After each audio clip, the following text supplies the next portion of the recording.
Doom Legacy. The Rick Cahill Series, Book 9. Written by Matt Coyle. Narrated by Michael Rose.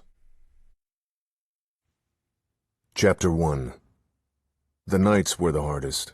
I slipped quietly out of bed at 2:33 a.m. Leah stirred, but didn't wake. She almost never did when I made my nightly sojourn into our baby's nursery. I slept light and we had a baby monitor. But that was the last line of defense, not the first. At least, to me. Midnight, my black lab followed me from the foot of our bed across the hall to Krista's bedroom. He lay down next to her crib like he did every night I snuck into her room. I hovered above and watched Krista sleep. In the dark, I listened for her breaths and worried about her dreams with each shuttered movement. I ran my private investigative business out of the upstairs office in my home. Leah watched Krista downstairs during the day. I knew she was safe then. Nights were different. I worried when she was alone in her crib. Intellectually, I knew she was safe, but my life experiences told me no one was ever completely safe, especially at night. 14 months after Krista's birth, I still marveled that God graced me with a child. My heart ached with love for her. The deepest, freest love I'd ever felt. She was a little tow-headed miracle who had her mother's blue eyes and too much of my stubborn disposition. I worried about that slice of me inside her, the trait that had driven me to discover buried truths, that had almost gotten me killed more than once, and brought collateral damage to others. Each of Krista's breaths brought me joy and relief, but I fretted about her future every night, and wondered how long I'd remain a part of it. Chronic traumatic encephalopathy, CTE, the pro football disease. A definitive diagnosis could only be made during an autopsy, but my neurologist was pretty certain that my years of football, boxing, and violence had caught up to me in the form of CTE. And it was progressing, slowly, but I felt it in ways that I hid from Leah. The headaches remained but hadn't increased in severity or frequency over the last year. The good news. The bad news was more frightening than the headaches and the occasional search for once familiar words while speaking. The last couple of months, a barely controllable, irrational rage infected my brain and sizzled along the nerve synapses throughout my body. Its trigger was often just the micro-irritations of everyday life. A driver who cut me off in traffic, an argument with Leah over having to travel on a background check instead of performing it from behind my computer in my home office, Krista dumping her food onto the floor from her high chair, things that settled spirits let go as quickly as they arose. I did not have a settled spirit. Even years before the CTE diagnosis, my soul was scarred from the shrapnel my actions had wrought. But those actions, those decisions came after consideration, thought. This was new, unrecognizable, and malevolent. A fury unconnected to thought, and its reins loosened from my grasp a little more with each smothered internal explosion. Too often that rage was aimed at those I loved. So far, I'd been able to swallow the rage, feel my skin burn hot, and anger crackle inside of me.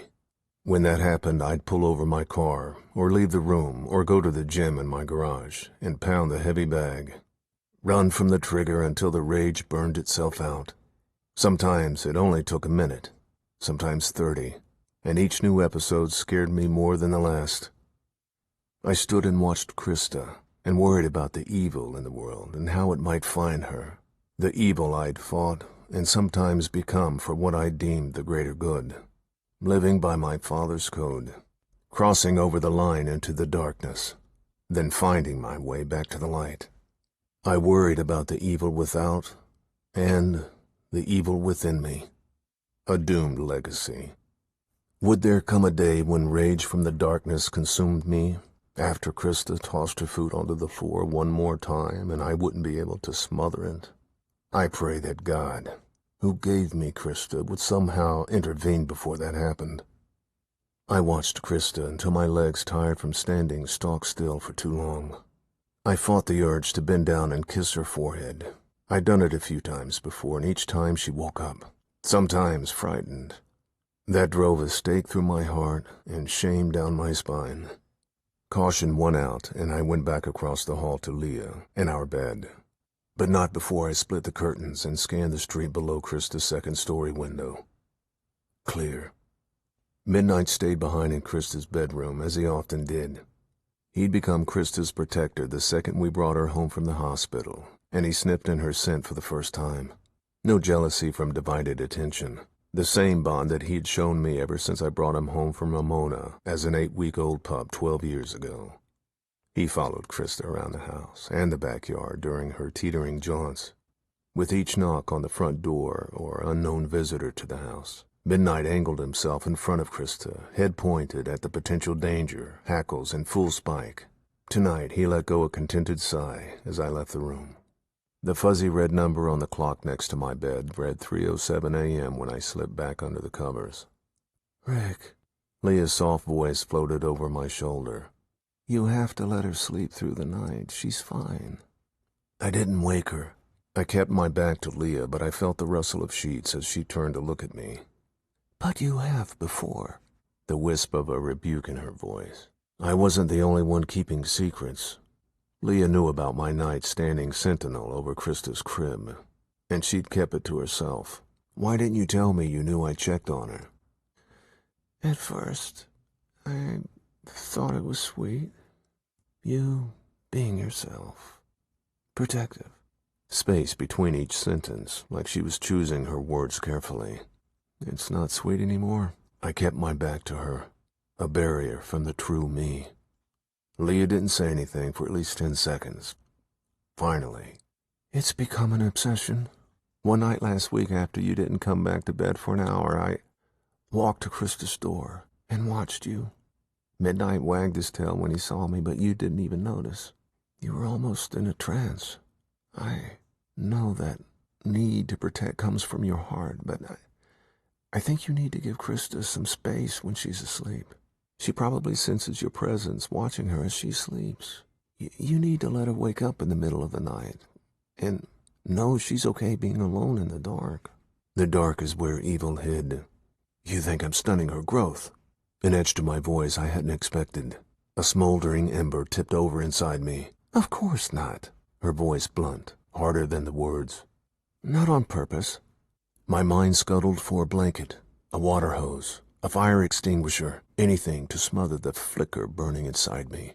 But it caught the edge of a dangling resentment and whooshed a flame along my skin before I could tamp it down. Red, rage, violence. I shot my arm to the nightstand next to me and grabbed my glasses, instead of the lamp which in my mind I had already hurled across the room. If I stayed in the bedroom any longer, I feared that a broken lamp would only be the beginning of my fury. I snapped the sheets off myself and sprang out of bed, grabbed a pair of shorts off the back of an armchair against the wall, and was out the door before Leah's voice caught up to me. "Where are you going?" A hissed whisper. I shuffled down the stairs without a word. The movement scrambled Midnight into protection mode, and he bolted out of Krista's room and followed me downstairs. A plaintive yowl from Krista. The commotion had awakened her. She was alone in the dark, battling Leah's test of independence. My instinct was to go upstairs and comfort her. The rage boiling inside me overrode instinct. I yanked on my shorts and jammed my feet into the cross-training shoes next to my recliner in the living room, and bolted for the front door, Midnight close to my side, his ears perked and alert. "Rick!" Leah's voice over Krista's wail. "Stay!" I snapped at Midnight, stopping him dead in the foyer. I whipped open the door and went through it, and slammed it shut all in one movement. My car sat in the driveway, but I'd left the keys inside. My hands clenched into fists, my face on fire. I bolted into a sprint, down the street to the intersection, shorts and shoes and rage. I turned left up the hill on Moraga Avenue, arms and legs and lungs pumping, still in full sprint 100 yards away from my house. My arthritic knee throbbed and my lungs burned, but I continued to climb. After another 100 yards, lactic acid and lung capacity did what my will could not. With each gasp of breath and faltering stride, the rage ebbed from my body and my mind. I continued to push up the hill, straining against my physical limits and the limits of my mortality. The cool night chilled the sweat pouring off my body. An inhuman stink emanated from my sweat glands, feral, savage. I finally broke down into a lopsided jog, my left knee swelling with each step. Moraga plateaued and I kept going, I didn't stop until I hit Claremont Town Square. If I ran back home, it would take me about 15 minutes and add an extra half-hour of ice to my knee. And Leah would undoubtedly still be awake, a discussion I wasn't ready to have. I didn't have a good explanation for my actions, and I wasn't ready to tell her the bad one yet, the real one. Before Krista was born, I vowed to myself that I'd never lie to Leah again. I'd hidden the presumed CTE diagnosis from her back then until the day I got out of jail. I'd been truthful with her ever since, until the last couple of months when the red rage surfaced from years of accumulated concussive head injuries and from the depths of my soul. I had told only my neurologist, who prescribed antidepressants, selective serotonin uptake inhibitors, SSRIs, but the side effects had been more dangerous than the rage, to me. Lethargy, or the other end of the scale, severe anxiety and agitation interspersed with suicidal urges. No more red rage, but intense mood swings that were damaging my marriage. I quit the drugs cold. No more suicidal thoughts, but the rage returned, more intense than before. Not telling Leah about the new violent progression of my disease was a lie of omission. The CTE affected her too, especially if I wouldn't be around to help raise Krista into her teens, or if I was going to be around and be a burden due to my mental deterioration, or, worst of all, if I was going to be a threat to Krista and her, a ticking time bomb of rage I couldn't tamp down or run away from that could go off with the slightest provocation. Chapter 2. The lights to the house were off when I returned home a little after 4 a.m. Hopefully Leah went back to bed. Midnight was waiting for me in the foyer when I opened the door. Leah stood 10 feet behind him in the living room, arms folded across her chest, the silhouette of a bathrobe around her body. Too dark to see her facial expression, but the body language said enough. "I'm sorry." I was. "I'm taking Krista up to Santa Barbara this morning after breakfast." Leah, arms still folded. She took Krista up to Santa Barbara, her hometown, about every 5 or 6 weeks.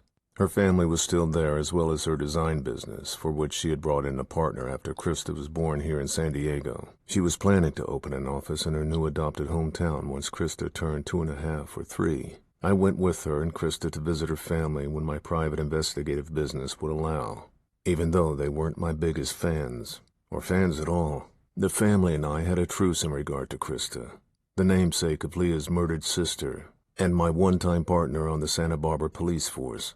We were planning on all going up as a family the next week, although per my usual, I'd only stay a couple of days, then take the train back home to San Diego, alone. An unwritten rule of the truce I had with Leah's family. I thought we weren't going until next week.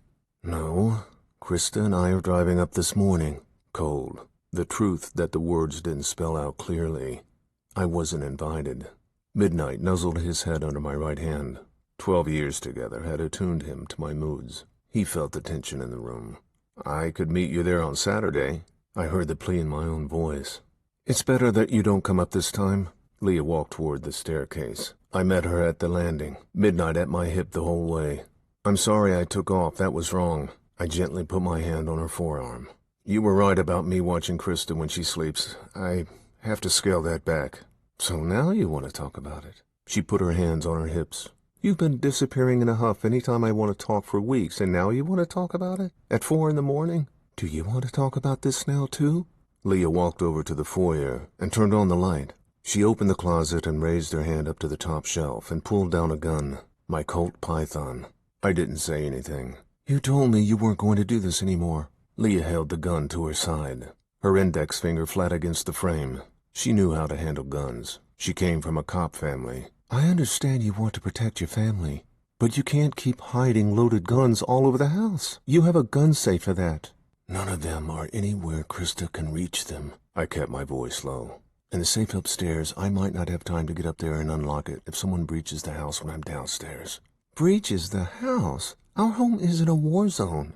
You have us living in an armed camp." Blonde eyebrows squinting down above Leah's blue eyes. None of the warmth in them that used to caress my soul when she looked at me.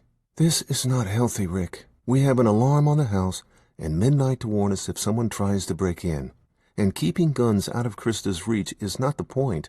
Guns hidden in every room is paranoid. It makes me wonder about the mental health of the man I sleep next to every night, the father of my child." The remark wounded me viscerally, a cut that slashed closer to the bone than she could have realized. She brushed by me, still holding my cold python down to her side, and went upstairs. I let her go, to sleep alone for the rest of the night, so she wouldn't have to worry about the mental health of the man lying next to her. I already worried about that on my own 24 hours a day. Leah put on a happy face for Krista as she carried her out to the car later that morning. I put their suitcases in the back of Leah's Ford Escape. The only conversation at breakfast had been directed at Krista by Leah and me, separately. "Daddy has a lot of work to do, but we'll see him soon," Leah sing-songed to Krista as she put her in her car seat in the back of the SUV. Krista didn't understand all of the words or their meaning, but we'd done this routine enough for her to probably understand that Daddy usually came with her and Mommy when he put suitcases in the back of the car.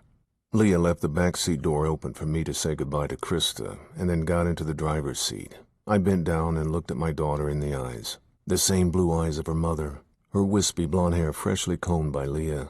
She looked more like her mother every day. "I love you, Krista Cahill." A smile I didn't have to fake broke across my face. Krista smiled back and pumped her pudgy little arms in front of her. "Dada." My chest filled up and warmth spread across my body. It happened every time Krista smiled at me or said my name. I kissed her on the forehead. "Be a good girl for Mommy." I closed the door and stood next to the driver's window, which was rolled up. Leah started the car, rolled down the window, and looked at me. Cold, hollow eyes again.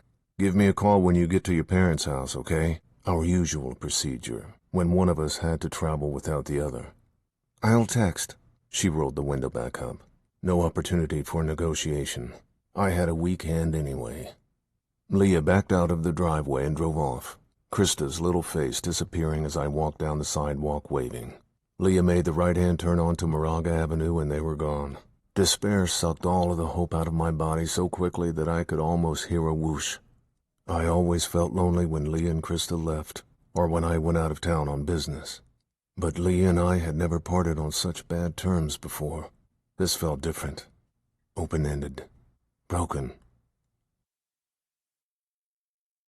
Chapter 3. My phone rang at 11:03 a.m. as I sat in front of my computer in my office. Too early for Leah. She'd left about 9:20 a.m. It would take her close to 4 hours to reach Santa Barbara, more if she had to make multiple stops for Krista. Besides, I was getting a text from her, not a phone call. I checked my cell phone screen and didn't recognize the number. It had an 858 area code, so it was local. I answered. "Rick, it's Sarah Mandari." A hollow echo like she was calling from an employee bathroom. "Hi. I didn't recognize the number. Are you in the office?" Mandari was my contact in the Human Resources Department for Fulcrum Security, a defense contractor that built radar and sonar systems for the Navy, as well as the cruise ship and luxury yacht industry.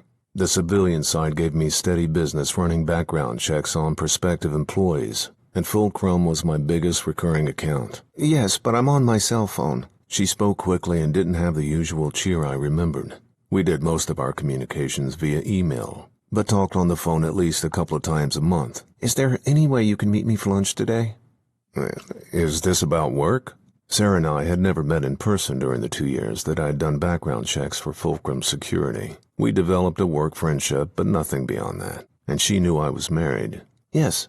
"I'll pick a spot in Escondido that you like, and I can meet you up there at 12:30 p.m. Fulcrum Security offices were in Escondido, an inland city in the northern sector of San Diego County.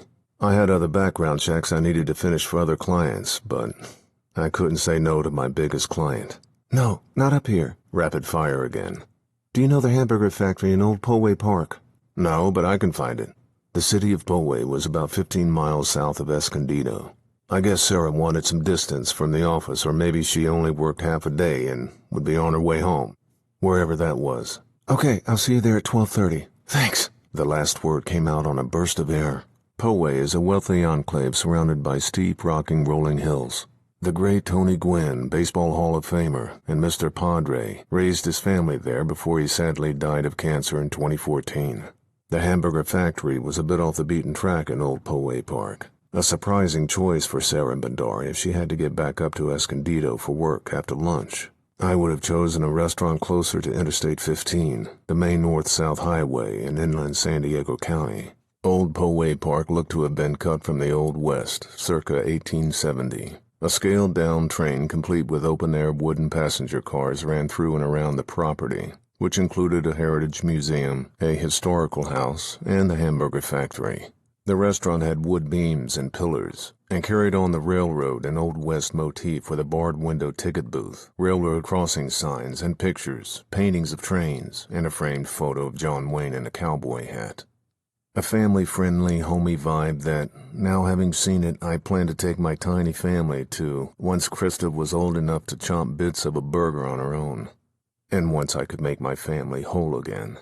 I told the bright-eyed hostess that I was meeting someone, and she led me over to a table where a thin woman in her mid to late 30s with perfect posture sat facing the entrance.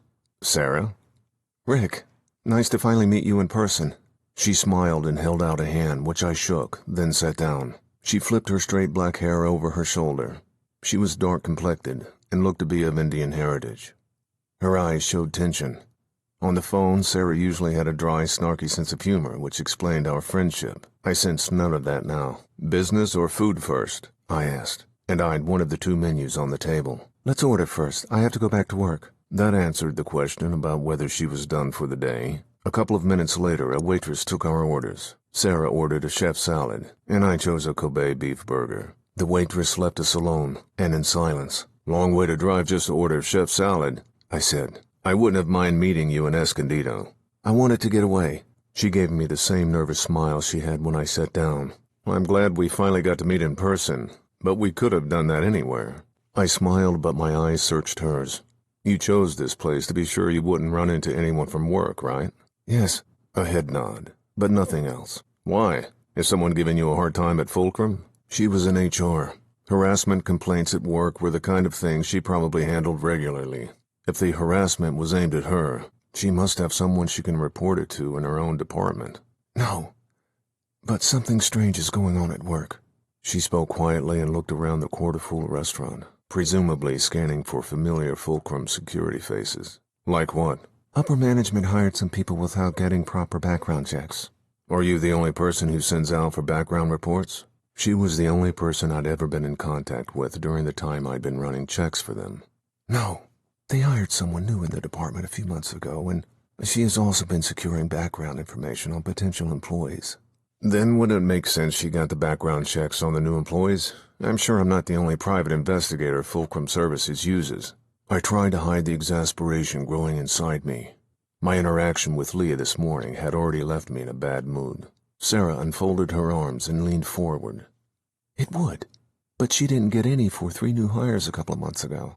Are you sure they weren't hired for the defense contracting side and vetted by DCSA?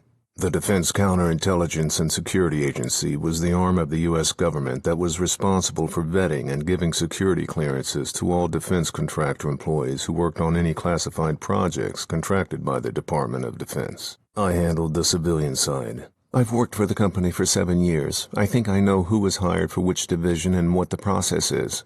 Sarah's face clenched. Dylan handles the paperwork on hires for the civilian division, just like I do.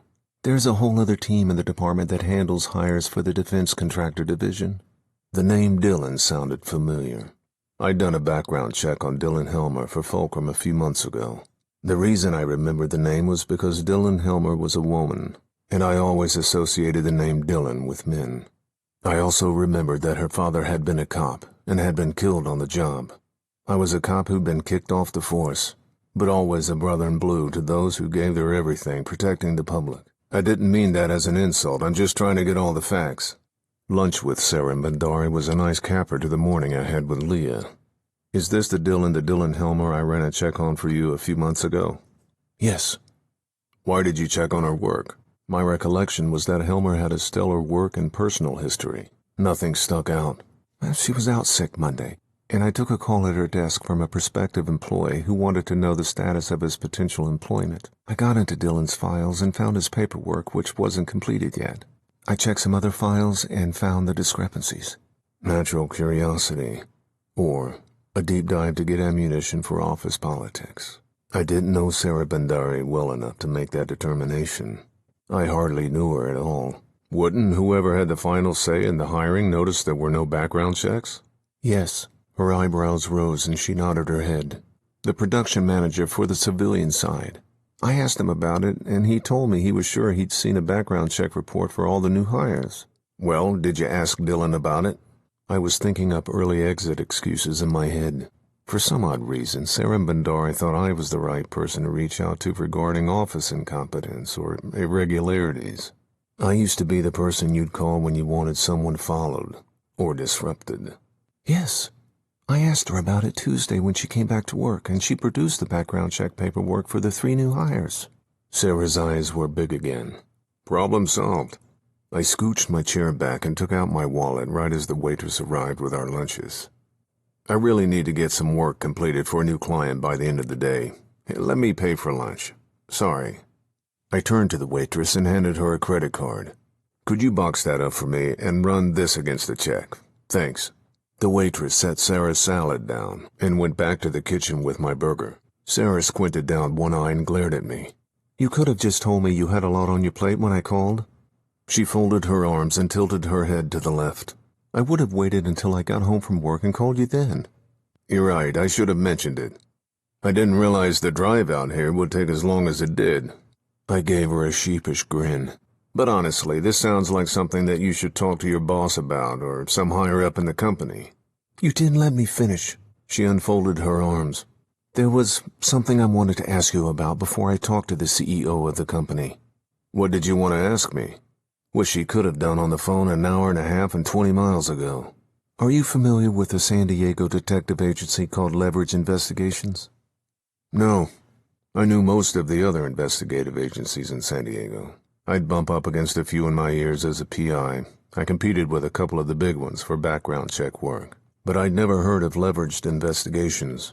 Why? The waitress returned with my boxed burger, the check, and my credit card.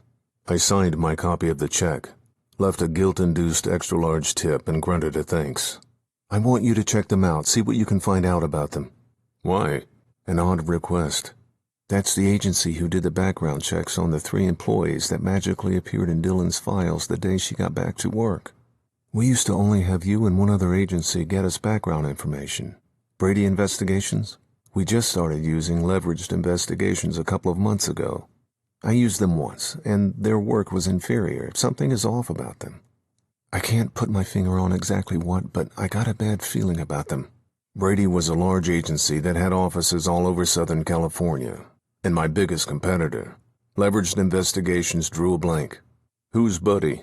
Buddy Gatson. He's the production manager.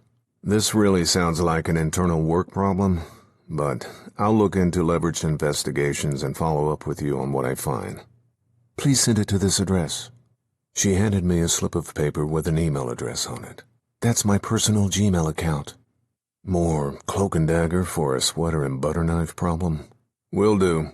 I grabbed my boxed burger and stood up. Sorry about having to leave early. Sarah threw up a hand and looked down at the table. A sign of dismissal or exasperation. I took it as both and left. Chapter 4. I warmed the burger in a fry pan and the bun and fries in the oven when I got home, feeling guilty for leaving Sarah Bandari to eat alone at the hamburger factory, but most of my guilt was directed elsewhere. I checked the time on my phone, 1:35. Leah should have already gotten to her parents' house in Santa Barbara. No text yet. I called her, straight to voicemail. So that's how it's going to be.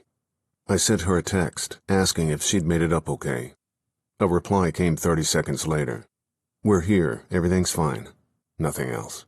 No, I'll call you tonight, or Krista already misses you. I was still doing time for my behavior before dawn this morning. I couldn't blame her, so I didn't. My behavior was my responsibility. The red rage was out of my control, but how I handled the afterwards wasn't. Alone at home with the consequences of my inability to deal with my disease. I thought of Krista's little face in the car window disappearing this morning as Leah drove off. My heart ached, palpable pain in my chest. This little human who was a part of me, who 2 years ago didn't exist, and who I had no conception could ever exist, had forever changed my life. I now had more of a reason to live than I ever had and less control of the ability to stay alive than ever before. I'd been in many life and death situations over the years. Even when things were most dire, I always could take action to try to stay alive. Now I couldn't do anything. My enemy was as intractable as time. I sat down with the burger at the Butcher Block Island and stared at Krista's high chair next to the table in the dining area. Empty. No gurgles or giggles coming from it today, or for at least the next week. The burger and fries were sustenance, nothing more. I put them into my mouth through rote movement. Survival instincts embedded in all living beings' DNA. If there was any flavor at all in the food, my brain wasn't in a position to register it. Midnight wagged his tail and looked up at me from his spot on the kitchen floor. Still a true believer. In me. I went upstairs to my office with Midnight in tow. I sat at my desk and he lay down under it. Sarah Bandari, Dylan Helmer, leveraged investigations. Office politics. Spending time checking up on leveraged investigations wouldn't make me any money. Straight pro bono, which I did from time to time, usually for a friend in need. Today, I hadn't acted much like a friend. There was still time to remedy that. I Googled leverage investigations on my computer. It was located in the First Allied Plaza building on West Broadway in downtown San Diego, the 8th largest city in America's version of a skyscraper. The high-rent district for office space downtown. An odd place for 99.99% of the private investigative agencies in San Diego to be located. Most PI agencies I knew chose cheaper strip mall locations or operated out of a P.O. box and home offices like me. Hell, even Brady Investigations was in a single-story building next to a pizza joint in Pacific Beach. I read the cascading services offered, which were boilerplate PI practices. Background checks, business surveillance, missing persons, workers' comp, and corporate financial infidelity, criminal, and child custody investigations. There was a link at the bottom of the services page titled Personal Services. I clicked on it, and a page came up that read, Details available upon request. I'd never seen that on any other PI website, but I figured it was something meant to appeal to wealthy clientele. A clever hook that, when spelled out, probably just constituted common PI practices that were implicit when signing a contract. Or they could be code for intimidation and harassment for those targeted in an investigation. I'd harassed people on cases before, but never at the request of my clients. I'd instigated the harassment on my own when I'd gotten so deep into cases that finding the truth blinded me to everything else. A danger and an obsession that I no longer employ now that I was a family man. Something else about leveraged investigations struck me as odd. The agency had been in business for 5 years, but didn't have a single Google review. No reviews listed at all. Why? I'd been a PI 10 years and had 37 reviews on search engines when looking up Cahill Investigations. Brady Investigations had been around 17 years and had over 100. Leveraged should have had at least 9 or 10. Apparently their customers weren't into writing reviews. Maybe their clients didn't want to be publicly identified with a private investigative agency. When it came to investigations, private had more than one meaning. There was no one mentioned as the founder of the agency or any names listed at all, which wasn't unusual. My last name on the agency was as personalized as I got on my website. Commercial leases are not public records, and I had no luck online trying to find out who signed the lease on Leveraged Investigations' office space. The agency was a private company, so I had no way of checking up on their finances either. Beyond Leveraged Investigations' address and years in business, I had a big goose egg on the company for Sarah Bandari. Even with the little oddities I found, there didn't seem to be anything nefarious about the agency. I didn't think I needed to show up at their office and check them out in person. They were just another PI firm that apparently catered to the wealthy elite. My report to Sarah would only be a couple of paragraphs long. She was getting her pro bono money's worth. There was another avenue of potential information to tap, but I wasn't sure I wanted to. Moira McFarlane, my best friend and occasional partner, and someone who'd been a PI in San Diego for almost 20 years. She knew more about me than anyone alive. Things I'd never told Leah.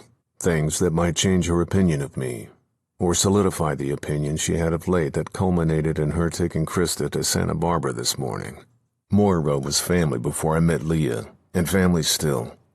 Part big sister, part judgmental father. Today, I was worried about the judgmental half. But I'd told Sarah and Bandari that I'd see what I could find out about leveraged investigations, and part of finding out meant talking to Moira. I pulled my phone out of my jeans pocket and tapped her number. "How's my granddaughter?" Moira's greeting ever since Leah gave birth to Krista 14 months ago. Her staccato voice ping-ponged around my office through my iPhone's speaker setting. "She's fine. A guess, since I couldn't see her and wasn't sure when I would again." "Well, you don't sound fine. What did you do now?" The judgmental side, even before I gave her anything to judge me on. "I didn't do anything." I cringed at the defensive tone in my own voice. "I called because I need your help." "Well, you make that sound like it's a rarity." At least I'd moved her past the interrogation phase. "Ever hear of a PI shop called Leveraged Investigations?" "Yes, they're in the First Allied building downtown. Why?" "My contact at Fulcrum Security asked me to check up on them." "Same question. Why?" "I'll keep that between the client and me." My client's business was just that, their business, no one else's, even for something as vanilla and off-the-record as Sarah Bandari's request. Moira and any legitimate PI were the same way. "Pretty mundane reason. What do you know about them aside from where their office is?" "Understood." Not offended. We'd been in the opposite position a few times over the years. "I've only come across them once on a case when I was working a domestic about a year ago. The usual. Wife of a wealthy couple thought her husband had a woman on the side. He did. 3 of them. Anyway, one day while I was discreetly filming him on my phone in the lobby of the Manchester Grand Hyatt with girl on the side number 3, a man stood in front of me to block my view. He called me by my name and said that my client using her name no longer needed my services. Then he pulled out a phone, punched a number, and handed it to me. I recognized the phone number as my client's. She thanked me and said that she just sent me a check with an extra week's pay. I asked her if someone was pressuring her to fire me, and she said no, and hung up. "How do you know the guy on the phone worked for Leveraged Investigations?" "Because I followed him to the First Allied building when he left the hotel." "Why?" But I was pretty sure I already knew the answer. Because I knew Moira. I wasn't going to let somebody Bigfoot me off a case and intimidate my client without finding out who he was. Yep, that was the Moira I knew and trusted with my life. "Okay, you got him to the building. How can you be sure he worked for Leveraged Investigations?" "I checked the businesses listed in the lobby and figured he had to work for the one investigative agency there. So I changed into my backup surveillance outfit from the trunk of my car and put on my Padres hat with the blonde wig in it, and waited in the hallway outside their office pretending I was on the phone. It paid off because the guy came out of the Leveraged Investigations office at 5:30 p.m. "Did you get his name?" "No, but I did get a picture of him. I didn't dig any deeper after I called my client. I asked her what was going on and if she needed my help. If she had already paid me for the extra week, and I didn't like the way everything had ended. She said everything was fine and played it off like she and her husband had come to some understanding. But I could tell she was rattled." Now I get the leveraged part of their name. Intimidation was definitely an option for the personal services they offered. The husband must have gotten a whiff from his wife that she'd hired a PI, or that someone was watching him and he hired his own to snoop around and intimidate her. "Yeah, that's the way I saw it. But there were a couple of things that kind of baffled me." Moira's normal machine gun voice slowed to a normal human speed. The wife was a tough, intelligent businesswoman who had run her own real estate office before she met the creep she married. She didn't seem like she'd be easily intimidated. In fact, her husband hiring someone to intimidate her would be a benefit in divorce proceedings. I told her that, even though she was smart enough to know it herself. She said no one had threatened her and that I should mind my own business, and hung up. Well, maybe it was true love and the husband came to his senses.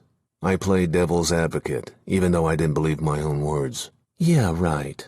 "What was the other thing? You said a couple of things baffled you." "Well, the other one is more about pride than anything else." As close to sheepish as she could sound. "You know I'm pretty good about being aware of my surroundings, right?" "Yeah." She was. Almost had a cop's sixth sense to her, like me. I don't know if the guy from Leveraged Investigations just got lucky that day in the lobby or had been following me for a while, but I had no sense that I was being watched. He knew where you were going to be all the time. Tailing the creep, that made it easier.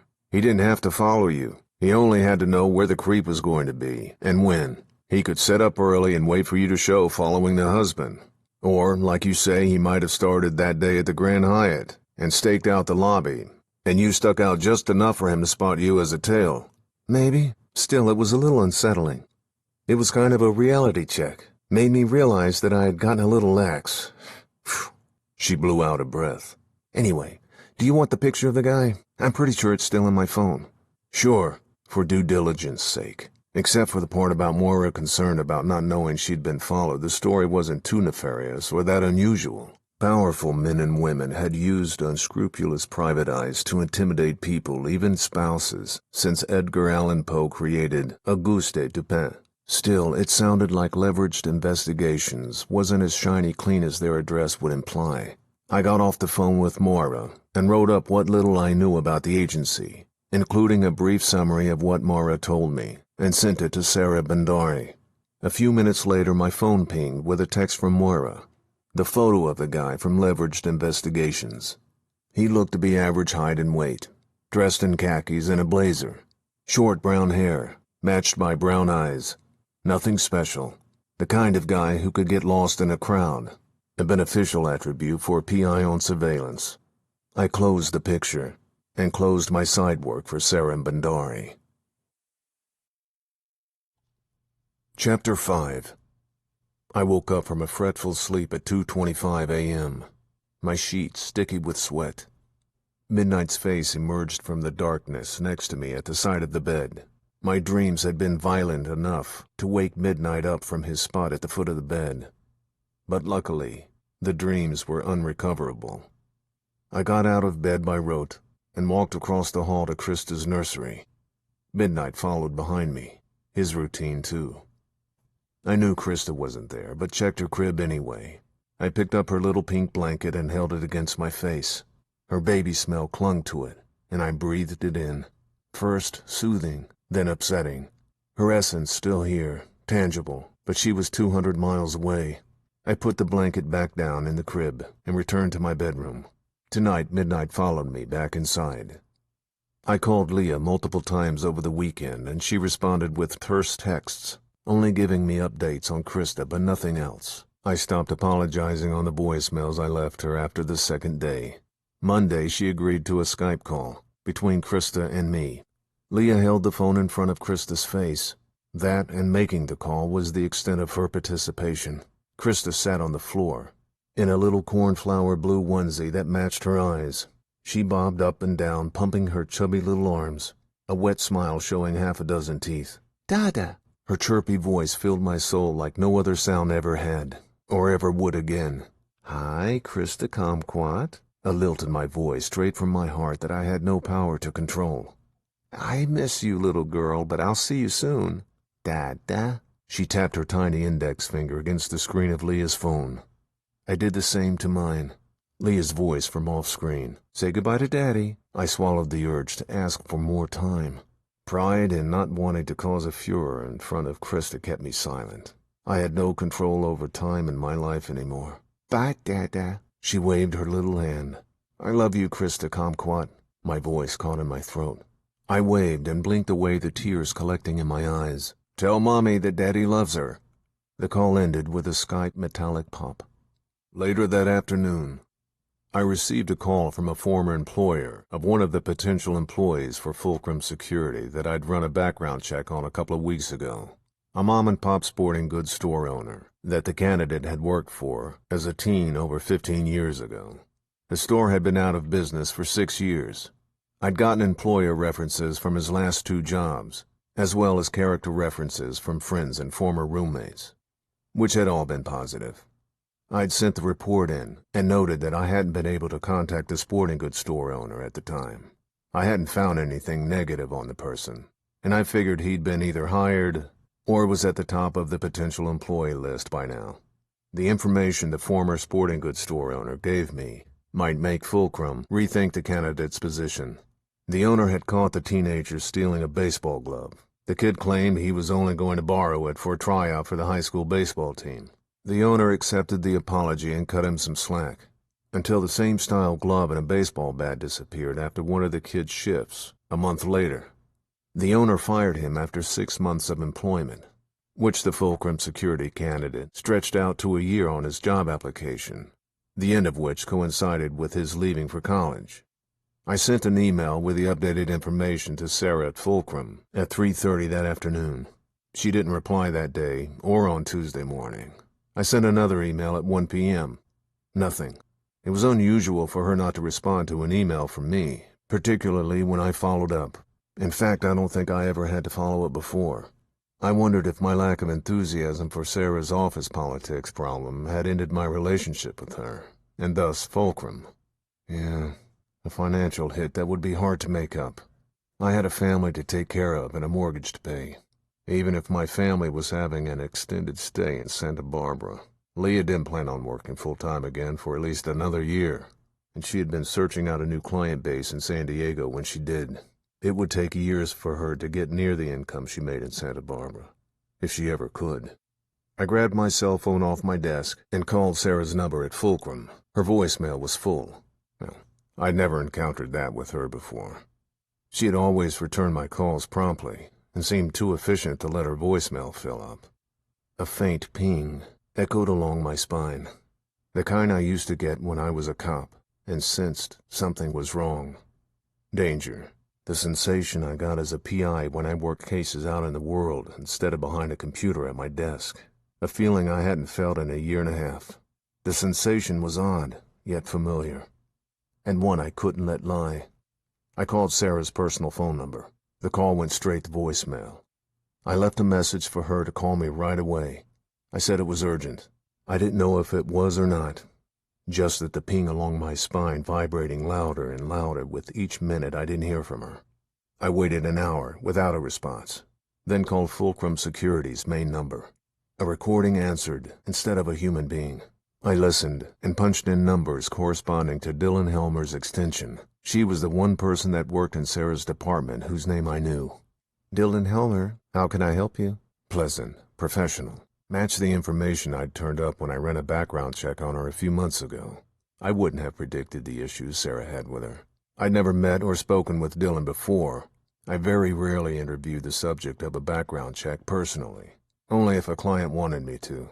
I interviewed almost everyone else in their life I could find, though. Dylan, this is Rick Cahill. I work with Sarah and Bandari on background checks for Fulcrum. I gave her my business-friendly voice, pleasant but resolute. Is she in today? No, I'm sorry she's not. Can I help you? She sounded like she really wanted to. Well, how long has she been out? Is there something I can help you with? Still polite. No, but thanks for asking. I stayed friendly but still resolute. Was she out of the office yesterday, too? I've left a few messages, and she hasn't responded. No, I'm sorry, sir, but I'm not allowed to give out employees' personal information. A legitimate rule that I'd advise any business to adopt if I was offering security advice. But it might also be a tell. She's been out the last 2 days, hasn't she? More a jab than a question. Did she call in sick? Has anyone spoken to her? As I explained, I can't discuss other employees. Just one last thing. Please have Sarah contact me if she comes back to work this week. Very well. Dial tone. The ping echoed louder. Chapter 6. An hour later, I pulled up in front of Sarah Bandari's house. She lived in the community of Sabre Springs, about 15 miles south of Escondido and 20 miles north of downtown San Diego. I found her information on a pay website I used when searching the internet for clients, something I did every day and got paid for. This was pro bono, for me. Sabre Springs was best known for its tragic kidnapping and murder of 7-year-old Danielle Van Dam by neighbor David Westerfield 20 years ago. I remembered watching bits and pieces of the trial between shifts during my first few months as a rookie cop on the Santa Barbara Police Department. I'd never heard or thought of Sabre Springs since. For me, it would always be connected to the evil and depravity in some men's souls and the destruction of innocence. I sat in my black Honda Accord parked along the curb in front of Sarah Bandari's beige-colored stucco house. I bought the Accord back when surveilling targets was one of my most often used services of my PI work. Honda Accords were ubiquitous in Southern California and blended into the background. Once the most popular car in California, the Accord lost its ranking and was now hovering around the top 5. The Tesla Model 3 was now the most popular car in the state, but the government wasn't giving rebates to people buying Accords. I hadn't been on surveillance in almost 2 years. I even deleted it from my business website as one of the services I provided, at Leah's request. Surveillance in itself wasn't the danger that Leah worried about. What it could lead to was. It put me out in the world in uncertainty, a place where I'd once thrived, but where I'd also been injured and almost died, more than once. Leah understood my compulsion and the damage it could do. So she preferred me to be cocooned behind a keyboard in my office, upstairs in the home we shared, while she took care of our child below. A decision that becoming a husband and a father had compelled me to make. Now with Krista and Leah in my life, the trade-off more than balanced out. I pulled out my phone and called Sarah Bandari's personal cell phone number one more time. If she was home and answered, I didn't want her to know I'd tracked down where she lived. An intrusion that could be taken wrong and cost me Fulcrum Securities' business, if I even still had it. The call went directly to voicemail again. That ping along my spine vibrated deeper, all the way into my gut. Unwanted intrusion or not, I had to take action. Sarah Bandari had become my responsibility when I agreed to check up on leveraged investigations for her. Pro bono or not, she was a client, and she was no longer just a disembodied voice over the phone or a faceless emailing work contact. We'd met. She asked for my help. I gave it to her, but I could have handled it better, been more understanding of her concerns. And I could have stayed for lunch. I got out of my car and knocked on the front door. A desperate yowling from inside the home startled me. A cat, seemingly in pain. Nothing else from the inside. Just the cat's desperate cry for help. I knocked again and the cry shrieked higher, more desperate, heart-wrenching. I called Sarah's name and pounded harder on the door. Scratching on the other side now joined the yowls, feverish. The cat was frantic to get out, and scared that I'd leave it inside. Had Sarah gone somewhere and forgotten about her cat, either on her own volition or someone else's? This wasn't a vibe or gut feeling anymore. Something was wrong. Sarah Bandari might be lying injured or worse inside her house. I had to find out. I tried the door handle, locked. The cat continued to screech and claw at the door. I stepped off the porch and looked at the front of the house. The drapes were closed in the front window. I walked around to the east side where there was a wooden fence with a gate. I pulled the string on the latch, and the gate opened. Decision time. To trespass or not. A thought that wouldn't have entered my mind 18 months ago. I would have gone into the backyard without a second thought, or a first one. Moving forward. Always moving forward, led by the sense of right and wrong. I broke the law often back then, in pursuit of the truth, my truth. Before I was married and had a child. Now such decisions had consequences for people beyond just me. But Sarah Bandari was my responsibility. I went through the gate. I followed the concrete walkway in the narrow side yard, up to a door to the garage. It had a window in its upper third. Enough daylight shone through the window to reveal a car parked inside. Shit. If Sarah Bandari left her house, she didn't use her own car. But the car meant she was most likely home, not answering her phone or knocks at the front door. A hole opened up inside my stomach. 15 feet along the wall was another window. Curtains were drawn across it, but not all the way. I peeked through the opening and saw it. A bare foot lying on the end of a bed, and 3 or 4 inches of bare ankle, sole facing upward, like the person was lying on her stomach. Cylindrical indentations bit into the ankle, like it had been recently bound. I tapped on the window, no movement. I tapped again. Sarah! I sped around the back of the house. A sliding glass door led out to a patio. I grabbed the metal handle on the door and pulled. The door opened. A calico cat dashed out between my legs. Along with it came a breeze of chilled air. I dashed inside the house. A familiar smell hit me in the face. A rank, sickly sweet odor that clung to the icy air. Death. I went down a short hallway and turned left into the first bedroom. I found Sarah Bandari, naked, propped up on all fours by pillows and bedding. Death and gravity pulled her head low, her black hair covering her face. But I could see fabric sticking out of her mouth, women's panties. Cylindrical gouges around her neck. Blood, dried black, stained the sheet against her chest. A metal dowel from a toilet paper holder protruded from her rectum. A post-mortem insult. Taking her life wasn't enough. The killer had to take her dignity, too. I gagged and hovered over the deathbed. There was nothing I could do now. Too late by days. I silently said a prayer for Sarah Bandari's soul. I shoved my hands inside my pockets to keep myself from removing the object violating her body, the final insult. But I understood the need to keep the crime scene as pristine as possible, if a scene of such vulgar violence could be considered pristine. There were clues hidden in the destruction of Sarah that might help reveal her killer's identity to the police. Her despoiler. I retreated from the death house the way I came in and closed the sliding glass door. The pinging echoing throughout my body stopped. The world stilled and went silent. Another person who had entered my orbit was now dead. A friend, business contact, acquaintance. The only label I had now was deceased. The world started up again. Birds chirped from a tree in a neighbor's yard. The mechanical hum from Sarah Bandari's air conditioning unit. The buzz of a car driving down the street out front. Life went on for the rest of the world. But Sabre Springs was as I remembered it. A town shrouded in death. Chapter 7. I was holding the calico cat on Sarah Bandari's front porch when a San Diego Police Department patrol car pulled up in front of her home 10 minutes later. The cat was thin, bordering on emaciated. It had been skittish at first, but drank water from a hose that I cupped in the palm of my hand. The cat went through a dozen refills before it finally stopped. I wished I'd had a sandwich or some beef jerky in my car. But the cat let me hold it. Nestled into my arms, I could feel the rapid palpitations of its racing heart against my chest. After probably days of being locked inside with the dead body of its owner, the cat's fur had the stench of death woven into it. I held it anyway. I might have to burn the shirt I was wearing, but the cat now had nowhere else to go. The cop car was an L vehicle, a one-officer patrol unit. The officer's name tag read Mateo, early 30s, warm copper complexion, close-cropped black hair. Command presence present.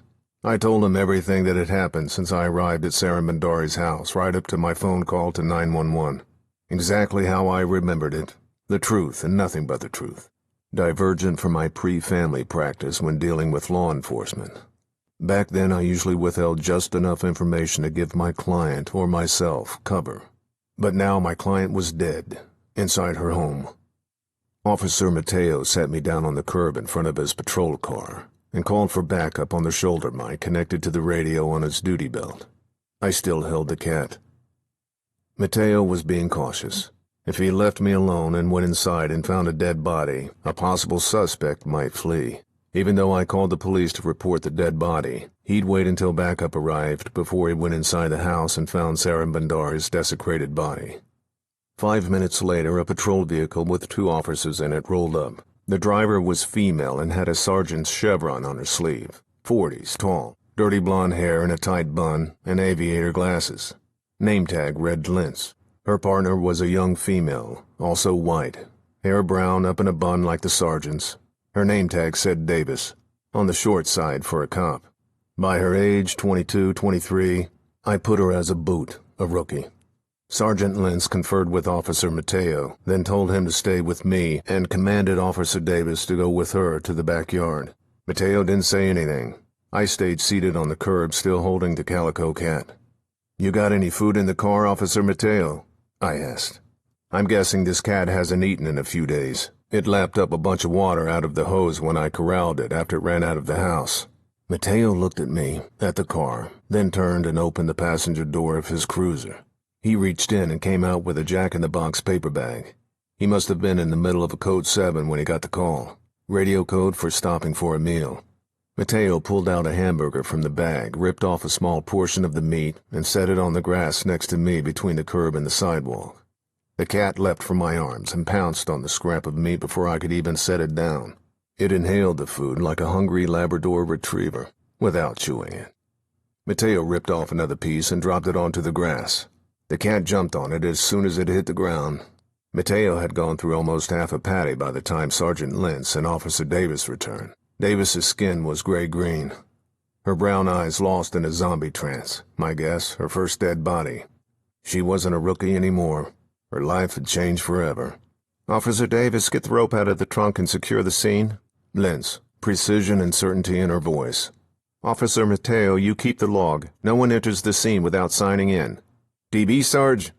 Mateo asked, using the police acronym for dead body. Guess he didn't take my word for it. Sergeant Lentz nodded almost imperceptibly. "Mr. Cahill, I'd like you to stick around and speak to a detective. Is that okay with you?" It didn't seem like a question, but I would have waited to talk to a homicide detective anyway. "Sure." I stood up holding the calico cat again. It had retreated back into my arms after scarfing down the burger bits. Sergeant Lentz walked back to her car. A smattering of neighbors had collected outside their homes to look at the police tape and squad cars outside Sarah Bandari's house. Officer Davis finished stringing the yellow police do not cross tape around Sarah Bandari's house, using the backyard fence, hers and Officer Mateo's patrol cars, and the corner of the next-door neighbor's hedge as anchors. She stood outside the tape, ready to fend off any looky-loo who got too close. Officer Mateo was inside the tape on the front lawn, black sign-in binder in hand. I stood just outside the tape on the curb next to Mateo's patrol car, still holding Sarah Bandari's cat. Sergeant Lentz returned from her vehicle, where she probably used the privacy of the car radio to call in a code 187. Homicide. "Sergeant Lentz," I called out to her before she went under the tape. "What about the cat?" I raised my arms, lightly holding the calico. "Officer Davis," Lentz to the boot. "Call animal control to get them here to secure the animal." The cat clung to my side, its newfound protector. "Sergeant, can we ask one of the neighbors here if they'll look after it until we can find out if there's a next of kin who can take it?" "That's what animal control is for, Mr. Cahill." "I know, but the cat has been through a horrible experience, and now you want it to be taken away by strangers to a cage in some unfamiliar building? Maybe someone here knows the cat, and will look after it." "What I want doesn't matter. We have procedures to follow. Animal control will handle it." I had my own wants and my own procedures. I turned toward a young couple next door standing on the porch of a yellow house. The woman's arms were clamped around her chest, round eyes full of worry. The man held her close with one arm around her shoulders. "Can anyone here look after the cat for a few days?" I asked. Is Sarah dead?" the woman asked, her voice cracking. I'd let Sergeant Lentz handle that one. "I don't know." I started walking toward the couple. "But can you take care of her cat for a few—" "This is a police investigation," Lentz, moving toward me. "The public will be informed about the specifics at the appropriate time, and the cat will be given good care by animal control." "I'll take care of Trico." The woman on the porch broke from her husband's hold and hurried over to me. I handed her the cat with Lentz's footsteps close behind me. Tears broke free from the woman's eyes and ran down her cheeks. She cradled the cat and nuzzled it with her nose. "Ma'am," Lentz, "I take care of Trico whenever Sarah goes out of town. He'll be happier with me than animal control." The woman spun around and hurried back to her husband, who met her halfway between their house and me. Lentz let the woman go and turned toward me. She was only a couple of inches shorter than me and looked like she spent most of her free time competing in CrossFit events. "Mr. Cahill," command control with her spine up. "Perhaps it would be better if you waited in the back of my patrol unit until detectives arrived." "Whatever you say, Sergeant." I followed her to her patrol car, where she opened the driver's side passenger door.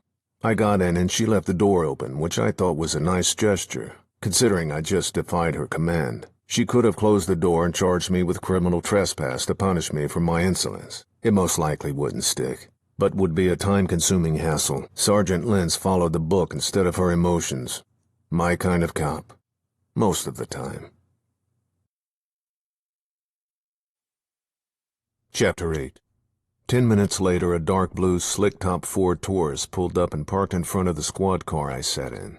A San Diego Police Department SDPD. Detective car.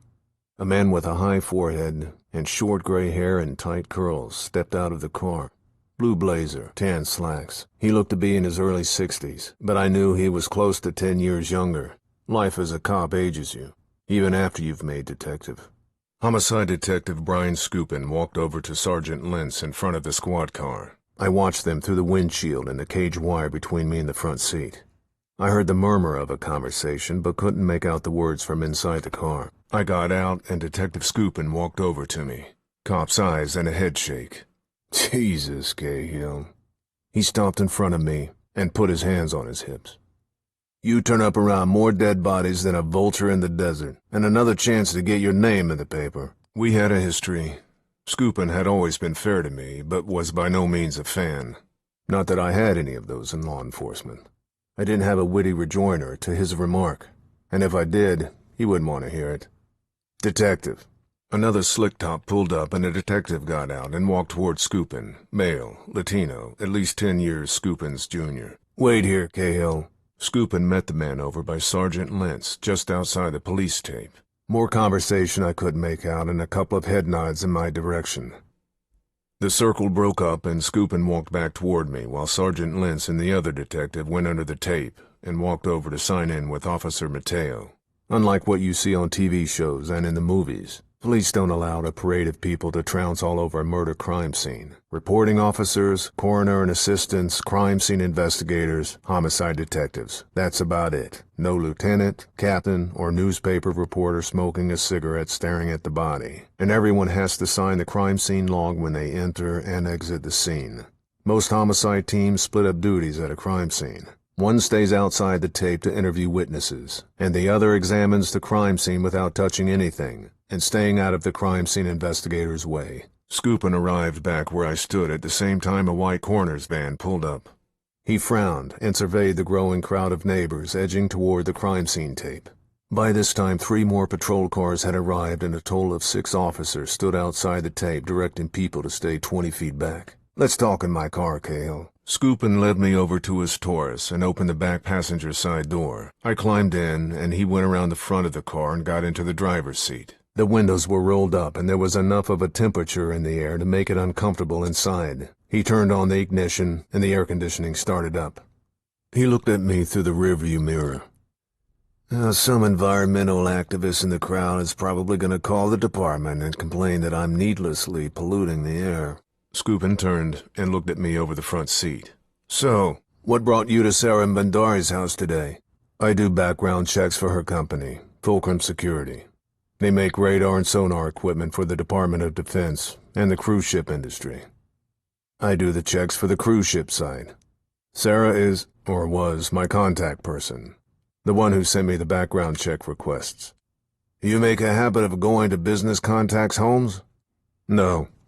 I told him about the meeting with Sarah and Poway last Thursday, and her concerns about the missing, then-found background checks, my report to her about leveraged investigations, my subsequent unreturned emails and phone calls, and the conversation I had with Dylan Helmer that afternoon.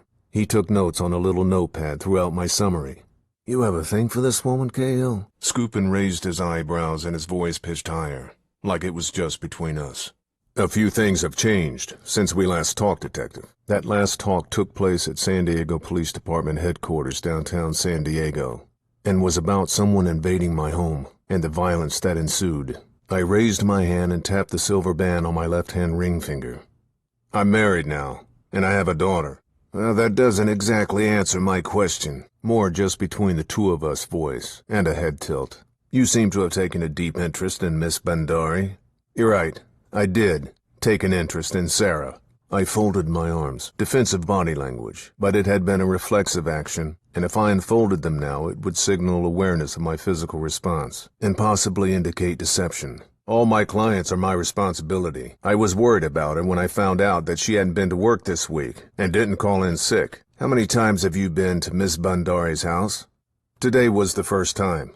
But you knew where she lived? An accusation as much as a question. I found her address online, the kind of thing I do every day in my business. And what made you trespass and illegally enter her home? Trespass. That term again. Meant to unsettle me. Mildly effective. I was concerned about Sarah. I unfolded my arms. Enough time had passed. Her cat was yowling and frantically scratching at the front door from inside after I knocked, so I looked for a way to call into the house for Sarah, and to let the cat out. I looked through her bedroom window and saw her foot and ankle, and furrows around her ankle like she'd been tied up. I guess you're used to peeping through people's windows with your job. I absorbed the dig. Those kinds of barbs didn't even leave a mark anymore. How soon until you get off me and start looking for the real killer? Your DNA is already in CODIS, the Combined DNA Index System, the FBI's DNA database used by law enforcement agencies all over the world. My DNA went into it when I was arrested for my wife's murder 18 years ago, way back when I was a cop in Santa Barbara. Well, I'll let you know if it shows up in places it shouldn't. I didn't do this scooping. You know that. How long have you known Mrs. Bandari? About 2 years, but we met in person for the first time last Thursday at that lunch in Poway. So, none of her neighbors will remember seeing you or your car around here until today. More fishing. Another empty hook. The police hadn't even canvassed the neighborhood by the time he arrived and talked to Sergeant Lentz. Nope.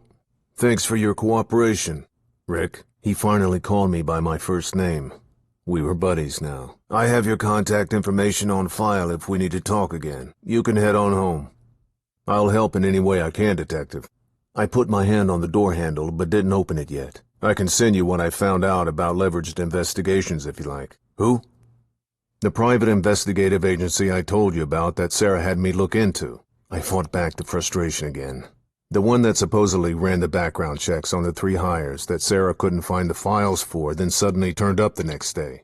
Sure, send it. His tone told me that what I sent would get a perfunctory look from an underling, at best. He opened his door and started to get out of the car. Are you going to check them out? I stayed seated. They take the leveraged part of their name seriously. Scoopin resettled into the front seat and turned his head toward me.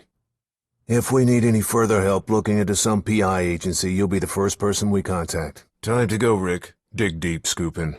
Something here doesn't fit. Scoopin scowled at me and let go an angry breath. Go home, Cahill. Chapter 9. My phone rang at 7:55 the next morning. I was sitting on the deck in the backyard, eating a couple of one-eyed sandwiches that I cooked for breakfast, usually my favorite time of the day. On most mornings, I'd have Krista sitting on my lap nibbling at the bits of egg yolk. I fed her with her Munchkin teething spoon. She liked the baby blue koala spoon the best. Today, the food was sustenance, nothing else. Midnight lay on my bare feet under the picnic table. He'd spent each day since the morning Leah left with Krista, following me around the house, tail low, even on the rare wag when I cooed to him. He missed Krista, too. I stabbed at the phone on the first ring, hoping Leah had finally forgiven me enough to settle back into our old routine of early morning phone calls when we were apart. I checked the screen. Moira. Shit. Did you read today's paper yet? Her greeting when I answered the phone. Not yet. I typically only read the sports page and ignored the rest of the news. My usual practice ever since my wife was murdered and I became Santa Barbara Police Department's #1 suspect. I got tired of seeing my name on the front page of the Santa Barbara Free Press week after week. My name turned up in the San Diego Union Tribune a few times over the years since I moved back to my hometown, but never on the front page. I read a few of the articles. I'd gone from ex-cop who might have gotten away with murdering his wife to local PI who helped solve a couple of murders, including his wife's cold case. The publicity had been good for business at the time, but I never sought it out, despite what Detective Shupin thought. Today I ignored the entire paper for another reason. I didn't want to be reminded of what I saw in Sarah Bandari's bedroom yesterday, even if it was already stuck in my mind on a replay loop. A horrific scene played over and over. A woman who worked for your big account, Fulcrum Security, was raped and murdered. Moira wasn't a gossip. There was no excitement in her voice, but she was curious, like any good private investigator, and we looked out for each other. Her name was Sarah Bandari. Did you know her? Yeah, I did. Not very well, but I still carried the weight of what happened to her, even knowing there was probably nothing I could have done to change the outcome. The way I handled her request for help still gnawed at me, downplaying her concern and leaving her to eat lunch alone. But it was too late to do anything about it now. She was my contact at FS. I'm sorry. Genuine care in Moira's voice. Something we didn't show to each other very often, but knew was there. Buried under a prickly friendship, but born from the moments of extreme stress and danger. There was no one I trusted more to have my back when it mattered most than Moira. I knew she felt the same way. Did you know her very well? Not really. We worked together for a couple of years, mostly through emails and occasional phone calls. We met in person for the first time last Thursday. I could have left it there, or left it well before I even got there. But I hadn't talked to anyone but the police about Sarah Bandari's death. Leah was still replying to me with cool, terse texts. Discussing my feelings, my guilt wasn't the kind of thing I wanted to volunteer tapping out impersonally on a phone screen. I was the one who discovered her body at her house yesterday. What? She was the client I was checking out leveraged investigations for. No need to keep that confidential now. My client was dead. I told Moira about the missing, then found background check files, and that they'd been done by leveraged investigations. And about sending Sarah the information Moore had given me about the agency, and not receiving a response, and her not showing up for work this week. Did the paper give a TOD, time of death? Something that isn't nearly as precise as most TV cop shows and movies make it out to be. There were a lot of variables that could affect an accurate determination. Exposure to the elements, animal predation, temperature and environment inside of a building. There was a blast of chilled air that came out of Sarah Bandari's house when I opened the sliding glass door. The air conditioner was on and seemed to be running at full bore. Unlike most people's perception of the weather in San Diego, it can get hot. And it can get very hot in May. But it hadn't gotten hot yet this May. Running the air conditioner at max output didn't correlate to the weather we'd been having, but it did correlate to someone who was trying to slow a dead body's decomposition and hinder the ability of the coroner to determine the time of death. Sarah's killer wasn't a beginner. She probably wasn't his first, something that hadn't struck me until now. I was rusty at being out in the field and investigating anything other than prospective employees lying on their resumes and what their former employers thought of them. No, they just said the body had been discovered yesterday and that the police believed it had been there for over 24 hours. The police didn't say the body had been discovered by me. Good. I knew the police would never give the media that kind of information. But a cop beat reporter with a police scanner could have heard the call and gotten to Sarah's house in time to see me talking to the police. If the reporter had been around for a while, they might have recognized me from my multiple 15 minutes of fame and occasional infamy. I'm sure the coroner has the TOD nailed down better than that, I said. They want to leave it vague so that when they get a suspect in the box, they can force him to spread out his alibi over a number of days, plus make it easier to eliminate any fake confessions if they get any. Does the timing of the murder being so close with your meeting with Sarah Bandari bother you? I could almost hear the synapses firing in her brain.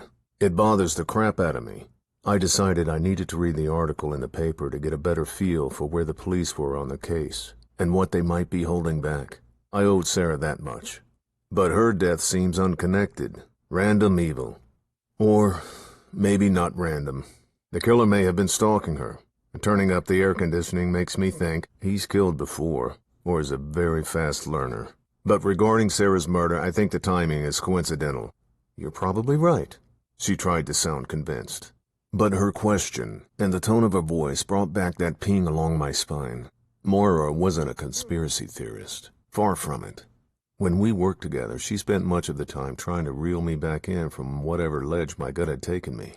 I was right a lot of the time, but not always. She was the reasoned one, I was the reactionary. What's on your mind? I asked. Nothing I can validate. How about unvalidated? Silence. I waited. There was something she wanted to get off her chest. I just had to wait and let the building pressure of silence do its job. When you asked me about leveraged investigations the other day, it brought back the feeling I had when I encountered the PI on that case I told you about. She left it there. And the guy who told me that my client didn't need my services anymore gave me the creeps, slightly hesitant, like she didn't want to admit that someone had the power to make her feel uneasy. Anything in particular? I pulled up the photo of the PI from Leveraged Investigations on my phone that Moira sent me a few days ago. My take on him hasn't changed since my first look. Average everything, innocuous, easy to blend in. Creepy didn't come to mind. It was his eyes, dead, and they looked right through me like I was inanimate. I could almost feel a shiver in Moira's voice over the phone. She didn't spook easily. But the Leveraged Investigations guy had gotten to her. I looked at the picture again, specifically, his eyes. They did look lifeless in the two-dimensional photo, but not menacing, just dull. And I trusted that sixth sense for danger that our ancestors handed down to us, but modern human beings too often ignored. It had saved my life more than once, and it had spooked Moira, one of the toughest people I knew. I sent Detective Scoop in the same report about leveraged investigations I sent Sarah based on what you told me. He didn't seem interested, which makes me think that he's zeroed in on a theory already, and it doesn't involve Sarah's job. I closed the picture of leveraged investigations PI, dead eyes. I'm not as tuned into the local news as you. Have you seen anything about a recent series of rape murders? Nothing too recent, but I think there have been 2 or 3 rapes over the past few months. However, none of the victims were killed. Maybe the police think that this is the same guy and that he's graduated to murder. Murder. And worse. I told her about the toilet paper doll. Maybe I should have kept it to myself. For Sarah and Bandari's benefit, and Moira's too. This audiobook is offered freely, with gratitude. Take a quiet moment for yourself, listen to the music, and we'll be back with more in just a moment. Thank you.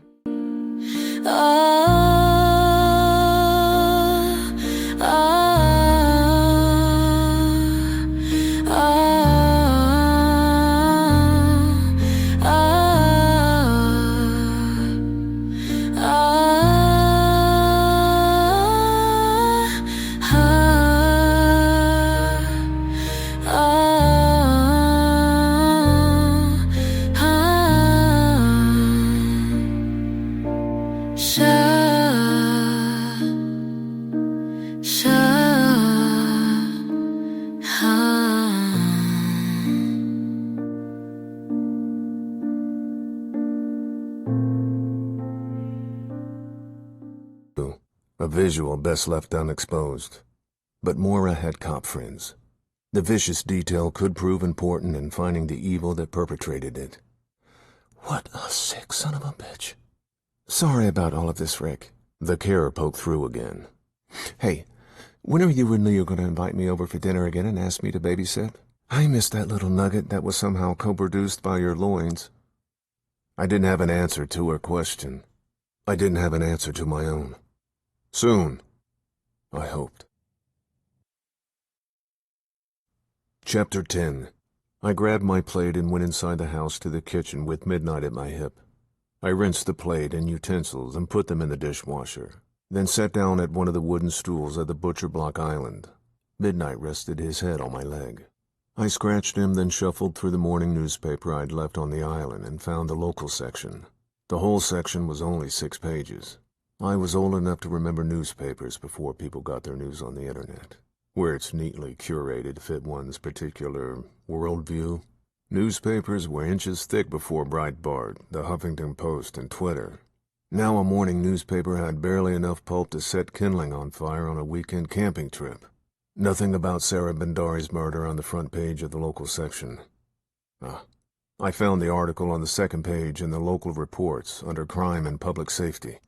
It was short and to the point, and contained little more than what Moira had already given me.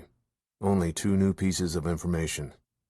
The first, that Sarah had been strangled to death, the ligature marks around her neck. And she had an unnamed sister who lived in San Diego. I wondered if the sister wanted Sarah's cat. By thinking about the cat's psyche and handing it over to the neighbor, I may have made it difficult for the sister to get custody if she wanted it. Animal control would have probably worked with the police to track down Sarah's next of kin.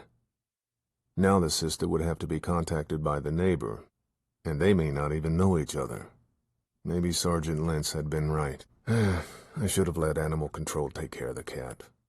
Now I felt responsible for connecting Sarah's sister to the next-door neighbor. Or maybe I was trying to assuage my guilt for how I handled Sarah's request. It didn't matter how I wanted to position it, I had a task to perform. I went upstairs to my office, pulled up a paid people search website on my computer, and looked up Sarah and Bandari for the second time in 2 days. There were 4 women's names listed as relatives, but not their actual relationship to Sarah. I didn't want to disturb all of them needlessly in what had been a horrible time of grief. I needed help. I looked up the article on Sign On San Diego, the Union Tribune's website. As a subscriber, I also had access to the digital edition of the paper. I checked the byline at the bottom of the article to see who wrote it. Max Andrus. The name sounded familiar. He might have been the reporter who wrote an article about what happened in Santa Barbara when I solved my wife's cold case murder a couple of years ago, and what happened to me there. He'd been fair in the article, maybe even a bit too fair, considering I didn't return his phone calls. Leah prodded me to call him, but I wouldn't budge. Although bits and pieces of my life have been spread throughout newspapers over the years, I wanted to keep my private life just that, private. Leah thought it would be cathartic for me to talk to the reporter, probably because I didn't talk to her about it, even though we'd gone through most of it together and she'd been a big part of what happened in Santa Barbara. Her story was more heroic than mine, but I was a known entity, and had been severely injured, and was a redemption story. In the public's mind, at least. A redemption story. The only thing Americans loved as much as a hero's fall was his phoenix rise. I'd been in newspapers enough over the past 2 decades to be considered a hero, mostly in the tragic sense. Max Andrus's email at the newspaper was listed below his byline. I sent him an email requesting that he call me, but didn't say why. Hopefully my name was enough for him to return the call. I listed my business number, not my personal one. Even though they connected to the same cell phone, I kept the numbers separated with different ringtones. Chimes for personal calls, a bong for work. I'd like to be able to know whether each name that popped up on the screen on an incoming call was business or personal, and which to let go to voicemail. 95% of the calls were for my private investigations business, not my private life. That was fine by me. I spent most of the afternoon on office paperwork, including sending out second expense invoice notices to a couple of delinquent clients. With the possible loss of Fulcrum Security as a client, I had to really stay on top of cash flow. My phone bonged at 2:15 p.m. Blocked number. Cahill Investigations. Rick, this is Max Andrus of the San Diego Union Tribune. Young-sounding soprano voice. You sent an email asking me to call you. Yeah, thanks for calling. My business voice. I read your article about the murder of Sarah Bandari. Did you know her? He jumped in at the slightest pause between my words. He was smart in looking for information on follow-up articles he probably planned to write. That might benefit me. You willing to go off the record for the next few minutes, Max? Yes. No hesitation. Eager, but could I trust him? He'd been fair when he had written the article about me a couple of years ago. Hopefully he still was. I didn't know her on a social level, but her company hired me to run background checks on potential employees, and she was my contact. Isn't Fulcrum Security a defense contractor? Andrus had done his homework. Yes, it is. I knew where he was going. But they also have clients in the cruise ship and luxury yacht industry. That's the side that hired me.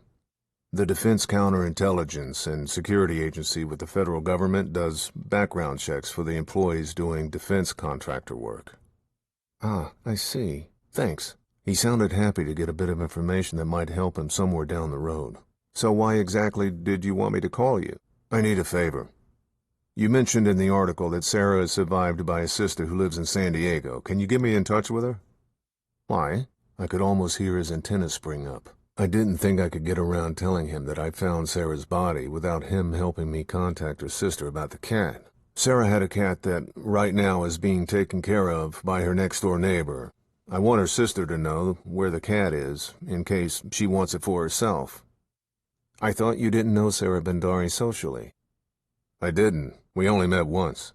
Then how do you know that the neighbor has the cat? You're just going to have to trust me on that. You found the body, didn't you? Electricity in his voice. A reporter on the chase. Max Andrus was smart and eager. That used to get you far. I wasn't sure it still did. I hoped so. I might be able to help you with background on your next article about the murder, Max. But you have to swear to me on your mother's soul that I am off the record, and you won't report what I tell you until you get everything confirmed by a second source. I chose his mother because he sounded young enough that he might not yet be married or have children. The odds of him loving his mother were better, and I wanted him to know how serious I was about staying anonymous. If Andrus identified me in the paper or gave enough information for Detective Scoopin to figure out that I was his source, Scoopin would be up my ass about interfering with a police investigation. He could make my life difficult when it was already difficult enough. Although we developed a decent relationship after our first contentious encounter 4 years ago, he still thought I was a publicity-seeking show-off. He was wrong, But I couldn't deny that some of the pub I got in the news helped my business over the years. But some of it had hurt too. Deal. On your mother's soul. I swear on my mother's soul. I now felt creepy about making him say it. It sounded worse coming out of his mouth than mine. Still, creepy shame or not, I didn't feel comfortable telling Andrus about my involvement over the phone. He could be taping the call, and he might hate his mother. Meet me at Muldoon Steakhouse in La Jolla at 5:30 tonight. Tell the hostess you're there to see me. She'll show you the way. Chapter 11. No hostess at Muldoon's tonight. Turk Muldoon greeted me at the hostess station at the end of the hallway of his family's namesake restaurant at 5:15 p.m. Greeted may have been too generous. Look at what the cat dragged in. And gnawed on. Barrel-chested voice. He flashed a freckled-faced grin below pale blue eyes that hadn't changed in the almost 30 years I'd known him. You here for business or pleasure? Haven't seen you for either in quite a while. Turk had, at various times, been my mentor, best friend, boss, and business partner. Now we were friends again after a rough patch that stretched over 5 or 6 years. He let me use a booth in his restaurant to meet clients when it wasn't busy. Saved me a bundle on office rent. I never met clients at home, or let them know where I lived, especially now with my daughter living there. Business. Sort of. Is booth 4 open? Of course. Your office awaits you. He lifted the wooden cane he needed to walk because of the bullet he took the night he saved my life, and pointed it into the dining room. Thanks, Turk. I'd never been able to repay him for the physically independent life he sacrificed for me, and he wouldn't want me to. Although I did my best to help him out of a jam during the worst time of his life a couple of years ago. We regained some of the closeness we'd lost at that point. I was thankful for that. Limp you up a beer while you wait for your client? Forgiving as he was never tired of sticking the needle in by joking about his diminished physical status. Yeah, sure. Watch your step. I needled back, and walked through the carpeted dining room with mosaic wooden tables and captain's chairs, and went up to the 2-step platform to booth number 4. There were a handful of customers seated at tables. The restaurant had only been open for a couple of minutes, and the dinner rush hadn't hit until around 7 p.m. At least it hadn't when I managed it 10 years ago. Turk was right about me not coming to Muldoon's for a while. I rarely met new clients face-to-face anymore. 90% of my business was with existing customers or word-of-mouth referrals for new clients from those same customers. I was nursing a Ballast Point IPA 10 minutes later when Turk's 6'3", 250-pound presence loomed over the booth. Next to him stood a short, roundish man with brown hair and a modern pompadour, a close-trimmed beard, and black horn-rimmed glasses. I give you Rick Cahill, Turk bellowed, then left. Have a seat, Max. I raised an open hand toward the naugahyde-covered bench on the other side of the booth. Thanks, the soprano voice I'd heard over the phone. He wore blue jeans and an untucked gray shirt under a blue polyester windbreaker. He pulled out a small notepad and pen from the windbreaker pocket after he sat down. You want something to drink? I asked. No, thanks. Mr. Muldoon already asked me. There was a lilt to his voice that made me wonder if he sang choir at a church or lead for a garage pop band. It matched his youthful appearance. He looked to be in his early 30s. I owe my years, though. You remember our deal, right? I pushed my beer aside and leaned onto the table, stone-faced. He quickly nodded, eyes round behind his glasses. Well, I see you brought a notepad to take notes. My voice matched my expression, hard and immovable. You don't have anything else on you, like a tape recorder or the recording function running on your phone in your pocket, do you? No, a deal's a deal. His voice pined up a bit. I gave you my word. The word of the media that I'd encountered was as solid as room-temperature mercury, but there was an earnestness to Andrus that made me believe him, or at least want to. I discovered Sarah Bandari's body. How? No change of expression. He wasn't surprised. I told him about going over to Sarah's house and finding her body. I left out the horrific details of what I found in her bedroom. If he wanted those, he'd have to get them from the police. What are you going to do with the information I gave you? I asked. I'm going to try to corroborate it and then possibly use it in a follow-up story. Nothing you told me is significant enough to write a new piece about it, except maybe the bit about the cat as a human interest story after the fact. Have you talked to Sarah's family yet? Just her father and her sister, he said, his eyes still trying to figure me out. Shreya Gargano. She's Sarah's older sister. She was pretty shaken up. Does she live in San Diego? If not, I wondered how interested she'd be about picking up Sarah's cat. Yes. Do you think it would be okay for me to contact her about the cat? I didn't want to intrude on Shreya Gargano's grief. I knew what that was like firsthand. From the police and the press. I'd be a third intrusion. But unlike my situation with my late wife, none of the intruders would be accusing her of murder. That's your call. The circumstances surrounding Sarah Bandari's death and Detective Skupin's disinterest in the information I'd had about the last few days of her life still bothered me. The chance to test the theory Moore and I attributed to Skupin that she may have been murdered by a serial rapist sat right across from me. Do you know of a serial rapist currently preying on women in San Diego? I asked. Why do you ask that? His gaze held steady on me. This was my chance to follow my gut on Sarah's murder, or set it aside for good. I have some information about some things happening at Fulcrum Security that Sarah thought were peculiar, but the police don't seem interested. I think they're connecting her death to a series of rapes that were committed over the past few months. 3 rapes in 6 months, plus Sarah Bandari's, Andrus said. Turk suddenly walked past our booth and sat an older couple in the one behind us, then glanced in as he passed on his way back to the hostess station. I peeked my head up over the top of the booth and looked down at the dining room. Tables were starting to fill up with customers. My deal with him was I could use the booth until he needed it for paying customers, unless I was eating dinner with a client. I wasn't hungry and didn't want to pay for Andrus's meal if I couldn't expense it, which I couldn't. I was my own client. I'd either have to move our discussion into the bar or end it soon. Do you know that the police have linked all of them, including Sarah's, firsthand, or are you speculating? Is there DNA?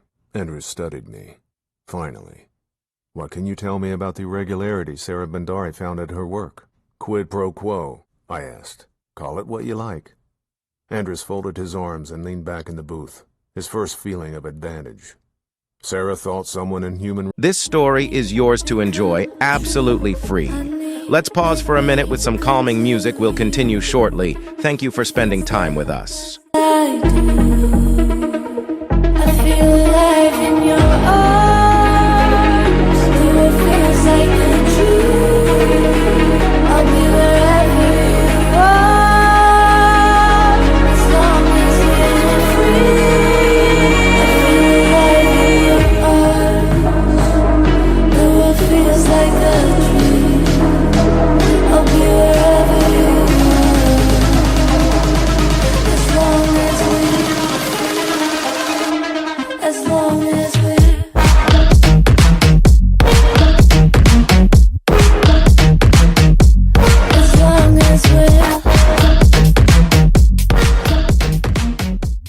Resources hadn't run background checks on 3 recent hires. She searched for the files when the person responsible was out sick, but she couldn't find the background reports. She checked with the production manager who was responsible for the hires, and he assured her that the background checks had been done. The next day, the person who had been out sick returned and produced the reports. Andrus started taking notes again. Couldn't you have corroborated that you'd done the background checks through your own records? He asked. Smart. I didn't do those checks. They used a new agency for them. Leveraged investigations. Why did she tell you about this? I thought you two weren't very close. He angled his head to the left, side-glancing me, a show of suspicion. Because she trusted me, I looked Andrus dead in the eyes. I take trust very seriously. Sarah asked me to investigate leveraged investigations after the other employee produced the background checks for the new hires. When was this? More earnest. Last Thursday. She called me that morning and asked to meet for lunch. I said I could meet up with her in Escondido, where Fulcrum Security is located. But she wanted to meet in Poway instead. Andrus rubbed his chin hair. Do you think she wanted to meet in Poway so there was no chance that someone from work could see her talking to you? Yeah. My cadence picked up. Andrus was on the same page.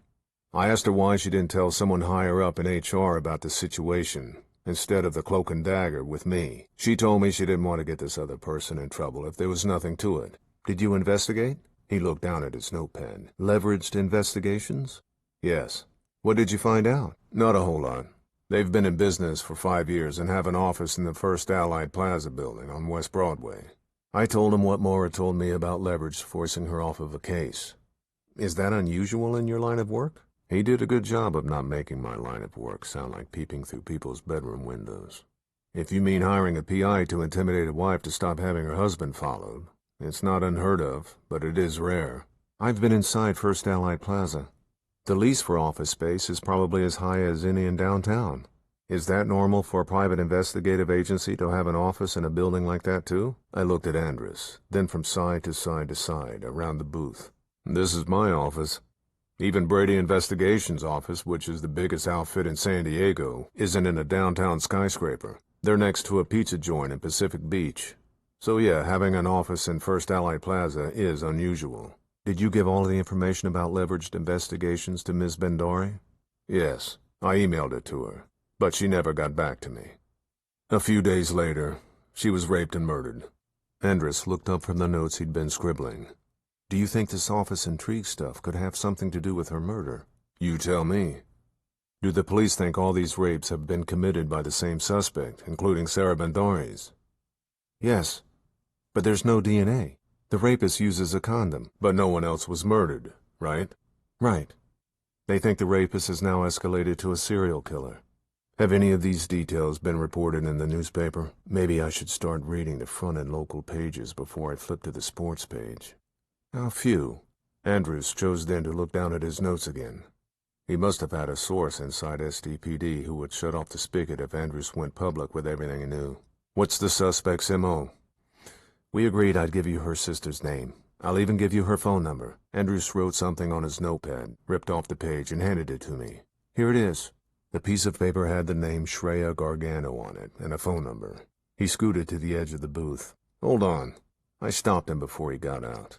I told you everything I know about the last few days of Sarah Bendari's life and that I found her body. I need to know more about the person who supposedly killed her.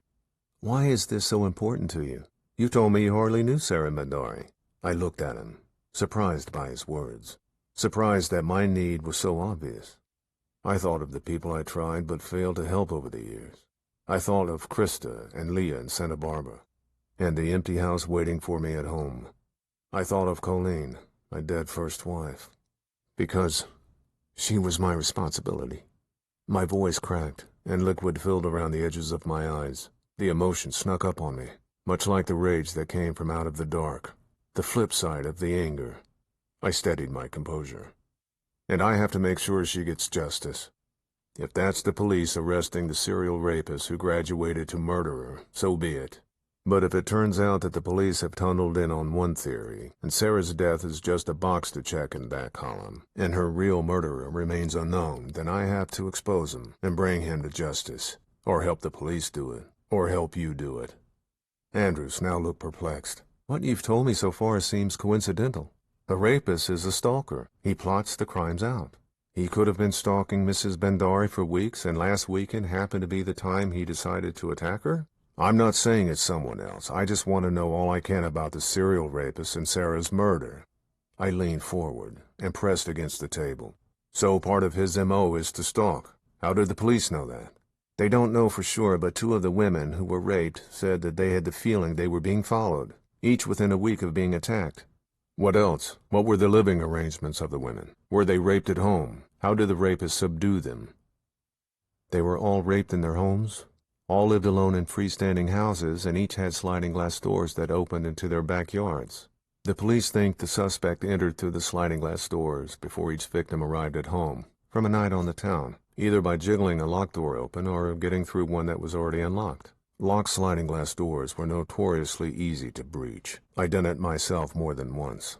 So, the suspect, seemingly knowing that the women were out on the town, also led the police to conclude that he must have stalked them. The disease hadn't yet robbed me of the ability to put clues together and run scenarios.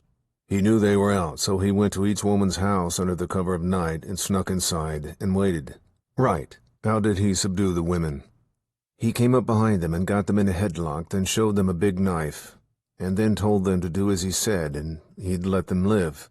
So what is the signature? They were all gagged with their own underwear and tied face down on their beds and anally penetrated with the dowel that held the toilet paper in their bathrooms. Andrus swallowed air. Is that how you found Sarah Bendari? Yes. My voice, a croak. The memory flashed across my mind. Again. I fought back the anger and sadness. But now he's escalated to murder. That must have been horrible to see. Andrews looked at me, his complexion paler than when he first sat down in the booth. I didn't say anything, and Andrews went on. The rapist cut the third victim's breast, so the police think that that's when he started to escalate more violently. Was Miss Bendori's breast slit? The blood on Sarah's bedsheets. Yeah. Geez. Andrews slowly shook his head.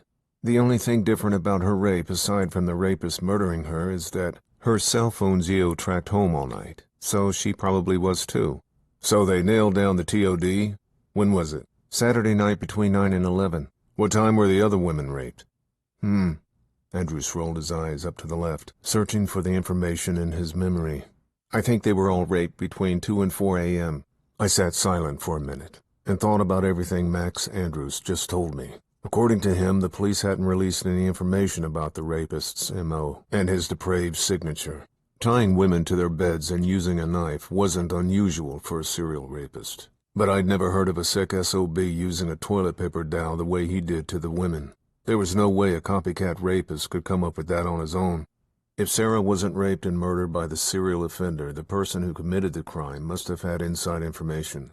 But everything Andrews told me made me think that Sarah had been the rapist's latest victim, and his first murder, and that there was nothing I could have done to save her. Sadness for Sarah's life cut short sank in as the shadow of guilt disappeared. The police were on the right track. Now I just had to stay out of their way. And I had to make sure that Sarah's cat ended up in a happy home. Chapter 12. I sat in my car at the dead end of Marine Street in La Jolla, about a mile from Muldoon's, and looked out over the beach that carried its name. The sun was a minute or two from setting, and I waited for a chance to see the elusive green flash as the sun disappeared below the water. The phenomenon occurs when the sun slowly slips below the horizon, and water vapor in the atmosphere absorbs the sun's orange and yellow colors, leaving the green light's steeper wavelength as the last visible color. I'd only taken the time to try to see the natural wonder a dozen or so times in my life, and been disappointed all but once. But that once had been worth the misses. Tonight I could use a little of God's and nature's beauty when I contacted the grieving, an infinitely more common occurrence on Earth. Shreya Gargano answered her phone on the 5th ring. Her voice was much lower than Sarah's had been. It had a trained quality to it and sounded older than I expected, but maybe that was just the grief. Shreya, my name's Rick Cahill. I ran background checks for Fulcrum Security over the past year, and Sarah was my contact with the company. Background checks? Yes, I'm a private investigator, and Fulcrum contracts me to run background checks on prospective employees for their cruise line and luxury yacht business. Okay, weary. Probably tired of calls of condolence or wondering why some PI who worked with her murdered sister would choose now to invade her grief. The last edge of the sun slipped below the horizon, and a flash of green sparked. Then it disappeared with it. The green flash. An unnatural collision of science and nature that produced a brief moment of unearthly beauty. I wanted Krista to see it when she was old enough to marvel at it. The reason I'm calling is that I wanted you to know that Sarah's next-door neighbor in the yellow house is taking care of her cat right now. Silence. In case you want to pick up the cat. I stumbled down the dead end my call had created. Maybe I should have just forgotten about the cat and let everyone fend for themselves, if they wanted to. Were you and Sarah dating? A little life in her voice.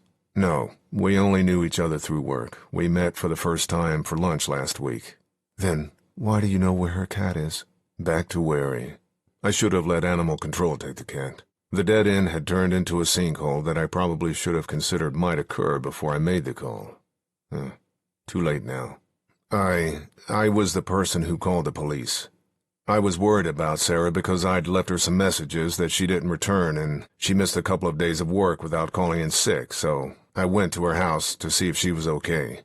I thought you only knew my sister through work. The word sister came out protective and angry. Why were you so worried about her, and how did you know where she lived? She was concerned about some things at work and asked me to check on something for her. I didn't find anything too out of the ordinary and sent her a report the next day. But when she didn't return my messages, I got a little worried, and I didn't know where she lived. But I'm a private investigator, so I know how to find out where people live. Hell, anybody can do it now on the internet. What was she so worried about at work? The anger shifted to concern. I told her about the missing, then found background check files for the new employees and leverage investigations. There was no client PI privilege now, and the issues at Sarah's work didn't seem to have anything to do with her death. Still, agitation that Freya Gargano didn't need as she mourned her sister. Do you think any of these discrepancies at the office could have something to do with Sarah's murder? No, not after what I'd learned from Max Andrews about the serial rapist and the way Sarah died. What have the police told you about Sarah's murder?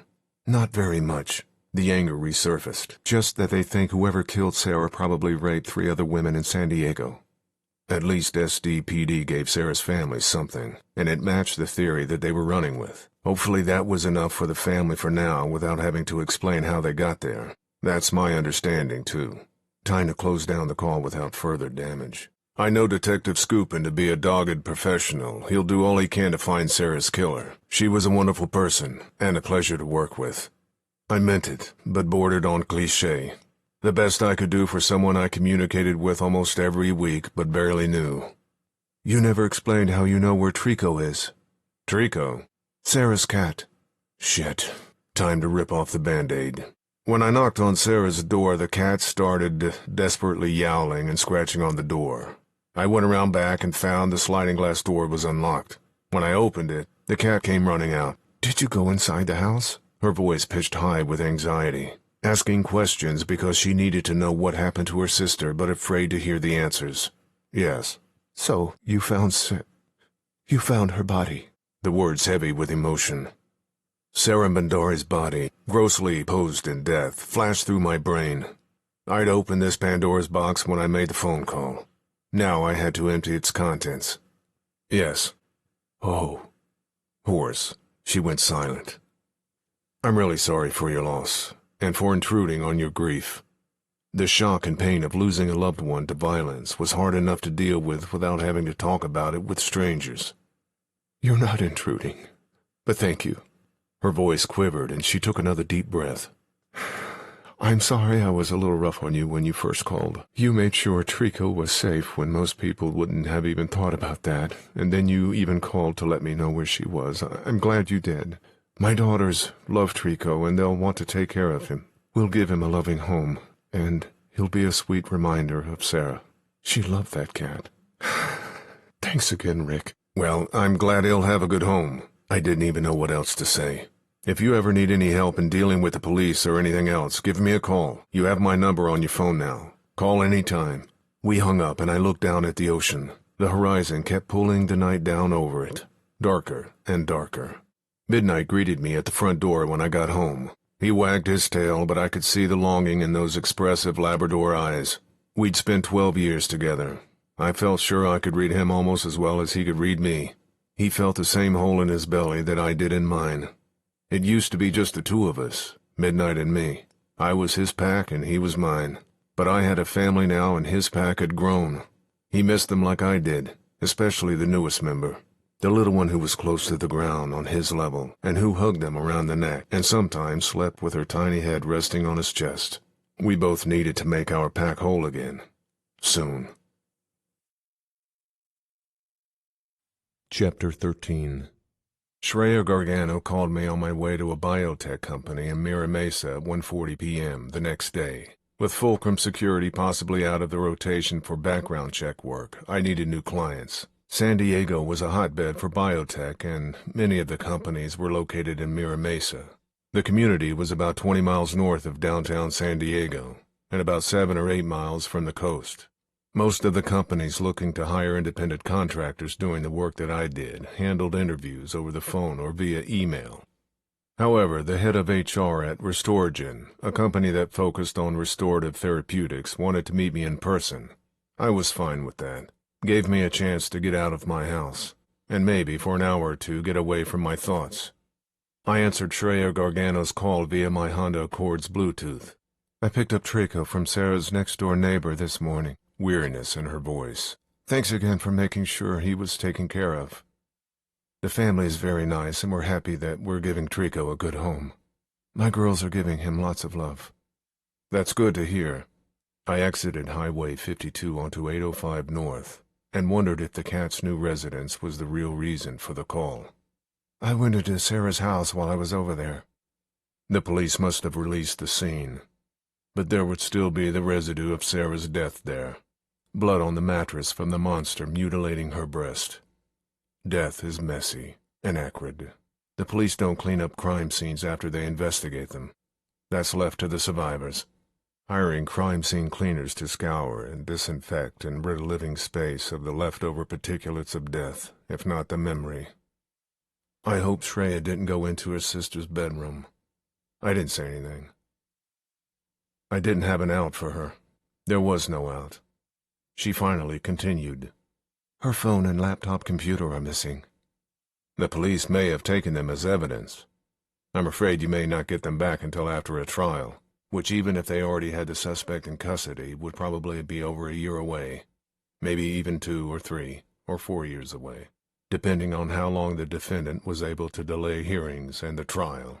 But again, I kept the realities of the justice system to myself. Shreya had already had an awful morning. But they don't have them. I called Detective Scoopin from Sarah's house and asked him about them. He checked to see if they'd been collected for evidence, like you said. They weren't. The murderer must have taken them. Did Scoopin say anything else? Was he surprised that they weren't there? I don't think so. He sounded the same way he sounded when I talked to him yesterday. Max Andrus didn't mention if the suspect who raped the other women had stolen anything from their homes. Maybe he did, and the police kept it under wraps. There was a possibility that Sarah had left her phone and laptop at work, but I doubted it. It could also be an example of Scoopin's shifting M.O. theory. The suspect was now killing and robbing the victims. Whatever the case, I felt an obligation to look into it. Was there anything else missing that you know of? I asked. I don't think so. Shreya went quiet for a second. That's the exact question that Detective Scoopin should have asked me when I told him about the missing phone and computer. I couldn't argue with her on that, but I didn't want her to lose confidence that her sister's killer would be caught. The police will be thorough and work through all the angles and find the son of a bitch who killed Sarah. Detective Scoopin knows a lot more about crime than we do. I'm sure he does. But I think he's happy with what he knows and doesn't care about what he doesn't know. But you have questions about what you don't know. That's why I want to hire you. Hire me to do what? I hadn't expected that response. I exited the highway onto Mira Mesa Boulevard. My search for a new client was here, in Mira Mesa, not with a grieving family looking for answers to questions that might not ever be answered, or might be best left unanswered. Investigate Sarah's murder. It sounded like a command. Look into the things the police are ignoring. I did some investigating on my own after we talked yesterday. I know you've solved some big cases before. And I know you solved your own wife's murder after the Santa Barbara Police Department couldn't do it for 15 years. You're not just some fly-by-night private eye. You've got a good reputation. My reputation varied drastically depending upon who you asked about it. Shreya must have found an article Max Andrus wrote about what happened in Santa Barbara 4 years ago. The article went into the good reputation file. Whatever reputation I may have, an investigation of your sister's murder will be best handled by the police. I've already looked into it a little bit on my own, and I think the police are on the right track. I could use the money with suddenly uncertain times in front of me, but if I took the case, I'd have to tell Shreya everything I knew. That was only professional and fair, but it would be extremely unfair too. Everything I knew meant I'd have to tell her what was done to Sarah, horrific images of her sister that would be forever etched into Shreya's mind. That was my job, to find the truth and tell it to her. But would the extra money for work that might have nothing to do with finding Sarah's killer be worth it? They may or may not be on the right track, but I don't think that they're ever going to look at other tracks. A slow burn was building in her voice. Someone had coldly and viciously killed Shreya Gargano's sister, and she was battling the dark pit of grief while being shut out from what was being done to find Sarah's killer. You told me yesterday to call you if I needed help dealing with the police or anything else. Well, I need help with both. Are you a man of your word, Mr. Cahill? Yes, I was, for better or worse, a man of my word, and a man of my convictions. and all that that entailed. I'll find out what I can. If anything I find can help the police, I'll make sure that they get a look at it. And you don't have to pay me. This is for Sarah. No, I'm going to pay you and sign a contract. That way I'll have a document to hold you to your word. Shreya may have read some news stories and done her homework on me, but she didn't know me at all. Chapter 14. Restorgen was a modern two-story building located in a small business park off Mira Mesa Boulevard. The business park consisted of 3 identical buildings with a vertical span of dark windows that made them look like the faceplate of a Cylon from Battlestar Galactica. The head of HR for Restorgen didn't look a thing like Tricia Helfer, the actress who played Six, the Cylon in human form. Linda Claiborne had dark brown hair with frosted tips and was somewhere in her 50s. She wore a smart business suit and was very much all about business, sitting across from me in a small, unadorned conference room. I was pretty sure Linda Claiborne didn't like me from the start, or before the start. I'd spent most of my adult life with the majority of the people I'd met not liking me from the start, or before the start. It came from being portrayed by the press and a network true crime show as the guy who got away with murdering his wife. That had mostly changed over the past few years. It had even swung back into the opposite direction after Max Andrews' article about me in the Union Tribune 4 years ago, and some other favorable press. But Linda Claiborne wasn't having any of it. Made me wonder why she even gave me the face-to-face interview. Her jaw was clenched as tightly as her arms across her chest. I couldn't see her legs under the oak table, but I guess they were pretzeled tightly together too. She opened a leather portfolio in front of her that contained the resume I emailed her after we spoke on the phone yesterday afternoon. She had been quite pleasant on the phone. Something had changed. "Well, Mr. Cahill, Sub-Zero Icy." She closed the portfolio. "I've looked at your resume and checked on some of your references, and we're going to pass on contracting you for background checks. Short and to the point. I like that in a prospective client. Less so in a no longer prospective client." "What changed?" My voice was even, no rancor. I was simply collecting the facts. "I don't understand what you mean." Her voice deliberately patronizing, her demeanor now short and avoiding the point. "We had a pleasant conversation on the phone yesterday afternoon, and you invited me to come here for a face-to-face interview." I eased my chair back from the table and folded my right leg over my left at the ankle. "I sent you my resume, which is fairly impressive, and recommendations from happy clients. I'm here less than 24 hours later, and you've already changed your mind and made a decision without interviewing me. I repeat, what changed?" "Not all your clients are as happy as you think they are." A crooked aha smile. "I had a few unhappy clients over my 10 years as a private investigator. But the vast majority of the people who were unhappy were the ones who were the targets of my investigations, not the ones who paid me to investigate them. And the few unhappy ones that I knew of had problems paying with me what they agreed to on the contract they signed." "Maybe you could enlighten me." I knew she desperately wanted to. Why else would she keep the appointment after she learned something that, in her mind, disqualified me for the job? "Madeline Cummings is a friend of mine." Smug. "I don't know who that is." The name was vaguely familiar, but I couldn't place it. "She's the vice president of human resources at Fulcrum Security." Now I remembered. We'd exchanged emails when I solicited Fulcrum for the background check gig 2 years ago, before she turned me over to Sarah Bhandari. I never spoke directly with her. All of my communication was with Sarah Bhandari, who found my work to be excellent and more comprehensive than was even asked. I kept my voice calm. A reasonable person who you could depend on. And I turned in every report in early.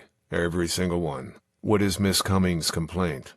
"That's a lie. Your work was unsatisfactory, and you had an inappropriate relationship with Ms. Bhandari, and now she's dead." "What?" My head jerked like I'd been slapped in the face, and I bolted upright in my chair. "That's bullshit. What did Cummings say that I did?" "You know what you did." Arms folded. Morally superior. "Pretend I don't." I managed to tamp down my anger, for the moment. "You sent highly inappropriate emails to Ms. Bhandari.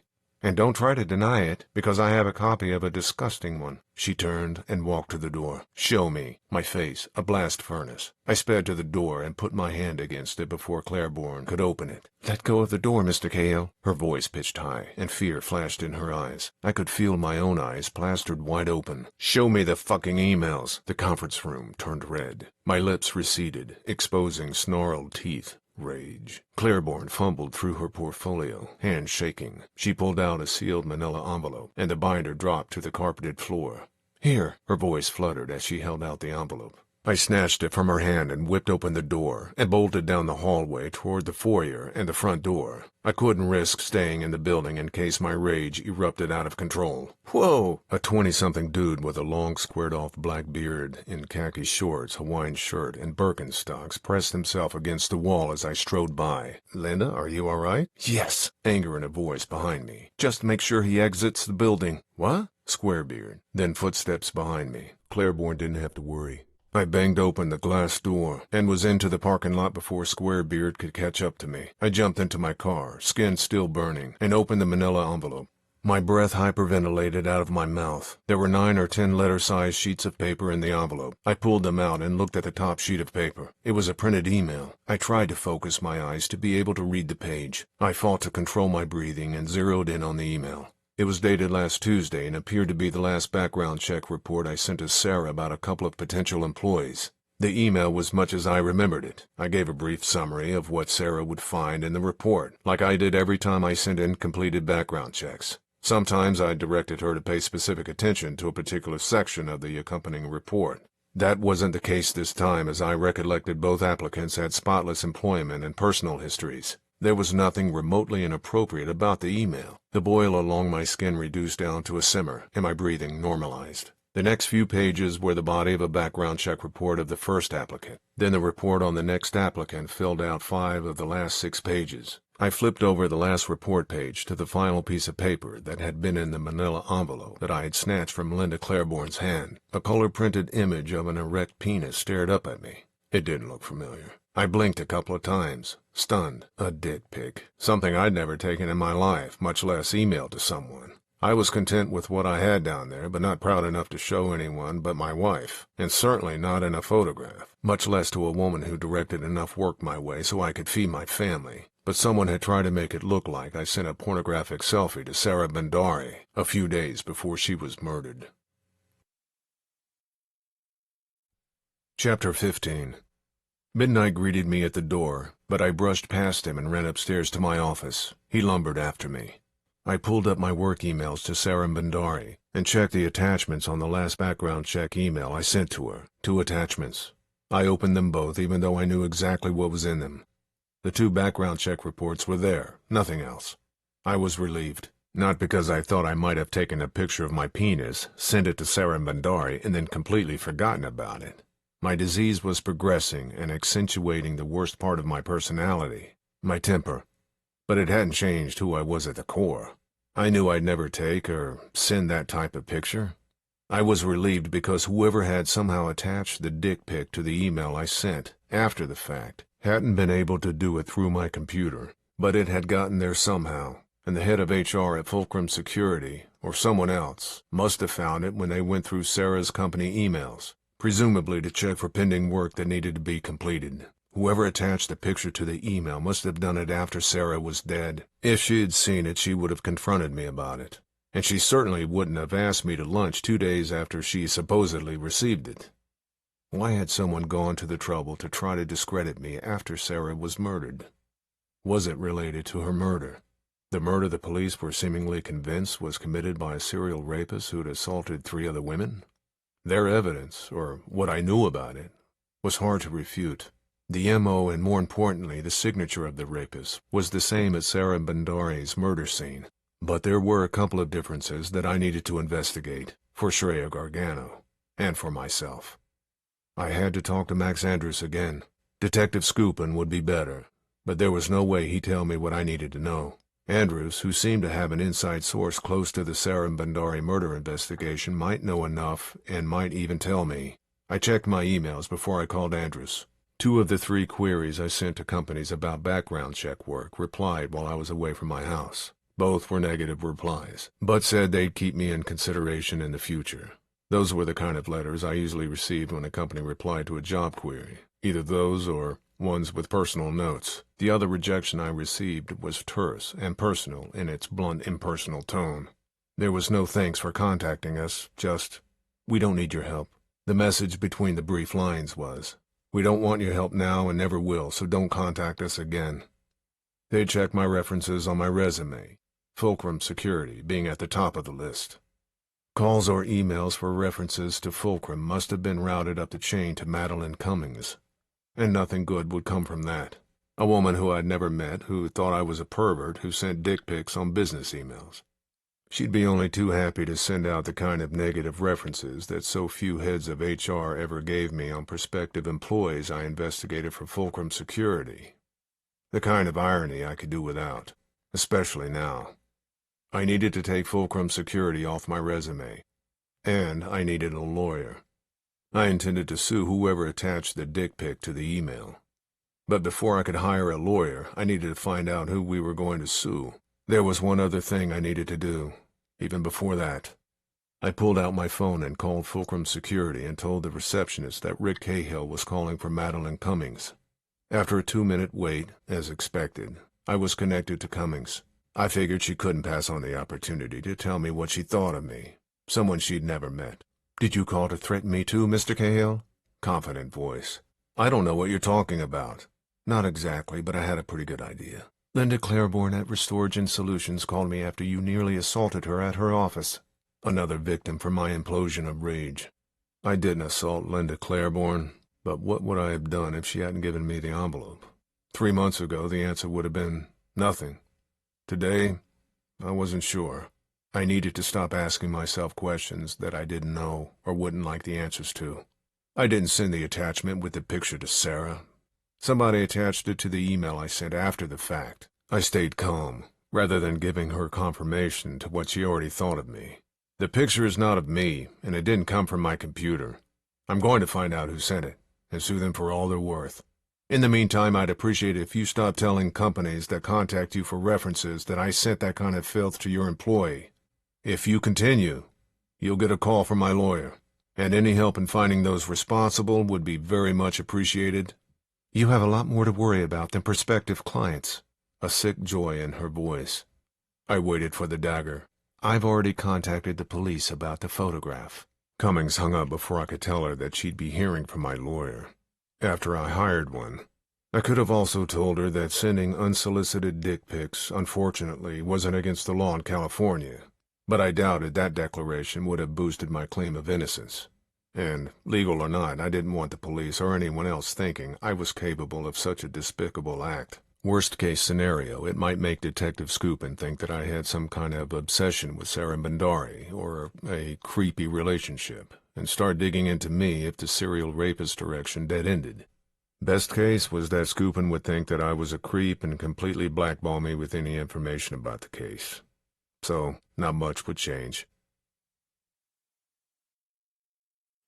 Chapter 16. Schreier Gargano wanted to meet in person to hire me, her house, at 6 p.m.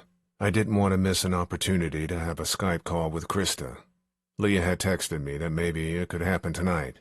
Krista was usually in her crib for the night by 7 o'clock. I texted Leah. Calling would have been a self-inflicted wound. Me. What time can I Skype with Krista tonight? A response came back 4 or 5 minutes later. Leah. Not going to be able to tonight. Have a business dinner. Me. Can you have your mom set one up?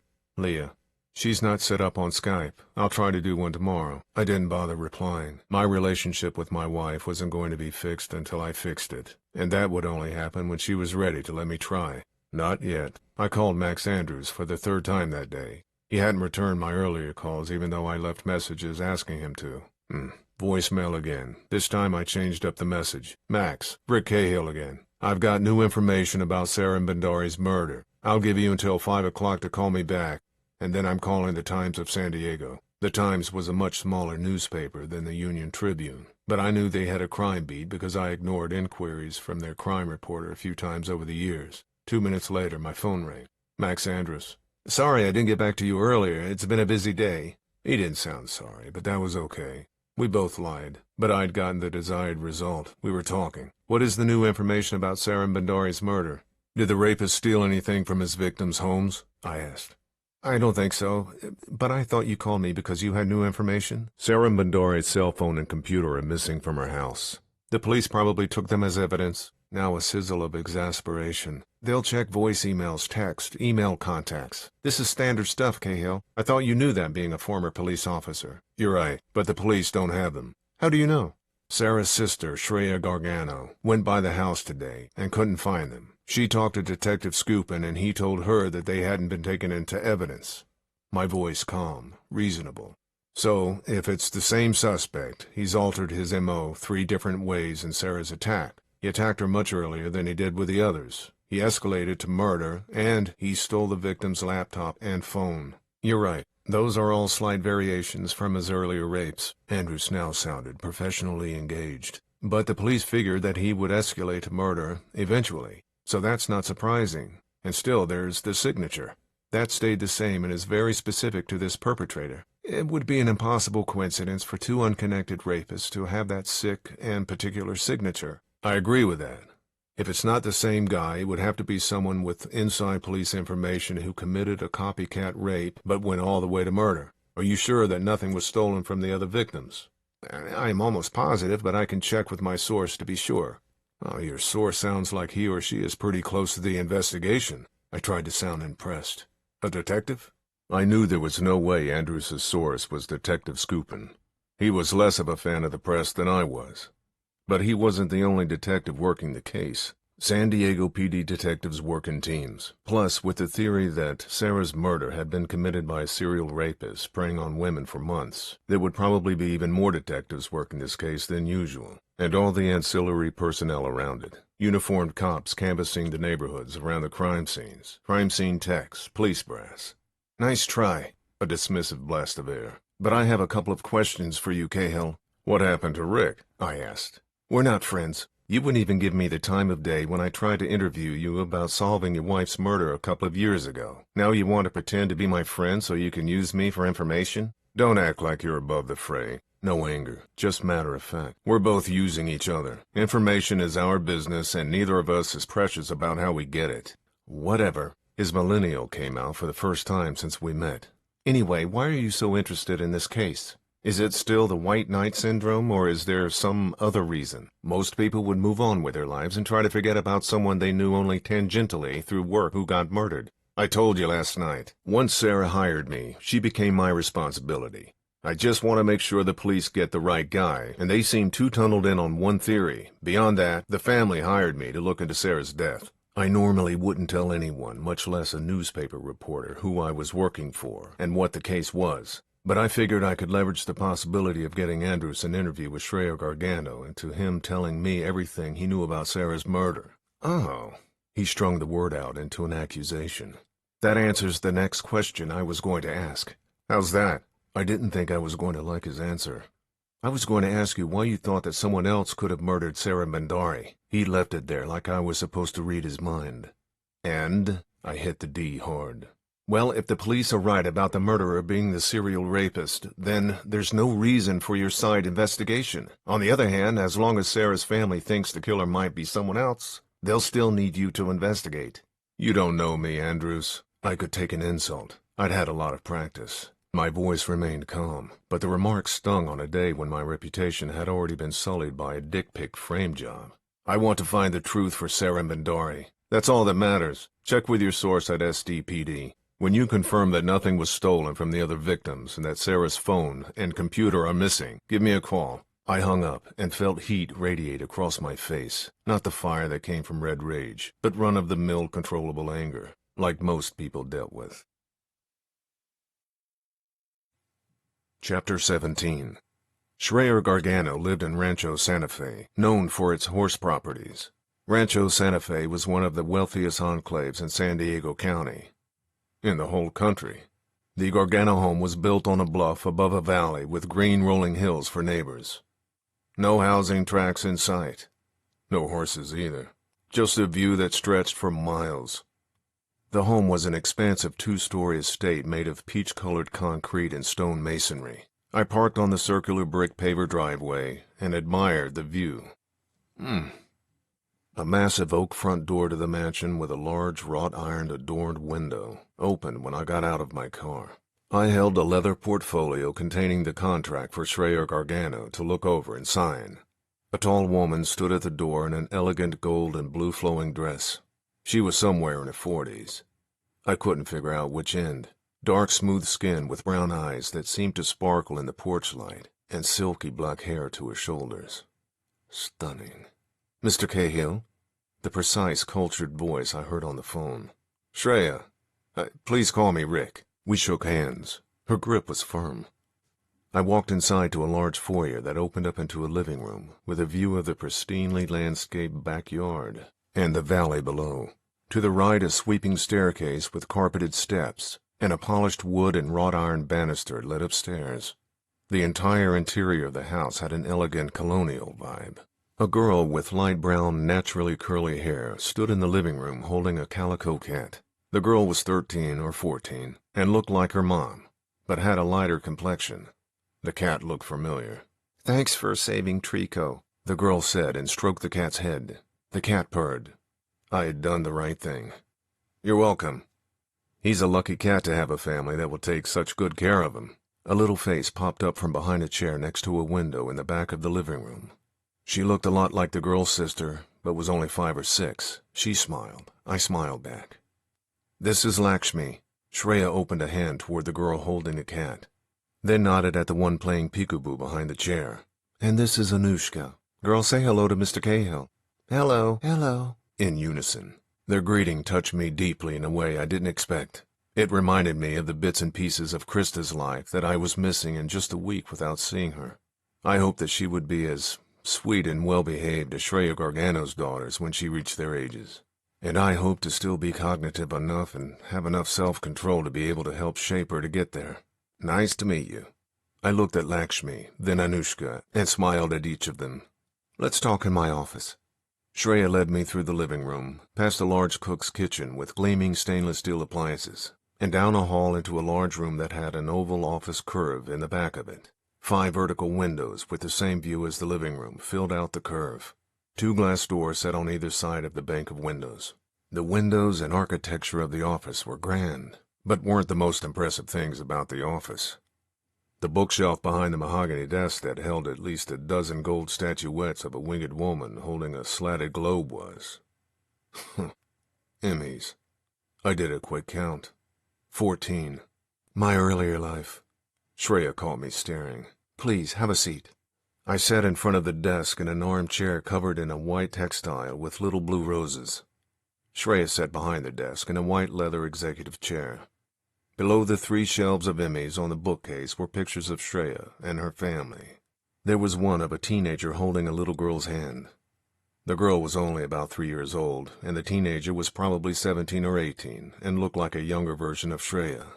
That probably made the little girl too young to be Sarah. I looked at Shreya and tried to solve the Emmy mystery.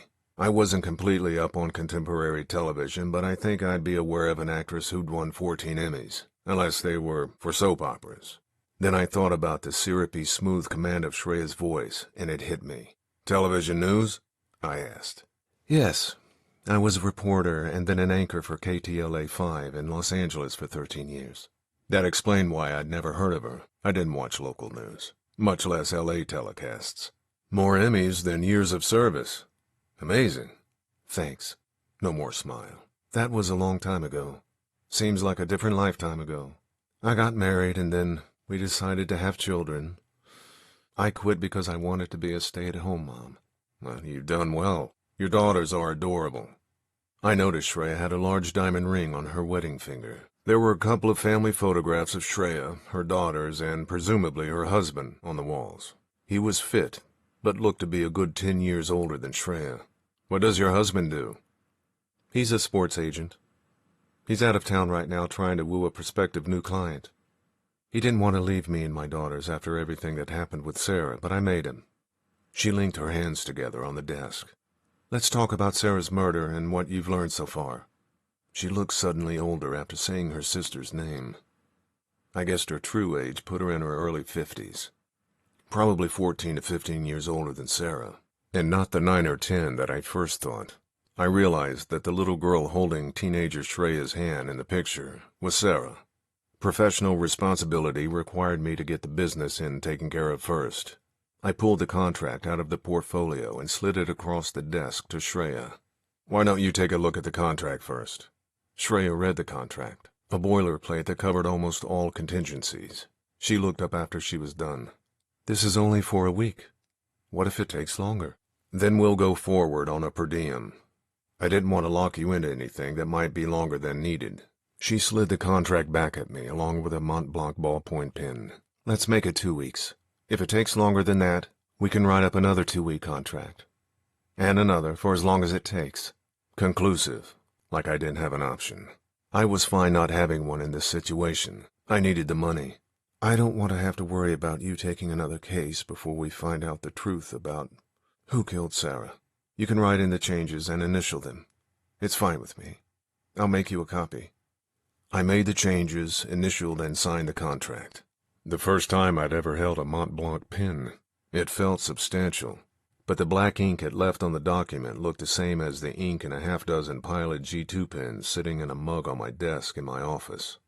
Shreya looked at me expectantly, but I wasn't ready to give her the contract back yet.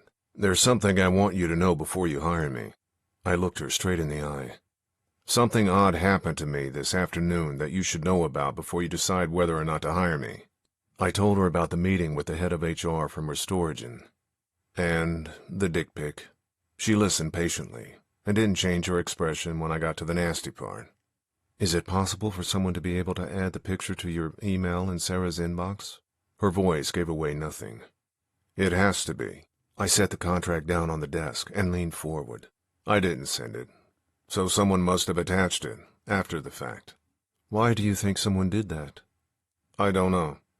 The only thing I can think of is that someone wanted to ruin my reputation. Whoever it was had to have access to Sarah's email account, someone at Fulcrum Security." "Do you think it could have anything to do with Sarah's murder?" Shreya's voice was under control. The consummate news professional. She seemed to be able to compartmentalize her grief over the death of her sister from the resolve to stay focused on trying to find who killed her. "I doubt it, but I certainly can't rule it out. The police are probably right in their theory that a serial rapist killed Sarah, and whoever attached the dick pic to my email is just someone who has a grudge against me. Something completely separate, although the timing seemed more than coincidental. But finding out who exploded a stink bomb on my reputation was at the bottom of my priority list in relation to investigating Sarah's murder. Attaching a disgusting image to an email and making it look like you sent it, and then waiting around for someone to find it as they go through Sarah's emails for work purposes is diabolical. Do you have enemies like that?" Her voice pitched above buttery news anchor professional into shocked onlooker. I'd had enemies that were worse, but most of them were dead. Some by my hand. I've had a few, but the only person I dealt with at Fulcrum was your sister. "This is all very strange. Anyway, as unsettling as the picture is, I don't believe that you had anything to do with it." She wiggled her fingers again. "I'm ready to sign the contract." I slid the contract and the Mont Blanc pen across the table to her. I wondered if I'd ever have a Mont Blanc pen in my hand again. Shreya made a copy of the document on a Canon copier on her desk and gave it to me. "So that's half up front and the other half at the end of the week, correct?" She pulled out a checkbook from the middle drawer of the desk. "The other half at the end of the second week." "Well, I'm going to write one check for the 2 weeks now. Make it easier, okay?" "Okay." I suddenly felt guilty that my financial windfall came at the expense of Sarah Bandari's life. The best thing I could do to remedy that was to make sure the police arrested her killer. Shreya wrote on the check, then ripped it from her checkbook. She sat it on the table in front of her instead of immediately giving it to me. "Now, tell me what you've learned about Sarah's death." She rested her elbows on the table and laced her fingers together. I told her everything I knew so far except for the ghastly specifics about the killer's signature and the condition of Sarah's body when I found it.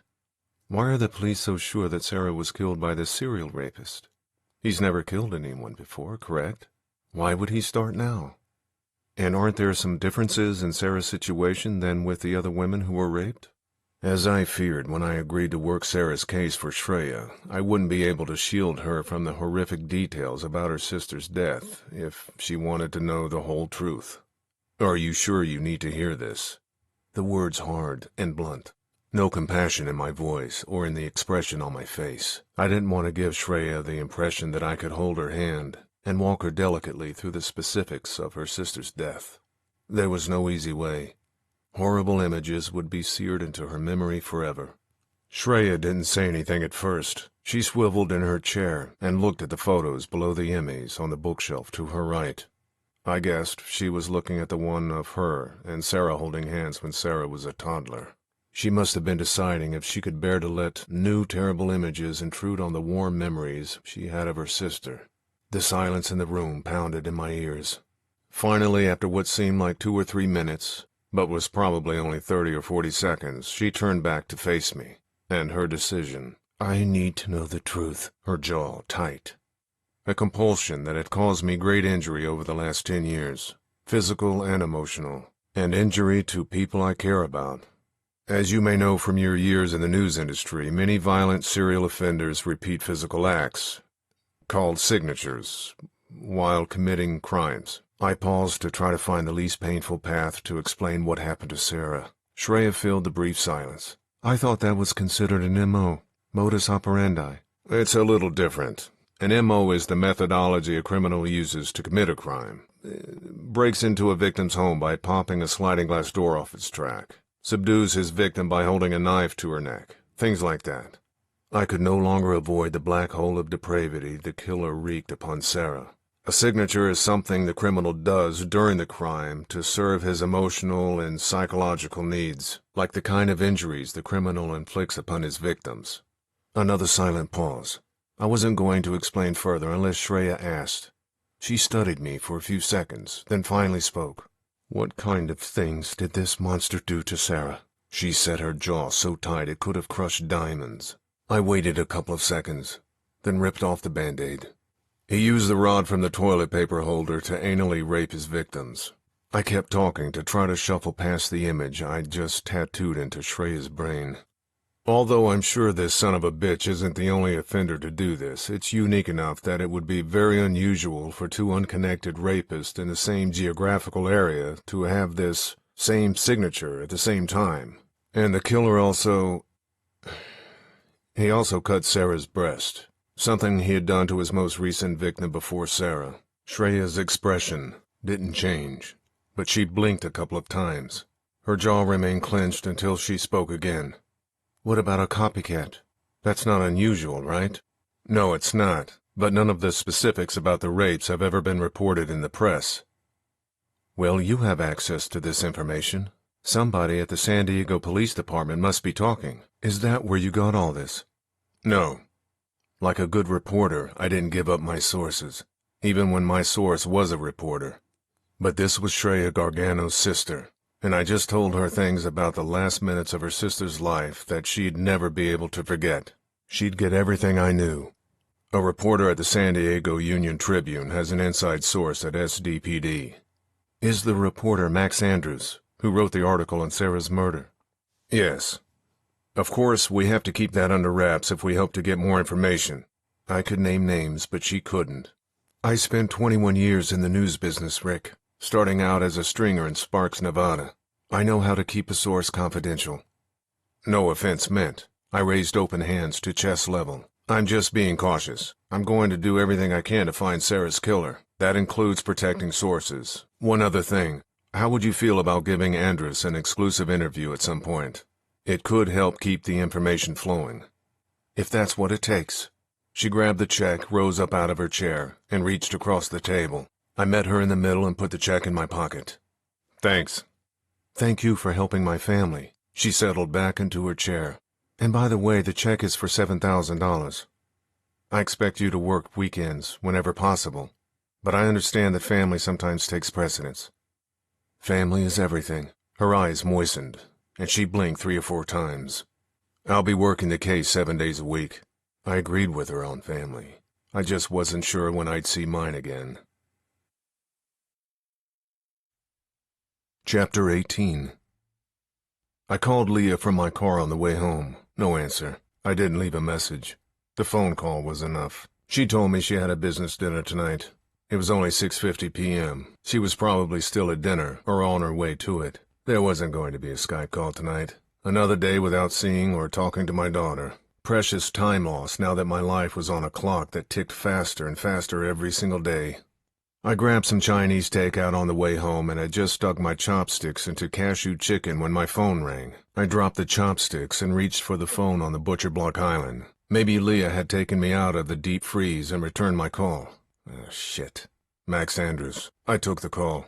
Rick, Max Andrews. I didn't respond, so he continued. You were right about Sarah Mandari's missing computer and cell phone, and that she was the only victim who had something stolen. What does your guy or gal at the department think about that? A sudden change in M.O. or possibly another suspect? I took a bite out of the chicken, already starting to cool. Damn. I never said I had a contact inside the police department. Defensive. I thought we moved past the part where you think I'm stupid. I put down the chopsticks. I wasn't hungry anymore.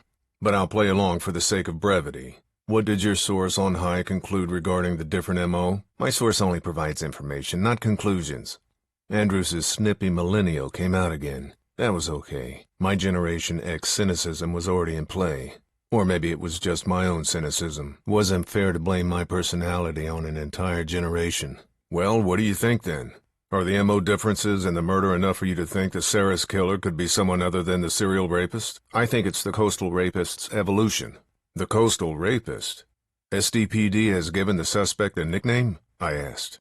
You can read about it in the UT on Saturday. That's when the dam's going to break. What do you mean? I've got a front-page story on the rapes and Sarah Mandari's murder. 25 column inches. Pride in his voice. I couldn't blame him. Everyone wanted to be good at their jobs and get the recognition they thought they deserved. SDPD is going to have a press conference about the crimes at noon on Saturday and lay out the coastal rapist theory. Is SDPD aware that you're beating them to the punch with your news story? Yes. I could have run it tomorrow, but they asked for an extra day so they could put everything together for the Saturday news conference. More pride. So you went to them and said, I'm running this story, be prepared? Something like that. He hung up on that note. Andrews had a cozier relationship with the police than any news person I'd ever heard of. I called Shreya Gargano and told her about the police news conference coming up on Saturday and about Andrews' article dropping that morning. SDP is certain enough about their contention that the rapes and Sarah's murder were done by the same person that they're going public. I can rip up the check you gave me this evening if you want to mail me one for one day's work. I wanted to be fair, but I couldn't be so magnanimous that I didn't take any money for the work I'd already done. Not anymore. The financial realities of feeding a family took precedence over principle. What do you think? Laid back into me. The news conference and SDPD more or less okay in Andrews' article strengthens my opinion that the police probably are correct in their serial rapist theory. Probably correct. She hit probably hard. Nothing is 100% without a confession from the killer and corroborating evidence like DNA, which I'm pretty sure they don't have. Precisely. I'll expect daily reports on how your investigation is going. They can be brief, but I expect to see them every day. You can email them to me and call, or just email them. The contract that Shreya signed stated that I'd send reports at the end of each week. The only time I'd ever given daily reports was when the mob conscripted me to work a case for them. That didn't turn out well for anyone. Still, I understood Shreya's need to know everything as it happened, and her need to feel some control over something when her life had been turned completely upside down. Will do. Here's a piece of information that I'll email you as soon as we hang up. Andrews confirmed that Sarah's stolen electronics were the only things missing from any of the rape victims. And there's also the different time of death, right? Right, but I don't think that's as significant as the stolen phone and computer. The earlier time could be because Sarah didn't go out like the other victims, so he went against his M.O. and broke in while she was home. I felt a little uneasy discussing the murder of Sarah Mandari with her sister like it was some puzzle to put together on a kitchen table. But Shreya continued to demonstrate her ability to compartmentalize and work through the information without getting emotional. That took a lot of strength and a tremendous amount of energy. I guess that's plausible. She didn't sound convinced. Maybe she didn't want to be convinced. Maybe she didn't want her sister's death to have been just another statistic of a serial rapist turned killer. I understood. Leah had felt the same way when her sister was killed in a hit-and-run car accident. Shreya probably thought Sarah's life was significant and thought that her death should be too. Thanks, Rick, for taking the case and for being honest with me. You're probably right that the police are on the right track, but I need to be sure. I'll talk to you soon. Whatever happens, I'll find the truth. Even as I said the words, I realized the significance they could have on me and my family. The need to find the truth. The quest that I'd set aside for the sake of my family. Maybe subconsciously that's why I was willing to give Shreya an out from the quest now that the police were going to go public. If she took it, I wouldn't have to try to balance my compulsion to find the truth against the safety of my family. But Shreya wanted to press on. And I realize now, so did I. Maybe this quest was a desperate substitute for having my family at home, whole. Maybe, like Shreya Gargano, I needed to feel in control of something while my life spun out from under me. I now had a delineated mission, find out who killed Sarah Bandari, and make sure that they were brought to justice. Something seemingly impossible without carrying a badge. But now I had a mandate, and I could control how I went about attempting to achieve it. But before I jumped back in, I had to make sure the path was righteous. One last thing. I stopped Shreya from signing off. Has anyone in your family picked up any belongings that Sarah might have left at Fulcrum Security? We have to make sure her laptop and phone were actually stolen. Funny you should mention that. They called my mom today and asked her where she'd like them to ship Sarah's things. Mama asked me to handle it. I called them back and talked to someone and gave them my address. They said they'd mail everything tomorrow. I didn't ask what they had. I probably should have. What are you doing tomorrow? I asked. Making arrangements for Sarah's burial and memorial service, and dealing with her estate, such as it is.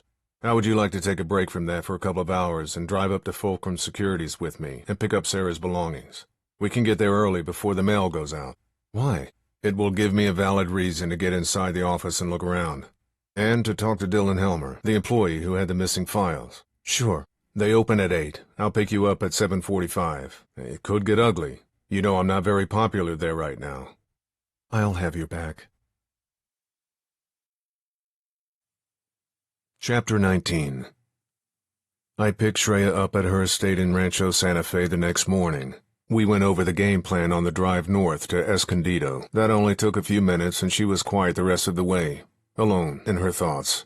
Fulcrum Security was at the end of a cul-de-sac and in an industrial area. We arrived at 8:15.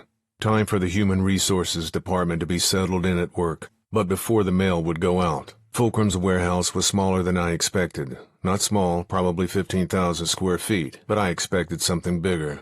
Even though I knew Fulcrum just built radar and sonar for ships and didn't actually install them, the units themselves must have been a lot smaller than I thought they'd be. Despite living in San Diego for most of my life, I knew nothing nautical. We went inside the building, which was concrete and built more for function than style. The entrance had a cement floor, and a receptionist area sat in the middle of a large lobby. Behind it to the left were 2 heavy metal doors that had a keycard reader next to them, the factory for radar and sonar systems production. A metal staircase off to the right led up a second story on that side of the building. My guess was this was where the sales, customer service, human resources offices were. A young woman with shoulder-length blonde hair and a pink blouse and rectangle glasses on a round face sat next to a private security guard in an olive-green uniform. Her name tag read, Janice. The security guard wasn't wearing a name tag. He had dark, close-cropped hair and looked like a retired NFL linebacker. Muscular, but jowly. I wasn't surprised the security guard was there. I'd been inside golf manufacturers' warehouses that had security guards, and they were only protecting company secrets, not Department of Defense systems. The guard raised his head from a bank of monitors and looked at Shreya, then eyeballed me hard. I was used to stern looks from men in uniforms. I'd been getting them for most of the last 15 years. Before that, I gave out some of my own, as a patrolman in Santa Barbara. The world turns. You find a way to turn with it or spin off into the dark. We walked up to the counter, and Shreya took the lead as planned. Hi, I'm Shreya Bandari. She used her maiden name, which was what she used as a newscaster, but also made her connection to Sarah evident. Sarah Bandari was my sister, and I'm here to pick up her belongings. Oh. Janice blinked a few times with her mouth open. I'm so sorry for your loss. Sarah was always very nice to me.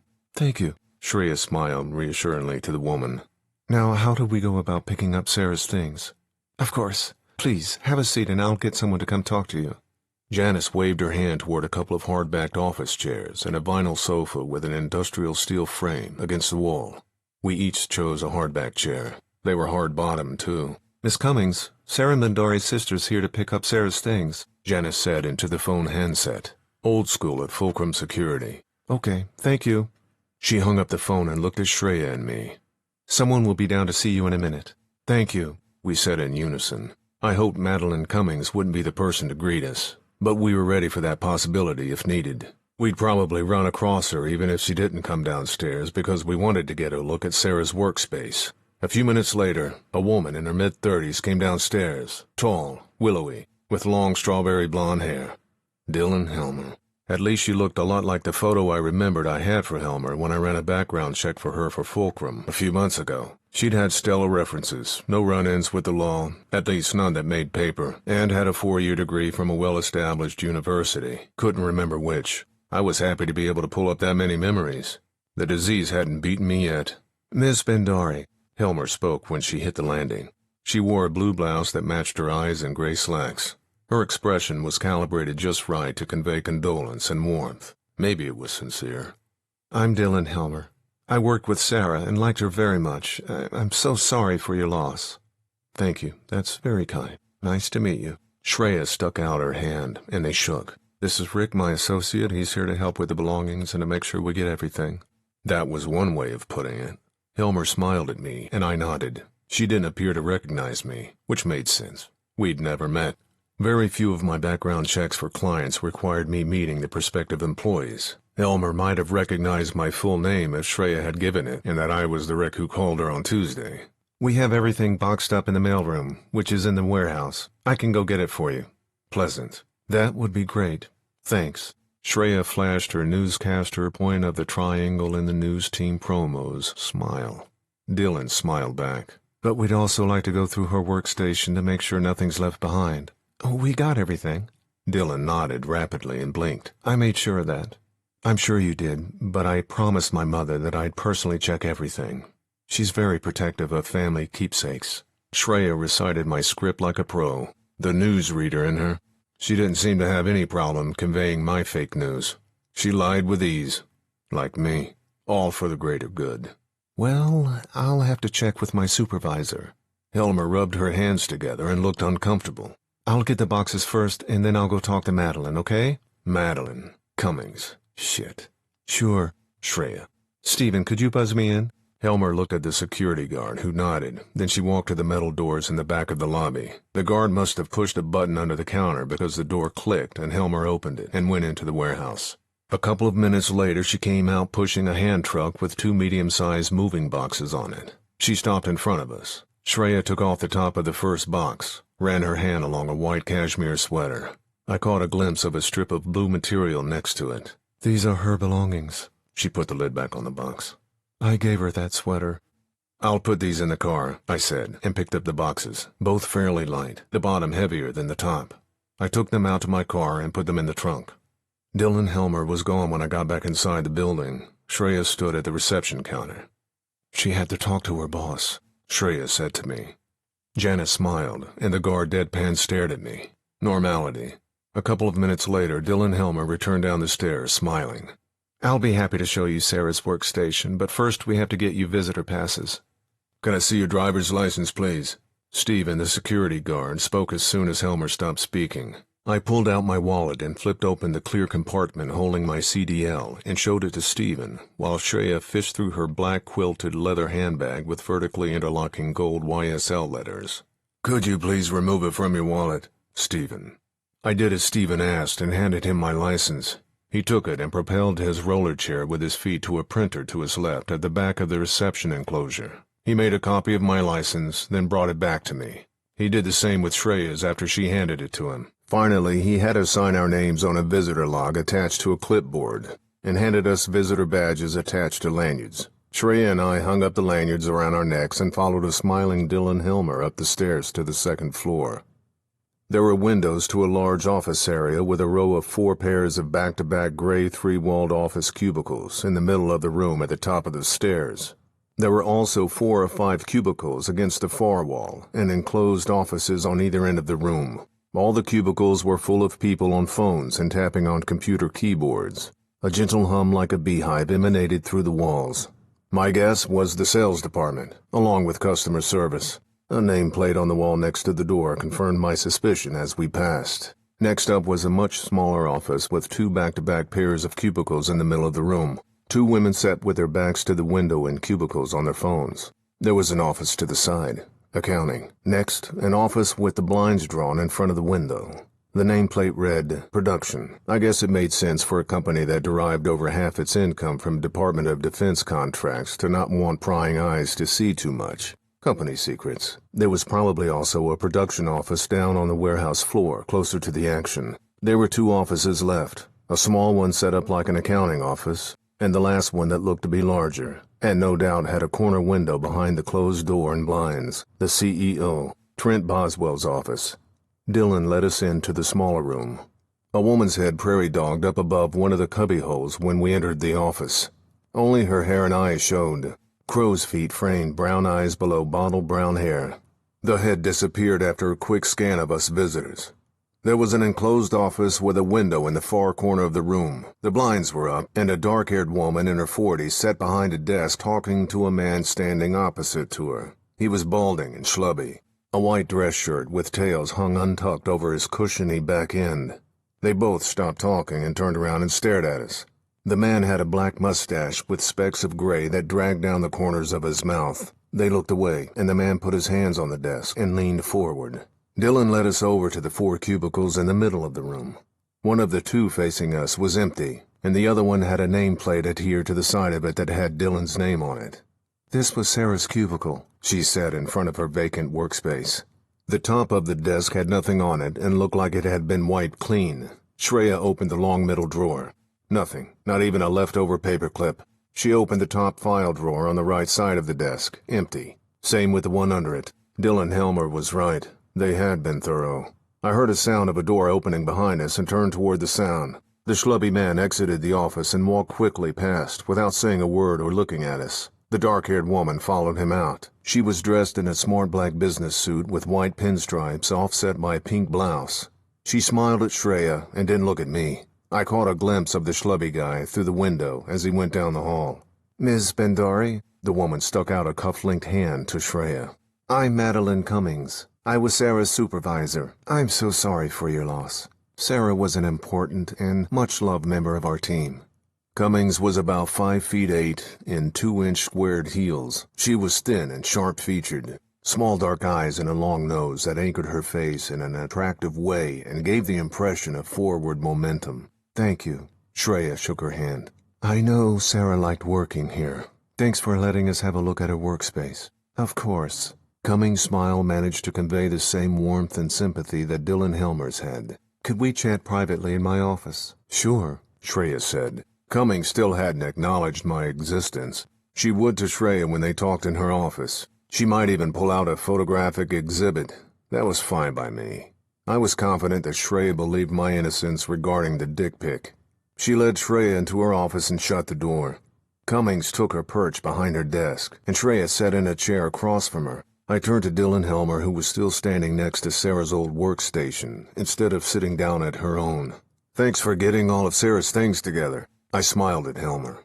The family's really broken up about her death. Yeah, it's terrible. Helmer held her hands in front of her, looking like she wasn't sure what to do, with me. I didn't hear any noise coming from the prairie dog's cubbyhole on the other side of Sarah's cubicle. No typing, no paper shuffling, no drawers opening and closing.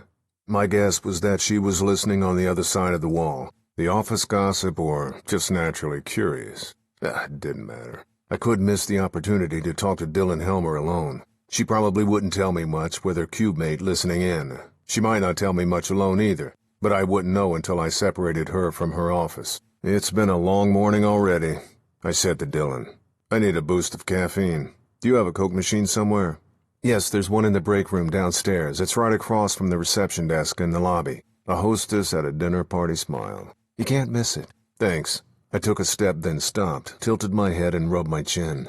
Would you mind going down there with me? I got some bad vibes from your security guard. I don't want him to see me wandering around here unescorted. I don't think it will be a problem. Stephen already checked you in. Dylan looked even more uncomfortable. I had to get her isolated before Shreya came back out of Cummings' office. I'd really appreciate it. I gave her a needy smile. Drinks and snacks on me. Okay, I think she calculated the best way to deal with me was to go on this little errand and then hopefully her boss would be done talking to Shreya, and we'd be gone. I'll take a Diet Coke and some Famous Amos cookies? A disembodied voice from the unseen prairie dog. You got it, I said, and hurried over to the door and held it open for Dylan. She exited the office in front of me, and I glanced back at Madeline Cummings. She was still seated talking to Shreya, but looked directly at me as I shut the door. I avoided looking through the Human Resources office window as I walked with Dylan Helmer down the hall. Thanks for doing this. I know you're busy, I said as we passed the accounting office. Oh, hey, it's fine. Pleasantly placating. Hey, was that Trent Boswell coming out of your boss's office when we got there? I was pretty sure it wasn't. I'd looked up Fulcrum Security's CEO when I first started working for them. It was 2 years ago, but the picture I saw of Boswell was of an older man than the one in Cummings' office. However, in better shape. I threw out his name to give Dylan the idea that I was somewhat familiar with her company in hopes that she might be willing to give up a little information. No, that was Buddy Gatson. Oh, the production manager? I asked. Sarah had mentioned Buddy as the person who recommended that Dylan use leveraged investigations for running background checks on the 3 new hires that had temporary missing files. Yes. I caught her side-eyeing me. Wasn't sure what that meant. I wouldn't expect the production manager and the VP of HR to have a lot of interaction. I shrugged my shoulders. Shows you what I know. She left that alone and was quiet on the rest of the walk downstairs to the break room. But she did side-eye me a couple more times.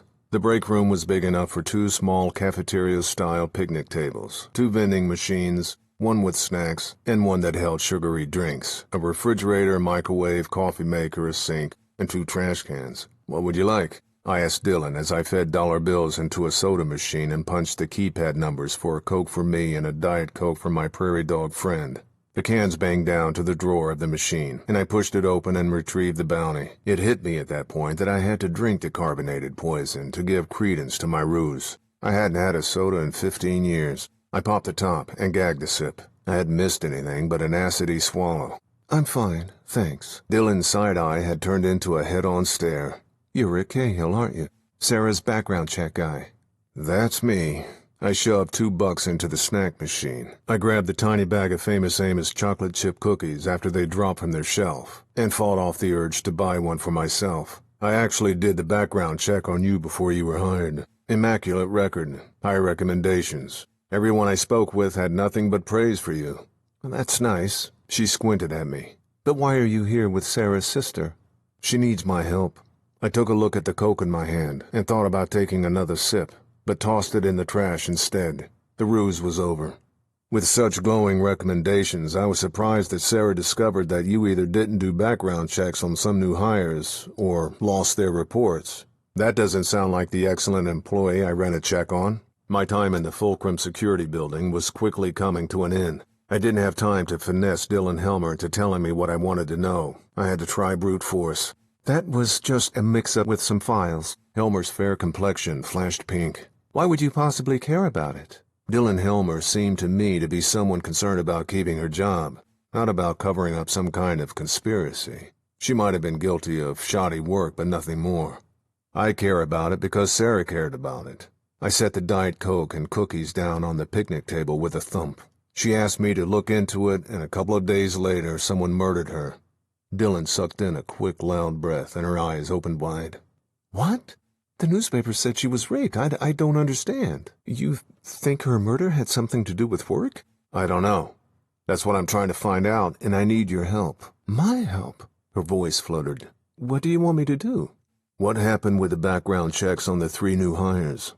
I don't know. I got them from Leveraged Investigations for all 3 applicants a couple of months ago and sent the files to the production manager, and he ended up hiring the applicants a couple of weeks later. She rubbed the inside of her left wrist with her right thumb, a stress release.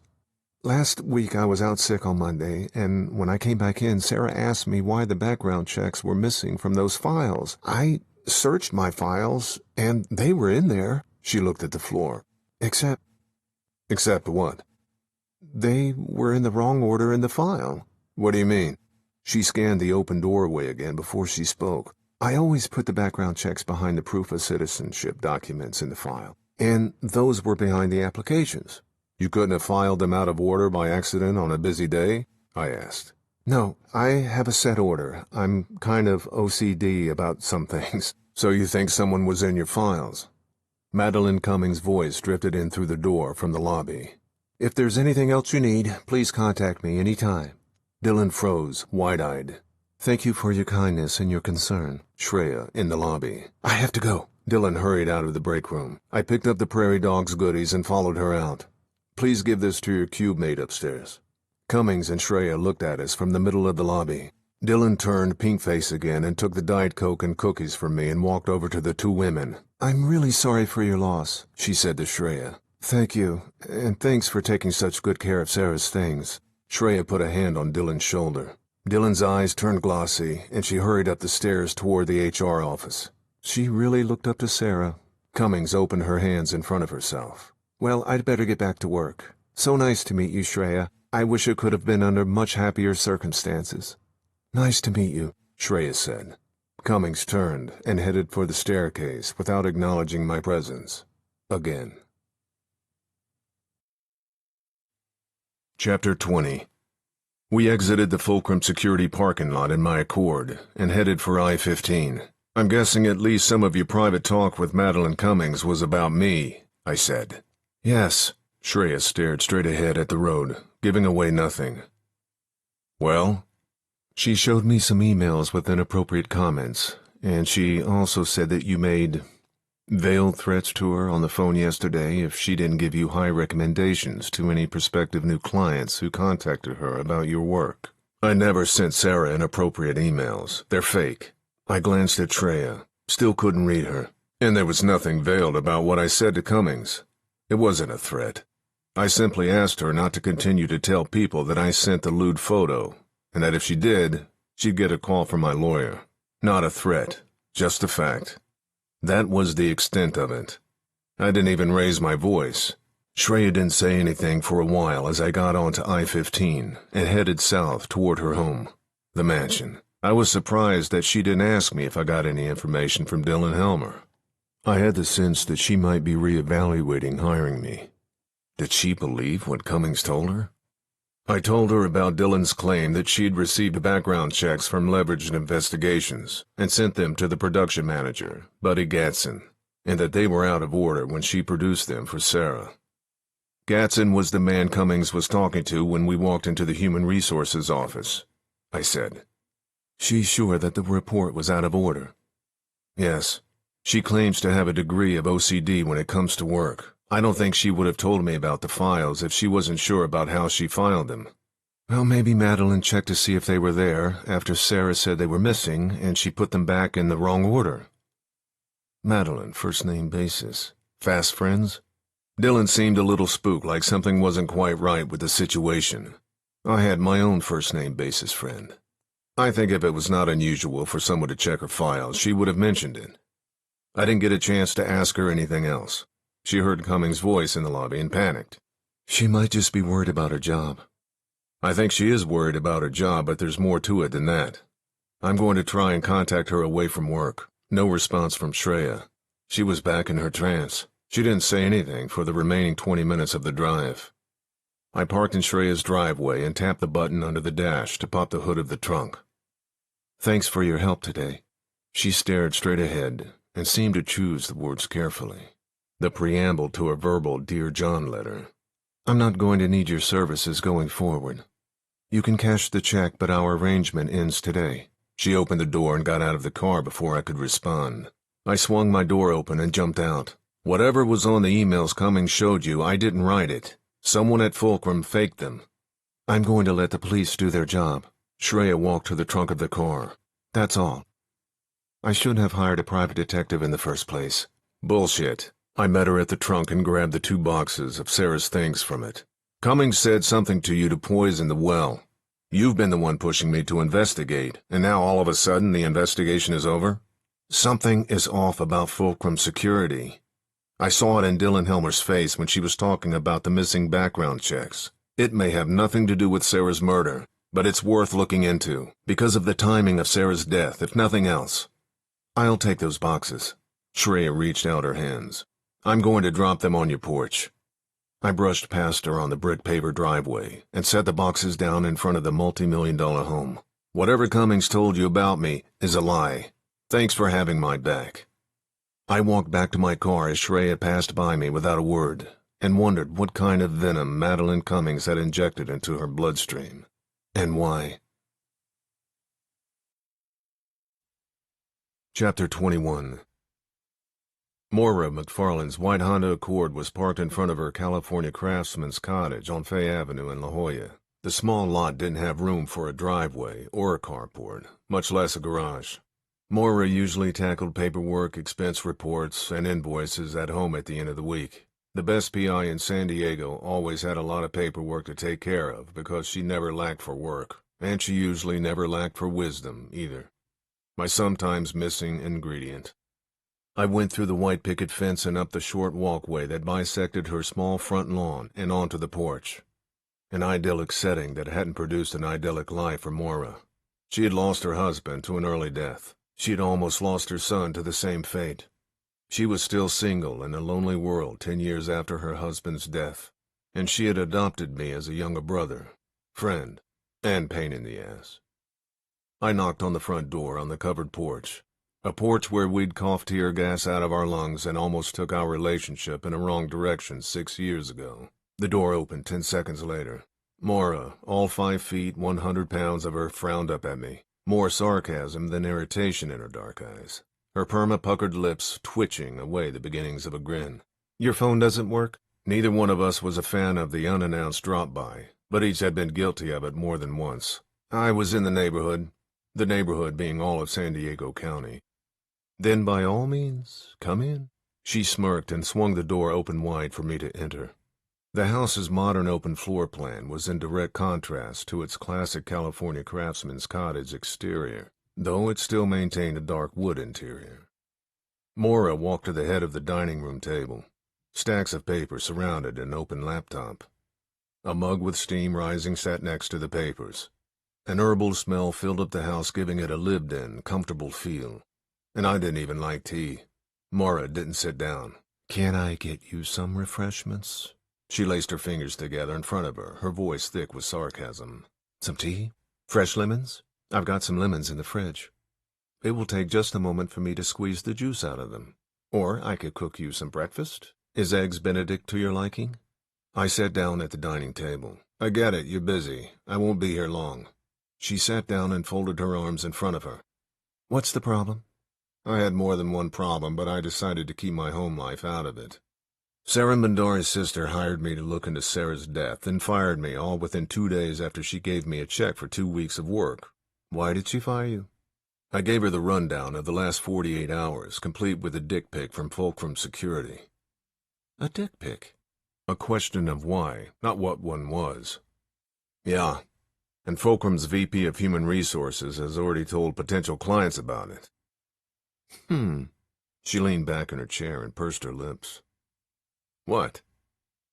Remember when I told you about leveraged investigations intimidating my client to get her to drop me from the case? Yeah, but I also remember that you couldn't get her to admit that to you. That's not the important part. She shook her head. What happened next is, beginning about 2 weeks after the woman dropped me, 3 supposed ex-clients of mine bashed me on Google reviews. 2 posted under common first names, and the other one was anonymous. They strung out the bad reviews over a couple of weeks, so they didn't appear all at once, but I knew something was fishy about them. The complaints were very general, and I couldn't pin them to any cases I'd done over the preceding year. I complained to Google about them, and actually got them to delete the anonymous one, but not the others. I wondered at the time if leveraged investigations might have had something to do with it, but convinced myself it was so petty that an agency doing well enough to have an office in the First Allied Plaza downtown wouldn't consider doing something like that. Now, I think I was wrong. Me too. They stink-bombed you just like they did me. My stomach reminded me that I hadn't eaten breakfast before I picked up Shreya Gargano and drove up to Fulcrum Services. Eggs Benedict suddenly sounded delicious, even though it wasn't a real offer. Do you think their thing is to try to hurt their competition, or that they're just vindictive? I don't know. Maybe a little of both. Moira leaned her elbows onto the table. Do you think this has something to do with Sarah Mandari's murder? I thought the police pinned it on the serial rapist they haven't caught yet. I don't know. But I told you Sarah thought something that happened at Fulcrum Security was odd. The missing then found background checks on 3 new hires. Yes, but you said they were found. So case closed, right? Nope. I got subtle confirmation this morning that something was off with them. What do you mean? She edged closer to me across the table, her big round intelligent eyes already working on possibilities. I told her what Dylan Helmer said about the background check reports being out of place in her strict filing system. And these were the background checks that leveraged investigations did? Yeah. And Sarah Bendari told you about this and was murdered within a week? And a couple of days after you discovered her body, someone attached a dick pic to an email you sent Sarah. Right. But the outlier is that the police are sure Sarah's killer is the rapist. In fact, they're so sure about it, they're going to give a press conference about it tomorrow at noon. I told her what I had gotten from Max Andrews, his upcoming article in tomorrow's paper, and that the rapist defiled his victims with toilet paper rods, like what was done to Sarah. I also told her about Sarah's missing phone and computer. Sick bastard. Moira clenched her face, sat back into her chair and stared at me. You think there's a connection between the odd stuff that Sarah Bendari thought was going on at Fulcrum Security, the dick pic, and her murder, and you're going to investigate whether or not you have a client or not, right? I didn't say anything because she could already read my mind. What was the point? And I'm guessing you came by here because either Leah doesn't think you should investigate, or you haven't told her about what you're going to do yet, and you need advice on how to be a good husband. She raised her eyebrows at me and flat smiled. Right. She knew me well, but not well enough. No one knew me that well. If Leah hadn't taken my daughter and gone to Santa Barbara a week ago, I would probably be here for the reasons she described. I wasn't 100% sure why I steered my car toward Moira's house instead of my own. She had been my North Star in times of uncertainty for the last 6 or 7 years, even after I married Leah. I figured my subconscious had guided me to Moira because I was looking for confirmation. When it came to choices I made regarding my private investigative work, or choices I hadn't made yet, I looked to Moira for advice. Advice I didn't always take, but needed to hear nonetheless. This isn't Leah's issue. I looked over her shoulder, not wanting to face her prying eyes. Then you came here because you want me to tell you to continue to investigate because, whether this is all connected to Sarah Bendari's murder or not, someone came after your livelihood and you want to stop it. And make them pay, I said just loudly enough to be heard. And make them pay. She squinted her eyes down. So do I. Chapter 22. Moira shooed me out of her house. She needed to get her paperwork done and make a few calls before she joined me on my quest. Almost always reluctantly, knowing the damage I could wreak when I thought I had justice on my side. She teamed up with me in the past to be the brake to my accelerator, and to try to keep me safe and out of trouble. Today she wasn't reluctant, and her foot was firmly on the gas pedal. I just had to make room for her in the car. I went up to my office when I got home, and pulled up my case notes on Sarah Bendari's murder on my computer and added what I had learned this morning at Fulcrum Securities. The case I'd been paid to work, then not work anymore. After I was done, I deposited the check Shreya Gargano gave me into my credit union, online, with my phone. She had told me to cash it even after she fired me, and I couldn't afford to be gallant anymore when it came to money. Not with losing my Fulcrum Security gig and someone sabotaging my attempts to find new clients. Shreya was going to get her money's worth whether she liked it or not. Whatever I found, if that was anything at all, I'd take it to the police. Getting them to listen would be the hard part. Next, I called Fulcrum Security and got the automated phone system. When prompted, I punched in the numbers that corresponded to the first few letters of Dylan Helmer's name. I Googled Matt Fulcrum Security and looked for nearby restaurants or bars while my call was being transferred. A phone rang and was answered. Dylan Helmer, how may I help you? Dylan, this is Rick Cahill. I need to finish the conversation we were having in the break room this morning. Silence. I waited.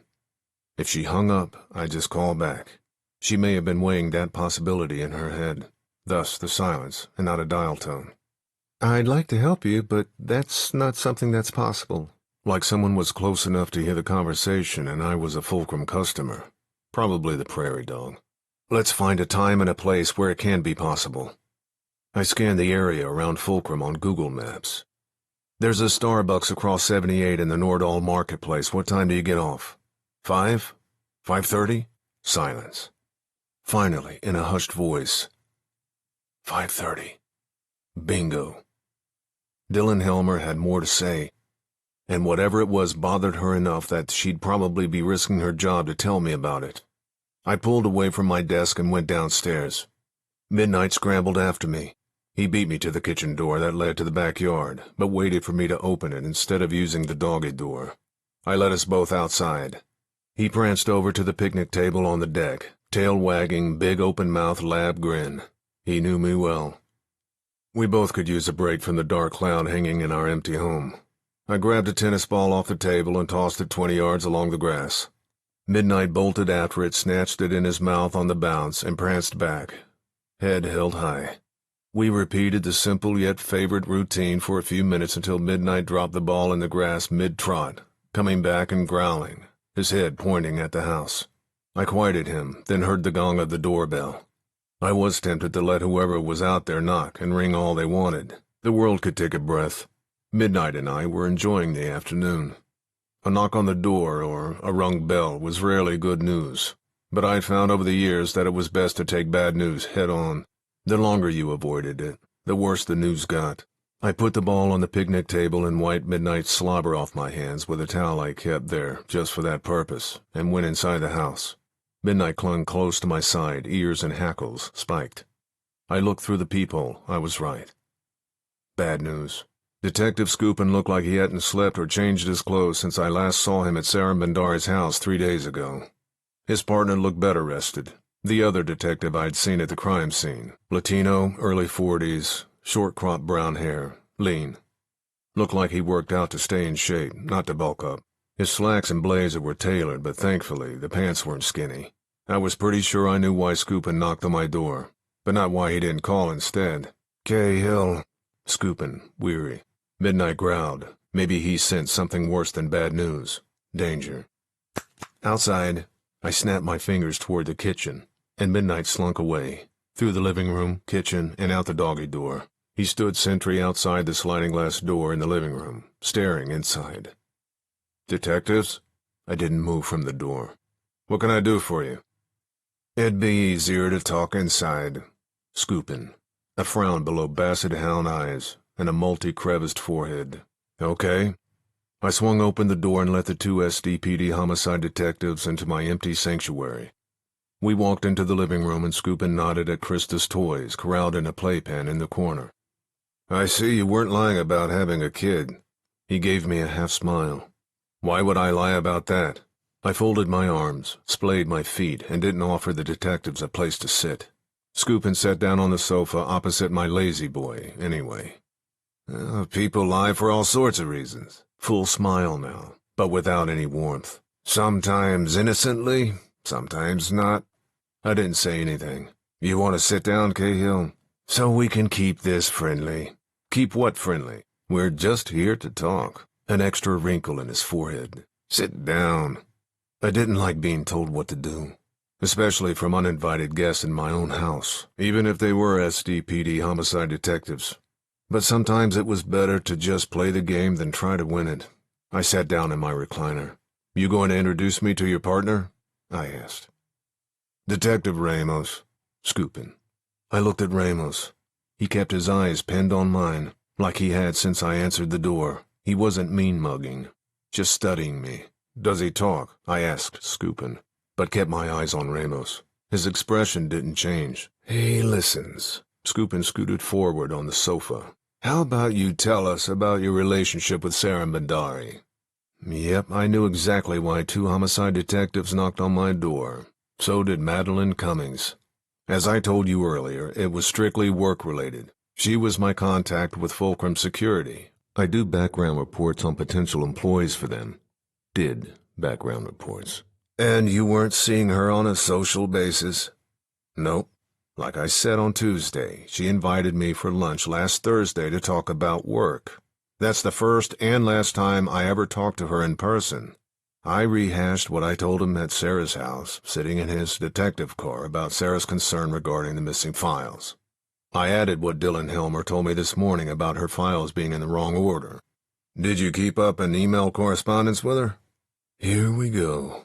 Only through work. Scoopin frowned. Ramos stared. The world turned. What about on the phone? Ever call her personal cell phone? Only after I couldn't get hold of her at the office this week, when I was following up on a report I'd sent her. How did you happen to have her private cell phone number? He made the word private sound salacious. She used it to call me last Thursday to set up the lunch. I kept my calm, even as agitation stirred inside me. I'm sure you can find the call on her phone records as well as the only couple calls I made to her cell. Did you have a casual, jokey kind of relationship with Miss Bendari? We had a work friendship. We'd been conversing via email and occasionally by phone for 2 years. The heat started to boil out, but controllable. I didn't send her a dick pic, and I never sent anything remotely indecent to her. Who said anything about that? Scoopin made a big show of being surprised. High school drama club overacting. I know you talked to Madeline Cummings. She's been spreading lies about me to potential clients, and I'm going to sue her for slander if I have to. My ears burned hot. I never sent Sarah anything disgusting like that. I can show you every email I sent her if I have to. But the fact that someone at Fulcrum faked them should make you curious about what's going on over there. Do you remember where you were last Saturday night? Scoopin, nonplussed by my mini-speech, tried to throw off the question like he was talking about the weather. I was right here, all night. Can your wife verify that? No. My face burned hotter. She's up in Santa Barbara with my daughter visiting her parents. Oh. This seemed like a genuine surprise. When did she leave? Last Thursday. More heat. The day was getting worse. The day Miss Bendari asked you to lunch. He didn't put a question mark on the end of it. My wife and daughter left about 9. Sarah called me around 11:30. I stood up. Anything else, Detective? Nope. We got what we need. I hope part of what you need is the information I gave you about the odd goings-on at Fulcrum Security. I led them to the door. Scoopin stopped when I opened it. Ramos, I'll meet you at the car. Ramos paused on his way out and raised his eyebrows. His first show of emotion since I'd met him. Then he nodded to Scoopin and left my house. Why don't you just come clean about you and the Bendari girl, Cahill? Scoopin tilted his head to the side. So you messed around. That doesn't make you a killer. But the longer you hold out on it, the more guilty it makes you look about everything else. I thought your theory was that the serial rapist killed Sarah. More heat and an edge to my voice, but a slow build, controllable, not a CTE explosion of rage. Are you now going to try to pin some rapes on me? My wife's only been out of town for a few days, not a few months. Pretty sure I'll be good on alibis for whenever they happened. Who said anything about a rapist? Scoopin's face showed some heat of its own. I've got my own sources. Stay the fuck out of my investigation. Face now full red. Your kinky emails have already diverted too much attention away from the real killer's track. I told my LT that you're a foul ball, but your performance today doesn't help your case. Smarten up, Cahill. Scoopin slammed the door behind him. Chapter 23. I arrived at Starbucks at 5:20 p.m. It was in a retail mall with big box stores and a lot of empty parking spaces in San Marcos, just over the border of Escondido. The Starbucks looked like a Starbucks. A scattering of individual people in their 20s sat in uncomfortable wooden chairs and tapped on laptop keyboards or stared at their tablets or phones. The modern village square. I bought a $2.40 bottle of water and sat on a wooden stool at a raised two-top table in the back of the coffee shop and waited some more. Dylan Helmer finally walked through the door a little after 6 p.m. Her eyes found me right away, and she walked back to my table. But not before she warily glanced around the coffee shop. Sorry I'm late. She slung a tan leather shoulder bag down into her lap. Madeline held me after work to talk to me. What about? I asked, after she didn't offer more. I was pretty sure I'd been the topic of conversation in Madeline Cummings' office. She ignored me while in my presence as if I didn't exist this morning, but glared at me when I escorted Dylan out of the HR office. She asked me why I walked downstairs with you to the break room. Dylan brought a free hand from the purse clasped against her chest and fidgeted with a hoop earring. What did you tell her? Mostly what you told me, that you asked me to take you to the break room because you wanted a Coke and didn't want to be seen walking around the building alone. And I said we talked about Sarah and how sad it is what happened to her. That doesn't take half an hour. What else? I had to wait while she talked to Buddy first. Gatson? The production manager seemed to spend a lot of time in the VP of HR's office. Yeah. Is that normal for her to have 2 meetings with him in her office in one day? Not really. Although he's been in there a lot lately over the last few weeks. She set her purse on the table and straightened her posture. The tension seemed to be leaving her body. I think I'm going to get a latte. Do you want anything other than your water? No, thanks. I took out my wallet and pulled out a $10 bill. I hope lattes were less than that. My water was more than $2, so maybe I should have pulled out a 20 for the latte. I pushed the money at her. Here, it's on me. Thanks. Dylan took the bill from my hand without argument. An honest person. I appreciated not having to go through the usual reluctant banter before the proffered money was finally accepted. She scooted off her stool and went over to the counter and returned with the change a minute later. Back to the conversation in the break room this morning.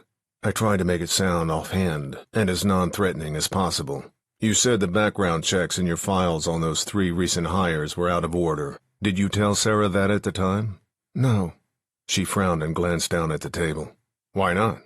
Because I wasn't 100% sure. I didn't want to come off as paranoid or have Sarah make a big deal out of it. I've only worked at Fulcrum for a few months. I need the job. But now you're certain the paperwork was out of order.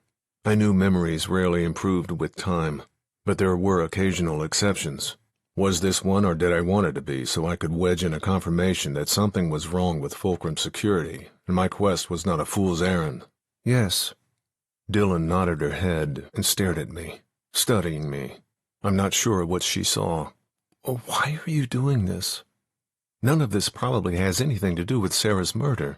Are you just investigating so you can feel good about taking Shreya Gargano's money? Her tone didn't carry the accusation of her words. She seemed to be trying to figure out without judgment. The judgment could come later. I was looking into Sarah's murder before Shreya hired me. I don't feel good or bad about taking her money.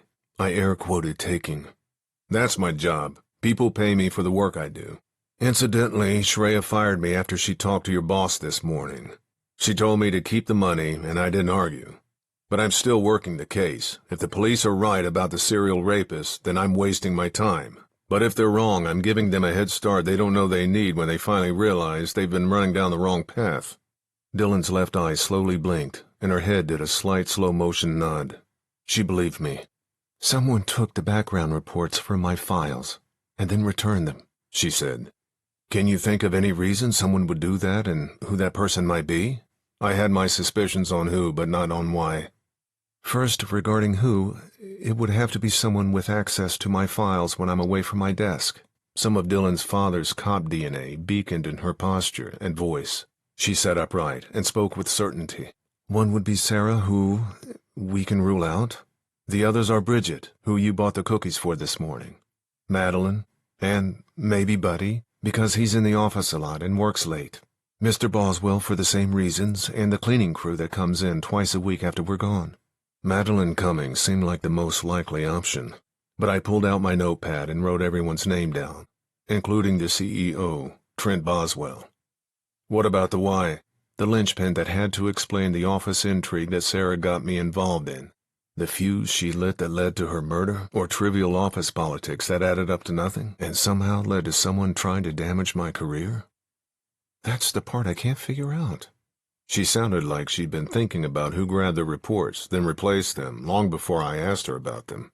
If someone wanted to take a look at the background reports, they could have just asked me, or looked at them on their own computer if they had access to the files. Who would have access? Madeline, of course, and any of the managers of the different departments who do the hiring.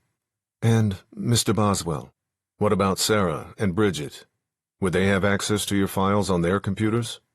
No, only the managers of the departments do. Seems kind of stupid because we all do the same jobs. It's just a matter of who's assigned which prospective hires. Dylan? The barista behind the counter. I'll be right back. She went to the counter and returned with something that smelled like coffee and had frothy steamed milk or cream on top. She took a sip and smacked her lips. I picked up where I left off. Sarah said Buddy Gatson told you to use leveraged investigations for those 3 hires whose background check reports were missing then found. Is that true? Not exactly. Madeline told me to use them, but she said that Buddy had recommended them to her. Slightly different from what Sarah told me, but could have just been a shorthand to the truth. Is it usual for the production manager to make suggestions to the VP of Human Resources about which private investigative agency to hire? I asked. It seemed a little strange. As far as I know, it's the first time they started using someone other than you and Brady Investigations to run background reports. Maybe Buddy's involved because most of the people who are hired work in production. Do you have a higher turnover in production than the other departments? A little, but that's the biggest workforce, and we're taking on more and more clients. On the cruise ship and luxury yacht side? No, defense contracts. She looked around the coffee shop, leaned forward, and spoke in a hushed tone. But we recently got a contract with a big Canadian defense contractor for our new LiDAR system. LiDAR? It's short for light detection and ranging. It uses light in the form of a pulsed laser to map out terrain in 3D. It's very useful on the battlefield to locate enemy weaponry. You seem to know a lot about it for working on the civilian side of Fulcrum Security. My boyfriend was a Marine and used LiDAR on the battlefield. Her face lit up when she mentioned her boyfriend. What's different about your new system? It's smaller, lighter, and more accurate. It's perfect for the new, more maneuverable drones. Is that supposed to be a secret? I asked. No, there was a press release about it right after I started. It's supposed to be better than any other system available. The background checks for everyone hired to work on defense contractor projects had to be vetted by DCSA, right? The government agency. So I'm guessing that wouldn't really affect anyone on the retail side. Actually, it does, because Buddy likes to use workers who have already been working on radar and sonar systems for defense contractor projects. The contractors pay more money than retail, so it's a promotion for the workers who he chooses. They still have to go through DCSA background checks, but we have to fill their spots on the retail side. So we've been accepting a lot of new applications. Do you use leveraged investigations for all the background checks on applicants that you're responsible for? Not all, but more and more now. Is that on Madeline's instructions? Yes. She took a sip of her latte and smacked her lips again. It must have been good. How long has that been going on? About 2 months. Did she tell Sarah the same thing, that she needed to use leveraged investigations? I don't think she told Sarah that she had to use them, but I know she told her to try them. And Sarah did with one applicant. But she said they took longer than you did, and the information wasn't as extensive. Did Sarah have the autonomy to decide who to use for background checks? I don't know, but after she complained about the work leveraged investigations did, I don't think Madeline ever asked her to use them again. Dylan was almost done with her latte, and she glanced at the screen on her phone a couple of times, probably checking the time. Mine was running out. Dylan had been more open and helpful than I could have hoped for. I thought I knew why, but wasn't 100% sure. Why are you helping me? She was about to take a sip of coffee, but set the cup down instead and looked at me, studying me again like she had when she asked me the question about why I was investigating Fulcrum. Piercing green eyes squinted down into lasers. Because my dad was a police officer and he taught me about right and wrong. He turned his partner and 4 other cops into internal affairs for extorting money from drug dealers. Instead of being honored for doing the right thing, he was ostracized by other cops and given a new beat in the worst part of town by his commander. He was shot and killed on a domestic disturbance call a few months later. Her mouth tightened, her voice trembled. There was an investigation into his new partner's actions, or lack thereof. That went nowhere. If my dad hadn't done the right thing and turned those bad cops in, he'd probably still be alive. But he always did what was right. Something not right is going on at Fulcrum. I've kept it to myself because I need the job, and I'm ashamed. I'm not acting like my father's daughter. Sarah found something wrong, and she didn't let it go. That's who I want to be. Someone my father would be proud of again. I'm sorry about your father. He sounded like a great man. My dad was a cop, too. I think both would be proud of you." Dylan wiped a tear from her eye. "Sarah asked me to find out what I could about leveraged investigations a couple of days before she was murdered. I didn't learn much about them, but what I did isn't good." I told her about Maura's experience with them, including the suddenly bad reviews from 3 supposed ex-clients. And I'm pretty sure they went after me. I told her about the dick pic, but used more delicate terms. She didn't say anything for a while, and I thought I'd made a mistake by being completely honest. "Who did Cummings have go through Sarah's emails after she died?" I asked. "Well, she didn't ask me or Bridget, so she must have done it on her own." "Who's your contact at Leveraged Investigations?" One piece of information that was tangible. A name.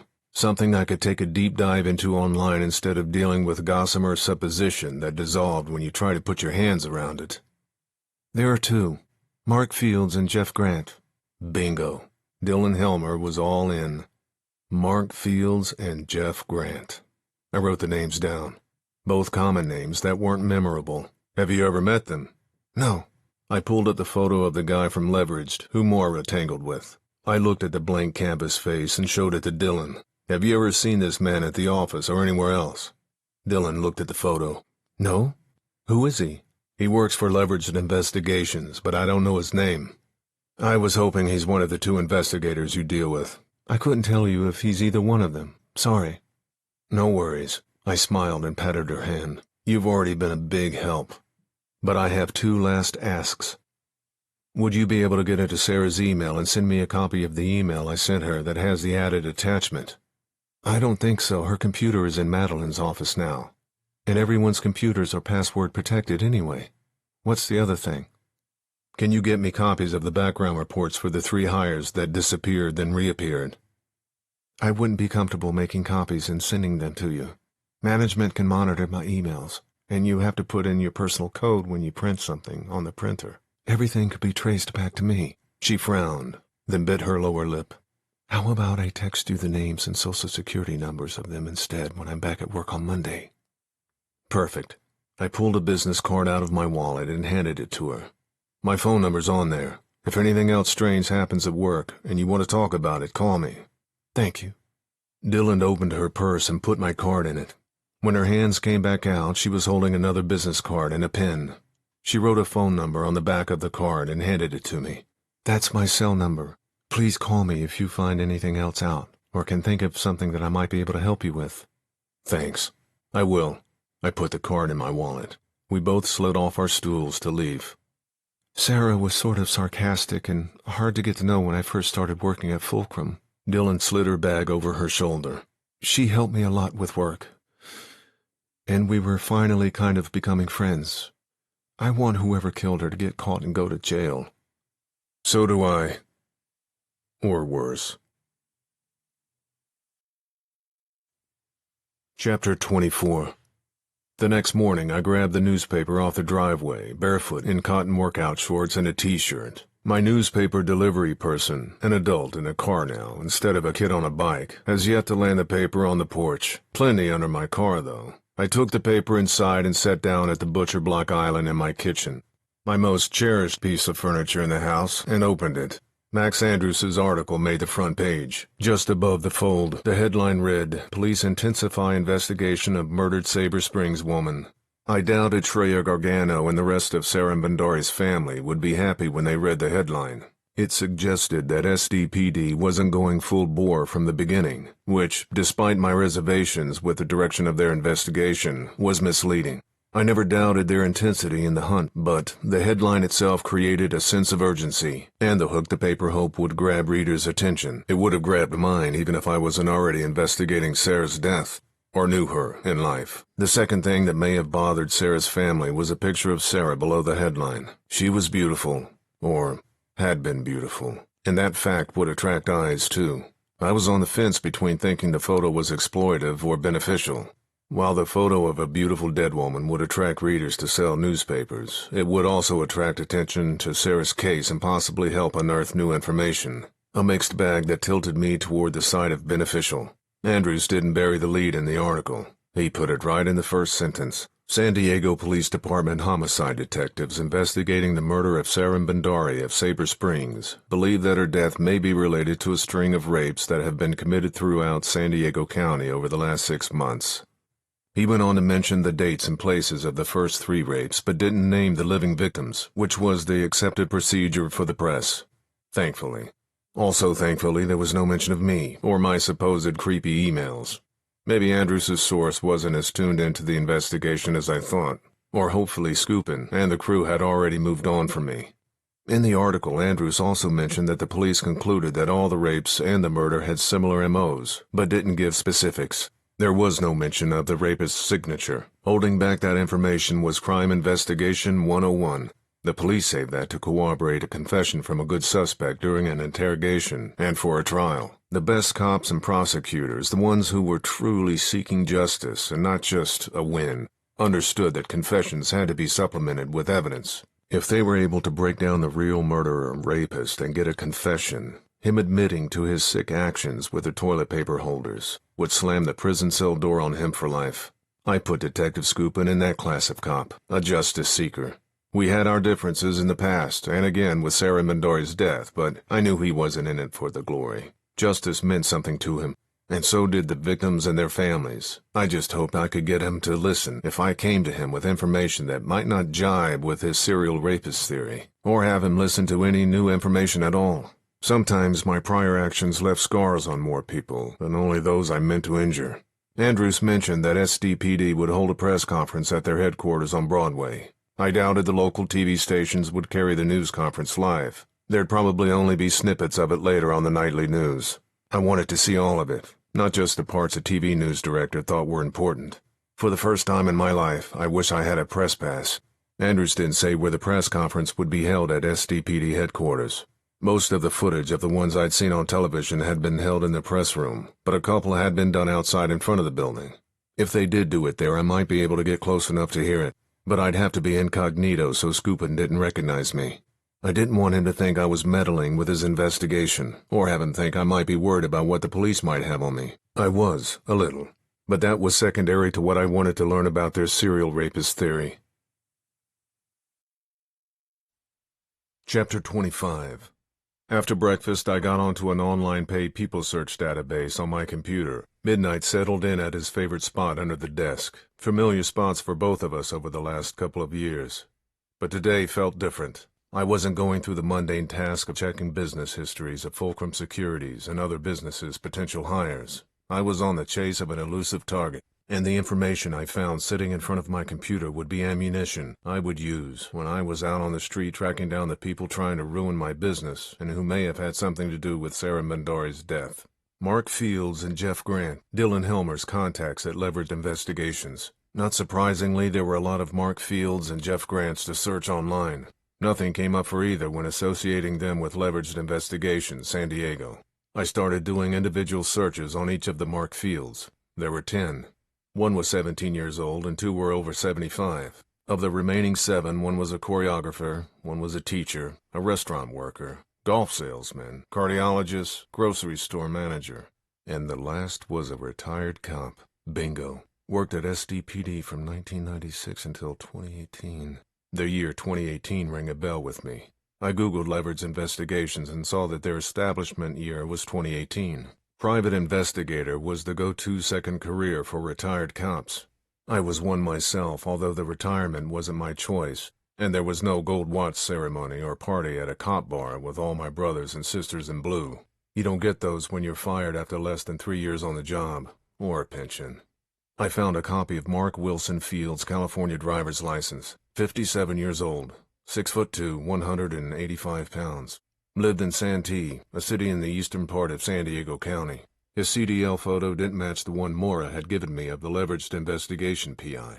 Made sense as the man looked to be in his early 40s, and not late 50s like Fields. The narrowing down of the Jeff Grants was more difficult, as all but one fit into an age group that made sense for a private investigator. No private investigators or ex-cops or any field that would be a stepping stone to PI in the bunch. Electrical engineer, technical writer, high school principal, pharmaceutical salesman, web designer, and mailman. I had no choice but to pull up all of their California driver's licenses. None was a dead ringer for the photo I had of the guy from Leveraged Investigations. I found Dylan Helmer's card and called the number she had written in ink. Hello? Dylan, Rick Cahill. I tried to sound cheery, like invading someone's weekend was fun. I'm texting you a photo of someone. Okay. She strung out the word in skepticism. Who is it? Mark Fields. I want to know if you've ever seen him around Fulcrum Security or anywhere else. I pulled up the photo of Fields' driver's license and texted it to her. A couple of seconds later, he doesn't look familiar. You say he's the Mark Fields with Leveraged Investigations who's been running the background reports for me? Pretty certain. Well, I'll keep an eye out, but I don't think I've ever seen him. Thanks. Talk to you Monday. Chapter 26. Maura called me an hour later. She started right in without a greeting. Normal for her when she was mad at me or had information about a case we were working together. So, just normal for her. I found another PI that Leveraged Investigations stink-bombed, as you say. Her croaky voice on assault rifle full auto. Fast and on target. She was investigating possible intellectual property theft for a biotech company in town. Target was one of the company's vice presidents. He found out that he was being investigated and hired Leveraged Investigations. A week later, the biotech company told my friend to halt the investigation. She told the company founder, the guy who hired her, that she thought the VP was guilty, but that she couldn't prove it yet. The founder didn't care and told her to stop the investigation immediately. Investigating for biotech firms is her specialty, but she hasn't gotten another contract with one of them since the founder of the company halted the investigation. A few weeks later, one of her former clients who had left his company told her that she had suddenly had a bad reputation in the field. She never found any proof, but had the feeling that someone had put out lies about her to potential and former clients. That's someone being Leveraged Investigations. No proof, but that's what she thinks now. And so do I. Me too. That sounds like their M.O. Not just blowing up a stink bomb on the PI, but the client suddenly dropping her. Leveraged is all about intimidation and scorched earth. Yep. There's something else you should know. Maura was my partner on this journey. She needed to know everything. Madeline Cummings told Detective Scoopin about the dick pic and whatever else I supposedly said on other emails. He stopped by my house with his partner yesterday. What did he say? Does he think you sent the picture? Yeah, I think he does. You sure you still want to take this ride with me? Hell yes. Leveraged Investigations came after me before you, but I didn't put it together at the time. More edge on the rapid-fire words. And Scoopin's an idiot if he believes you sent that email. Partners. What's the endgame if we can prove Leveraged is guilty of trying to ruin our reputations? My knee-jerk reaction was vengeance and retribution. What that looked like I hadn't figured out yet. Maura wasn't big on vengeance, and her knee rarely jerked. We sue them.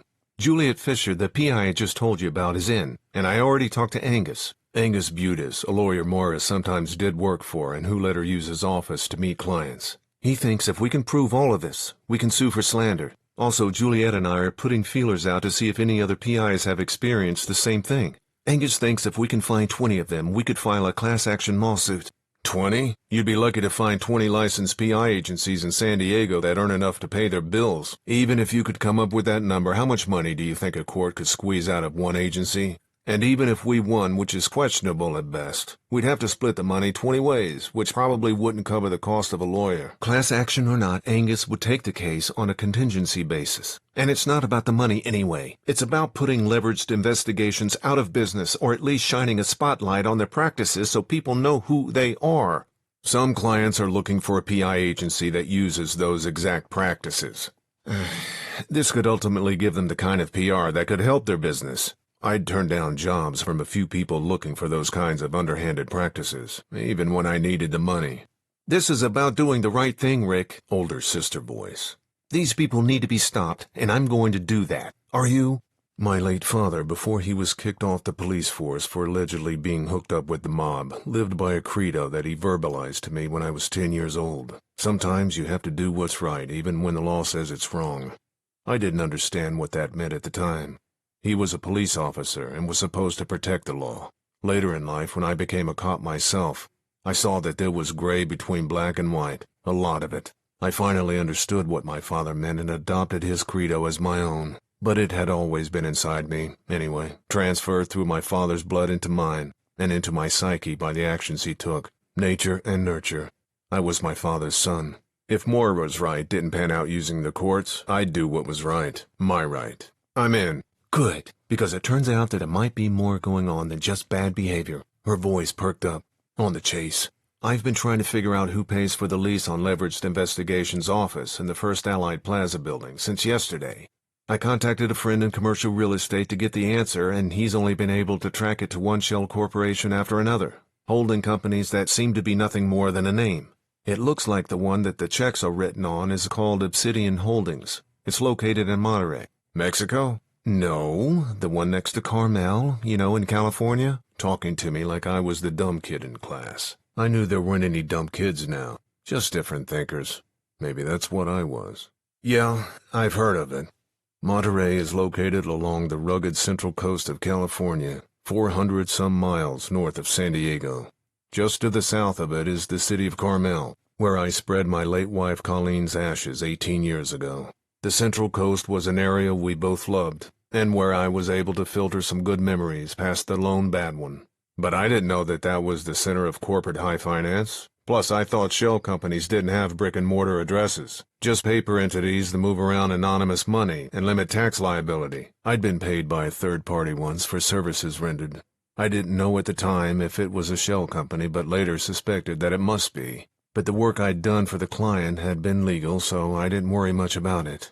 Whatever Leveraged Investigations was doing may have been legal too, but it wasn't legit. I don't know what kind of business goes on in Monterey, but the address for Obsidian Holdings is in a real building up there, not some P.O. box. I looked it up on Google Maps. Moira rolling in the energy of the chase. And according to my real estate guy, the checks for the lease on the First Allied Plaza office are from the Pacific Coast Bank, which is also in Monterey. Signed by a Mr. Samuel Chen.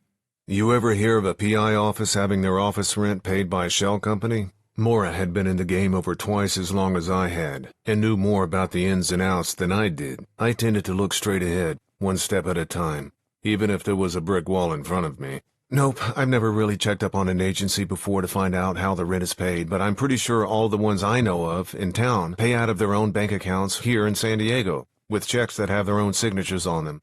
What did you find out about Obsidian Holdings and Samuel Chen? I didn't find anything out about Obsidian Holdings. Just what I already told you, a name, an address, and nothing else. An edge of irritation ran along her voice. Samuel Chen is a Taiwanese businessman who has dual Taiwan and U.S. citizenship and lives in Pacific Grove, which is right next to Monterey. Pacific Grove has some of the most expensive real estate in California, so Chen makes a lot of money, but doing what is difficult to figure out. Rap sheet? Only a single 236, false imprisonment. Misdemeanor. Probably pled down from something else. Something just short of sexual assault. He probably came on to a woman, got rebuffed, and wouldn't let her leave his house for a while. A high-priced lawyer gets a plea down, and Chen avoids being listed as a sex offender. Charming. He and Leveraged Investigations are a good fit, I said. They seem as shady as the dark side of hell. No history about the agency or testimonials on their website. No reviews. They have the least amount of information on their site that I've ever seen. Yet they supposedly generate enough business to afford the lease on their office at First Allied Plaza, which is paid for by some rich CEO of a company that doesn't do anything through a shell corporation 400 miles away. And there's no indication that they have offices in any other city, which might explain the third-party lease payment. I agree, and my radar says they're probably involved in some sort of criminal enterprise. Moira had radar. I had my gut. Both had helped us solve cases in the past, sometimes together. My gut was used more often, but her radar had been more accurate. But right now, all we have is that when Leveraged Investigations is involved, opposing PIs tend to drop their investigations and have their reputations besmirched. Stink-bombed. Okay, stink-bombed. Older sister tone. Have you found out anything new regarding Leveraged Investigations and Fulcrum Security that could lead to something criminal against them? Not yet, but something funky is going on over at Fulcrum, and I'm pretty sure Leveraged has something to do with it. I told her about the phone call with Dylan Helmer and the two Leveraged PIs whose names were on, then off, the background reports. She's 100% sure about that? Her voice conveyed her skepticism. I told her about my internet searches and finding information on Mark Fields, but coming up with nothing on anyone named Jeff Grant that would make sense as a private investigator. But this Dylan couldn't verify that the Mark Fields you found is the same person who was her contact at Leveraged Investigations? No. Like I said, she's never met either one of them and didn't recognize the photo on Field's driver's license or the photo of the guy from Leverage you sent me. I texted her the picture of Field's driver's license. I just sent you a copy of Field's CDL. You ever see him before? No, but he does have that cop look. Yeah, he's the best candidate for Dylan's contact at Leverage from all the Mark Fields in San Diego I found, but I can't even say I'm 100% sure. Nothing but shadows with that agency. What's your next move? Continue to put feelers out about leveraged investigations with other PIs, and then drive up to Monterey on Monday morning to have a talk with Samuel Chin. What about you? I'm watching a press conference in about an hour. I told her about Max Andrews' article in the Union Tribune and SDPD's press conference at noon. I read the article too. The police seem pretty attached to the serial rapist theory. Wary, like she was getting ready to approach a delicate subject. But you still think this business with the missing reports at Fulcrum Security has something to do with Sarah's death? I'm not 100% sure of anything. I'm just going where my gut tells me to and pulling loose threads to see what unwinds. My turn to poke the bear. My car or yours for the drive to Monterey, and what time do you want to leave Monday morning? You weren't invited. Well, I'm sending an RSVP anyway. These fuckers went after my livelihood. That can't stand. I've got a family to support. If you're coming uninvited, then you drive. Get to my house by 5 a.m. so we can get out in front of some of the LA traffic. Roger.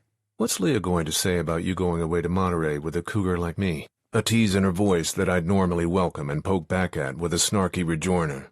Nothing. My funny bone was broken when it came to Leah. Chapter 27. I called Max Andrews as soon as I hung up with Maura. He picked up on the fifth ring. Maybe he saw my name on his phone and needed time to make a decision. I take it you read the article? His first words to me. Nobody said hello anymore. Congrats on the scoop. I wasn't sure what you were supposed to say in celebration to a reporter whose story made the front page. Thanks, but I'm sure you didn't call me to congratulate me on the story. His voice was wispy like he was walking quickly. What do you want? I admired his directness, so I went with my own. Can you get me a press pass for the press conference at SDPD today? I figured I could hide somewhere in the back under the bill of a hat and avoid being seen by Detective Scoopin, or any other discerning cop. You're kidding, right? He didn't sound like he was in a jocular mood. They don't hand them out like face masks at a hospital during the pandemic. You don't get a badge that says press that you stick in the band of your fedora like a 1940s Barbara Stanwyck movie. You have to go through a process. Andrews was younger than me, but he knew who Barbara Stanwyck was. Like me, he must have been a Turner Classic Movies buff. Meet John Doe? I asked. One of my favorites. His voice lightened and he stopped huffing and puffing. He must have arrived at his destination. You're in luck, Cahill.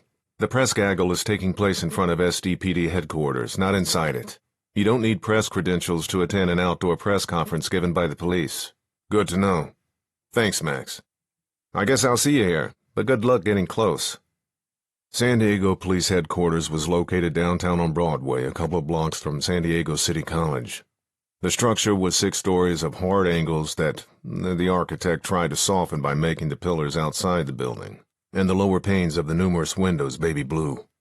It gave the building a kind of a weird beachy vibe, and made the whole police experience incongruent with, well, the hard facts of a cop's job and the surrounding environment. Strangely, I kind of liked the look. I hustled over from the parking garage to the press conference just as it was starting. There was a crowd of about 50 to 60 people grouped together on the cement courtyard in front of the police headquarters. I stood at the back of the crowd. My Padres cap pulled low over my eyes and tried to blend in with other looky-loo civilians at the event. There weren't any chairs in front of the podium, signifying that the press conference wouldn't be very long. A middle-aged woman in an SDPD navy blue uniform stood at the portable metal podium. Her ginger hair was in an old-fashioned bobbed haircut, sun-creased face like an aging surfer or a cop who'd served many years on patrol.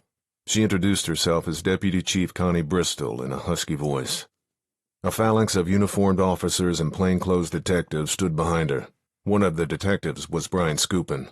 He looked like he'd rather be anywhere else but where he stood, his normal resting expression. Thanks, everyone, for coming. The purpose of this news conference is to update you on the investigation of Sarah Bandari's murder and a series of rapes that have taken place throughout the county. She proceeded to introduce the 8 people who stood behind her and their various duties. One I took as a plainclothes detective was actually a police spokesman. 2 were detectives from the San Diego County Sheriff's Department. There was also a lieutenant from the Sheriff's Department. Their inclusion must have meant that an interdepartmental task force was being put together. Each cop gave a slight nod as their names were announced, no hints of smiles. This was a somber event. The weather disagreed. Sunlight beamed straight down from overhead, casting no shadows, but bathing the event in warmth, and necessitating sunglasses for us all, even the deputy chief. After the intros, the deputy chief talked about the hours and overtime that was being dedicated to Sarah's murder and the rapes. She was warming up to something that might put the department in a bad light. I was pretty sure I knew what it was, and so did Max Andrews. I saw the back of his head in the front row of the press. He stood next to someone I was pretty sure I recognized, too, even from the back. Kathy Cade from Channel 6 News. We had a history, not a good one. The deputy chief finally got down to the nuts and bolts. SDPD and the Sheriff's Department had just formed a task force to investigate Sarah Bandori's murder and its connection to a series of rapes that had taken place around San Diego County for the last 18 months. Heads turned and a murmur went through the press corps in front of the deputy chief. 18 months was a lot longer than the 6 Max Andrews had told me about. His hand shot up in a millisecond before Kathy Cade's. "Max Andrews, San Diego Union-Tribune." Andrews spoke quickly and loud enough for the whole crowd to hear, and to cut off Cade. "How many rapes have been committed, and are you saying that they were done by the same person who murdered Sarah Bandori?" He already knew the answer to the second question. That was a layup for Deputy Chief Bristol. Maybe a way to stay in SDPD's good graces while he asked the harder questions. The first question was because he was shocked by the revelation that the rapes had been going on for a year and a half, not 6 months. "How long has the San Diego Police Department known that there's been a serial rapist victimizing innocent women?" Kathy Cade piggybacked on Andrews. Others in the crowd shouted questions. "Wait a second, hold on." Bristol raised her hands, palms down, and maintained her command presence. "I'll take questions in just a minute, but we have more information to give you before I do." A few more shouts, but Bristol stood resolutely until the crowd quieted down. Kathy Cade's question, as usual, had struck to the heart of the matter. Why hadn't the SDPD alerted the public that there was a serial rapist on the loose for a year and a half? Bristol gave out a task force hotline phone number, then introduced Lieutenant James from the Sheriff's Department. He wore the olive green pants and beige shirt uniform instead of his street clothes, probably to project authority. James had a dark cop mustache to go with his close-cropped dark hair. He said that his department had been investigating 4 rapes that were committed in Solana Beach, Del Mar, and 2 in Encinitas over the last year and a half that had a particular modus operandi that he wouldn't get into. The Sheriff's Department conferred with the detectives at SDPD in the past few months and saw similarities in the rapes of 3 women in Carlsbad, La Jolla, and Pacific Beach over the last 6 months. More buzzing in the press corps. Max Andrews' head moved toward the end of the line of the cops behind the speaker where the SDPD spokesman stood. I wasn't 100% certain that's where Andrews looked, but the spokesman looked at the ground after Andrews' head turned in his direction. Could he be Max's source? Wouldn't be a bad one if he wanted to know what the brass in the department was thinking. Probably less so for the rank and file. But the spokesman probably sat in on weekly, if not daily, meetings with the chief and other police brass. They no doubt gave him his talking points, but he was certainly privy to more information than he disseminated to the public. If he was Max Andrews' source, he'd been holding back some information, and Max's head turn was a not-so-subtle way of calling him out. I wondered if anyone else noticed. Of course, I could have been completely wrong, and Max might have looked at someone or something else, but I doubted it. Lieutenant James finished up and threw it back to Deputy Chief Bristol. She stated publicly for the first time that there was evidence that one rapist committed all the rapes, and that he could be responsible for Sarah Bandori's murder. She then opened up to questions and called Max by name for the first one. He didn't go with the question he asked earlier because Deputy Chief Bristol had already answered it. SDPD believed the rapist and the murderer were the same person. Why did it take so long for the police and the sheriff's departments to confer about the cases if they were so similar? I texted Andrews as he spoke. Is there some sort of jurisdictional turf war going on? Andrews' head dropped for an instant. He must have looked at my text. Not at all. Bristol winced a smile and shook her head. The sheriff's office and the department have a long-standing history of working together. It wasn't until there was a rape in Pacific Beach that had similar characteristics as the one in the North County area that our detectives realized that they were looking for the same perpetrator. The two agencies have been trading information for a while now and have formed the Coastal Rapist Task Force, as I mentioned. If I might follow up. Andrews pushed forward as Bristol looked at Kathy Cade for the next question. Sarah Bandari lived in Sabre Springs, which is significantly inland. Has the rapist expanded his hunting grounds along with now murdering his victims? The question I texted him to ask. Yes, it would appear so. Bristol answered questions for the next 15 minutes, then brought back Lieutenant James to answer a couple of questions about the rapes that took place in San Diego County jurisdiction. Neither he nor Bristol gave up much useful information. The press conference to me seemed to be a defensive ploy. They knew that Max Andrews' article would be in the Union Tribune that morning, which forced them to come out in public and show that they had been diligently working the rapes and the murder.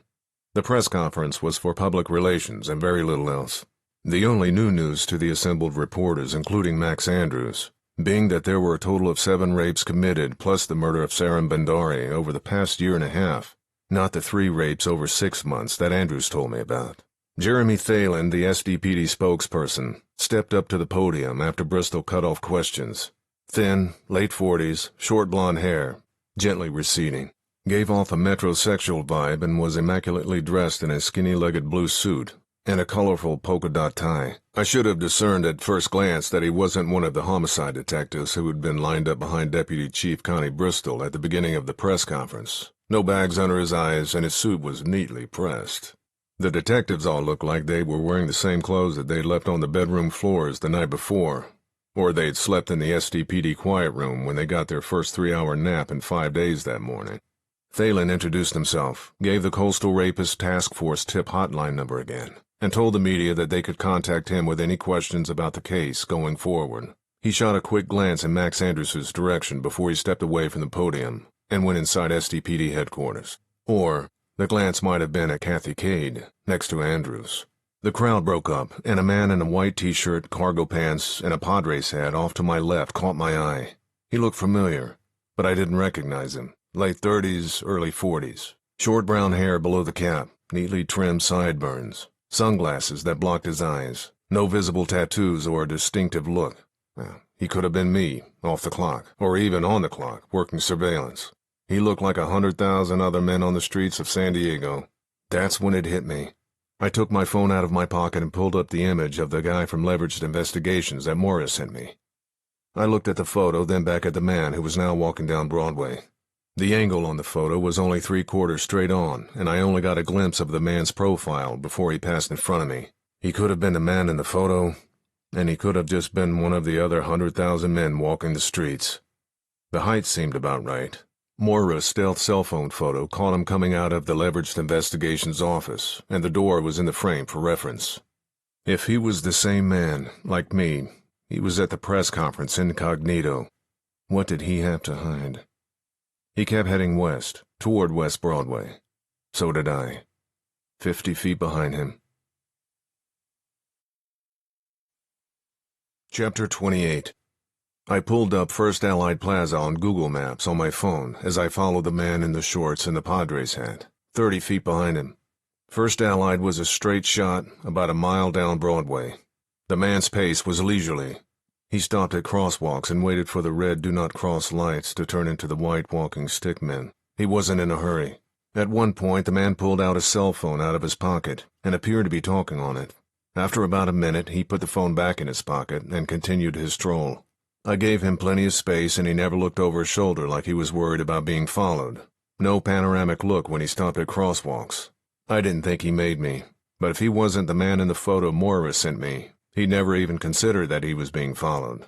We passed the Hall of Justice across the street on the right, which held the county courthouse. First Allied Plaza loomed off to the left, after 15 or 20 minutes of following Padres Cap. A 23-story wedge of a building, First Allied Plaza was a mishmash of materials, angles, and designs. Its structure was mostly made of steel and glass, but its first few floors were stone and cement, and it had a 16-floor pale cement inset, plus a sloping roof, part of which was open scaffolding. The juxtapositions all seemed to work in a postmodern way. I decided I was going to follow Padres Cap inside the building to be certain he went up to the floor that housed leveraged investigations. Except he went right on walking, and past First Allied. He crossed West Broadway going north on Kettner Boulevard. 3 blocks later he turned left on Ash Street, and walked a couple of blocks until he arrived at the Waterfront Park playground. The playground had some jungle gyms for kids, and a wide strip of lawn next to wading pools fueled by spraying waterspouts near the cement walkway. The San Diego harbor was in full view a few hundred yards to the west. A couple of families with small children frolicked in the wading pool, while others picnicked on the grass and tossed frisbees. San Diego's idea of bucolic. A pang reverberated in my chest. I thought of Krista and Leah, and prayed my family would soon be whole again. Healed and whole. I wondered where Padres Cap fit in. He walked to the side of the wading pool, sat down, and took off his shoes and socks and dangled his feet in the water. Now I was the one who didn't fit in. The Star of India, the world's oldest active sailing vessel, was docked on the Embarcadero right across Harbor Boulevard. Sunlight danced on the water next to the ship. I kept walking and went onto the lawn and gazed at the Star of India. Just another sightseer. I gave myself an angle where I could shift my eyes between the ship and the wading pool, and not be in the direct line of vision of Padres Cap. I took out my phone and pretended like I was reading something on the screen, and snapped a shot of him. Even zoomed, the picture was too far away for great detail. A couple of minutes later, I took out my phone again and pretended to be talking to someone. I sold the fake call by meandering around absent-mindedly, as people do when they're in lengthy phone conversations. I kept an eye on the man as I got deeper into my conversation with no one. A few minutes in, a woman approached Padres Cap. She was smiling, and he stood up to greet her. She was tall, wore sunglasses above sculpted cheekbones, had long blonde hair, and looked to be in her late 20s. She wore blue slacks and a matching vest that revealed athletic shoulders like a tennis player. The outfit and her blue stiletto shoes looked like she was on her lunch break from a nearby office building, or just walked off a model shoot for the young executive look. The two embraced and kissed the way couples do when they greet each other. There was a bit of an age gap, but who was I to judge? The woman looked at Padres Cap's bare feet and laughed, and he put his arms out to his side and shrugged. She hugged him, then picked up his shoes and his socks, and they ambled off arm in arm toward Ash Street. I followed them out of the park, no longer trailing Padres Cap, only exiting the park to re-enter my day. The surveillance had been a bust. Mr. Padres Cap was just another San Diegoan out for a stroll, not the nefarious man in the photo from leveraged investigations. I watched the couple get into a Tesla Model 3 in the parking lot and drive away, and cursed myself for not making better use of the last 40 minutes of my life. I called Max Andrews after I started the long trek back to the parking garage east of SDPD headquarters where I'd left my car over an hour ago. "I saw you made it to the press conference," his greeting. "Did you learn anything interesting?" I did. That SDPD spokesperson, Jeremy Thalen, was probably Andrews's contact with the police, but I decided to keep that under my fedora for the time being. "How did you see me? I was behind you. After the gaggle was over, I saw you walking down Broadway when I was leaving." "Were you surprised about the 4 rapes the sheriff's office is investigating and that the rapists have been operating for a year and a half?" "Yes, that was new information." "Thanks for asking my question about the coastal rapist suddenly going inland and committing murder." I hit Kettner and turned right toward West Broadway. "Do you think that's kind of strange, that he'd change his M.O. twice on one rape, change geographic locations, and start killing his victims?" "Maybe a little, but don't forget about the toilet paper holder." "I couldn't if I wanted to." The vicious signature of the rapist. The mention of it brought me back into Sarah Midori's bedroom, and her ravaged body splayed out on her bed like a depraved calling card. The 6-inch circular rod protruding from her rectum. Gruesome. Heinous. Malevolent. The stench and stillness of death. The residue of evil still in the room. The taste of decay from Sarah's bedroom that day crept down my throat. Death discovered in a confined space seeps into your pores and never leaves you. I quickened my pace, pushing against an afternoon breeze, trying to cleanse my mind and body of the memory. I couldn't, and never would. Just like all the other death I'd seen in my life, it never goes away. But time could blur the edges and distance the disruptions in my mind.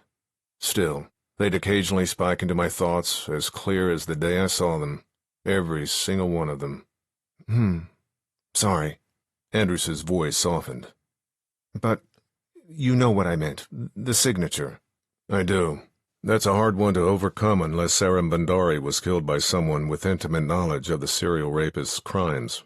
My gut, that weather vane that sometimes spun in the wrong direction, told me that Sarah's death was tied to fulcrum services and leveraged investigations. Not the serial rapist that the allied law enforcement agencies of San Diego saw as the #1 suspect. About 4,500 cops to one private eye. A former cop who couldn't last 3 years on the job. But the 4,500 cops didn't know what I did, and their lead detective didn't want to know.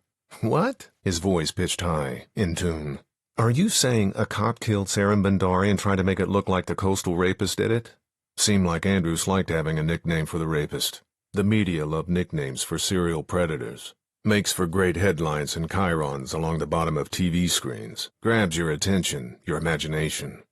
Your dark imagination. I'm saying someone who knew the rapist's M.O. and signature. My mind clicked in and I started walking even faster. The puzzle pieces were in front of me, on the board, and I hadn't seen the connection until now. Doesn't have to be a cop. Could be an ex-cop buddy who a detective on the case might bounce theories off of.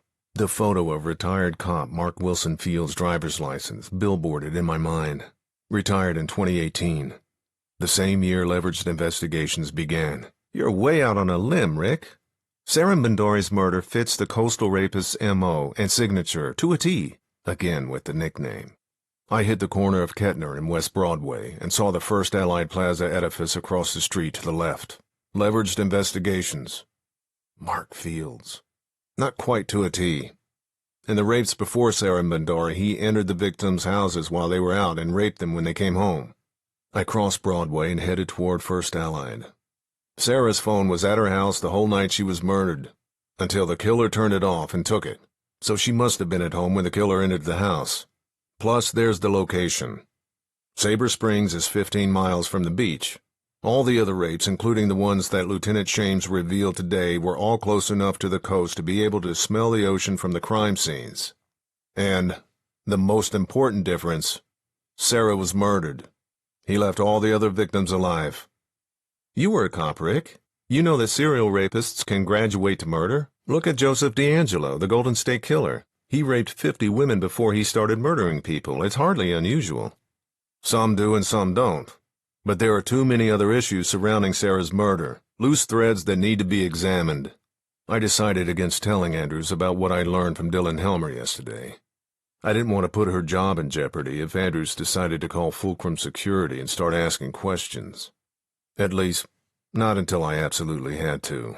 Did you know of a cop at SDPD named Mark Wilson Fields? Served for 28 years and retired in 2018. Andrews had written the article about me solving my wife's cold case murder in Santa Barbara in 2019. He was working the crime beat then. He was young, but I guess that 2019 wasn't his first year on the beat. Maybe. I remember a homicide detective named Mark Fields. He used to partner with Detective Scoopin, who's heading the Coastal Rapist Task Force for SDPD. Shit. Scoopin's ex-partner, the Brotherhood of the Blue. There's no way Scoopin would even entertain my evolving theory if I put Mark Fields in the middle of it. Worse yet, Scoopin might be Sarah Bandari's killer's unwitting source of information on the coastal rapist. I had to make sure Mark Fields, the ex-cop, was the same Mark Fields who worked for Leveraged Investigations and emailed Dylan Helmer the revised background checks, and that he was the same ex-cop Scoopin worked with. Fields was a common name. So was Mark. There was one way to find out if he was Scoopin's partner. I texted the copy of Fields' driver's license to Andrews. 23 years on the force. Why did he retire before he could collect his full pension? Was he dirty and Internal Affairs couldn't prove it? I don't know.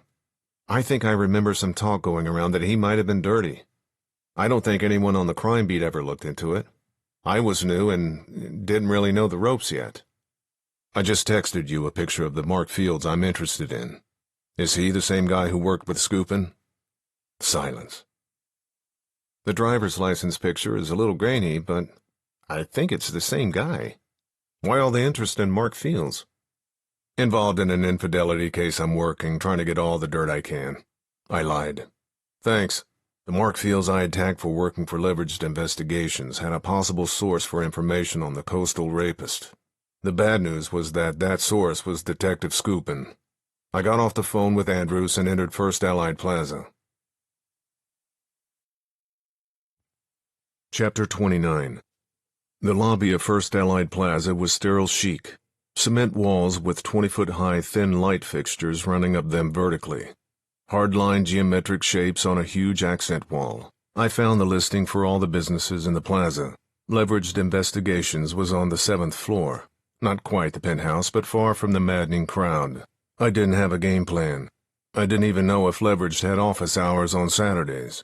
The biggest agency in town, Brady Investigations, was open on Saturdays. But a lot of one-man or one-woman PI shops closed for the weekends unless they were working on an active case. Even then, their offices would be closed. I didn't have a business office, so I was open 24/7. Even if I needed to meet a client, I had a booth available for me at Muldoon's Steakhouse. Game plan or not, I got into an elevator and hit the 7th floor button. I wanted to get a look at the office.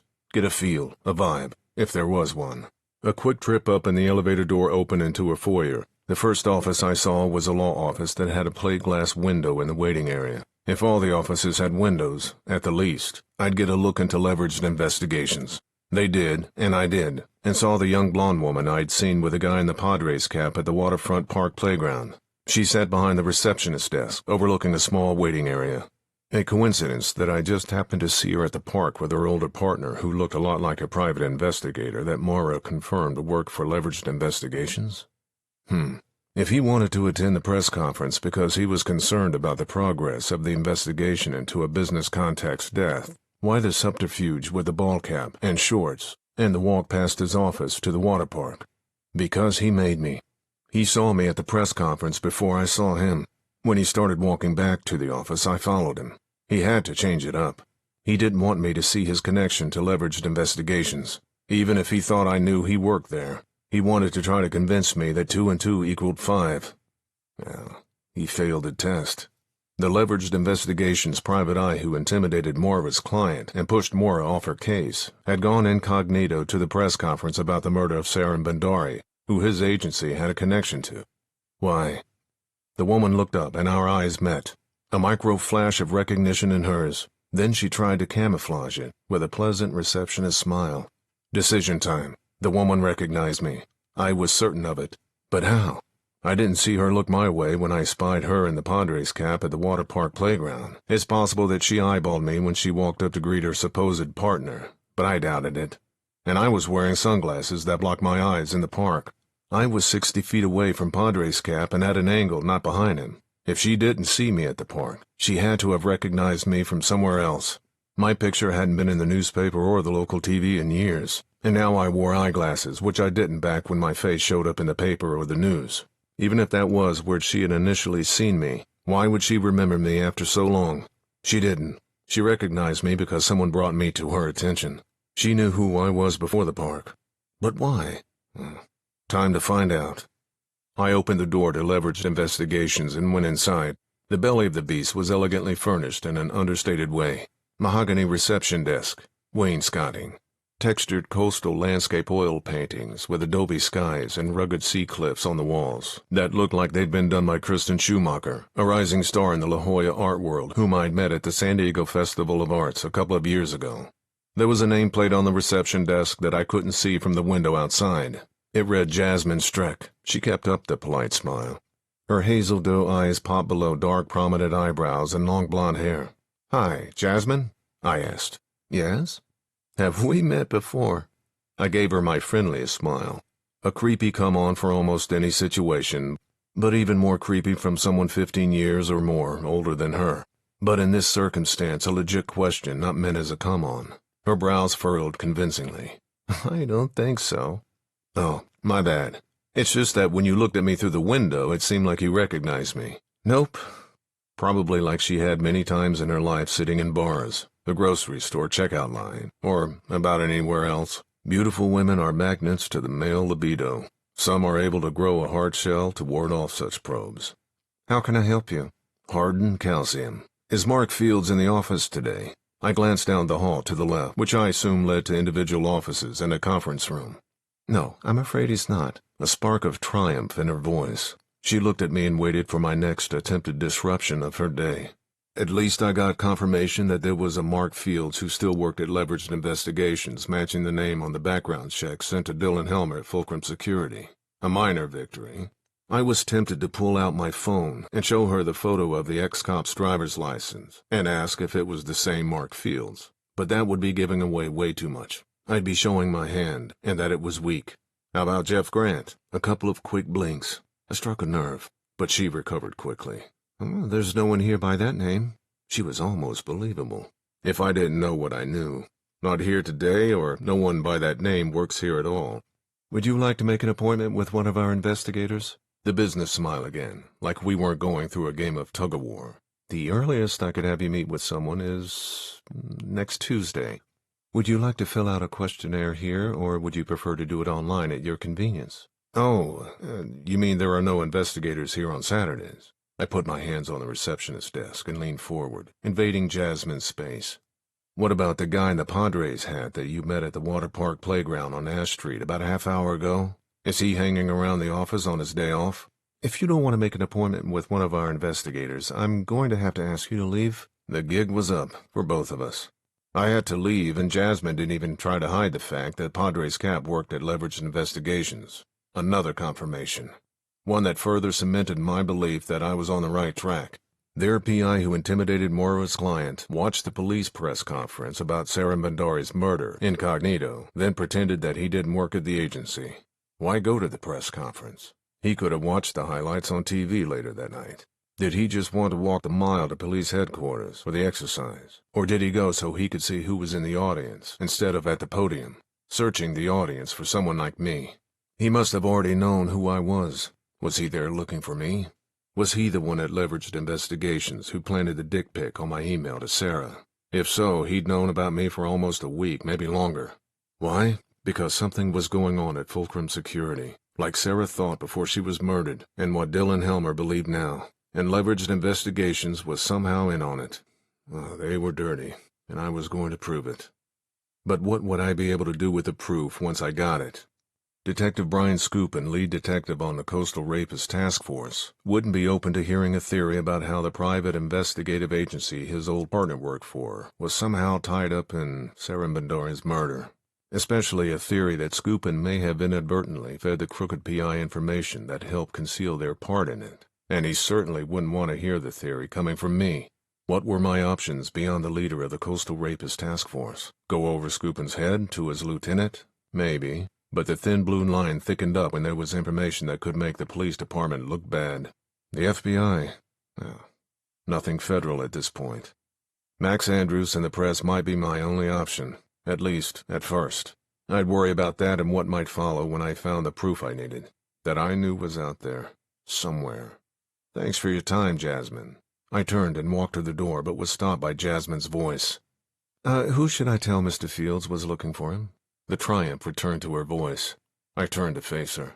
You already know the answer to that question, but you can tell him whomever was looking for him.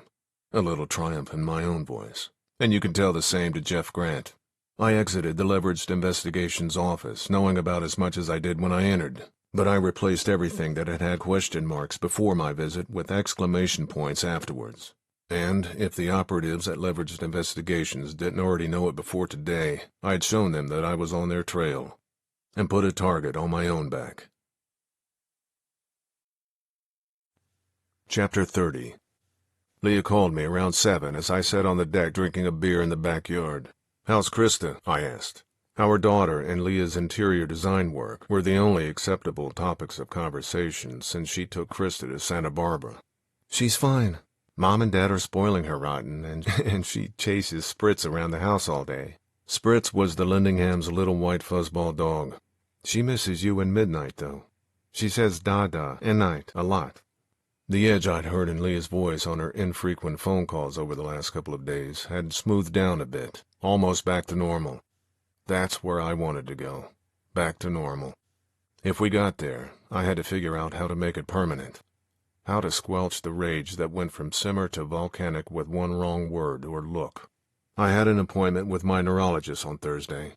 I prayed science could quell the rage and slow my inevitable decline into CTE dementia and death. Leah might have been trying to cheer me up by talking about Krista, but it had the opposite effect. There was a vacuum in my soul that could only be filled by seeing Krista, holding her in my arms, looking into her sapphire blue eyes as they locked onto mine, hearing her say, "Dada." Leah telling me Krista said my name without hearing it live, and that she missed me, just reminded me of what I was missing. "When are you coming home?" I asked. I could hear the need in my own voice. "The house feels empty without you here, both of you." "Thursday, probably late afternoon." Her voice went soft. "We have a lot to talk about." "Yes, we do. I'll be driving back from Monterey on Tuesday or Wednesday with Maura. She could drop me at your parents' house, and we could drive home together." "Monterey?" Concern. "What are you doing there, with Maura?" "I'm not there yet. We're driving up Monday morning." Silence on the other end, so I filled it. "We're working a case together." I didn't want to go into too much detail. Most of it would be hard to explain, and Leah wouldn't approve of any of it. "You have to drive to Monterey for a case? On a background check?" Her voice picked up momentum. "Do you have a new client up there? And why is Maura going with you?" I'd sworn an oath to myself a year and a half ago that I'd always tell Leah the truth. I'd broken that oath in principle, if not in practice, regarding the progress of the disease and the depth of my rages. Lies of omission, rationalized and justified, but I knew better. There isn't a new client, and this isn't about background checks. We're following up on a lead, and we have to go to Monterey. I can tell you more about it when I see you on Tuesday or Wednesday in Santa Barbara. I'm confused. Tension unmasked. "Is this a case that Maura asked you to help her with?" "No, I asked for her help." Leah was used to me not telling her too many specifics about my cases, even on background checks. I believed in PI-client privilege, but I had a family I was trying to hold together. Saram Bhandari, my contact at Fulcrum Security, was murdered last week, and I'm looking into it. "Murdered? And you're looking into it?" A high-pitched jab. "Why? Aren't the police investigating?" I promised to be truthful, even when it hurt. "Yes, they are, but they're locked on to one theory and not looking at other possibilities." Or so I convinced myself. "I'm looking into something they're ignoring." "Why, Rick? That's not your job. Why can't you just leave it to the police?" Anger crowded in on the anxiety in her voice. "I'm sorry about this poor woman, but your job is not to find her killer. Your job is to work with whoever the next person is that Fulcrum Security assigns to you. Why do you have to get involved in a murder investigation?" Why? A fair question. Why did I do what I did? Years on a therapist's couch might provide an answer, but I'd never been on one. I fought for the people who couldn't fight for themselves. Surely the therapist would conclude I was feeling some emotional or psychological need. I didn't search for the why, I just did what I thought was right. I had to. I found her body, an edge to the defensiveness in my voice. I'm going to make sure the right person is brought to justice for what he did. Like I said, we can talk about it when I see you. We do need to talk, but not up here. So, please don't stop by." Leah hung up. I look forward to seeing Krista and Leah again soon, but I didn't look forward to the talk. I had a mea culpa to confess. I was ready for that. I had an obligation to tell Leah the whole truth that I had put aside for too long. I deal with the ramifications as they came, but I feared it was something else that Leah wanted to talk about, something new that I didn't have an answer to, something that was completely outside of my control. I couldn't wait for Thursday to come, and I feared its arrival. Chapter 31. Moira was on her porch when I arrived at her house at 4:55 a.m. Monday morning. She wore jeans, tennis shoes, and an ivory-colored heavy wool sweater, and a Padres hat. The hat looked better on her than on the guy at the park Saturday, and better than it did in the one I was wearing. I had a Giants cap in the trunk of my car that would blend in better with the locals of the Monterey Peninsula, which was only 120 miles from San Francisco. I had hats for all the West Coast teams for surveillance jobs from my old days as a PI, even some of the out-of-state teams for when I wanted to play tourist in my hometown. Moira traveled light, lighter than any woman I'd ever known. She had a single sport duffel bag and a laptop case in her right hand, and a coffee travel cup in her left. I'd left my laptop at home because I knew she'd bring hers and take meticulous notes. Her duffel bag maintained its normal shape. It wasn't overstuffed with unnecessary fashion choices. Moira didn't do unnecessary. I hit a latch below the dashboard to pop the trunk, and she deposited her bag and closed the lid. If I'd gotten out of the car to put the bag in the trunk for her, she would have looked at me like I was from Venus instead of Mars. Moira required less maintenance than she had clothes in the duffel bag. She got into the car and grunted good morning. I did the same. I pulled a folded check out of the inside pocket of my bomber jacket and handed it to Moira. Your half. My half of what? She took the check and unfolded it. The money Shreya Gargano paid me to investigate her sister's murder before she fired me. I can't take this. She pushed the check back at me. I'm investigating leveraged investigations, not Sarah Mandari's death. If they overlap, so be it. But I'm in on this to bring down those bastards at Leveraged. They can't be allowed to continue to ruin other PI's reputations. Not in my town. Well, I agree, Marshal McFarlane. I ignored her hand and pulled the car away from the curb. But you're helping me with my case, and we're investigating the same people on this trip. It's only fair. Keep the check. Life's not fair. You lost your main source of income because of some venal bastards at a PI agency. That's not fair. She ripped up the check and put the scraps of paper in the glove compartment. You keeping all the money is more than fair. It's the only thing to do. You have Krista to take care of. My son is all raised and an adult now, and making more money than either one of us. I'm not taking money away from that little nugget God somehow thought you deserved. I couldn't live with the guilt, and I'm not going to let you lay it on me. You can pay for my hotel room. Moira turned her head toward the windshield and looked out at the moonless morning. The mention of Krista pulled a lump into my throat. The morning was pitch black except for the highway light stands, and the red dot brake lights on the backs of cars I soon passed and the low beams of vehicles heading south on I-5. Sunrise was an hour and a half away, and so was the beginning of LA traffic. Which way are you going? Moira asked. What do you mean? Are you taking the 5 or the 101? California freeways. I'm taking the 5, it's quicker. By how much? I checked Google Maps after I deposited midnight in my neighbor's backyard so her daughter could look after him, as she often did when I was alone and had to travel. Google gave the 5 a 20-minute edge over the 101. We had planned to make this a short trip, so any minutes we could shave off travel and add to investigating were vital. 20 minutes. Then let's just take the 101. It's not like adding an extra 2 hours by driving up the Pacific Coast Highway. We could use a little scenery. I don't want to have to stare at your profile the whole time. I had another reason for choosing the 5 over the 101, but I didn't want to verbalize it.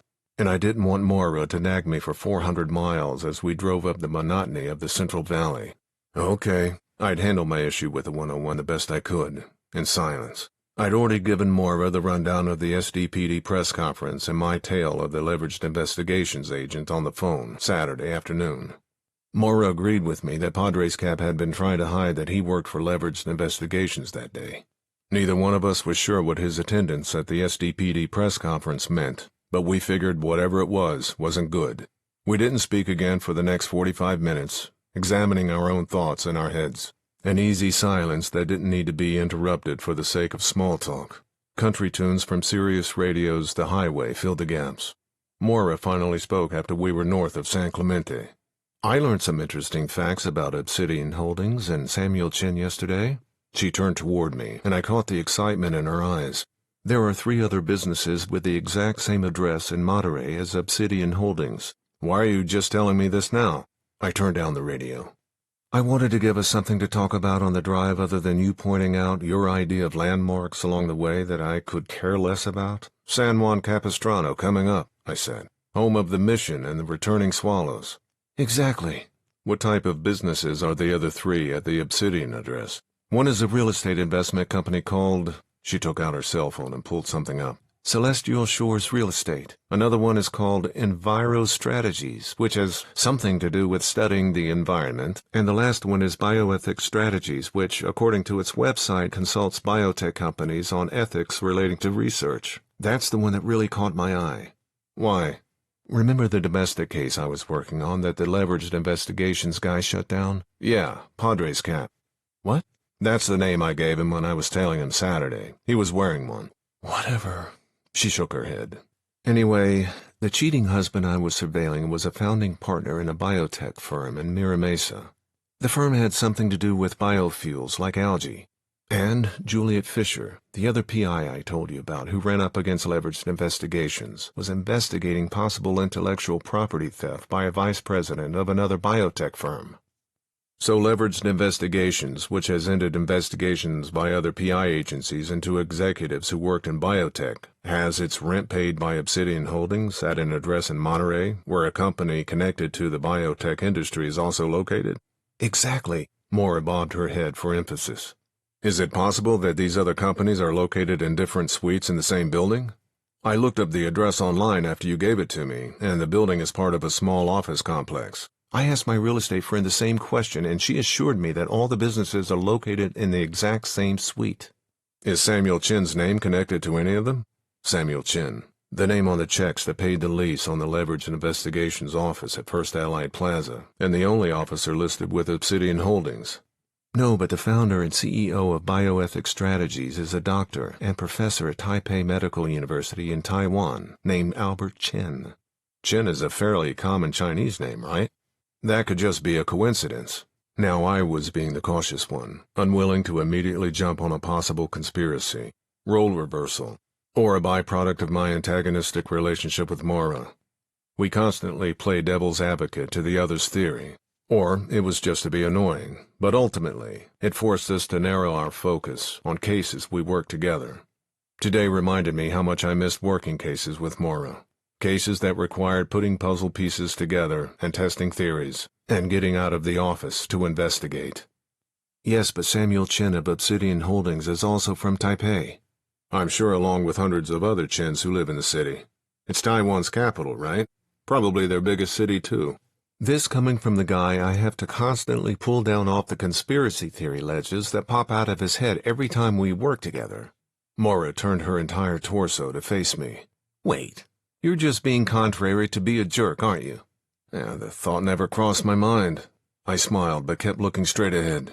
Only trying to keep you and your flights of fancy in check. It's a full-time job. Shut up. She turned back and faced the windshield, but I caught the corner of her mouth turn upwards. Even if there's no connection between the two Chens, it doesn't change the fact that Leveraged Investigations is being funded by an organization that is connected to the biotech industry and has intervened in cases where biotech executives were being investigated. And it has tried to ruin the reputations of every PI it has gone up against who worked the other side. Agreed. 5 years in business and Leverage doesn't have a single review on any list that I've seen. The top edge of the sky through my windshield light enough to foreshadow the coming sunrise. Is it possible the only clients Leveraged Investigations has are Samuel Chen and the entities he's associated with? Certainly seems like a possibility. Hopefully we'll find out after we talk to him, Morris said. Well, if that's the case, why is Leveraged Investigations hooked up with Fulcrum Securities? They don't have anything to do with biotech. I don't know, but there has to be some reason. I think Leveraged Investigations is a criminal organization, or just bent enough to work for criminal organizations. Agreed. I glanced over at her, then back at the miles of freeway ahead of us. And that means whoever hired them at Fulcrum Securities is bent too. They've been working with me for 2 years. With Brady Investigations even longer, then all of a sudden someone hires Leverage to start doing background checks. Why, it's not like there aren't other, more qualified options listed online. Whoever chose them did it for reasons other than just hiring a new agency to run background checks. Something's illegal. And that someone is the production manager, right? Mora asked. Billy something. Buddy Gatson, I said, and tapped my brakes to match the string of brake lights on cars ahead. Orange County at 6:20 a.m., and the traffic was already backing up. But I'm not certain that he's responsible. It could be Madeline Cummings, the Vice President of Human Resources, too. Or both. Sarah thought Gatson was responsible, but Dylan Helmer thinks it could have been Cummings. Whoever made that decision on its face is not criminal, Morris said. A corporation can hire whoever they want for whatever reasons they want as long as they're doing it legal. Radar, sonar, and LiDAR. It was starting to make sense. What are you talking about? Mora's cheeks pinched up into a squint. And what's LiDAR? Light detection and ranging. I told her about the technology Dylan had explained to me. It uses pulsating laser light to measure the exact distance away an object is on the Earth's surface. I imagine it would come in handy for military weapons systems. Fulcrum has contracts with the Department of Defense for their radar, sonar, and LiDAR systems. These are different from their civilian products, and I'm sure contain proprietary information that U.S. adversaries, like China for instance, would like to get their hands on. Somebody got smart all of a sudden. Not like everybody says. a smirk in her voice. Nonetheless, an internal hat tip from me for the nod to Fredo, and Godfather too. But are you maybe jumping the gun here because the guy paying the bills for leveraged investigations is Chinese? You know, Taiwan is its own country, and an ally to the U.S. China doesn't think so. The scenario fits. I'll bet the one thing Fulcrum Security has that's worth Samuel Chin and his shell corporation getting involved in are military secrets. And hell, we know China has spies all over the world. They even had one sleeping with a U.S. congressman. You don't think it's possible that they have one who's a Taiwanese-American businessman? You don't think we have spies all over the world?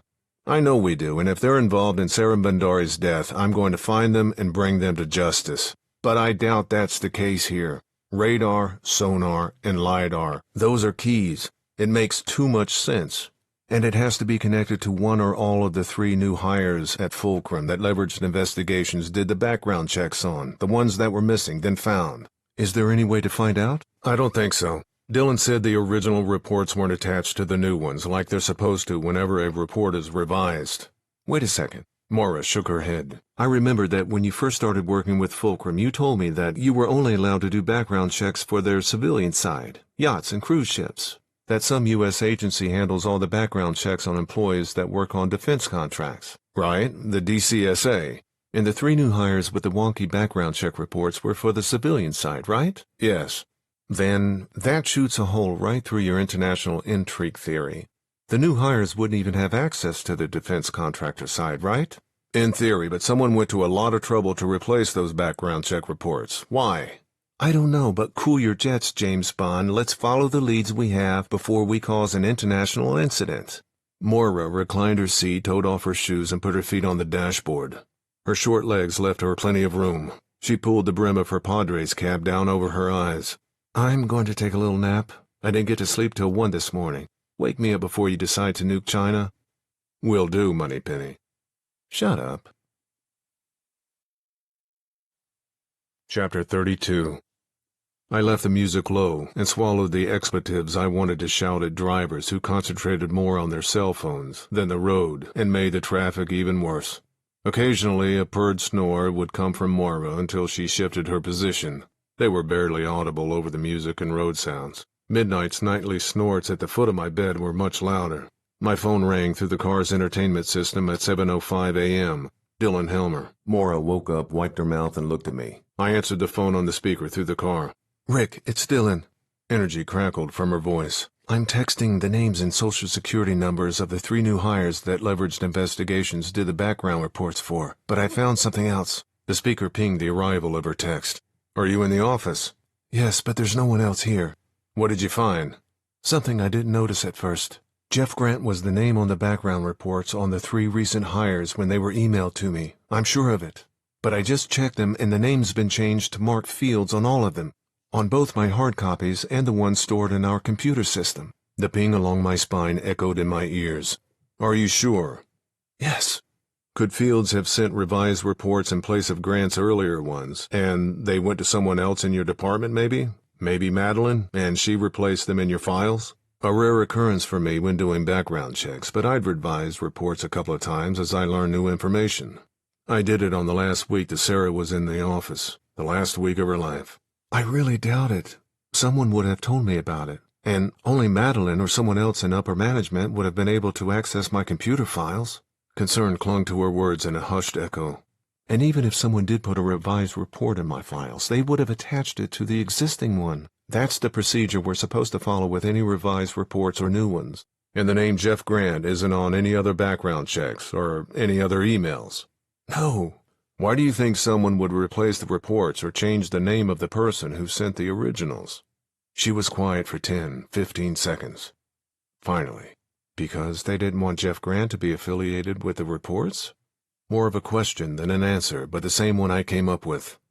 If you looked over the report, do you think you could tell if anything had been changed? I already did, but I can't swear to it, but I think all the information is the same. Could someone at Leveraged Investigations have resent the reports and attached Fields' name to them so that he'd be the person for anyone at Fulcrum HR to follow up with? They could have, but that wouldn't explain why there isn't a copy of the first report in my hard copy files, or my electronic files in our computer system. Someone here had to replace them and delete the old reports. And the person it makes most sense for that to be is Madeline Cummings? I made it a question, even though in my mind it wasn't. Yes, a reluctant whisper. But I don't think she'd do something like that. She'd tell me about the new reports and attach them to the old ones. She does everything by the book. And she's just not like that. Madeline's a very honest person. I like her, and she's been very fair to me. But something in your gut, in that cop DNA inside you, is telling you that something's off at Fulcrum Security, and you don't trust Cummings enough to ask her about it. It could be anyone in upper management who has access to the online files, fighting for her boss. But they're not in your office every day 20 feet from your desk. Buddy's been in here a lot lately, and he's the one who suggested we start using leveraged investigations. So says Madeline. I let go of relaxed breath. Look, we don't know why someone changed the background reports, only that they did. There could be an innocent explanation, but we need to find out who did it and why. You wouldn't be talking to me right now if you didn't want the same thing I do, right? Yes. And we'll figure it out. In the meantime, keep using those cop instincts you got from your dad, but be careful. I'll be in touch. I will. Not as resolute as her words. The call ended. I took a quick glance at my phone and the 3 names Dylan texted me. Charles Alfred Parham, Andrew Thomas Burke, and Milton Joseph Axney. The names meant nothing to me. You want to get started on the 3 hires that Leverage did the background checks on? I handed Moira my phone with Dylan's text message still on the screen. She took the phone, then pulled out her computer from her backpack on the floor of the passenger seat. She typed a few things into her computer, handed me back the phone, and continued to peck at her laptop keyboard. Hotspot? I asked. Huh? She looked over at me. Getting an online connection on your laptop from your iPhone? Duh. Anything interesting? You're interrupting my flow. I'll let you know if I find anything. An annoyed look and a pause. When I'm finished? You make long drives fun. Shut up. Neither of us said anything for the next half hour or so. As the exit to the 101 freeway approached, I thought about just staying on the 5 like I originally planned. Moira was right. The 101 was much more scenic than the 5, and in the current traffic, according to the GPS on the entertainment center on the dashboard, only 15 minutes slower. But the 101 had one big negative to me. It passed through Santa Barbara. The urge to stop by Leah's parents' house and see her and Krista would tug at me. I hadn't seen either of them except for a few Skype calls in almost 2 weeks. The longest I'd been away from either since Krista was born before this was 5 days. I only had to wait 3 more days until I got to see them both again. Stopping by today would be a mistake. Leah had been clear about not going to the house.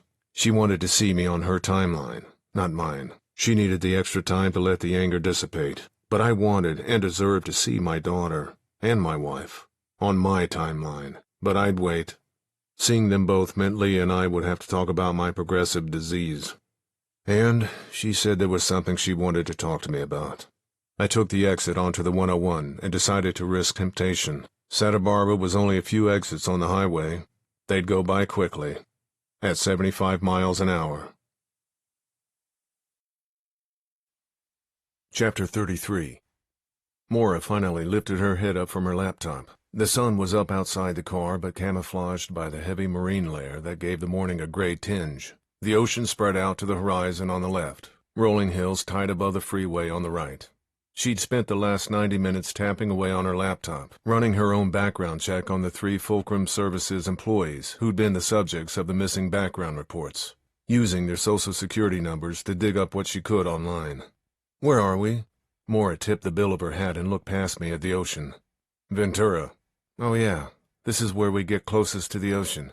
She tucked her feet up underneath herself. "I drove up to San Luis Obispo to visit Luke a couple of times when he was in school. That seems like a long time ago now." A wistfulness to her voice. Moira's relationship with her only child had been rocky ever since her husband died of a heart attack 10 years ago when Luke was 15. Moira hid the turmoil from me until the emotion all came boiling out 18 months ago when Luke got involved in a dangerous situation. A vulnerability I'd never seen in her before. A vulnerability I'd foolishly thought couldn't exist, not in steel-spine Moira. We're all vulnerable, no matter how hard we work to hide it. Now, as a father, that vulnerability was tattooed onto my heart. I'd felt it more in the last 12 days than any other time in my life. Even more now than when I was a scared kid with a distant mother and a father crumbling to sand right in front of me. But I kept moving forward. Forward momentum wasn't a cure to vulnerability, but it helped ease the anxiety that came from it. Even as my mind slipped into the past, I moved forward. It had taken me over a decade after the death of my first wife to learn that lesson, but I'd made it my life's propulsion. Forward. Always forward. Anything interesting about the three guys' background check by leveraged investigations? I finally asked, since Moira didn't volunteer. Potentially. Charles Parham and Milton Asney have both worked in factories assembling electronic products for years. A lot of background material to wade through. They check out. She turned in her seat and faced me as I drove along the coast. Andrew Burke is a systems analysis, and his history is less dense and dead ends in 2004, just his birth certificate before then. Born on March 20th, 1987, to Tony and Marianne Burke in San Pedro, California. He graduated from Stanford in 2007 and had a handful of computer programming type jobs in the Bay Area. The last before Fulcrum Security was a systems analysis for 3 years for a now-defunct Silicon Valley startup called Seasonic that was supposed to be developing some new sonar that didn't interfere with whale sonar. It went out of business last year. Did you get anything from his former employers? I sent them emails, but no one replied yet. She turned back and faced the road. It's still early in case you haven't noticed. But the email I sent to the whale sonar place bounced back, which makes sense because they went out of business. Moira spent the next half hour commenting on the scenery, justifying her choice to take the 101. When we passed into Santa Barbara County and veered slightly inward towards Carpinteria, my heart shifted into a higher gear. 15 minutes outside of Santa Barbara. I took a sip from my water bottle in the console to coat my dry mouth.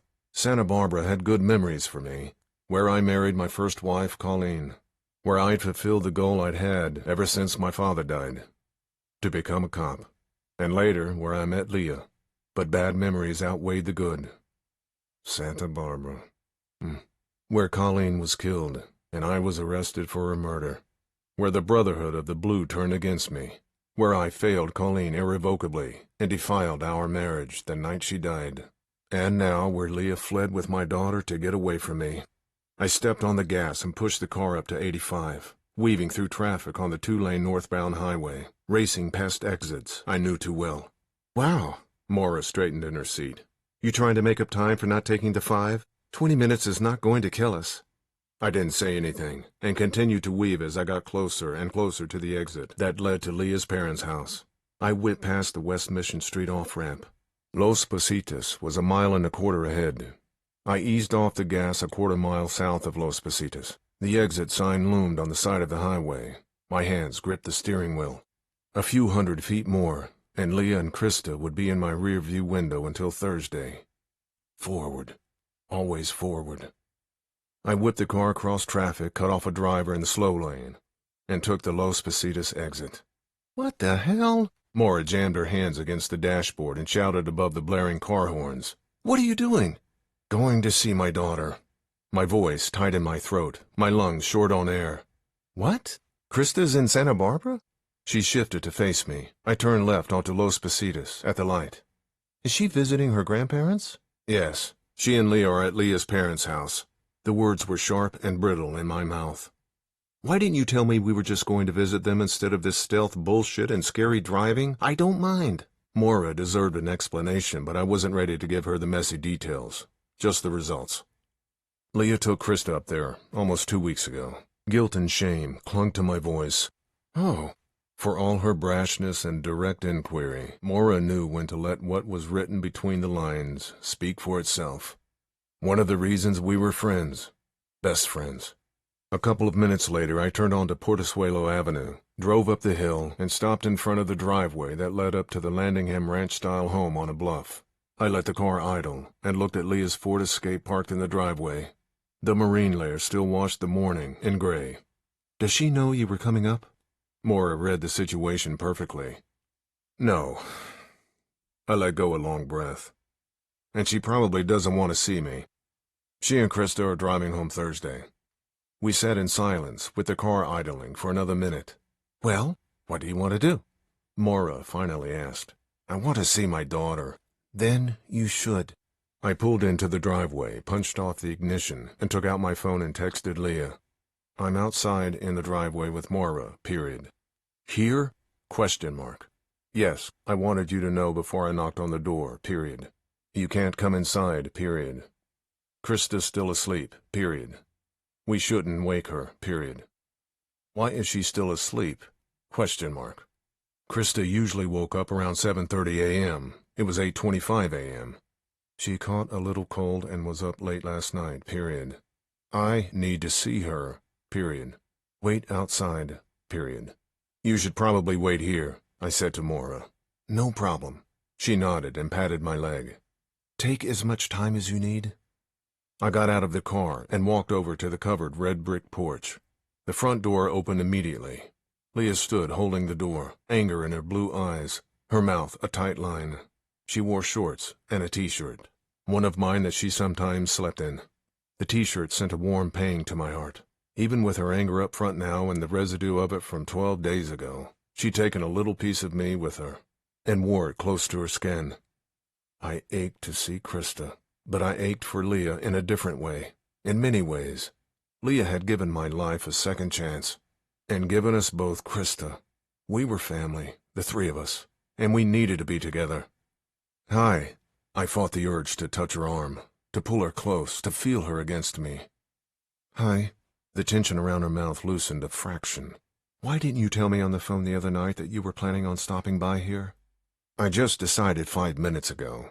I planned to drive up the 5, but Maura wanted to take the scenic route. I thought I could drive through Santa Barbara without stopping. Drive right by my family, who I haven't seen in almost 2 weeks. I couldn't. Not when you and Krista were within reach. I had to see you. See both of you. I miss you.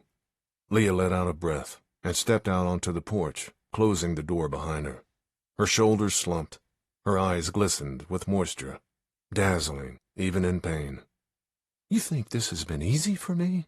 Her voice quivered, and I again wanted to reach out and touch her. But we were on her timetable, not mine. I miss you too, but we can't go on with you shutting me down all the time.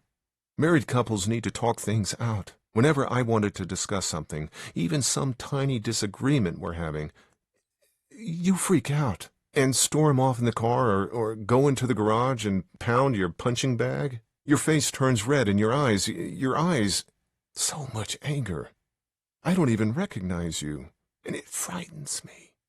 I can't sleep in the same bed with someone I'm scared of. What's going on? Why don't you talk to me? I'm sorry. About the anger and shutting you down. About everything. I know it's not fair, and I need to fix it. But all the energy left my body. Staying upright took all the strength I had left. The CTE is getting worse. A rage comes over me that I can't control. I have to leave when it happens. To go away, I'm afraid of what might happen if I stay. Leah wrapped her arms around her chest and her torso edged backwards, away from me. Unconsciously. A reflex. Survival instinct. What about the medication? Is there something you can take? I've been taking Prozac and mood stabilizers, but they stopped working. I blinked away tears, swelling in my eyes. They made me listless, and I had a hard time concentrating when I was working on the computer. When I got angry, my adrenaline burned right through them, and I'd get just as agitated as before I started taking them. I'm scheduled to see Dr. Andrews on Thursday. I'm hoping we can try something else. Why did you hide this from me? I didn't want you to worry.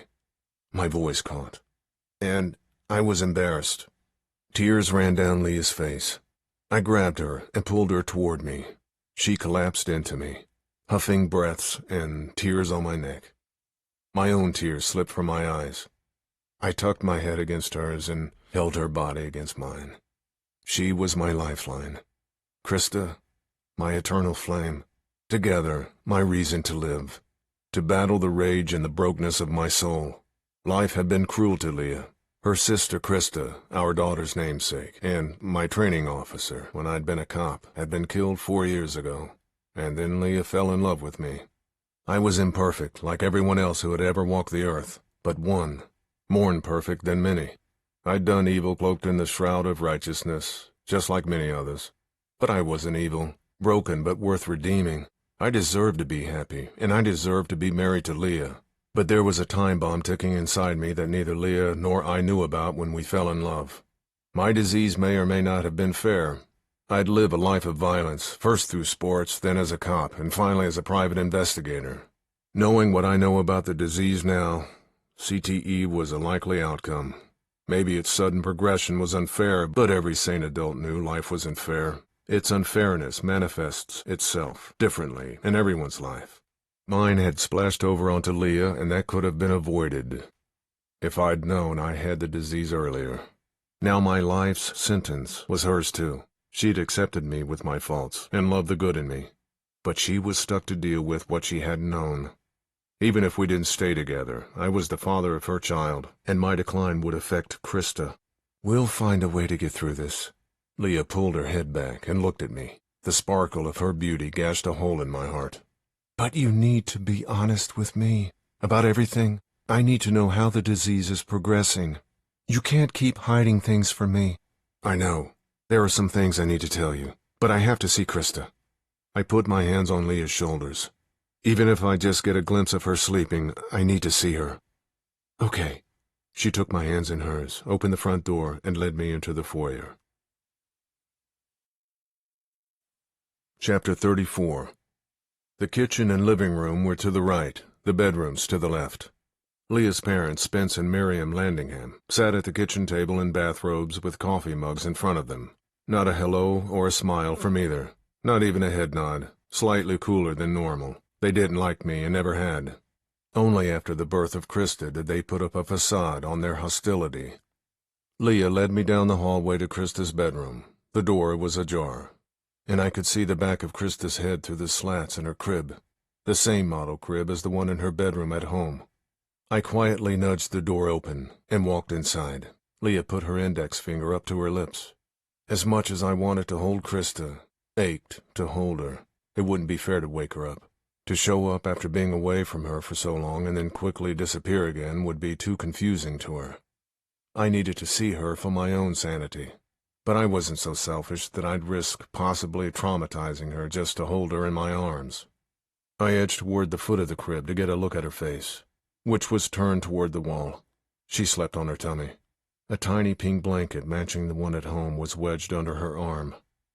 I stood still and watched her sleep like I did in the early morning hours at home, her little puckered lips open, her tangle of fine dishwater blonde hair matted to her head, the quiet wisps of her breath. My heart filled up, and warmth spread throughout my body. Finally, I was whole again. I stood entranced, until a hand grabbed my arm and gently pulled. I turned my head and saw Leah. I'd forgotten she was there. Concern in her eyes as she tugged harder on my arm. I took one last look back at Krista, then relented and let Leah lead me out of the room. Leah led me down the hall into her childhood bedroom, the room where we slept together on the few occasions I came up with Leah and Krista and stayed for the weekend in the Landingham home. It probably hadn't changed much since Leah lived there as a teenager. Her softball and soccer trophies lined a bookshelf. There were a lot of them. A stack of yearbooks on the bottom shelf. At least the queen-size bed was new, bought by the Landinghams, along with the crib when Krista was born. Perhaps a concession so there'd be room for me to sleep when I came up with Leah and Krista. I knew it was just one less excuse the Landinghams didn't want to have to overcome in their effort to see their daughter and grandchild as often as possible. I also knew they'd rather not see me at all. That didn't bother me too much. They loved Krista, and were good to her. Spoiled her, but not too excessively. The fact that we'd named her after their deceased oldest child was one of the few points in my favor. That and the fact that they had to grudgingly give me credit for being a good father. Those were the only check marks on my plus side. There were plenty of marks on the negative. Spence Landingham had been a cop in his early years, and he still considered me a bent one, even though I'd finally been exonerated for the death of my first wife. By me. My relationship with my in-laws was a minor irritation to be weathered once every couple of months. Doable. Especially since my mother had come out from Phoenix to visit exactly 1 month since Krista was born. Also the first time she had met Leah. An hour flight. And only the one time. She had never invited us to come to Phoenix for a visit, so I was happy that Krista had loving grandparents to see her every once in a while. I just wished their love didn't turn to hate when it came to me. Leah closed the door to her bedroom, and I braced myself for the other thing she wanted to talk about. Do you know how long you were in there? Leah searched my eyes. What? You stood over Krista's crib and stared at her without moving a muscle for over 5 minutes. What? I shook my head. She's my daughter. I haven't seen her in 12 days. I've never been away from her this long. I miss her. I know. She blinked and nodded, and her voice softened. But it reminded me of what you do every night at home. I know you worry about her, but she's fine. She's a well-adapted, smart little girl. The same discussion that had started our last argument and caused the early exit to Santa Barbara. I hadn't expected that. Is that what you wanted to talk about? How I look at my child? A spark of heat itched along my skin. No, not now. I closed my eyes, took a deep breath, and let it out slowly. No. She stood with her arms wrapped around her chest. Her tension shrunk the room. You said out front that you had something you had to tell me. I concentrated on my breath. My skin was still warm, but not on fire. No red rage. Yeah. Do you want to sit down? I flipped the wooden chair in front of her little high school homework desk and sat in it. She looked at her bed, then back at me, and finally sat down on it, locking her fingers together in her lap. I told you about my contact at Fulcrum being murdered. Yes. She absent-mindedly tapped her thumbs together, waiting for the bad news she was sure I would convey. I wouldn't disappoint her. Well, I'm not going to get any more contract work from them, and someone is trying to ruin my reputation with potential clients. I told her about the dick pic and much of what Maura and I had learned about leveraged investigations. She sat quietly the whole time and tried unsuccessfully to hide her dismay at what I had told her. She waited 10 or 15 seconds before she spoke. It seemed like an eternity. Why do you think this other private investigative agency wants to ruin your reputation? Her tapping thumbs picked up velocity. I don't know. They like to hurt the competition. It's their M.O. Whenever they get involved in a case that's being worked by another PI, they do the same thing. The dick pic was something new, as far as we can tell. Is all of this why you're going to Monterey? What does it have to do with the murdered woman? I'm not sure leveraged investigations has anything to do with Sarah's murder, but my gut told me different. They may not be connected, but the company that pays the very expensive lease for Leverage's office at First Allied Plaza is a shell corporation in Monterey. Morris talked to a lawyer, and he thinks we might be able to sue Leveraged, and maybe whoever is pulling their strings. Is that why you're involved in this? Because of a potential lawsuit? She folded her arms again, tightly against her chest. No. Whoever is behind this may have murdered Sarah, and they came after my livelihood, the thing that supports my family. I can't let that stand. You can't let it stand? That's your damn pride speaking. She shot up from the bed and started pacing across her childhood bedroom. It always gets you in trouble. There are other jobs, Rick. Your health is more important than your job. Your family will survive. In fact, it could survive on my income alone if I went back to work full-time. It would give you a chance to rest, relax, and enjoy things for a change. Supporting and protecting my family was my life. And as this case reminded me, so was finding the truth and getting justice for those who had nowhere else to go to get it. Those were the only things I cared about, and they both kept me moving forward. Always forward. I thought you wanted to wait until Krista was at least 2 years old before you started working full-time. And even when you do, it's going to take you a while to build up a client base in San Diego like you have up here. In the meantime, we need my income. And I needed to be needed, not just placated, and not indulged to think that the work I did mattered. While my disease progressed toward its inevitable conclusion, the work had to matter, and I had to matter, while I still could. Leah paced back and forth without saying anything for 30, 40 seconds, maybe a minute. Bad news was coming, for me. I finally couldn't take the weight anymore and stood up. What is it? Tell me what you need to say. Theo's not working out up here. The man she brought up to run the business in Santa Barbara while she took time off to raise Krista and eventually start an office in San Diego. I can't do nothing and let the business I built from scratch die. Can't you fire him and hire someone else? I knew what was coming, but grasped for a way not to make it happen. I couldn't fire him. He was a partner, not an employee. I had to buy him out. He's gone now. When did this happen? Last Tuesday. This didn't just come about in the last few days. I snapped off the words. Heat sizzled along my nerve synapses. You must have had this in the works for weeks and didn't tell me about it? And you're upset with me for not telling you about things. I knew things weren't going well, but I thought they were fixable. I didn't know how bad it was until I got up here and talked to my associate designers and a couple of longtime clients. Defensiveness in her voice, but she didn't avoid my glare. I didn't come up here intending to make the change, but when I got here, I realized I had to. You knew things weren't going very well with the office. I mentioned it to you more than once. She had told me there were issues at the office, but had downplayed them. I asked her about the specifics a couple of times, but couldn't remember what she said. Memories lost to my disease or self-centeredness about my own work? Whichever, it didn't change the current circumstances. It's your business, you can do what you want. Now I stood up and edged past Leah and stood in front of the bookshelf that held memories of her childhood. In the bedroom her parents had frozen in time for over 20 years since she left their house. I concentrated on steadying my breathing and stared at Leah's accomplishments as an athlete. But this decision affects your family, Krista, and me. I'm sure you're going to have to come up here much more often now, which means I'll be separated from Krista more, or you will if you leave her at home with me. It's going to get confusing for her. Leah didn't say anything, but I could hear her pacing behind me. I turned around and looked at her. Her face was locked in pain. Then it hit me, like a kidney punch with a sledgehammer. My stomach knotted and my breath went short. You're planning on moving back up here? She continued pacing and wouldn't look at me. My face went blast furnace. I stepped in front of Leah and grabbed her forearms and stopped her. You can find work up here, Rick. A strained smile on her face. You just lost your biggest client in San Diego. You can start over up here and find new clients. Or you don't have to. Only work when you want to. And you wouldn't even have to worry about this business with leveraged investigations in Monterey. You can let Moira handle all of that.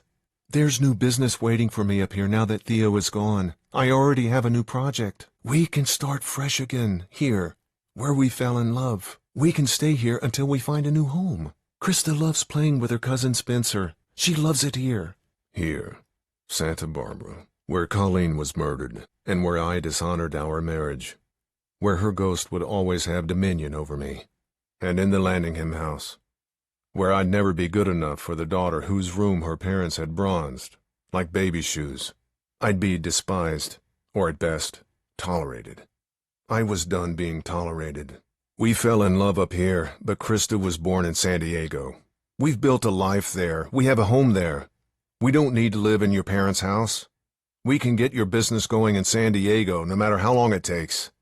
But I'm not quitting my job. And I'm not walking away from a threat to my family's livelihood. The fire along my skin burned hotter, and I'm not going to run away when someone challenges me. I'm not going to be some house husband. That's not who you fell in love with. That's not the father I want Krista to see. And I'm not going to sit in front of a computer cocooned away in my office for the rest of my life.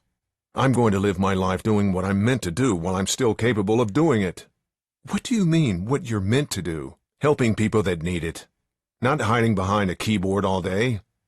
I thought you liked doing background checks. Leah's eyes, question marks. I'd kept my growing restlessness with desk work to myself. More dishonesty, or not bitching about a sacrifice to try to make my marriage work.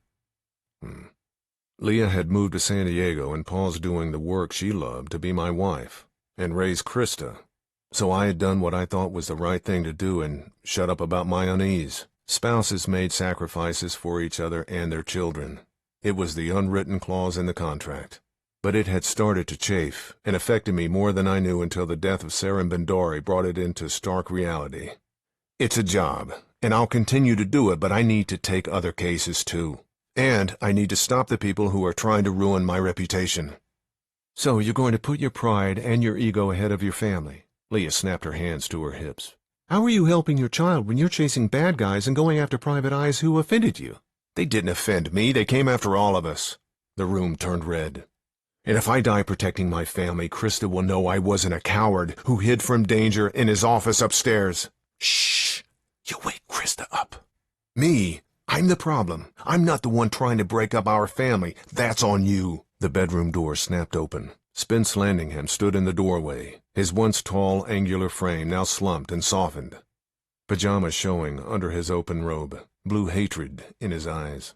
"What's going on in here?" He straightened up as best he could, pulling from cop memories decades old.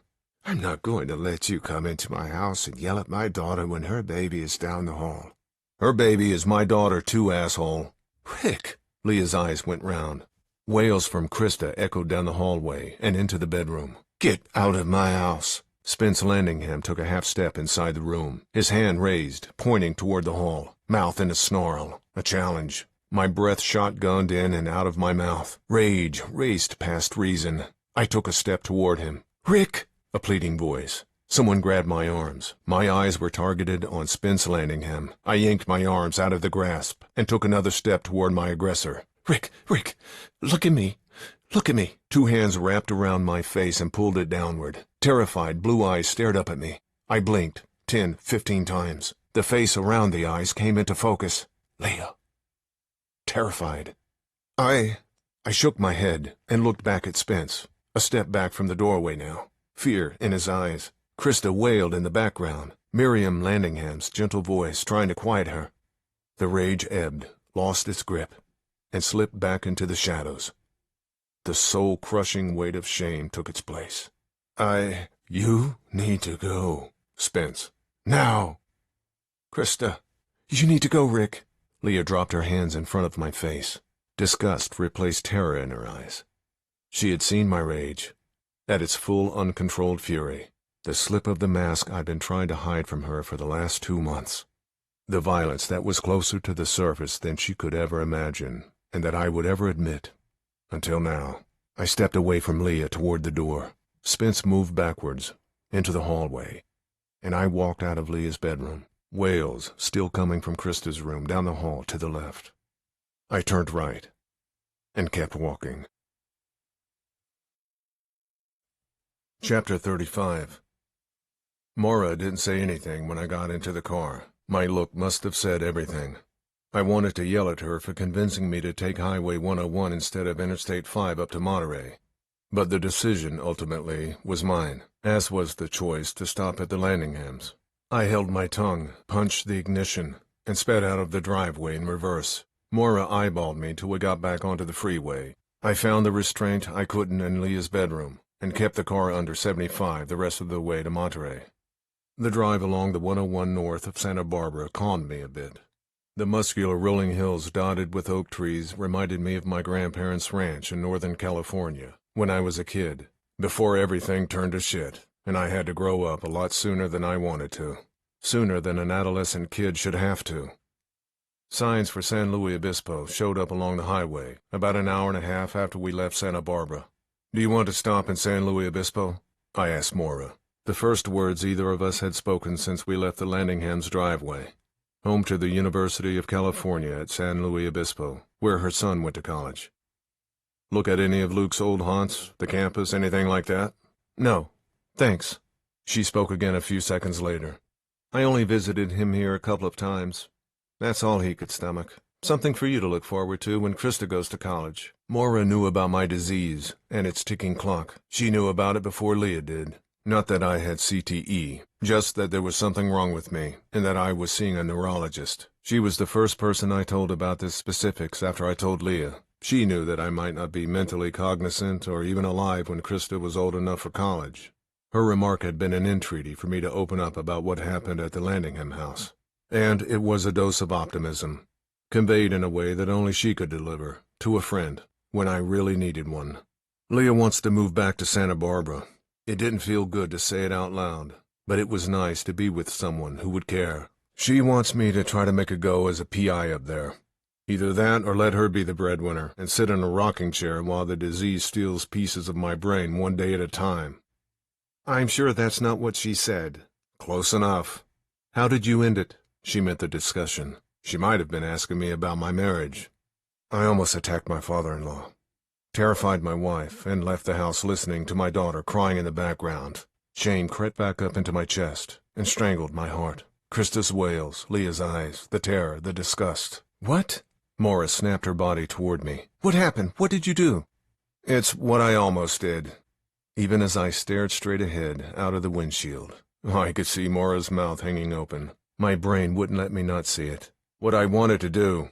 I told her what happened when Spence Landingham whipped open Leah's bedroom door, as best I could remember through the red haze that enveloped me at the time. Rage is a symptom of the disease. It's not an excuse, just a fact, I said, after I recounted what happened. How long have you noticed it? Moira's voice, normally a gravelly machine gun assault, now cushiony and deliberate. A few months. It's getting worse. I can't control it. Tears welled in my eyes. Not for me, or not only for me, for my family and the bliss we lived during our first few months together. Even with a death sentence hanging over me and our family unit, it couldn't last forever, but it didn't have to end this way. They tried antidepressants and mood stabilizers, but they don't work. I'm seeing my neurologist on Thursday, hoping we can try something new. Does Leah know about your doctor's appointment? Yeah. Is she going to go with you? Don't know. If she doesn't, I will. A quiet tenderness that almost made me feel worse. I appreciated the gesture, but didn't like the fact that she thought she needed to treat me with kid gloves. Or maybe I just didn't understand how to accept kindness anymore. Thanks. About an hour south of Monterey, we started talking strategy. Moira felt certain that she had made the Samuel Chen who lived in Pacific Grove as the same person who signed the checks with the Obsidian Holdings address on them. However, she hadn't been able to find a copy of his California driver's license online, or a license from any state. That made sense for someone living in Pacific Grove. So we had no photo that we could definitely count on as being the Samuel Chen we were looking for. However, Moira was reasonably confident that she found someone on social media that fit the bill. He went by Sam Chin 007 and posted a lot of photos of a 60-foot motor yacht, christened Sea Stud, tooling around Monterey Bay with bikinied women in their 20s and 30s on Instagram. Maybe that's where the 007 came in. A lowercase James Bond wannabe. Chin also took plenty of pictures of himself, especially with said women. He looked to be around my age, early 40s. He was a bit pudgy and had an adolescent look to him, like a kid who'd aged but never grew up. A motor yacht the size of one Sam Chin 007 posted on Instagram had to cost well over $1 million. Even if he only leased it, it would be a huge chunk of change. But judging from the dates of comments on his posts, the photos were taken over the last 3 years, so he probably owned it. And if he was the same Samuel Chen, who lived in Pacific Grove, he also owned a home recently appraised for $3.7 million. After seeing Sam Chin 007's pictures on Instagram, it was obvious that he liked pretty ladies. Moira, although possibly aged out of his preferred demographic, certainly qualified. Thus I knew there was a bikini and a black cocktail dress in the lone duffel bag she toted with her on this trip. The Moira honey trap was a backup if our first gambit didn't work. We made it to Monterey by 12:30. Our lost time in Santa Barbara offset by only stopping for gas and eschewing a meal. Monterey and its Cannery Row, immortalized by John Steinbeck's novel of the same name, were once the center of the sardine packing industry. Now Monterey was no more as a tourist hub. Although you could still get a waft of the past on Old Fisherman's Wharf, Monterey was a small town with a small-town American vibe to it. Most of the buildings still had a Steinbeck-era feel to them, quaint, nostalgic, comforting. Not that unique from many small towns across America, except that it's right on the ocean and close to Carmel and Big Sur, the most spectacular stretch of coastline in California, if not the entire United States. Unfortunately, Moore and I didn't have time for sightseeing.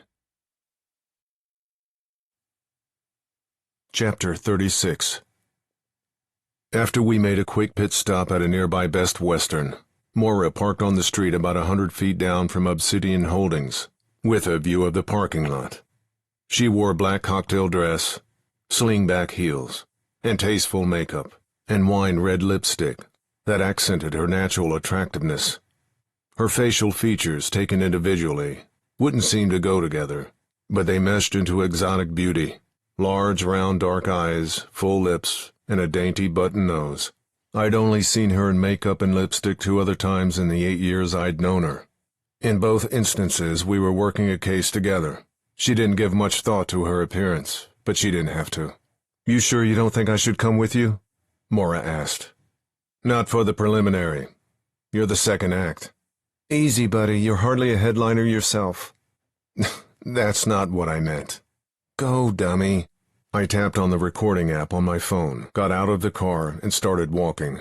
The deal with Maura was I'd record my conversation with Samuel Chen, which she'd be able to listen to later. I welcomed her discerning ears listening to some nuance I might miss. I was pretty good at ferreting out subtleties, but my specialty was blunt frontal attacks.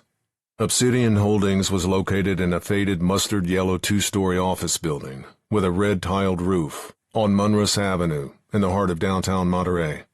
The building had some architectural interest to it in that it wasn't just a rectangle block. It had a recessed wing, pillared walkways, and a bell tower without a bell. There were 8 or 10 cars in the parking lot of various makes and ages. A black late-model Mercedes-Benz Z-Class had a vanity license plate that read Mr. Skipper. Mr. Skipper? Samuel Chen, proud yacht owner? It looked like the person who signed the checks for the rent for leveraged investigations in San Diego was in his office in Monterey. I got out of my car and went inside the building. Obsidian Holdings was on the second floor of the wing that fronted the parking lot. Its name was the only one on the placard next to the door. No Celestial Shores Real Estate, Enviro Strategies, or Bioethic Strategies listed. I opened the door and walked inside to a plush modern lobby area. Marble floor with a blue flat weave area rug. Large coastal landscape oil paintings on the wall that looked like Krista Schumacher originals. Unless Chen or whoever decorated the office found the paintings through social media, he must have gone down to La Jolla in San Diego at some point and connected with leveraged investigations while he was there. There was a long hallway to the right with 2 closed doors on either side and an open one at the end. I caught a glimpse of the edge of a desk and a blown-up photo on the wall of a yacht.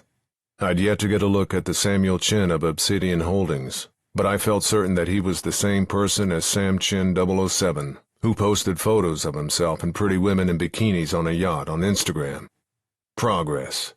There were more than enough offices in the suite for each to represent all the individual businesses that shared the same address. I wondered if there were any people behind the closed doors, or if everything funneled down to the big office at the end of the hall. A middle-aged Asian woman sat at a sleek black desk with chrome finishings. No nameplate on the desk. Her hair was up in a tight bun. She wore a tailored executive blouse and a jacket, the corners of her mouth turned down into a permanent frown. She eyed me suspiciously and said nothing. No greeting whatsoever. We played a silent game of blink until I got bored. "I'm here to see Samuel Chen." I said it with a cop command presence. I dressed for the part at our brief stop and check-in at our hotel. Dark slacks, blue sports coat. Even shaved that morning before I picked up Maura. My first read on the woman was that polite and friendly wouldn't work. She read as an experienced gatekeeper. Flattery wouldn't get me over the moat, and neither would a complicated ruse. She looked me up and down like I was a mathematical equation she needed to solve. "Who are you?" The woman spoke with a moderate accent. She had her own command presence. "Rick Cahill." I went with the truth and looked for a reaction. Her expression didn't change, still dour. She'd either never heard of my name before, didn't care, or was a practiced actress. I didn't have a favorite among the three. "Why do you want to see him?" She gave nothing. I appreciated her directness. Let me know where I stood, which was on the outside looking in. "That's between Mr. Chen and me." "He's a busy man. You don't have an appointment. Come back next Wednesday at 4 o'clock. That's the next time available." I'll wait for him here until he's done with all the other important things he needs to do." I sat down on a beige wool mid-century modern sofa against the wall. If there had been a coffee table in front of the sofa, I would have put my feet up on it. "Then we can talk." The woman looked at me, still giving away nothing, just the same dour expression she wore when I walked through the door. "You're very rude." She eyeballed me a couple of beats, then picked up the phone receiver on her desk. She tapped the phone console and started talking almost immediately. I was pretty sure the language was Mandarin. I prided myself in being able to differentiate accents. But it was tougher when you didn't understand the language. The only words I understood were Rick and Cahill. They received harsh emphasis. After a little animated back and forth, the woman hung up the phone and looked at me. Same look. A minute later, a man appeared at the end of the hall. Asian, 6 feet, lean, dark hair and glasses. Black fitted suit and tie, with a white shirt.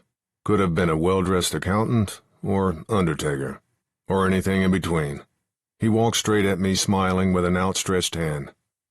Mr. Cahill. He spoke perfect English, with the slightest trace of an accent. British. Yes. I extended my hand for a quick pump. And you are? David Liu. Why don't we talk in my office? I'd rather talk in Mr. Chen's office, with Mr. Chen. Let's start in my office. He took a step toward the hall and turned back to me. Humor me. Sure.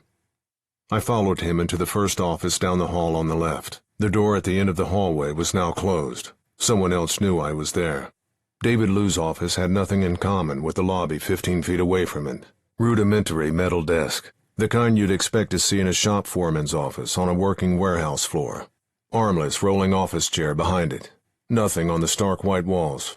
The only things on the desk were an Apple MacBook Pro laptop and a phone console. No paper anywhere, no file cabinets.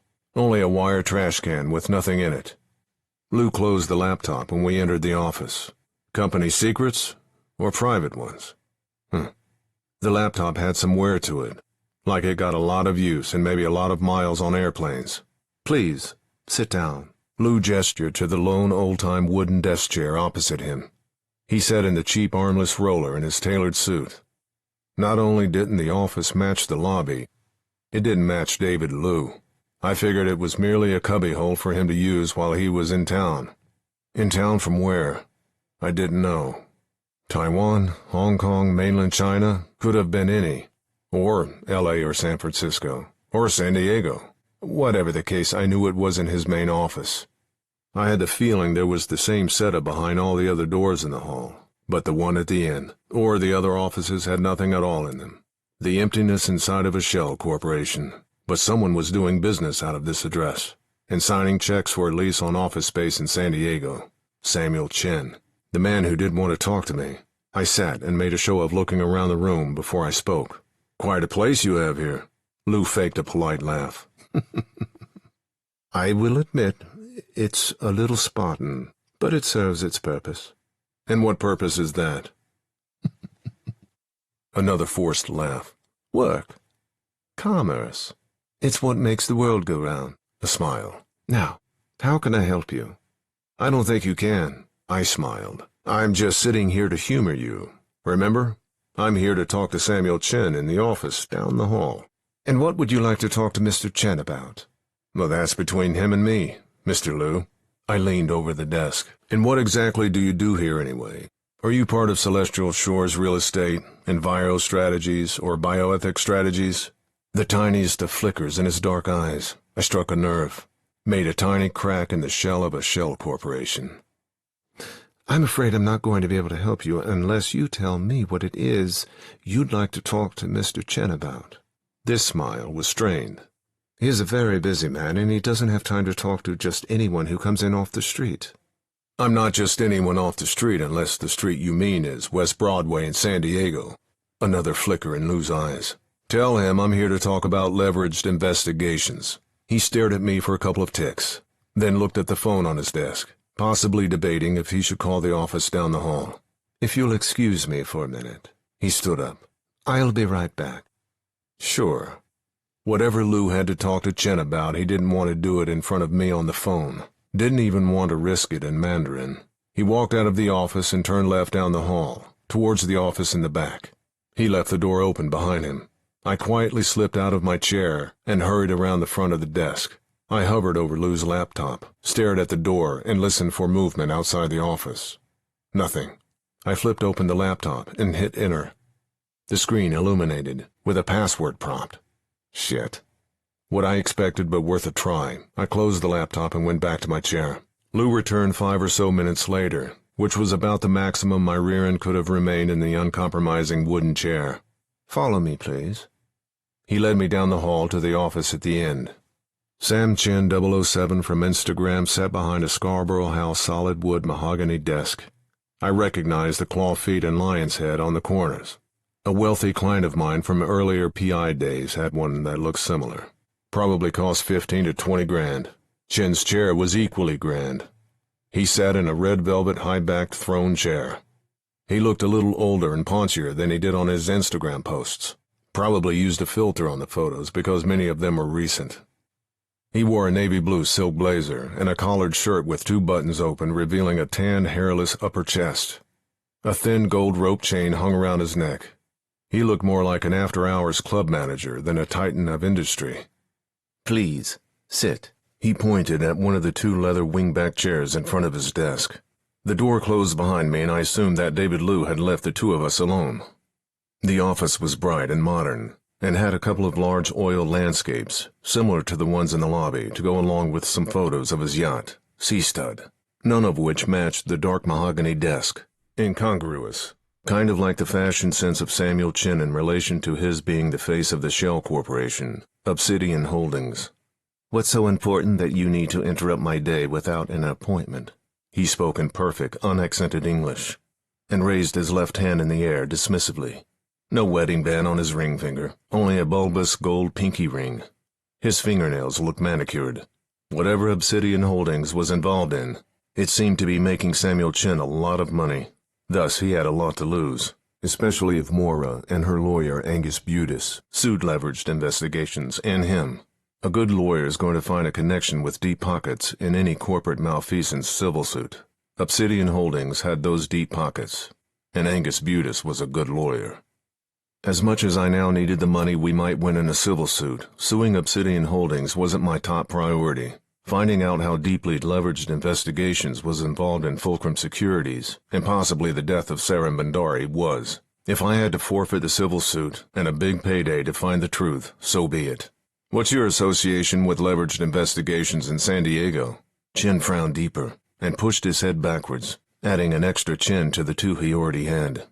I don't discuss my business with strangers, particularly ones who barge into my office off the street. He folded his arms while he sat on his throne. Both Liu and Chin had a problem with people walking in off the street. Where else would you come from? A helipad on top of the building? Obsidian Holdings didn't have one, and I didn't have a helicopter. I'm trying to do you a favor, pal. I gave him my best reptilian smile. I know Obsidian Holdings pays Leveraged Investigations rent, and your signature is on the checks. You have a great penmanship, by the way. How would you know that? Chin might as well have flipped his cards over. Not a face card in the bunch. His non-answer revealed more than he wanted it to. That Leveraged Investigations was under the umbrella of Obsidian Holdings. Obsidian Holdings has positions in many businesses. David Liu's voice from behind me. I spun around in my chair to look at him. He stood next to the door. Same strange smile from his cubbyhole down the hall. Think of it as a mutual fund, like in the stock market. I didn't know you were still here.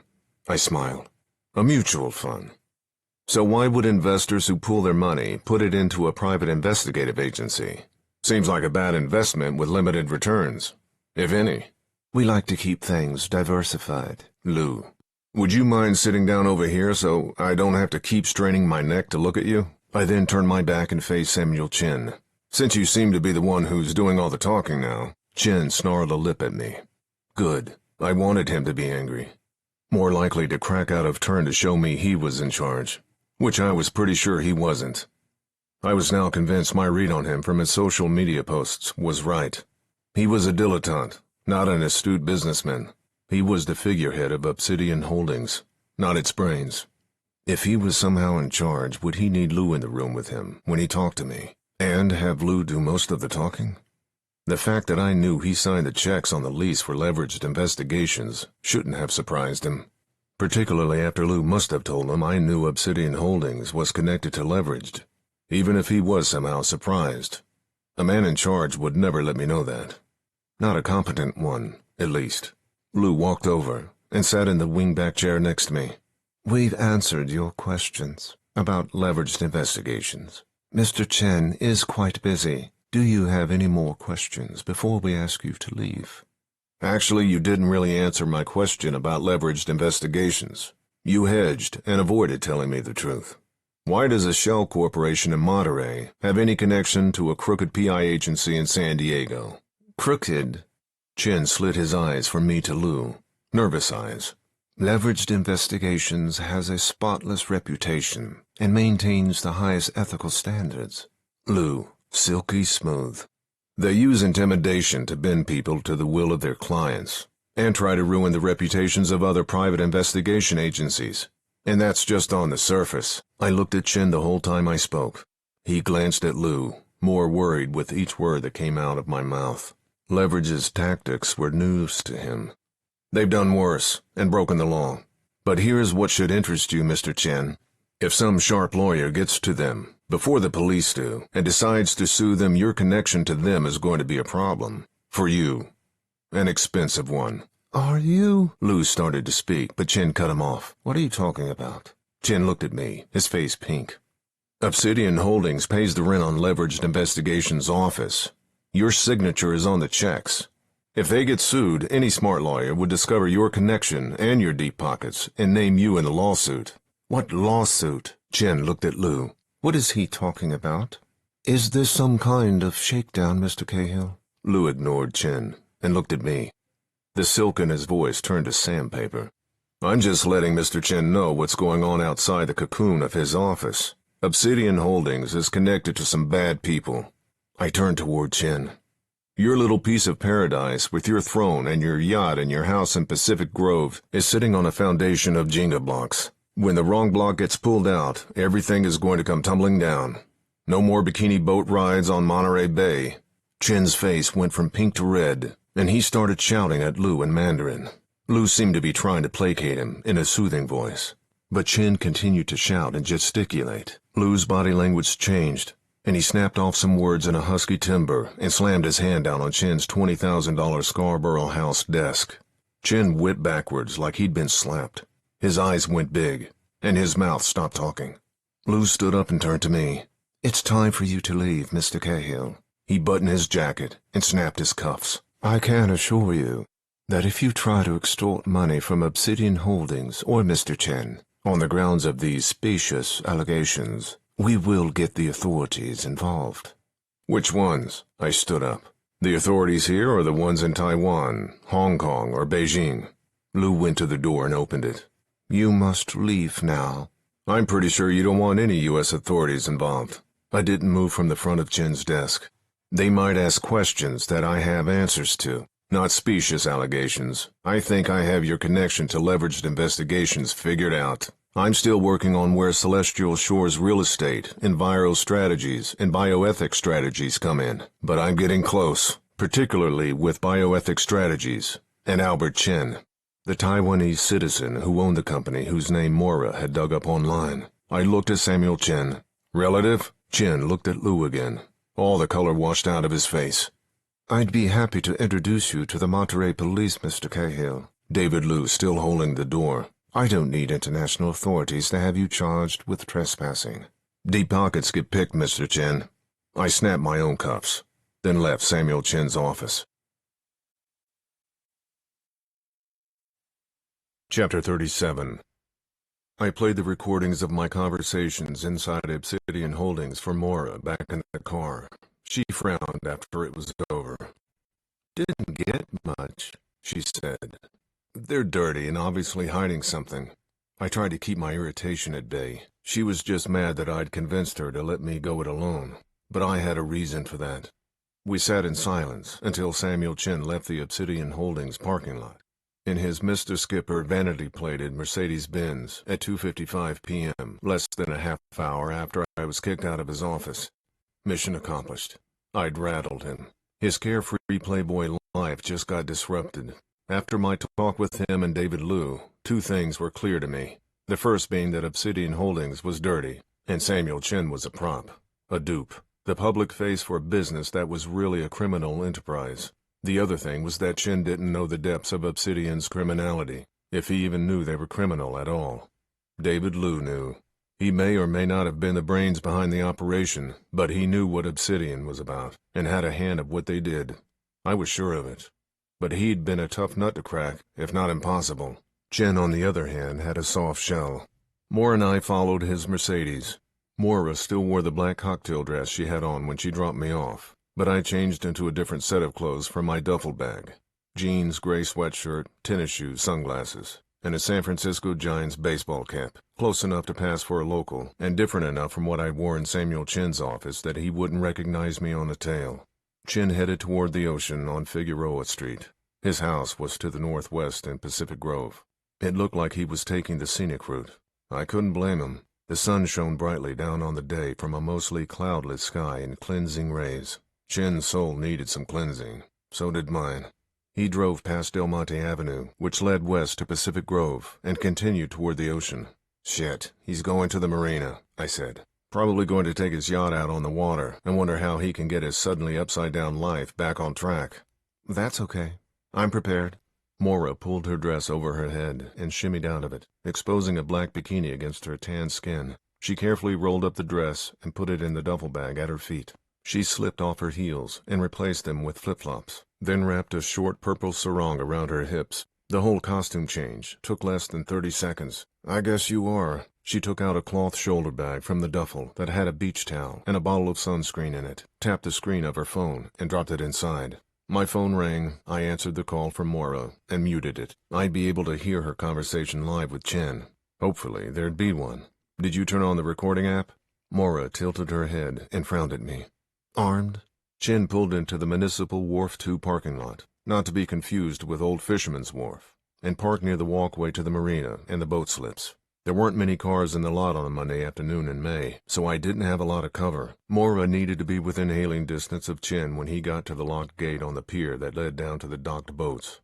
Chen got out of his car and walked toward the pier. I parked 10 or so spots away, and Maura jumped out of the car and hurried after Chen.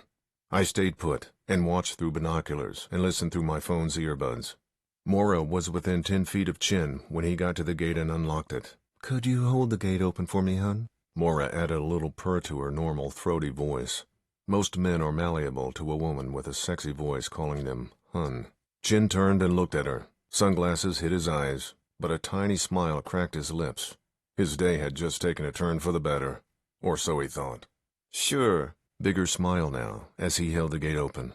"Out for a day of sunbathing on the water?" Chen's voice was faint and a little muffled over the phone, but I could make out what he said. His smile was a little too big after he said sunbathing. Creepy. A wannabe playboy without game, but with a big yacht. "I'm meeting some friends," concern in Morva's voice. She passed through the open gate. "But I'm late. They were supposed to wait for me in the parking lot. I think they may have left without me." Maura looked around the marina to sell it. "What's the slip number to their boat? Let's go see if we can find them." He shut the gate behind Maura. "I don't know. I think it was supposed to be somewhere in front." She gestured with her hand to an open slip in front of them. They both started walking down the wooden pier toward the boat slips. I tracked them easily with the binoculars through the chain-link fence. "We were supposed to meet in the parking lot. I've never been on the boat before. I don't know the person who owns it. He's a friend of Brittany, one of my girlfriends. I tried calling her, but she must have turned off her phone or something because it went straight to voicemail." "It looks like your friends have already left." Chen shook his head. "Darn it." Maura slumped her shoulders. "I was really looking forward to this. You have no idea how much I needed a relaxing afternoon in the sun out on the water." The hook was baited. We just needed the fish to swallow it. "Well, we could go out on my yacht. It's a 60 Cantius." Pride in his voice as he gobbled the bait. "That's very nice of you to offer, but—" Maura looked around in an Oscar-worthy performance. "We really don't know each other. Everyone here knows me.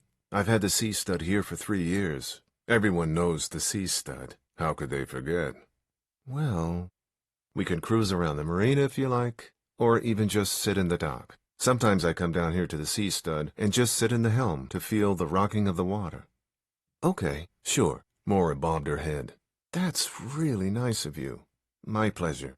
What's the point of having a 60-foot yacht if you can't share it?" Big smile. "Here, I can carry your bag for you." Chen reached his arm out to Maura. "Oh, that's okay, thanks." Maura held the strap to her shoulder. "Where's your boat?" "It's a yacht." Pride of ownership. "It's down here." "What's your name?" "Maura. What's yours?" "Sam." "That's a pretty name, Maura." "Thanks." They started walking and went down to the third row of boat slips. The parking lot was slightly higher than the marina, so I could still follow them until they turned left, down the row of anchored boats, which blocked my view. Maura and Chen chatted about some of the boats as they walked, Maura feigning interest in his knowledge of seafaring vessels. "Here it is." Chen almost giddy. "The Sea Stud. It's beautiful." Awe in Maura's voice. "And so big." I wish I could have seen Chen's face when she marvels at the size of his yacht. Thank you. Here, let me help you aboard. Oh, a rustle, like she lifted her arm with the canvas bag holding the phone. Thank you. It sounded like Chen gave Mora a guided tour along the yacht for the next few minutes, starting on the upper deck, the cockpit, the upper salon. This is where I entertain. The helm. This is where I captain the yacht. I'm the skipper. And the bow, which he called the bow lounge, complete with 2 reclining sun pads. You can sunbathe here. Again, a little too much eagerness in his voice. I had the feeling he was ogling Mora behind his sunglasses. And if it gets too hot, I can put a screen overhead like a cabana. Although Mora was small in stature, she was tough and could handle herself. But there was no way I was letting her go out alone on that boat with Chen, not with his false imprisonment conviction. The tour progressed inside to the 3 staterooms. In other words, bedrooms. The master, the VIP, and the less eloquently named 3rd stateroom.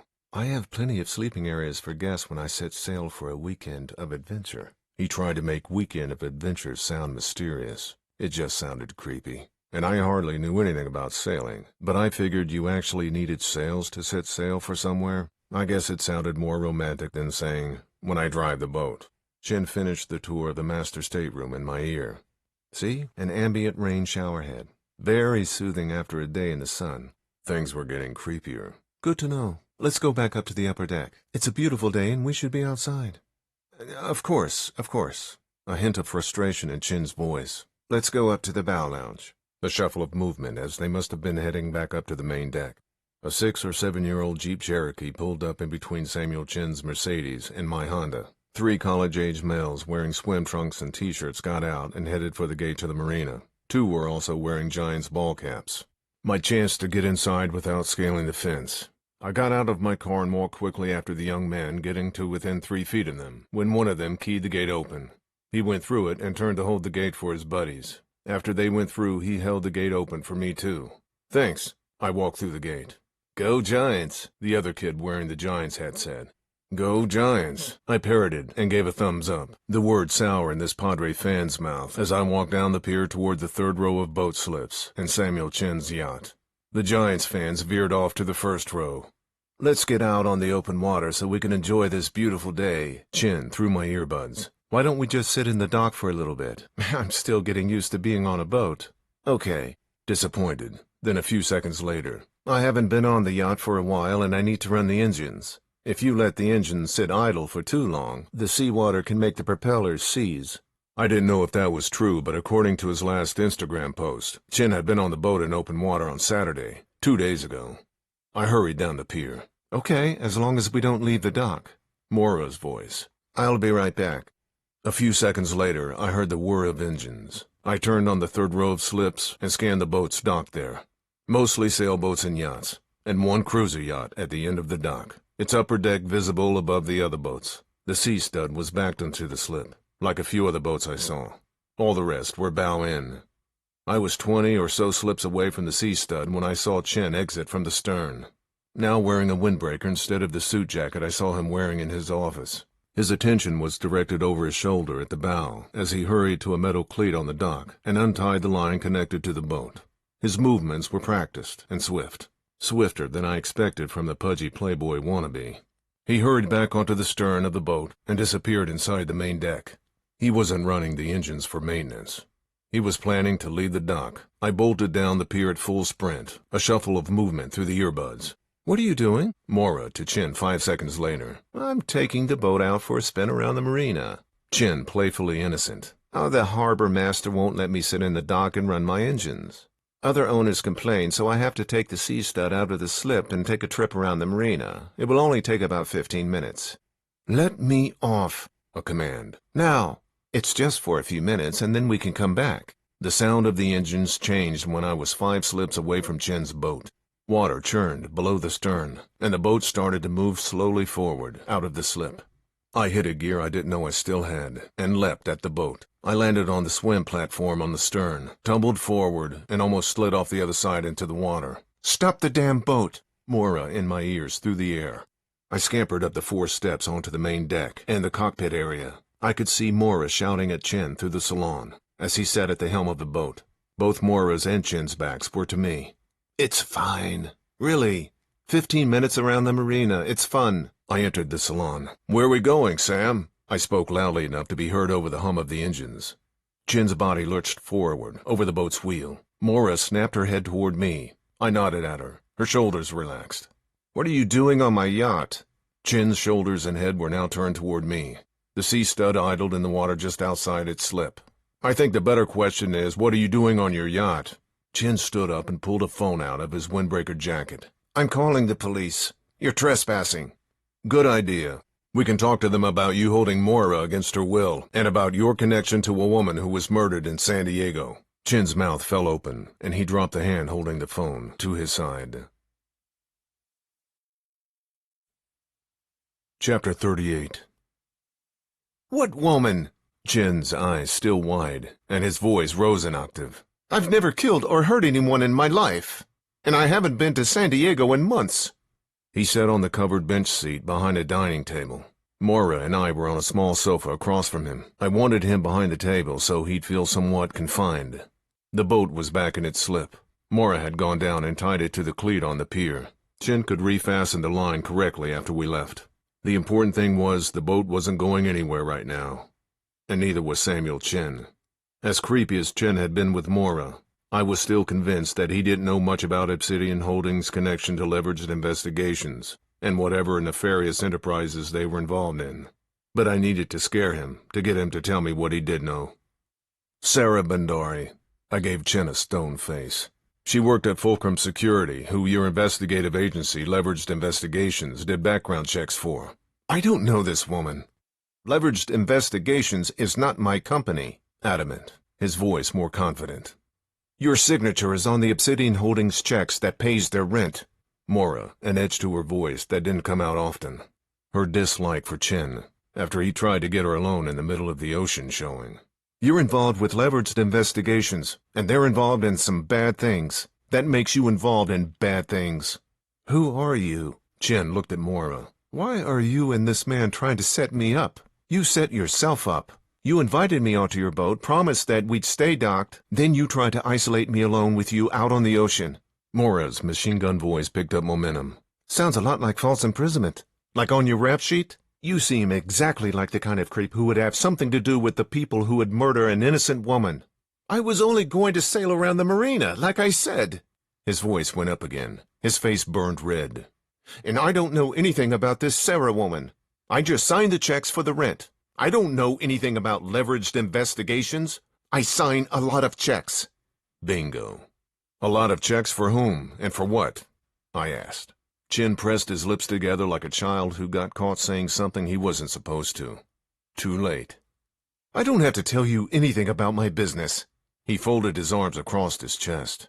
"Now it's time for you to get off my yacht." "Why don't you tell me what you were planning on doing to me once we were alone at sea?" Moira grinned at Chin. I hope she never grinned at me that way. "I don't want to have to embellish too much when I talk to the police." "You liar!" Chin raised up and bounced his thighs against the table and dropped back down. "Who are the police going to believe? Me or a man who has a conviction for false imprisonment and is the owner of a boat with the name Sea Stud? I'll bet that conviction was a plea bargain down from something much worse. Something that happened out on the open water with no one around but you and your victim." Moira stood up and thrust a finger at Chin. "And quit lying about taking the boat for a cruise around the marina. You know what you were planning to do, you little creep." Chin started to say something, then sealed his lips again. "What else do you write checks for?" I asked calmly. Chin kept his mouth shut and looked out the window at the ocean, maybe wondering how much longer he'd be able to do that from his own boat. "Sooner or later, you're going to be talking to the police, Samuel." I kept my voice as soothing as possible. Just a sensitive guy trying to help out. "And with your priors, I doubt you want the first time about the, well, let's call it a misunderstanding for now, that you had with Moira. I don't think you know everything that goes on with Obsidian Holdings. I think you were put up as the face of the corporation and given a nice life, while it lasts. Ultimately, you were set up to take the fall when the time came, and that time is fast approaching, like an ICBM pointed at your chest." "I didn't do anything wrong. I only do what I'm told." Sweat pebbled along Chin's hairline.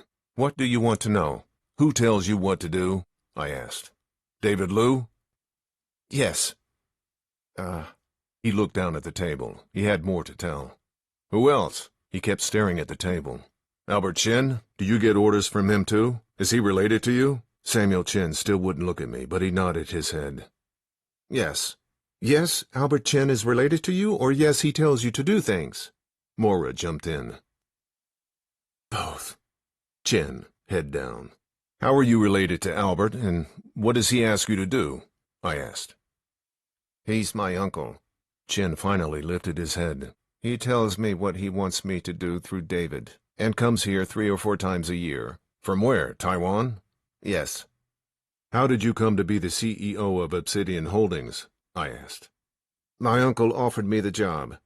My family used to be a major manufacturer in Taiwan. Plush toys. Chin leaned against the back of the bench seat. My father built the company from nothing. We lived a good life back home. We were a very important family in Taipei. Then my father got sick, and I took over as CEO. I'm the only son. But business slowed down, and my father died. The market changed, and I didn't have my father's guidance. Too much cheap competition. China, Vietnam, the Philippines. We couldn't compete with the cheap labor. The company went out of business 5 years ago. I had no way to help my family. My mother, my sisters, they were used to a certain kind of lifestyle. I had to help them. From what I'd seen on Chin's Instagram posts, and in his office, and his boat, he was helping himself very well, living that certain kind of lifestyle. Whether he sent any of his wealth across the ocean was between him and his family. So you helped your family by becoming the CEO of Obsidian Holdings? Yes. Your uncle is a doctor and a professor, right? Back in Taipei? Yes. Well, I'm sure doctors and professors do well in Taiwan, but I didn't know that they did well enough to put together an entity the size of Obsidian Holdings. Does he have other investors? I don't know. We don't talk about that part of the business. Samuel, I waited a beat after he looked at me. This boat has got to be worth $1 or $2 million. You bought a house in Pacific Grove 4 years ago that's been recently appraised for $3.75 million. The desk in your frickin' office is worth 20 grand. You're in a manufacturing plant in Taiwan and you don't know if your uncle has investors because you don't talk about that part of the business? You expect us to believe that? He has connections that he doesn't like to talk about. Maybe they have ownership in the corporation, maybe not. I don't know. Don't you look at the financials? Don't you want to know if your golden goose is going to keep laying eggs? And who the other eggs go to? My uncle is very secretive. He doesn't like to be questioned. If I ask too many questions, I'll lose this job. I can't afford to try to find a new job. I just do what he tells me to do. Yeah? You'd hate to lose a job like this. Mora, the edge back in her voice. One that pays enough to own a house in Pacific Grove and a boat you can cruise around in and take women out to sea, whether they want to go or not. Why does your uncle have to pay the rent for leveraged investigations? I jumped back in to get the conversation back on track. I don't know. I only do what I'm told. I don't believe you. Mora, back on the right track. Neither do I said. I'm telling you the truth. Chin. Mora stood up and unwound the sarong from around her waist, then stepped in front of Chin and draped it over his head. He recoiled and yanked off the sarong. What are you doing, you crazy bitch? Give me that back. Mora held out her hand. Chin threw the sarong at her, and she deftly caught it. She then picked up a knife from one of the place settings on the dining table and sawed a slit into the waist of the sarong. What are you doing? Chin asked, but he looked like he'd figured out the game. His face turned even more red. Mora had gotten his DNA on the sarong. Ooh, embellishing. Mora tossed the knife onto the sofa next to me, then turned back to Chin and ripped the sarong where she'd made the slit. You crazy bitch. I didn't touch you. He looked at me. You're my witness. You know I didn't touch her. I didn't know what happened before I got here. I opened my hands, palms up. Just that you were about to take Mora out to sea against her will. I'd seen Mora walk up to the edge of breaking the law a few times before, but she only crossed over it when I gave her a shove. The torn sarong was all her idea. I admired her commitment, but wondered if years of working with me had rubbed off on her, and not in a good way. She adopted my zeal to find the truth no matter the cost. Why are you trying to set me up? Chin directed this at me. What did I do to you? It's not you, it's the people you associate with. They came after my livelihood, and that's the same thing as going after my family. I stood up and walked over to Chin. pressed my hands down on the table, and leaned toward him. And I take that personally. So, I need you to tell me everything you know about leveraged investigations, or life is going to get very uncomfortable for you, even here in paradise. Chen let out a long breath and seemed to relax for the first time since I surprised him at the helm. He was ready to spill, unload the weight he'd been carrying around, probably all by himself. I don't know how long Obsidian had a relationship with leveraged investigations, but I started signing checks to them about 2 years ago. Checks to them or checks to First Allied Plaza for the lease on their office? Mora asked. Both. How much do you send them, and how often? I asked. They're on retainer for Obsidian. I send them a check for $25,000 every month. Mora and I looked at each other. $25K a month would be life-changing money for either one of us. Even half of it. Why does Obsidian Holdings need a private detective agency in San Diego on a monthly retainer? Chin lifted his hand and shook his head. I just signed the checks. There's more to it than that, though. I leaned even closer down into Chin's personal space. I saw the back and forth you had in Mandarin with David Liu this afternoon. You didn't just roll over for him. You asked the same question when Liu told you to start sending checks to leveraged investigations, didn't you? Why do we need a PI agency in San Diego on retainer? Liu told me that the corporation had business interests in San Diego that needed to be looked after and that leveraged investigations help with those. Corporations put lawyers on retainer in a city 400 miles away where you have business interests, not private investigative agencies. Mora. Why a PI agency and not some high-powered attorney? I asked David the same thing, but he didn't get a very good answer. Just that leveraged investigations would be better than a lawyer. Chin tilted his head and lifted his eyebrows like we were all on the same team now. Better at intimidation. I looked at Mora, then back at Chin. Are some of those business interests in the biotech and defense contractor fields? Biotech, yes. I don't know about defense contractors. My uncle founded an organization called Bioethics Strategies that educates companies about ways to adhere to ethical standards when dealing with biological systems and DNA. San Diego is one of the leading cities in the biotech industry. I'd bumped up against biotech companies on a few cases over the years. A lot of money in it. And a lot of secrets. Your uncle is listed as the CEO of Bioethics Strategies, which has the same address as Obsidian Holdings. What exactly does it do? It mostly funds third-party organizations that interact with biotech companies. Could some of those third parties be protesters? Mora. More of a statement than a question. She caught me looking at her and went on. I saw something on the news a few weeks ago about a group of protesters who called themselves Angels of Earth, protesting outside a San Diego biotech company. That would be one way to educate a company about adhering to ethical standards, or pressure them to change practices that might benefit their competition. I needed to get more tuned into the local news.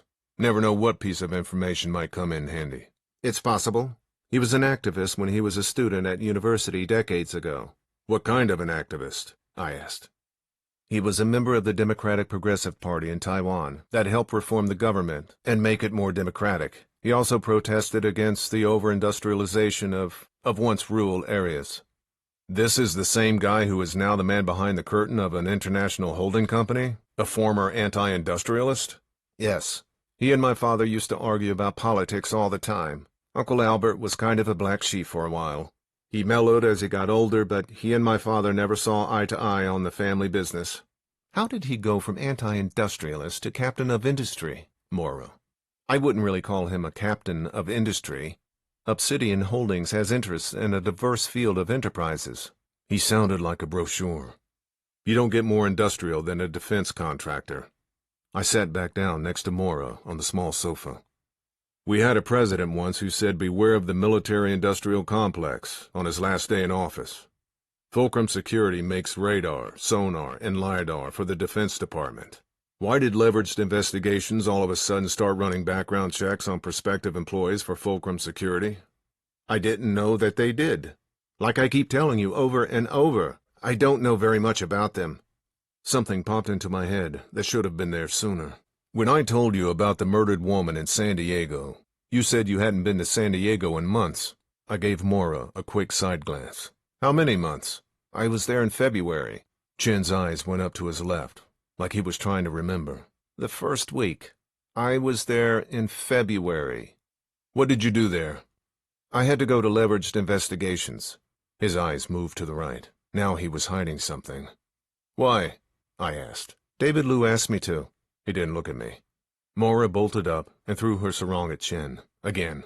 It hit him in the face and fell onto the table. Quit playing games and tell us why you went to leveraged investigations. I delivered a package to them. What was in the package? Maura. It was wrapped in shipping paper.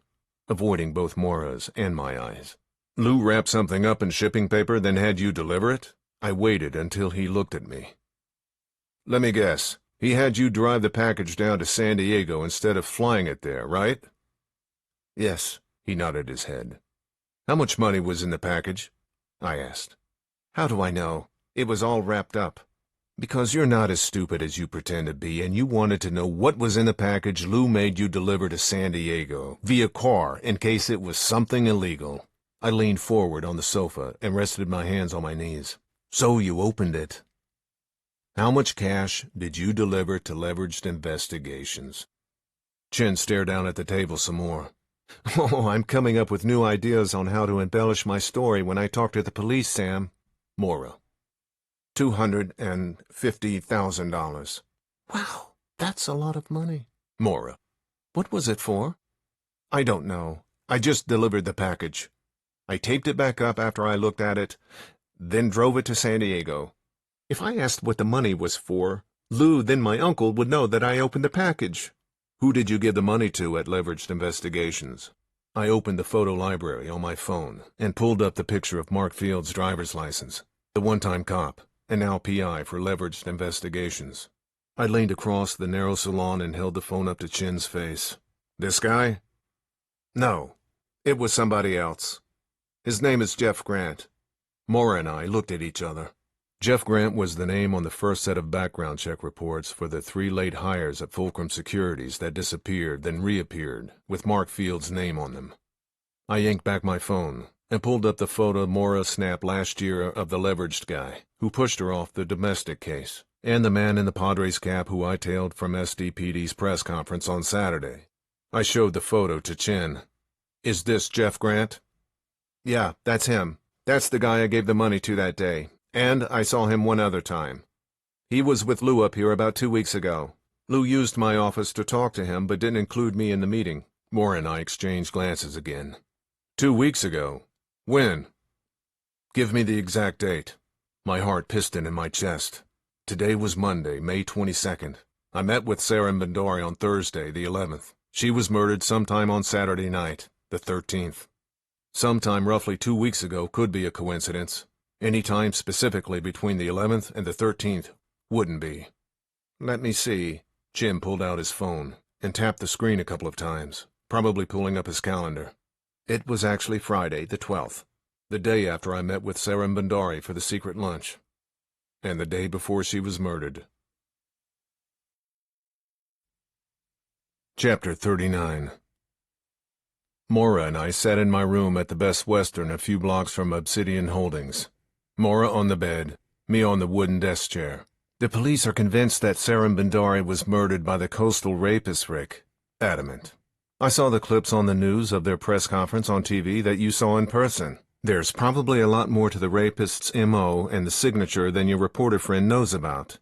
Jeff Grant shows up at Obsidian Holdings for a closed-door meeting with David Liu the day after Sarah Bendari had a secret lunch with me to tell me about the odd things going on at Fulcrum Security, particularly the odd things about the background reports done by leveraged investigations. And the next day she's murdered? That's not a coincidence. What about the rapist's M.O. and signature? Maura raised her hands. I told you Mark Fields used to be Detective Scoopin's partner. He gets together for a beer and a little shop talk with his old buddy and learns enough about the coastal rapist to duplicate the M.O. and the signature when he or Jeff Grant or both murder Sarah. It's not a perfect match, but it's close enough. The serial rapist makes the next progression that most of these sick bastards eventually do. Murder. So you and Sarah Bendari meet for lunch, and the next day Jeff Grant meets with David Liu to get the go-ahead on the murder, and Fields sets up a get-together with his ex-partner who is elbows deep in a murder investigation, but has time to chat about the serial rapist's methods, and then the next night there's another rape, which ends in murder? Maura looked at me like I had brain damage, which I did. First of all, would Scoopin even have time to meet with Fields? And would he give up that much information? Secondly, wouldn't Fields be worried that Scoopin might think it's odd that there's another rape the day after he downloaded the coastal rapist's methods to his old buddy? Scoopin could have told Fields about the rapist a month or two ago. Maybe they meet every couple of weeks for beers and shop talk. Fields gets the okay from Lou through Grant, and one or both of them kill Sarah. Fields has the info on the coastal rapist in his head from his weekly chats with Scoopin, and they staged the murder accordingly. That would be tough to prove in court. I don't have to prove it in court. What is that supposed to mean? She folded her arms in front of her. I just need to gather enough information to make the police take a second look at the evidence they already have. That's easier said than done, particularly now that SDPD has made its theory about the coastal rapist public. That's where Max Andrews and the power of the press come in. Some outside pressure from the media and Sarah's family. I thought you were on the outs with Sarah's sister because of the dick pic. I am, but you're not. What do you mean? She tilted her head to the right. When we get back, please put a report together to give Shreya Gargano. She may think I'm a creep, but she wasn't sold on the police's theory 100% when I talked to her. Of course, this was before their press conference. If she's still not convinced, she can get in front of the cameras anytime she wants. She's not only family. She's a former 14-time Emmy Award-winning news reporter. Fine, but we hardly have everything all buttoned up, and we only have a pervert's word for most of what we've learned up here. Plus, we don't have anything strong enough to be close to a motive for leveraged investigations to murder Sarah Bandari. We're close. I bounced an index finger in front of myself. Chin delivers $250,000 to Grant the first week of February, and roughly 2 to 3 weeks later, Leveraged Investigations starts doing background checks for Fulcrum. But why all the extra money on top of their retainer just to run background checks for a new client? It doesn't make any sense. The money was used to pay off someone at Fulcrum to start using leverage for background checks. I stuck my thumbnail against my teeth, then yanked my thumb out of my mouth. Buddy Gatson, the production manager responsible for hiring people that work on the radar, sonar, and LiDAR systems, would be the logical choice. That's a possibility. But back to the background checks themselves. Mark Field's name is on all the reports Leverage does except for the ones that end up missing, which were signed by Jeff Grant until they were found and had Field's name on them, right? Right. Why didn't they want Grant's name on the reports? We looked at each other, then let our eyes drift in thought. Maura spoke first. You didn't find any records for a Jeff Grant that matched the photo that you showed Chen, right? Right. I wasn't sure where she was going. What if Jeff Grant is just an alias that this guy uses? Something that's not connected to a social security number or a driver's license that he only uses for things that won't be scrutinized. And he used it on the background reports he did for Fulcrum without thinking. I sat up straight in the chair. Then he realized what he'd done after he sent them in and was worried that if someone examined the reports, they may find out there was no Jeff Grant, so he had to change the name. Right. Or maybe Fields was out of town, or couldn't do the reports for some reason, and when he sees Grant's messed up, he rescinds the reports. Yeah, but none of this can be done without someone on the inside at Fulcrum. Someone who is deft at working with computer data, who can make data disappear and not easily be found. Someone who could add a dick pic and lewd comments to an existing email and alter the date and time and make it look like it was on the original. The thing we're missing is why would Leverage go through all of this trouble for a few background reports on new employees? Maura bit her lower lip before she spoke again. Would make some kind of sense if the employees they did the background checks on worked for the Fulcrum Security Division that makes products for the Department of Defense. But that's impossible, right? A governmental agency does all the background checks on employees that work for that side. DCSA. And there's a firewall between the two divisions of Fulcrum Security, right? That's it. I stood up from my chair and started pacing. That's what?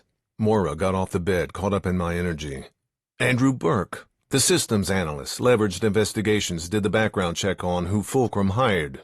What if Obsidian wanted him working for Fulcrum because he could get through the firewall? He applies for a position, and Leverage polishes up an immaculate background report so Buddy Gasson has his ass covered when he hires the guy. Why does Obsidian want this guy hired? Intellectual property theft? Maura stood in front of me. I stopped pacing and shook my head. She squinted at me. Are you going where I think you're going? Albert Chen is the key to this whole thing. Everything about leveraged investigations, and Sarah's murder. Because you think he's a Chinese spy? Mora put her hands on her hips and tilted her head to the side, a mother questioning her fabulous child. I didn't answer right away and started pacing again. Finally, he's a former anti-industrialist who saw the light and is the genius behind a global holding company from his position as a college professor? A company that has no visible means of income but funds a crooked PI agency and activist groups that protest biotech companies? Where does all the money come from to fund all of those activities? And you think it's the Chinese government? Mora, still not believing. It may sound crazy, but if all the other information we've uncovered is true, then it's the only thing that makes sense. Defense contractors, biotech companies. You don't think the Chinese government would be interested in these kinds of businesses? Of course they would be, but that doesn't mean they have an international spy ring run out of Monterey, California through Obsidian Holding Company. Why not? Do I have to remind you that they had a spy chauffeuring around a U.S. senator for 20 years, and another one sleeping with a U.S. congressman? Why wouldn't they operate out of some obscure holding company 100 miles from Sacramento and San Francisco and 200 miles from L.A.? Because you're not James Bond and I'm not Ethan Hawke. Mora put her hands on her hips. Who's Ethan Hawke? Tom Cruise in the Mission Impossible movies? You're right, you're not Ethan Hawke. You're much taller. I'm not kidding. Mora stood up and two-handed shoved me in the chest. If you go to Detective Skupin and tell him Saram Bhandari was killed by his former partner on the command of a Chinese spy ring, he'll laugh you out of his office. I'll tell him the facts we know and leave my conclusions to myself, for now. My phone buzzed in my pocket. I took it out and checked the screen. Leah. I looked at Mora and she read my face immediately. I'm going to my room. We'll finish this later. I answered the phone. My Thursday client canceled, so we'll be in San Diego sometime Wednesday. Leah's voice, devoid of emotion. Almost worse than anger. Disconnected. Uninvolved. And she said she'd be in San Diego instead of be home. In her mind, she'd already made the permanent move up to Santa Barbara. Okay. I wasn't okay, but wasn't in a position to argue after what happened at the Landingham house. I'm sorry about what happened this morning. It's hardly the first time I've seen you enraged, but you were out of control today. Voice still flat. I've been dealing with your anger for months. I've tried to be patient and not push you to seek help. Oh, I've tried to let you work through things on your own, like I know you prefer. After this morning, I see that was a mistake. You need to get some professional help or we're not going to be a family anymore. Not in Santa Barbara, San Diego, or anywhere else. We can talk more about this on Wednesday. I'm certainly not going to do it over the phone. She hung up. I dropped the phone like it was on fire. I thought of Krista's wails ricocheting down the halls of the Landingham house this morning. The fear in Leah's eyes as she saw my rage completely unmasked for the first time. Her choice of Santa Barbara and her work and family over me. The absence from my family and the distance in Leah's voice and words hollowed me out. My world, the life I carefully constructed, was spinning out of control. My control. I sank down to the carpet.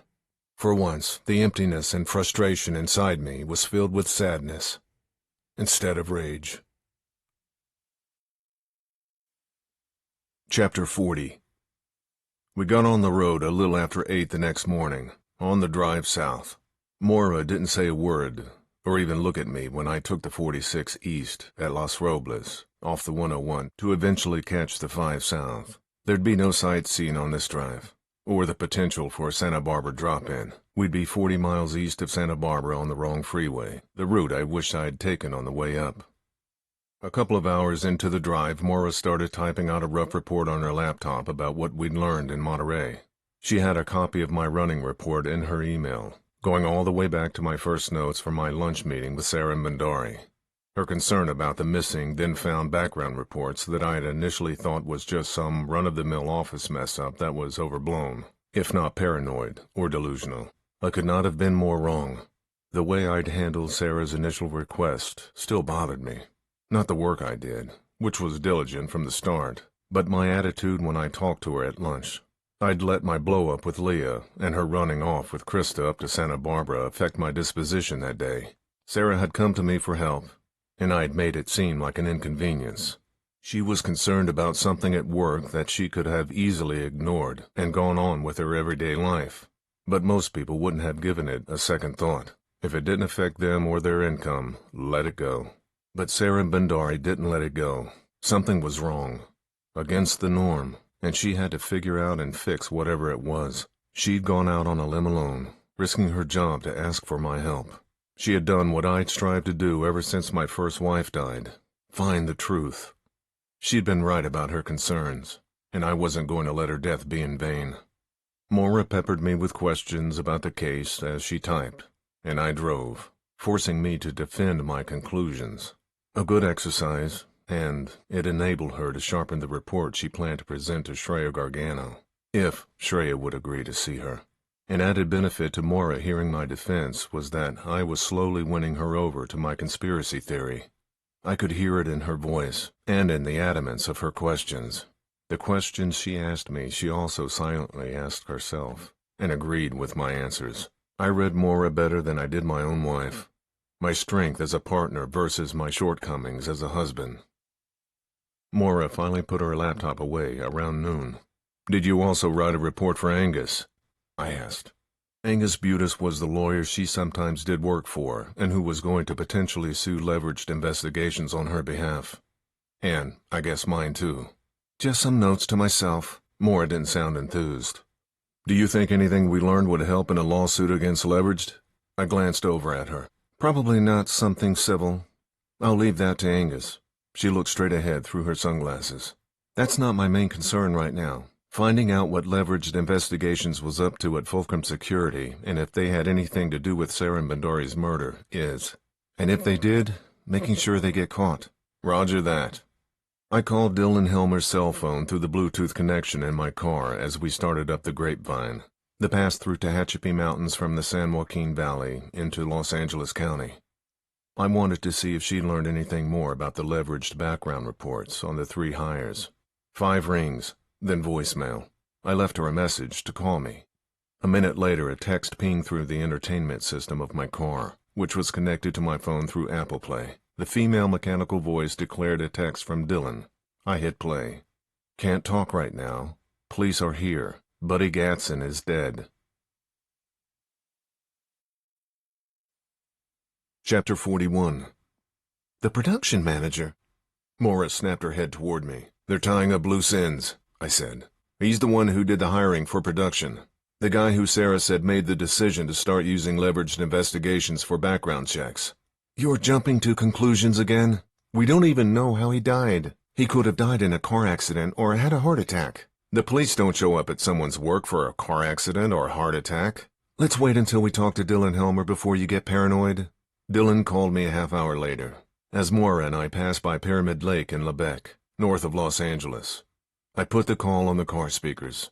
"I'm with my partner, Moira McFarland. You can trust her, okay?" "Okay." Dylan's voice had the hollow echo like she was in a stall in the employee bathroom again. "Tell us what happened to Buddy Gatson." "All I'm sure of is that he's dead. Someone from the production floor told me that Buddy committed suicide." "Committed suicide?" I looked at Maura, whose sunglasses were locked on mine. "He sat in his truck, in the garage with the door closed, and turned on the ignition." Dylan's voice quivered. "Did you talk to the police?" "No, but they talked to Madeline." "Did you talk to her afterward?" "Yes. I asked her what the police wanted, after they talked to her. But she just told me to go back to work, and then she took off." "You mean she left work?" I asked. "Yes. She got in her car and drove off. Bridget and I watched her from the window." "She and Buddy were friends, right? She must have been pretty upset." "I don't know how good of friends they were. Most of the time I saw Buddy, he was in Madeline's office arguing with her. She wasn't crying or anything like that when she left.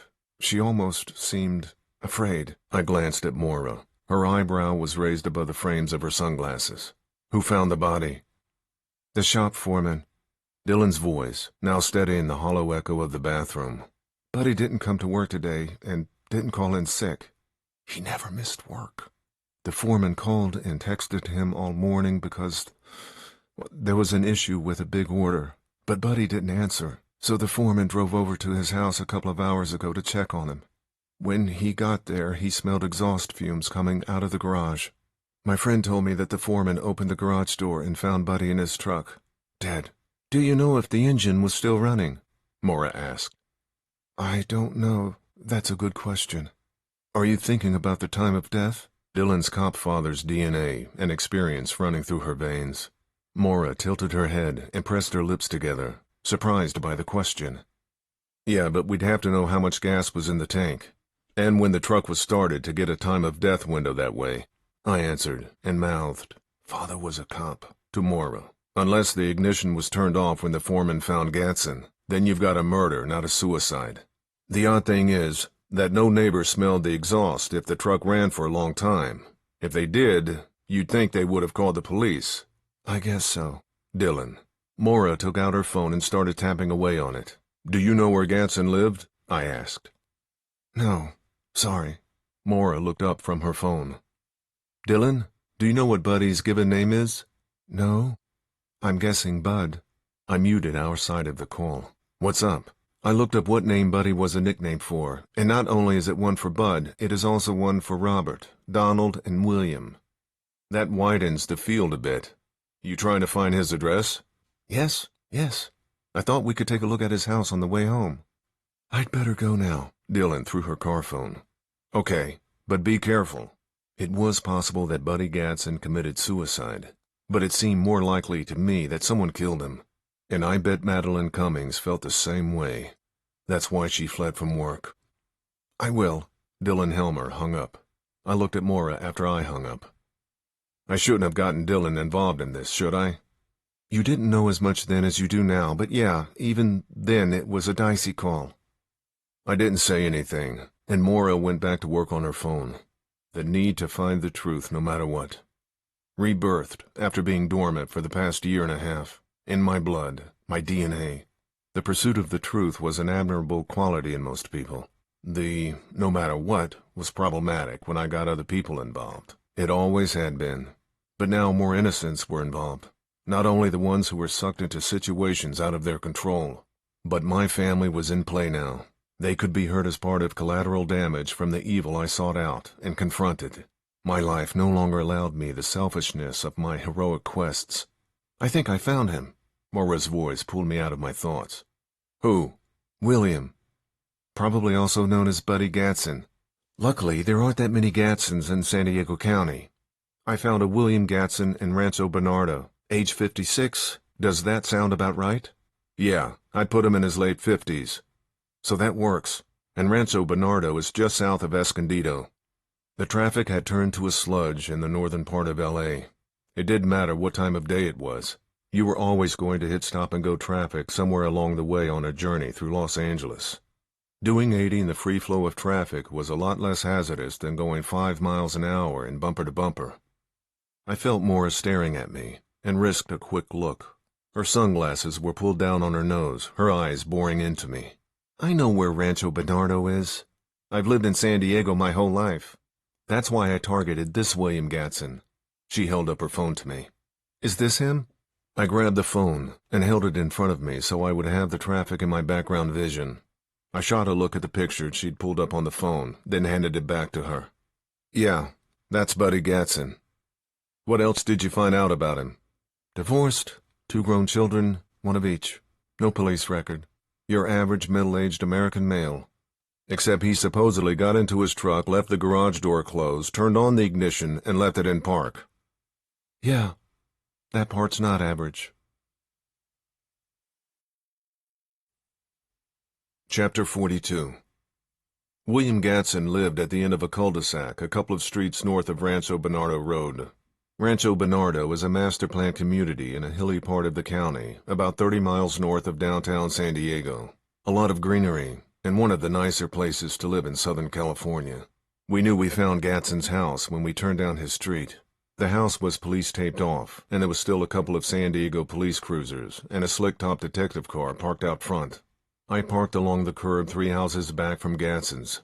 The location of the house probably explained why no neighbors called the police about the smell of exhaust fumes. The lots on the streets were large, and Gadsden's house was set back a ways from the street, at the end of a long driveway. Someone out walking their dog on the sidewalk would probably be too far from the closed garage door to smell anything. A Channel 6 news van was parked just outside the police tape. Kathy Cade walked toward the van, followed by a cameraman who held his camera to the side, packing up and heading to the station, or to the next story for the 5 o'clock news. Shit. What? Maura asked. I have to go talk to Kathy Cade. The reporter? Why? To find out what she knows about Gadsden's death. I opened the car door and slid out. Be right back. I leaned against the car and stretched out my hamstrings. We only stopped once for gas in Button Willow 4 hours earlier. My body took longer to loosen up than it did only a couple of years ago. I made it to the van right after the cameraman put his camera away and closed the back door. Tall, thin, with a beard and a man bun. He'd been at Cade's side for years, filming her as she dug into people's grief at the worst times of their lives. In some ways, Cade and I weren't that different, but I didn't have someone filming me while I rummaged around in the wreckage of people's lives. Cade rolled down the window of the passenger door as I approached. Thick brown hair, sparkling brown eyes behind oversized, horn-rimmed glasses, resting above the up-tip of her nose. She wore a red form-fitting dress.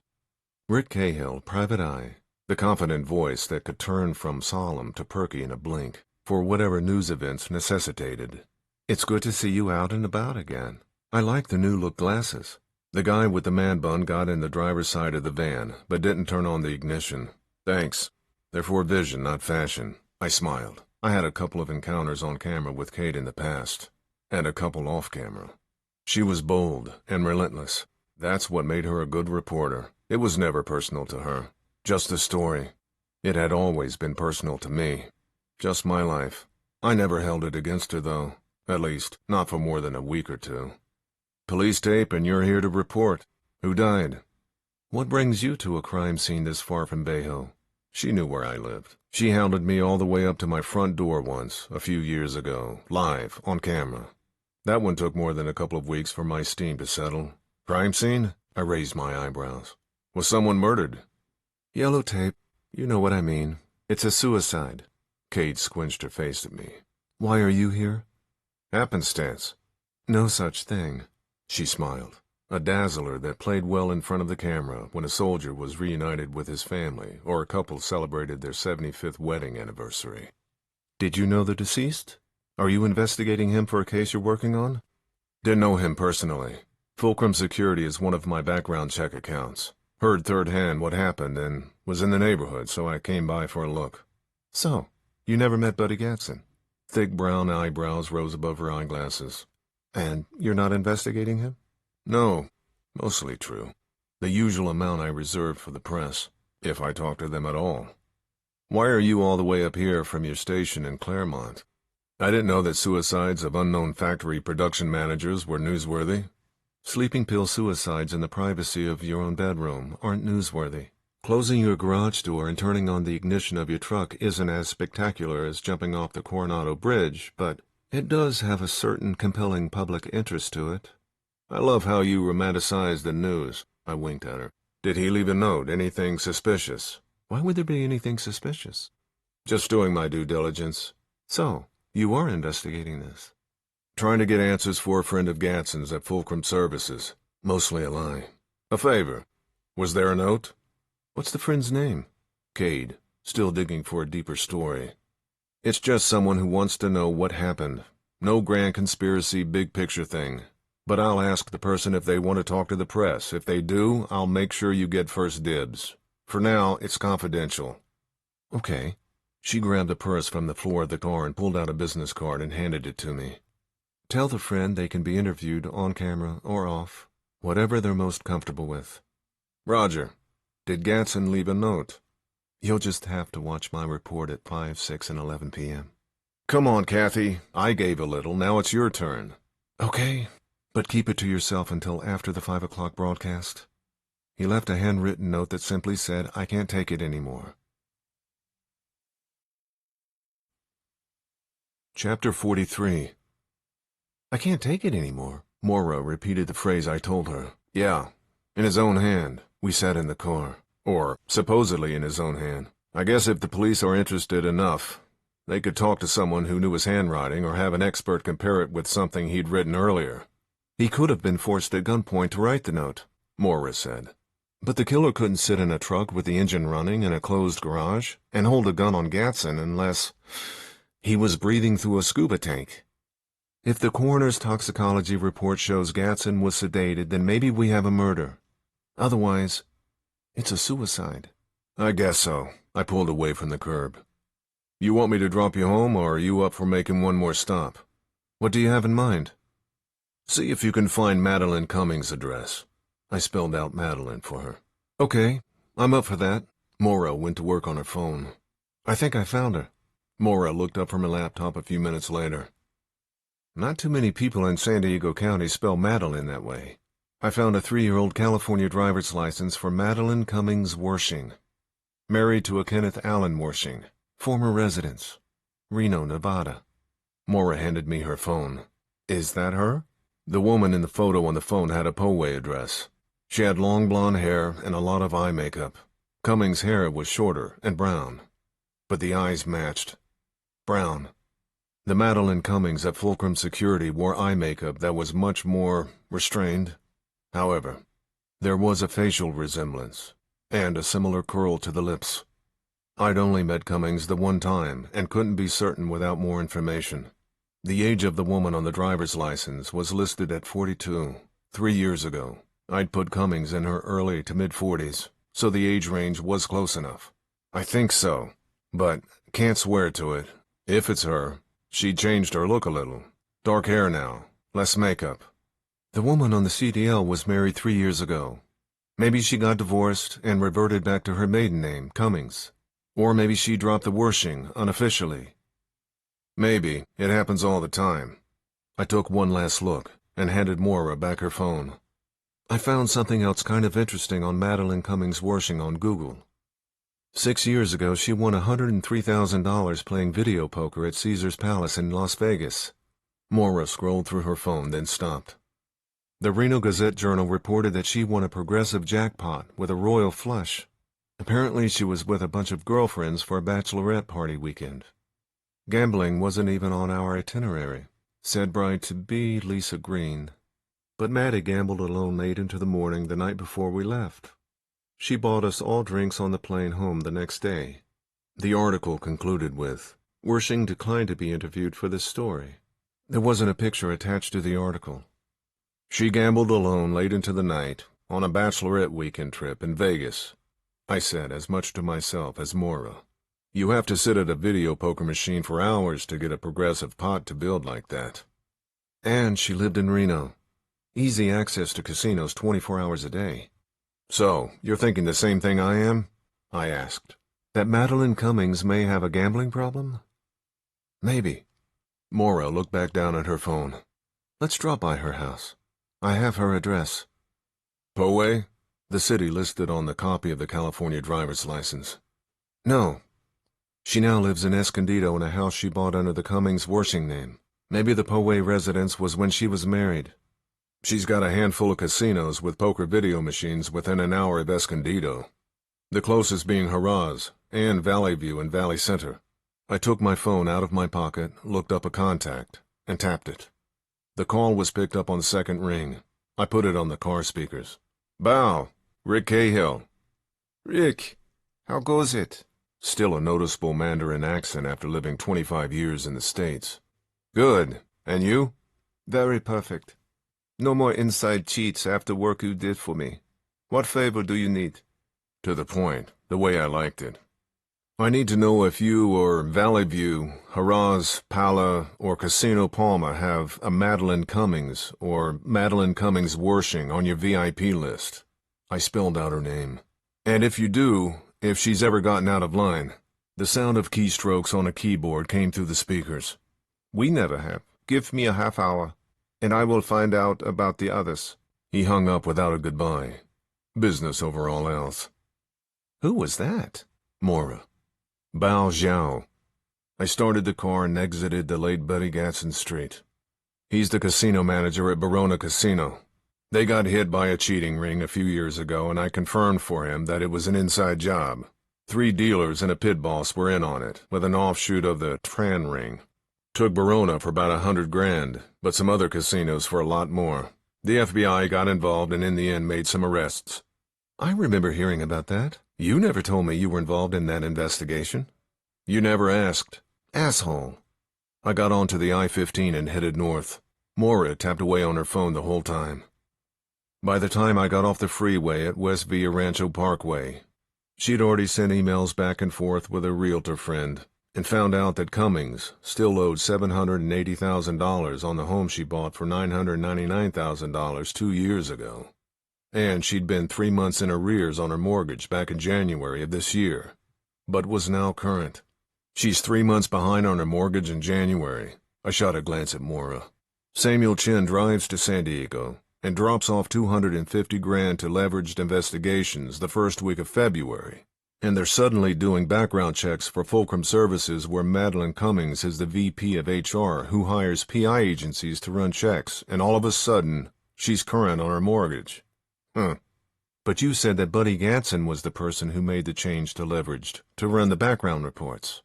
Now, that's what Sarah told me, but Dylan wasn't sure. Maybe he and Cummings were in on it together, and something went wrong. Thus, all the angry meetings between Gatson and Cummings in her office. Maybe. But let's follow the facts first, not your assumptions. Maura, the regulator as usual. Yes, Mother. Shut up. 2 minutes later, I turned down Cummings Street. Maura gave me the address. 2 houses down on the left, a late-model silver Audi TTS sat in Madeline Cummings' driveway. Nice car, I said. Yeah. I wonder if she bought it sometime after the first week of February. The week that Samuel Chin dropped off $250,000 at leveraged investigations. Me too. I drove past her house, did a Y-turn, and parked a few houses down on the opposite side of the street. We'd wait and see if Madeline Cummings stayed holed up at her home or went on the run. With Buddy Gatson gone, she had to wonder if she'd be next. Maura and I watched for a solid 30 minutes, the only action being a car leaving a house on the block, and another one turning onto the street and passing by us. Each time we slid down below the dashboard. My phone rang 20 minutes in. Bao Zhao. I took the call through the phone speaker function, since the car was turned off. Madeline Cummings is a VIP at both Parlor and Casino Palma. Degenerate gambler. Video poker and roulette. Been as deep as 35 with Parlor and 25 with Palma. Been all square for a few months. Still hits one or the other 1 or 2 times a week. All square as in she paid off her tab in February of this year? I didn't ask for that much detail. Both managers just told me that she's been all paid up for a few months. Thanks, Bao. I owe you. No problem. A small favor. He hung up. A degenerate gambler. Maura kept her eyes on Madeline's house. Yep. Who got right with all her delinquent bills around February when our pal Samuel Chin hand-delivered $250,000 to leveraged investigations. The last loose end? That's my bet. 45 minutes after we parked across from her home, Madeline Cummings hurried outside rolling 2 suitcases. She put the suitcases in her trunk, scanned the street, then got into her car and drove off. Chapter 44. I waited until Cummings turned left onto the cross street, then started the engine. Grab the binos out of the trunk, I said to Maura, and tapped the trunk release button under the dashboard. Maura dashed out of the car. 2 seconds later, the trunk lid slammed shut, and she jumped back into the car. Don't lose her. Maura held the binoculars up to her eyes as we turned left onto quiet hills. She just turned right on Avienda Magoria. Roger. With Maura on the binoculars, I could stay a half-mile behind Cummings and still keep track of her on the freeway. Surface streets were more difficult. More curves, turns, and elevations, so you had to stay closer, usually within rearview mirror range of your target.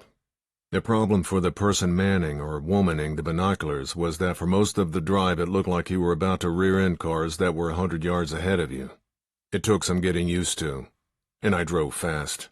Cummings made her way onto Interstate 15 North. She drove fast, weaving in and out of lanes. I tried to stay mostly in a lane to her right, a quarter to a half-mile back. It was close to 6 p.m., and the traffic was thick. She passed the Highway 76 exit and continued north. My guess was that she was headed to Ontario Airport, or LAX. San Diego's Lindbergh Field was 30 miles in the other direction. She had 2 suitcases and had left her home in a hurry. She was running, but traffic had slowed her to a walk 15 minutes into her escape. The congestion eased up around Fallbrook, but slammed to bumper south of Temecula. She moved over to the right-hand lane. Mora, binoculars still up to her eyes. I edged over into the slow lane. I think she'll be getting off at Temecula Parkway. You need to make up some ground if she gets off there. She could go anywhere once she's off the freeway. I scanned the road and all my mirrors. No CPH in sight. I yanked the steering wheel to the right and drove on the shoulder. She took the Temecula Parkway off-ramp, but she stopped in traffic. I sped along the shoulder for a quarter mile, then whipped back into an opening in the slow lane just before the exit. She turned onto the parkway. Mora dropped the binoculars onto her lap and blew out an angry breath. I jagged over into the next lane and cut off an SUV and did the same in the next lane under a cacophony of car horns. The third lane had fewer cars in it and turned right onto Temecula Parkway, but traffic was still sludge. The light turned green, but we barely moved. Mora put the binoculars back up to her eyes when we slow-motion conga-lined into the turn. I don't see her. We lost her. I know where she's going. What? Mora dropped the binos again. Where?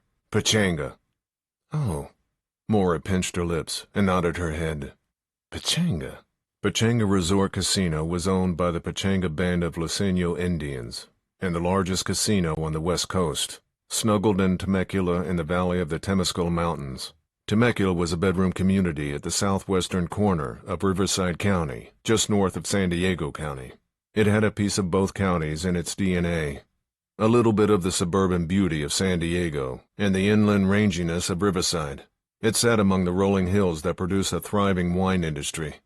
I stayed on the outside lane of the Temecula Parkway, then swerved across 2 lanes to make the turn onto Pechanga Parkway.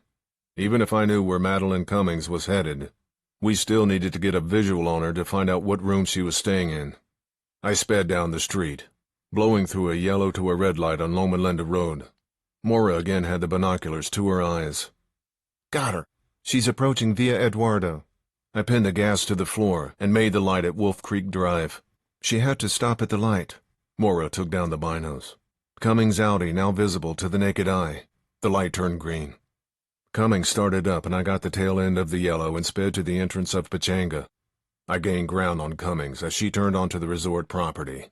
The casino had a massive Vegas-like footprint and even a golf course. But the outside of the casino itself had a rustic vibe. Cummings pulled up to the entrance of the casino and the valet parking. I pulled over to the side, 30 yards behind. Find out her room number and get a room on the same floor. Do we really need a room? No, but we need room keys to be able to operate the elevators. Oh. She popped out of the car and hurried along the walkway toward the entrance. Cummings got out of her car and opened the trunk of the Audi to let the bellhop grab her suitcases. I laid back and waited for her to enter the hotel. Mora followed her inside. I parked on the second floor of the parking structure 50 yards away. My phone pinged a text as I walked to the casino. Mora. I couldn't get her room number, but she's staying on the 11th floor. Me. Where are you? Mora. In the lobby. Me.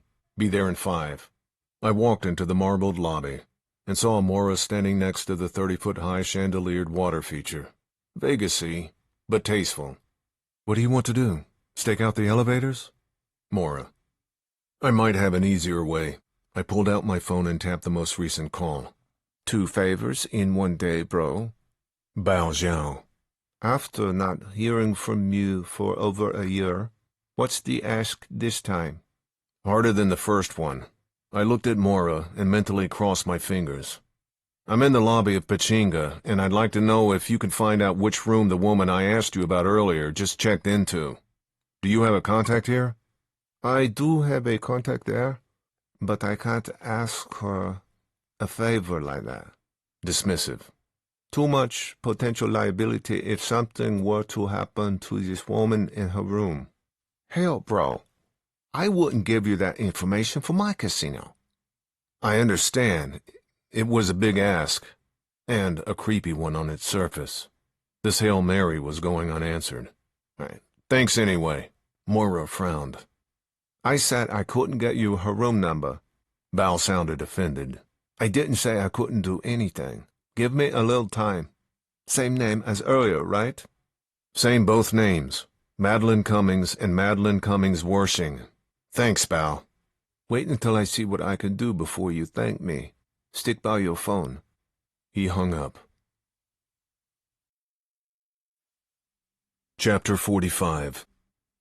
What's your plan if your friend doesn't come through? Moira and I sat on a bench in the lobby of Pachinga Resort Casino.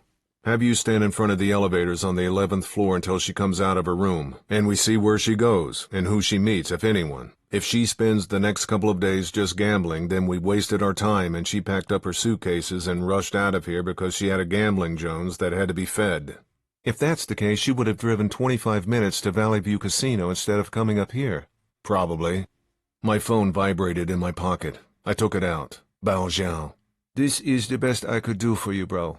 Straight to the issue. Madeline Cummings is a VIP member at Pachinga. VIPs get loyalty points almost any time they spend money in a hotel or casino.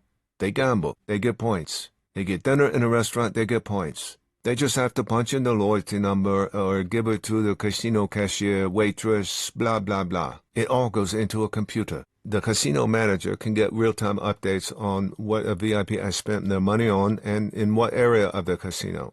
We track it all to know what enticement works best and where. Enticement? I echoed. Supply and demand.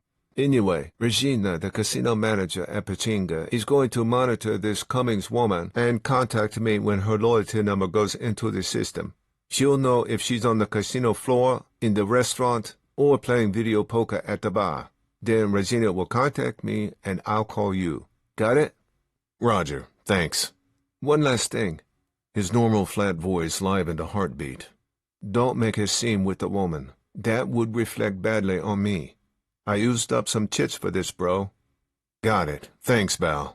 I relayed what Zhao told me to Moira. We were both hungry after only eating a couple of energy bars on the drive down from Monterey, so we went to dinner. We each ordered New York strips at the Great Oak Steakhouse. My phone vibrated 3 bites in. Bao. She's playing video poker on the casino floor. Roger. Thanks. What? Moira.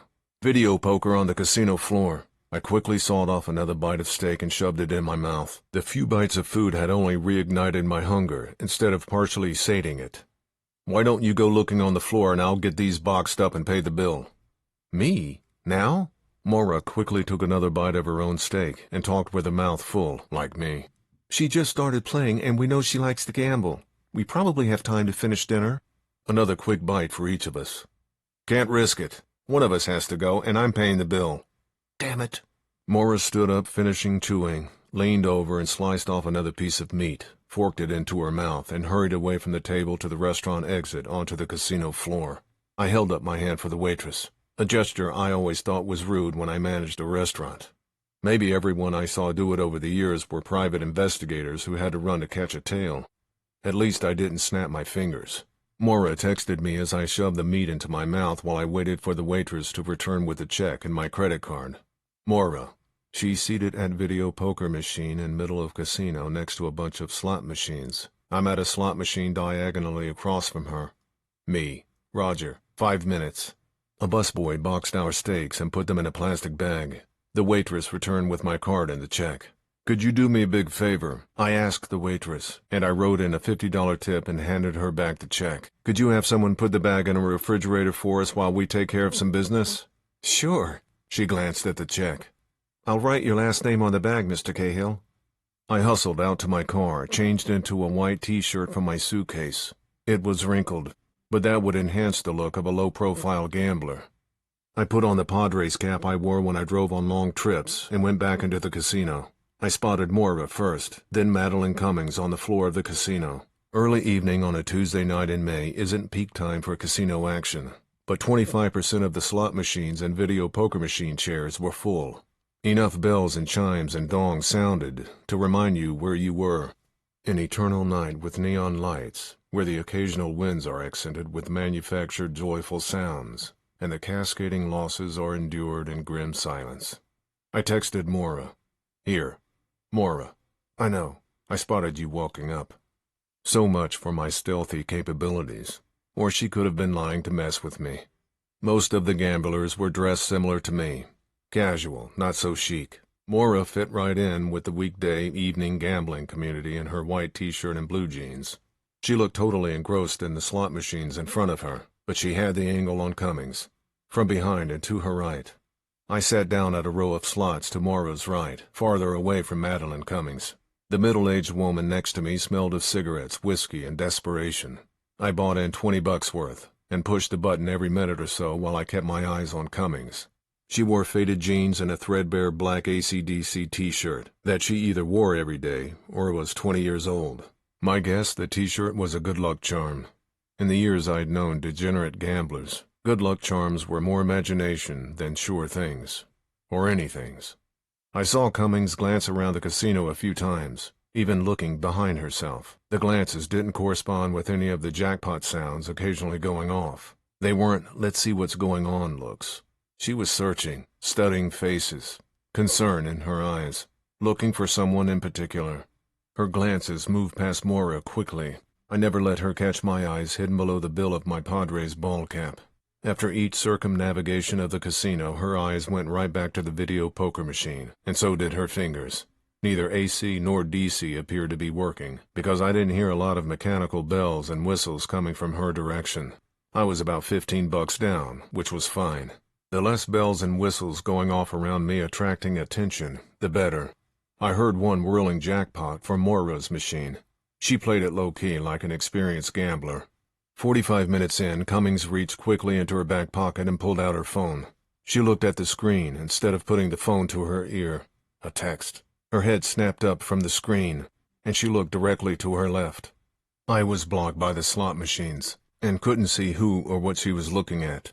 She stuffed her phone back in her pocket, punched a button on the video poker machine to collect whatever credits she had left inside it, picked up a purse at her feet, slung it over her shoulder, and hurried off in the direction she'd been looking. Mora gave me a quick glance, then slowly rose from her seat and pulled her phone out of her purse and walked in the same direction Cummings had. I sprang up from my seat and angled diagonally toward the lobby at a 45-degree angle from the path Cummings had taken. Banks of slot machines still blocked my view of her. An incoming text. Mora, she's with Mark Fields. Chapter 46. Mark Fields, the ex-cop and ex-partner of Detective Scoopin, who worked for Leveraged Investigations and signed all the background reports they did for Fulcrum Services, except for one, which he ended up signing stealthily later. Cummings must have been Leverage's in to Fulcrum, and thus Obsidian Holdings' in. I wondered if she knew who'd she let see the inner workings of her company. I wondered if Fields even knew he ultimately was working for. More than likely the Chinese Communist Party. Me. Where are they going? Mora. Looks like the lobby. Shit. The lobby. The elevators were right behind it. I had to get to the elevators first, and beat them to the 11th floor, if they were headed that way. I needed to find out what Madeline Cummings' room number was, unless Fields already had a room, or they were leaving the hotel. Me. Make a commotion. Now. I picked up the pace, just short of an Olympic speed walker. 5 seconds later, a crashing sound came from Mora's direction. I shifted gear and hit a full jog clear of the casino floor into the lobby. I shot a quick glance to my left before I disappeared into the elevator bay. Mark Fields and Madeline Cummings were walking this way, but their heads turned back and to their right, where the noise came from. Whatever Mora had crashed into or knocked over had done the trick. Now I just needed to get into an elevator and head up to the 11th floor before Fields and Cummings made it into the bay. I punched 11 on the keypad outside the elevator and waited. And waited. Male and female voices right outside the bay. The woman's voice sounded like Cummings. The triangle above the elevator to my right ponged. The door opened. I jumped inside the elevator, jammed my key into the security slot, and punched number 11. The voices grew louder. The door started to close. Hey, hold the elevator. Male voice. If they got into the elevator, the game was up. Cummings would recognize me, even without a dick pic. And Fields probably knew who I was after I spent a couple of hours following his partner around on Saturday. I stayed in the back of the elevator and willed the door to close. "Let's take this one," Cummings' voice. They got into another elevator. Now I had to beat them to the top. My elevator climbed without stopping. The door opened and I dashed into the foyer and then the hall, looking for a door to the ice machine room. A ping behind me. My gamble had paid off. Their elevator stopped on Cummings' floor. Ice machine next to the door and 2 vending machines opposite it. I tossed my hat out of view of the doorway and went to the vending machine and stood in front of it with my back to the door like I was deciding what candy bar to spend $2 on. "Did you ask him about it?" Madeline Cummings' concerned voice wafted into the room as she and Fields strode behind me. "Wait until we get into your room." Fields, his tone not as commanding as his words. My guess was that they were more than acquaintances. Neither of them said anything else. I peeked an eye around the corner of the door jamb and saw the 2 of them stop 8 doors down. Cummings pressed the keycard against the door, and they both entered the hotel room. I stayed where I was and called Maura. "Did you follow them?" "They're in her room, number 1115. What was the crash I heard?" "I bumped into a cocktail waitress. She had half a tray of drinks. I need to change into clothes that don't smell like whiskey sours. Where are you? I need the car keys to get my bag and change clothes." 11th floor, ice machine room. First door to the right out of the elevator foyer. Maura arrived at the ice machine room 3 minutes later. Her white T-shirt had yellow splotches on it, and she smelled like a fifth of whiskey drowned in a gallon of lemon juice. No movement from room 1115 yet. "Wash the stink off, change into whatever else you have in your suitcase, put on your Padres cap, and come back up here." I handed her my keys. "We can trade places and I'll wait down in the lobby. I don't want them to see the back of the same person in here they did passing by." "Yes, boss." Maura snatched the keys out of my hand and left the room. An hour later, after Maura and I had changed places, she called me while I milled about the elevator bay. "Fields just left Cummings' room alone and got into the elevator. Are we going to follow him or sit on her, or do both?" "Hold tight. I'll see if he shows up down here and leaves or meets someone else, then decide." "I think we should stick with Cummings." Maura's machine gun voice at full rattle. "She's the weak link. Her colleague either just committed suicide or was murdered. I think we should brace her and get her to talk." "Let's see what Field does first." I hung up the phone and continued to watch the elevators. 10 seconds later, an elevator door opened and Mark Fields emerged. I kept my head pointed toward the casino floor, but side-glanced him as he headed toward the lobby. I slid off my seat and followed him from 50 feet behind. He walked through the lobby and out to valet parking. I hurried to the front entrance and watched through the glass as he got behind the wheel of a black late-model Mercedes-Benz S-Class, the kind of car a bent private eye in the pocket of a criminal organization could afford. The Mercedes windows were tinted, but I saw just enough to see that he was alone. I caught a glimpse of the license as Fields drove away and registered the last 3 numbers, 044. Decision time. Follow or stay on Cummings. A bird in the hand or one driving away in a $100,000 car. I walked outside into the warm evening and texted Maura. Fields took off in a Mercedes S-Class, going to my car for a costume change. Then to the gift shop, then up to you.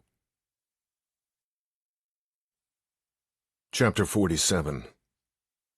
I knocked on the door of room 1115 with a $150 vase of red roses held up to obscure my face from the peephole. I wore the blazer I'd worn when I met Samuel Chin and David Liu at Obsidian Holdings yesterday. My glasses were in my pocket, and my short hair was now gelled to its maximum height. "Ms. Cummings?" I spoke loudly, but put on a friendly lilt at the end of her last name. I did my best to slip into a Midwestern accent. "I have a delivery from the casino manager for you." I waited. Nothing. I knocked again and repeated the message. Cummings' voice from the other side of the door. No doubt her eye was to the peephole. "What is this about?" Cautious. "Regina." I remembered the name Bao Zhao had given me over the phone. "Our casino manager asked me to deliver these roses to you. You're our VIP member of the day." "Who are you?" "Jack Renee. I'm in charge of the hospitality here at Pachinga Resort Casino." My eyes were visible just over the roses, as was my spiky hair. "How does this Regina person even know I'm here?" "Your VIP points, ma'am. We like to make sure our VIP guests know they're appreciated." The door opened halfway before I was done with my spiel. Cummings was in a white cotton bathrobe with a Pachinga logo. Her hair was disheveled. like she and Fields had done more than talk during the hour he was in her room. I had to squint my eyes down to get a good look at her. I handed her the roses, and she got a better view of my face. Her eyes and mouth open wide. "What?" Maura stepped into the doorway from her secreted spot to the side. "Madeline, we have to talk to you." She was calm but firm. "You're in danger, but you already know that. That's why you fled here. But if we can find you, so can the people who killed Sarah Bandari and Buddy Gatson. We can keep you safe. Leave me alone." Cummings looked stunned, but she didn't question Maura's declaration about Sarah and Gatson. Still holding the heavy glass vase full of roses with two hands, she stepped back from the door to allow it to shut. Maura put her hand against the door to keep it open. I stepped around Maura, into Cummings' room, another trespass. Maura continued to hold the door open but stayed outside the room. "Get out!" Loud, panicked. Cummings held the vase in front of her like a barrier between the two of us. If she continued to shout, we'd have company very soon. The scene Bao Zhao explicitly asked me to avoid. Potentially another bridge burning behind me. "Madeline, you can talk to us, or you can talk to the police or the FBI." "The FBI?" Her face squished up into a question mark, panic in her eyes. Gone was the icicle-cool customer who ignored me last week when I was at Fulcrum Security with Shreya Gargano. "We know about the payoff from leveraged investigations in February." I pulled my glasses out of my coat pocket and put them on. "But what you probably don't know is where that money really came from. A front for the CCP, the Chinese Communist Party." The vase slipped from Cummings' hand and hit the floor with a thud, ejecting water and roses as it tumbled along the carpet. But it didn't break. She took a step back, further into the room. "What?" Her face wide open in disbelief. "What are you talking about?" I heard the door close and felt Maura's presence behind me. Leveraged Investigations has one client, Obsidian Holdings, a shell company out of Monterey. Obsidian is financed by a man with CCP connections who lives in Taiwan. I filled in the gaps of what I knew about Albert Chen with supposition that I believed to be true. No correction from Maura. They wanted to infiltrate Fulcrum, to get at your new LiDAR system. They used Leveraged Investigations to get a hacker hired. Every new hire for the Defense Contractor Division is vetted by the Defense Counterintelligence and Security Agency. You know that. The new hires that Leveraged Investigations vetted are all on the retail side, just like the ones you vetted. Maura stepped around me, bent down, and picked up the empty vase and refilled it with the red roses. "They needed to get someone inside your building, inside your closed system." I kept my voice calm, reasonable, just relaying information. Someone who could attach a dick pic to an email I sent to Sarah Bandari after the fact, and lewd comments to others. Someone who was capable of hacking on a much grander scale. "We think that's Andrew Burke, the systems analyst your friend Mark Fields ran a background check on and had you hire. Inside your closed system, Burke has probably already found a way to hack the data on your LiDAR system." "This is ridiculous. None of this is believable." But the concerned expression on her face belied her words. She had to be starting to put the pieces together, or at least questioning the things that had happened at Fulcrum Security over the last few weeks. She backed out of the entry and went over and sat on the edge of the California king bed. Cummings' reaction to the information I'd given her told me that, while she was dirty or at least unethical, she didn't know about Leveraged Investigations' connection to Obsidian Holdings and what Leveraged was really up to. "Why did you change the background reports on Charles Parham, Milton Askney, and Burke that Leveraged Investigations did for you?" Cummings just stared at me, her mouth open. "I know all of this is confusing and kind of scary." Maura set the vase of roses down on the dresser next to the television, her voice a warm blanket. "You must be reeling. You got caught up in something that's out of your control. The truth is going to come out at some point. We can help you get through this." "Sarah Bandari was a friend of mine. I didn't send her that dick pic or whatever you found in her emails and showed her sister to poison the well. Our guess is that Andrew Burke added whatever you saw in Sarah's emails before you went through them after she died." I walked over and stood in front of her. "Sarah was a good person who cared about your company, and she saw something that she knew was wrong. She tried to do the right thing, and was raped and murdered and posed naked with her ass up in the air and a metal rod rammed into her rectum because of it. I'm here to find out who did that and bring them to justice." The blood drained from Cummings' face. She drifted backward, then snapped forward, hunched over, dry heaving. I grabbed the vase, flung the flowers out, and held it under her face. Cummings grasped the vase and started retching up lunch or dinner into it. Vomit splattered out of the vase against her face. Chapter 48. Madeline Cummings set the vase full of vomit down onto the carpet and took husking breaths, still bent over. Maura grabbed the vase and dashed into the bathroom. The sound of running water competed with Cummings' breathing. Maura rushed back into the bedroom with a damp towel. She sat down next to Cummings and wiped her face with the towel, then folded it over and pressed it against the back of her neck. "Take some deep breaths," Maura cooed and pulled Cummings' hair back away from her face. I grabbed one of the uncomplimentary bottled waters off the dresser, opened it, and handed it to Cummings. She took a sip of water, then a longer swallow, then straightened her posture on the bed. "The police said that Sarah was a victim of that serial rapist." Cummings was back under control. "The coastal rapist. I watched their news conference on Saturday. I even called Detective Scoopin to confirm that Sarah had been raped by the same man who raped all those women." "Why did you do that?" I watched her face. She held steady, back in survivor mode. "The police already announced it at the press conference." "I care about my employees, Mr. Cahill. Sarah was a good worker. Of course I needed to know the details about her death." "There's more to it than that." I spread my legs and put my hands on my hips. An old cop reflex that sometimes comes in handy when I was questioning a reluctant witness. "You were concerned that Sarah's death might have something to do with her investigating the irregularities going on at Fulcrum Services. Your instincts were good. You had it right the first time, and the police will finally figure out that Sarah's murder was staged to look like the coastal rapist had committed it. He didn't. Someone you know did." "What do you mean?" She stood up, her face flashing from ashen to pink. "I don't know anyone who would do that." "Your boyfriend, Mark Fields, used to be partners with Detective Scoopin on the San Diego Police Department. He could have gotten enough inside information on the coastal rapist to stage a rape murder of Sarah Mindari. Either he or his partner at Leveraged Investigations, Jeff Grant, or both of them." "I don't believe any of this." Cummings walked over to the window and looked out at the Temescal Mountains. She leaned her palms and forehead against the glass. I walked over to her. "You came up here because you're scared. You know that Buddy Gatson didn't commit suicide? Once you found out he was dead, you bolted." I put my hand against the window. "Maybe I'm wrong about Sarah, but you know somebody got to Buddy Gatson. Why was he killed, Madeline? Did he want a bigger cut? Did he threaten to blow the whole thing up?" "What?" Cummings turned toward me, her dark eyebrows knitted downward. She was truly baffled. "Gatson wasn't in on it?" I glanced over at Maura. Cummings turned back to the window. She stared out at the mountains and said nothing. "Why was Buddy killed, Madeline?" Maura's soothing voice again. "Was he going to go to the police?"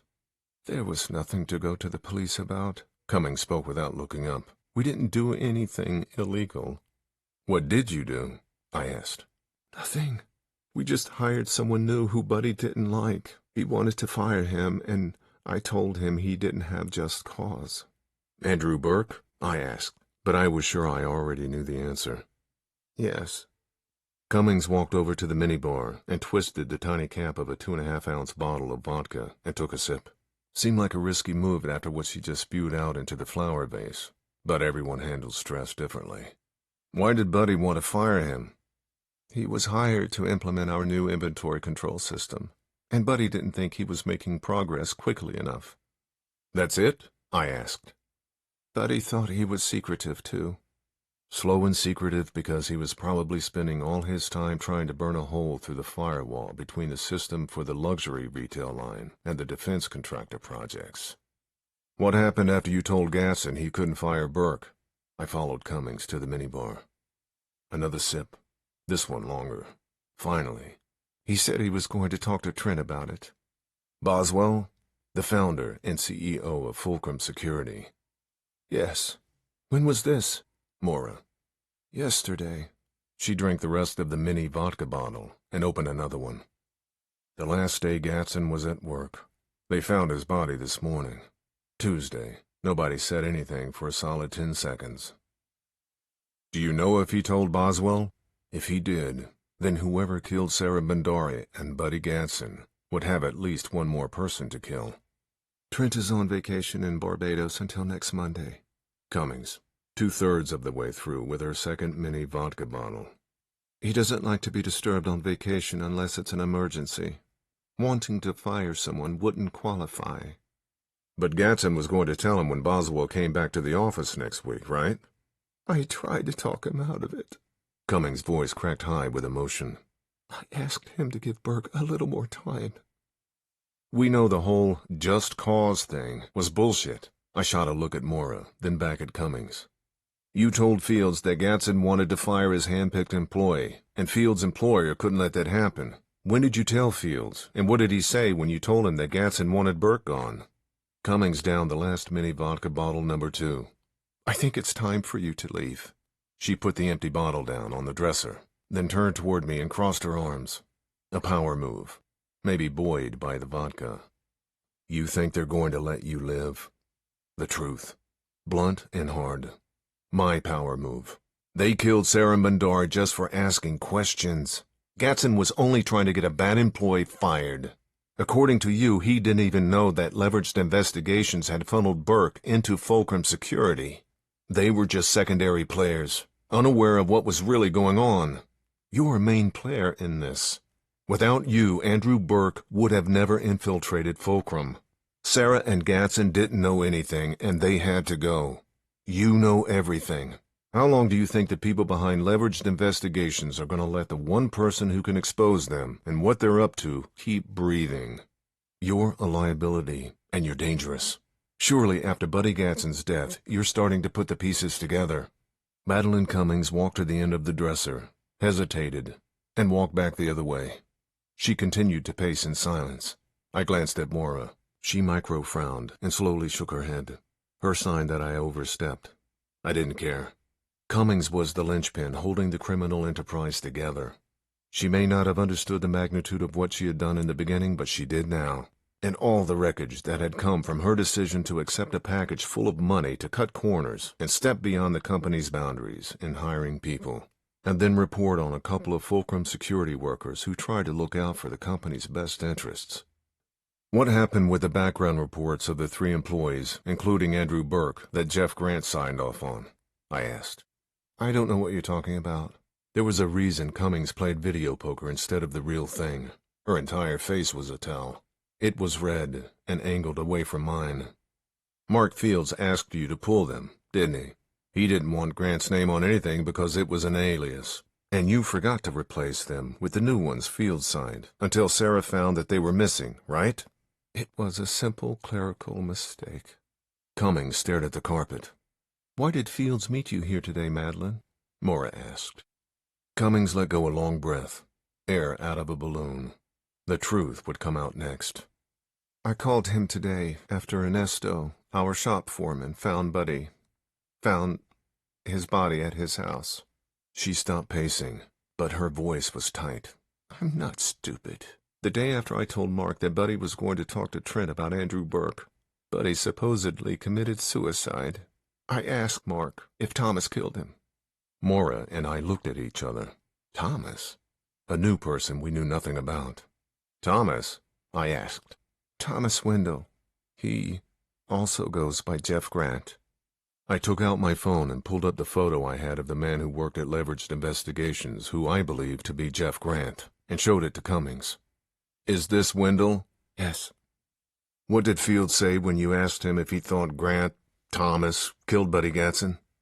He said he didn't think Thomas killed Buddy, that it sounded like a suicide. Why did he think that? I side-glanced Mora. Because I told him that Ernesto found Buddy in his car in the garage. That's it? Did you tell him about the smell of exhaust fumes? Not right away. Buddy Gatson was in his mid-50s, overweight, and had a stressful job. I'd seen him in Cummings' office last Friday. Tense, red face, gesticulating. It looked like he didn't handle stress well. If I'd heard he'd been found dead in his car in his garage, my first thought probably would have been heart attack, not suicide by carbon monoxide. Did you believe him? At first. She looked at the carpet. But not anymore. Cummings started pacing again and didn't say anything. Madeline, why did you immediately think that Thomas Wendell killed Buddy? Mora. I didn't say I thought he killed Buddy. I just wanted to make sure he didn't. But why would the thought even come to mind? Mora, softly pressing forward. He scares me. In what way? I asked. I can't explain it. She stopped pacing and looked at me, fear in her round eyes. Just creepy. And when you look in his eyes, there's nothing there. Mora looked at me. The same reaction she'd had to Jeff Grant, Thomas Wendell, or whatever his real name was when she came across him last year. I hadn't gotten close enough to him to get a vibe, good or bad, but I trusted Mora's instincts as much as my own. Did Fields tell you to meet him out here? I asked. No, he called me while I was on my way here and wanted to know where I was. Why did you tell him where you were going? He's my boyfriend. She sounded like she was trying to convince herself. You met in a casino, didn't you? Mora, ahead of me. Cummings stopped pacing and dropped her shoulders. Her mouth fell open. How did you know that? Well, that's where I would look for you if I was trying to befriend you. What? Now shoulders high, hands on hips. What do you mean by befriend me? Someone looking to get close to you. I jumped in. You like to gamble. You even made the Reno Gazette newspaper because of it, a few years ago. Won a big jackpot in Vegas playing video poker while attending a bachelorette party. You played through the night while all your friends were sleeping off a night of partying. Gambling is your recreation and your vice. Mora piggybacked on her own theory. The silkiness rubbed out of her voice, replaced with declarative certainty. Casinos are where you spend most of your free time. You're a VIP here, and at other casinos. A good-looking, distinguished gentleman sits down at a video poker machine near you and starts to chat while splashing some money around. And you two hit it off. Fuck you, both of you.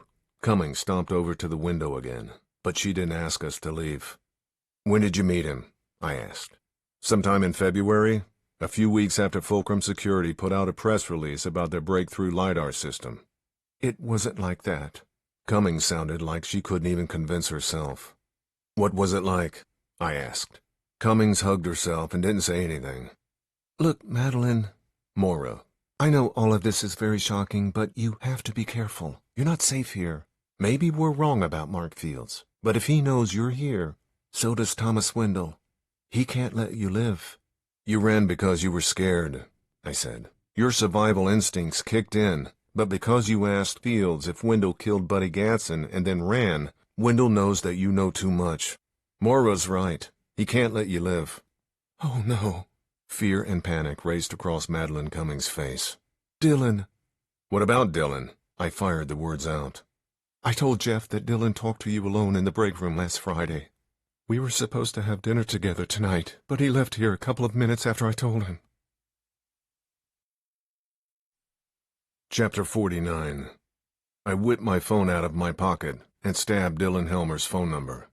One ring, then another. 3 more. Then her voice message came on the speaker function of my phone. Madeline Cummings' eyes widened in fear. Dylan, it's Rick Cahill. Go to your boyfriend's house right now. Firm, but steady. Don't pack anything, just go. And don't go home if you're out. Call me as soon as you can. I hung up. Do you think? Cummings looked at me, the fear rounding her eyes. Do you know where Dylan lives? I asked Cummings. I had her address in my work files on my computer at home from when I ran a background report on her before Fulcrum Security hired her. I couldn't access the files remotely. For the first time in my life, I wish I had used Google Docs. Not her address, but I know she lives in Valley Center, but kind of in the middle of nowhere. Her uncle's old house on a big piece of land at the end of a dirt road. It's too late for anyone to be at the office who could look it up. I'll head to Valley Center. I turned to Mora. Look up Dylan's address and call me. Then call the SD Sheriff's office and try to get a welfare check on her. I'm pretty sure Valley Center is in their jurisdiction. Roger. Mora took out her phone and tapped on the screen. I turned to Madeline and grabbed both her forearms. The disdain she had shown me ever since I saw her at Fulcrum Security blurred out of her eyes into tears. You have to go with Mora down to San Diego and talk to Detective Scoopin. Tell him everything you know about Mark Fields and Thomas Wendell. Everything they asked you to do. My voice calm, but as forceful as a sledgehammer. You're right, you didn't break the law, so you don't have to worry about the police arresting you. But you do have to worry about Fields and Wendell and what they've already done. And what they might do. She nodded her head. Mascara tears ran down her cheeks. I hurried to the door and heard Madeline's voice over my shoulder. I didn't think Mark would ever. I did. And I should have known that what Dylan Helmer knew would put her in danger. Maura called before I'd even left the Pachinga parking garage and gave me Dylan Helmer's Valley Center address that she found online. SDSO said that they'd try to get someone to Dylan sometime in the next hour. I couldn't convince them that she might be in imminent danger. Let's hope she isn't. Call me when you get to Dylan's. Anxiety in Maura's voice. She feared the same thing I did, that I might be too late. Roger. I prayed that we were both wrong. I'll call Scoopin and tell him you're on your way to SDPD headquarters. I fed Dylan's address into my car's GPS. Valley Center was a half hour south of Pachinga. The quickest way was via 2-lane twisting mountain back roads and eventually Highway 76. I told Siri to call Detective Scoopin and kept both hands on the steering wheel. I got his voicemail. Detective, it's Cahill. I have information on Sarah Bandori's murder that will crack the case. Call me ASAP. I hung up. I checked the clock on the dash, 8:53 p.m. Over 15 minutes since I left Dylan Helmer a voicemail. No return call. I decided against calling her again. If Fields or Wendell had her, a second call so soon would alert them that I was worried and might be on my way or had contacted the police. If they had Dylan at her house, and she was still alive, I needed them to stay put. Pala-Temecula Road snaked through the pitch-black foothills of the Temescal Mountains. No other cars on the lonely road. The moon, the only source of light, drifted in and out of the clouds. I sped along the unfamiliar winding road. Turns strobed suddenly in the headlights. I pressed the gas pedal deeper and pushed the limits of safety and sanity. Dylan Helmer was in danger because of me. She'd asked Madeline Cummings about the missing background reports because I'd asked her to investigate. The echoes from my earlier life reverberated into the present. Find the truth, no matter what. No matter what had pushed Dylan beyond safe limits. Now, Dylan was my responsibility. Nothing else mattered. I failed other people who'd become my responsibility, fatally. I couldn't let that happen again. A sharp turn flashed in front of me. I tapped the brakes, and the car jerked and slid across the opposite lane. A black drop-off loomed below me. I snapped the wheel into the slide, then the other way, fishtailing the back end, as the rear tires grabbed the dirt just above the drop. They caught purchase, and I steered the car back across the road, and let it decelerate on its own. Flop sweat broke across my forehead and under my arms. My breath staccatoed in and out. My hands trembled on the steering wheel. I was out of practice. A desk jockey thrust back into a dangerous game. I edged the speed up, fast but not reckless. My phone rang through the sound system of my car. Detective Scoopin. What's this bullshit about you cracking the Bandari murder, Cahill? He snapped the words off hard and fast. You still at headquarters? Why? My partner, Moira McFarlane, is bringing in a witness in the Sarah Bandari murder. No triumph or I told you so in my tone. Just the facts. She's on her way from Temecula, so it will take her an hour or so. You going to stick around at headquarters? Are you telling me that she has a witness to the coastal rapist? Non-belief in his voice. Sarah Bandari wasn't murdered by the coastal rapist. After you listen to Moira and the witness, you'll come over to our side. You're still going on with your crazy theory about who murdered your girlfriend? Why are you wasting my time? We know who killed Sarah Bandari, we just haven't identified him yet. Does that mean that you won't be there when Moira brings in the witness? I wasn't ready to download my Chinese spy theory on him yet. That would snap his mind shut against anything else that came out of my mouth. I'll be here, Cahill. You better not be wasting my time. 2 other things, Detective. There's a woman in Valley Center who may be in danger. I gave him Dylan Helmer's name and address. Please, contact someone at the Sheriff's Department to do a welfare check on her. And while you're talking to SDSO, tell them that our witness can help them on Buddy Gadsden's murder. His body was found in his garage in Rancho Bernardo this morning. They may have him as a possible suicide, but our witness will make them dig deeper. I never heard of Buddy Gadsden.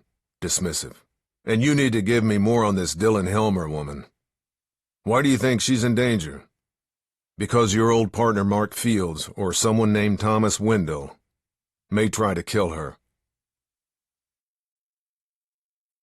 Chapter 50. Dylan Helmer's address led to a rusty gated dirt road. The gate was open. No SD sheriff's cruisers along the entry. Maybe they were on their way. Maybe not. I didn't have time to wait. I turned off my lights and pulled slowly down the road. A couple of dark trees loomed above on the right, probably oaks. 40 yards down, I spotted a ramshackle shed on the same side. 20 yards behind it sat an old, small clapboard house, with a porch light on. I passed the shed, and sensed something next to it, a car, blocked from view of the road by the shed. A Mercedes-Benz, looked like an S-Class. Last 3 digits of the license plate were 044. I backed up and parked on the other side of the shed, so if Fields looked out of the window of the house, he wouldn't see my car. I opened the door and slowly got out of my car. The inside dome light didn't go on because I disabled it soon after I bought the car. Years of surveillance. The same with the trunk light when I opened the lid. I peeked over at the house again before I ducked my head into the trunk and removed the covering to the spare tire compartment. I grabbed the small gray duffel bag and unzipped it. My black bag. No one but me had ever seen its contents. A burglary kit, used against bad guys, not civilians. It held a pin flashlight, lockpick set, plastic flex cuffs, duct tape, black ski mask, black nitrile gloves, wire cutters, wireless signal jammer to disrupt wireless security alarms, and a loaded Ruger SR-40C, a compact handgun that hit heavy. It had a 9-round magazine loaded with Smith & Wesson .40 caliber projectiles. Small, powerful, deadly. The lockpick set and transporting a loaded gun were the only things that were illegal. Misdemeanor. But everything found all together could pose more of a problem. Tonight, I needed it. I removed the flashlight, lockpick set, and the Ruger from the duffel bag, and ducked out from under the hood of the trunk. The lockpick set and the flashlight went into the pocket of my bomber jacket, the gun into a 2-handed grip. I peeked around the corner of the shed. The house stood silent 20 yards away. A light illuminated 10 or so feet off the washed-out gray entry and rust-colored wooden porch. No movement. I slipped around the shed over to Fields' Mercedes and touched the hood near the radiator. Still warm. He probably had to have his partner find Dylan's address online, like Maura did for me. But I knew she lived in Valley Center and took the most direct route to the rural town. Fields may have already been on Interstate 15 when he got her address. Those extra minutes might give me enough time to save Dylan. I crept along the edge of the Mercedes, then over against an oak tree. The tree cast a shadow darker than the night, and I used it for cover approaching the house. My arms and the Ruger formed a triangular shooting platform out in front of me, my senses redlined, my body tingled at full alert. An echo from my past, now putting me square in the moment. An ancestral adrenal blast. Fight or flight. I moved forward, always forward, toward danger. My eyes and ears strained for data. Movement in the window. Murmured voices, anything. But there was nothing. I edged up against the side of the house. Then I heard it. A woman's voice coming from an open window, 10 feet in front of me. "Please, let me go." Dylan Helmer. Pleading, but not hysterical, fighting to maintain her composure, to stay calm, so she could act when given the slightest chance. "I don't know anything. I don't know who you are, and I don't care. Keep your head down." I didn't recognize the voice, but I did the tone. A finality I'd heard before, from killers. "For the last time, what did you tell Rick Cahill? I know you talked to him alone last Friday at your work. Madeline told me all about it today. Tell me what you told Cahill, and we can work something out. Otherwise..." I slid along the side of the house and peeked through the window. The curtains were drawn, so I kept moving to the back of the house, a few feet away. I prayed there was a door that led outside. There was. Glass-paneled double doors. Mark Fields stood over Dylan Helmer, who lay on a bed on her stomach, clothed only in a bra and panties. Her wrists and ankles were bound by rope. Her head was turned to the side. She couldn't see the handgun with a suppressor attached to the barrel and Fields' hand pointed at her head. I aimed the Ruger at Fields, but the glass in the door was old and thick. It might deflect the bullet from its target. It could go anywhere. "Last chance." His voice, a rasp, pressed through his teeth. I kicked the doors open. Glass and wood shards exploded into the room. Dylan screamed. Fields swung his gun toward me. I fired. Twice. 2. Center mass. Fields' gun hissed a thud into the wall to my left. His body hit the floor before the gun did. Fields grabbed at the 2 holes in his left upper chest, seeping blood through his blue Oxford shirt. I kicked his gun away from his body but kept mine pointed at him. Fields continued to moan through gritted teeth. "Are you okay?" I asked Dylan. She struggled up to a sitting position, her eyes wide with fear. "Yes." Her body slumped, like all the air suddenly came out of her. Tears collected at the bottom of her eyes. She'd held it together long enough to stay alive, and emotion spilled out of her now that she was safe. I untied her and handed her my phone. "You're okay now. Everything's going to be all right. Call 911 and get the police and an ambulance over here. Can you do that?" She nodded her head, tears now running freely, and took the phone. Chapter 51. I got out of the Valley Center Sheriff's substation a little after midnight, after 2 hours of interrogation. I told them everything I knew. First about what happened tonight, then everything I knew about Sarah Mandari, Fulcrum Security, leveraged investigations, and Obsidian Holdings. At first they were about as receptive as Detective Scoopin at SDPD. But after the detectives interviewing me left the room for about a half an hour and returned, their attitude changed. They must have talked to Dylan, who would have corroborated much of what I told them. They confiscated my gun, but never got a look at my lockpick set. I hid it in Dylan's shed while she called the police. Mark Fields was in the hospital. I didn't care whether he lived or died. Finally alone for the first time in over 20 hours. I wanted to call Leah as I made the 45-minute drive home. But it was too late, and I'd see her and Krista in just 12 or so hours. Back on my home turf without the negative influence of Leah's father coloring Leah and my relationship. But my blow-up Monday did its own damage. My rage had been clear, in black and white. Yet Leah was willing to talk about it. About us. Willing to give me a second chance. Too late to even pick up midnight from my neighbor. The adrenaline that had carried me through the night into danger leaked from my pores on the drive home. By the time I turned down my street, I was exhausted, spent, a weariness I hadn't felt in almost 2 years. A weariness I oddly welcomed. Well earned. This time, only the bad guys got hurt on my watch. I drove down the street and saw Leah's SUV parked in the driveway of our home. My breath caught in my chest. My girls. Home early. Another 12 hours to be with them, or just to have them in the same house. As the disease stole more hours, days, and years from me. Every second mattered. A surprise homecoming from Leah as an entreaty to working things out? To save our family? I made a silent prayer that it was, as I pulled into the driveway. No lights were on in the house. I got out of the car and quietly entered my home. I didn't want to wake my family. My family. Back in San Diego. Back in my house. Our home. The house was dark inside. Then I heard it. A whimper from upstairs. Not Krista or Leah. Midnight. A weak cry. A sound I'd never heard from my protector, my savior. He was in pain. I took a quick step toward the staircase, and a light in the living room flipped on. I stopped. Leah sat on the couch holding Krista, who was asleep with her head on her mother's shoulder. Leah's eyes were bloodshot, and tears ran down her cheeks. A man sat across from her in my recliner holding a gun, pointed at Krista's tiny head from 3 feet away. My Colt Python. "Rick, you're finally home." The voice from the man I knew as Jeff Grant was high-pitched yet hollow, like his eyes. The dead eyes that had frightened Maura a year ago, and Madeline Cummings more recently. I saw it now. Soulless. Evil. "I found the Python in the hall closet. Nice weapon. Nice home. Nice family. Had some time to rummage around. Found your computer, too. Thanks."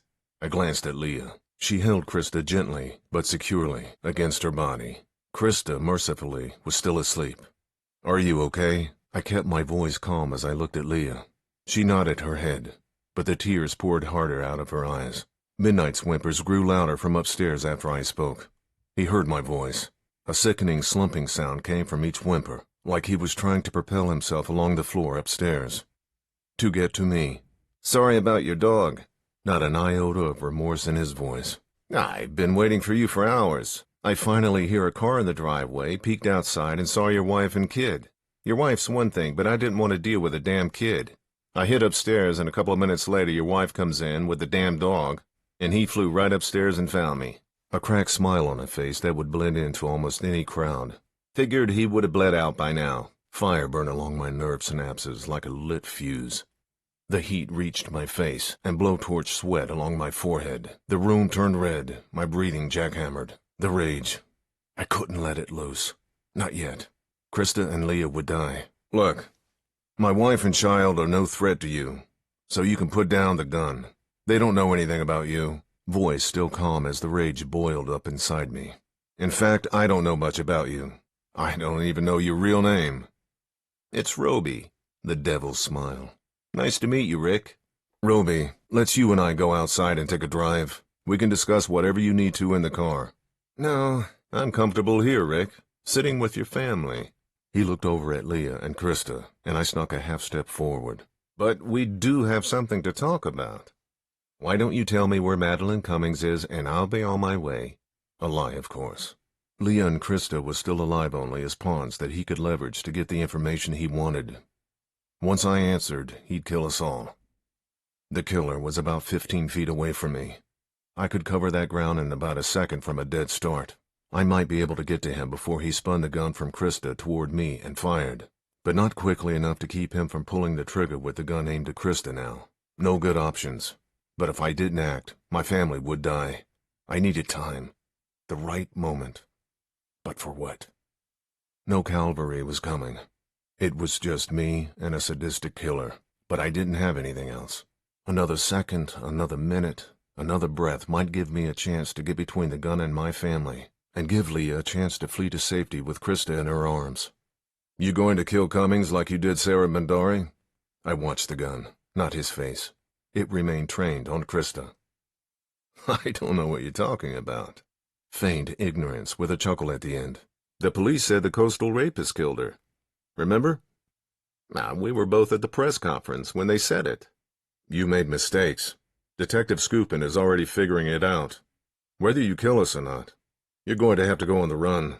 I glanced at Leah, resolve fighting the tears. My wife can't help them find you. I can. Let's go for a ride together and figure out a way for you to get out of the country. I have connections that can make it happen. Tonight. Another drag and whimper from midnight upstairs. He was still trying to get to me, to protect me and my family with his life's last remaining energy.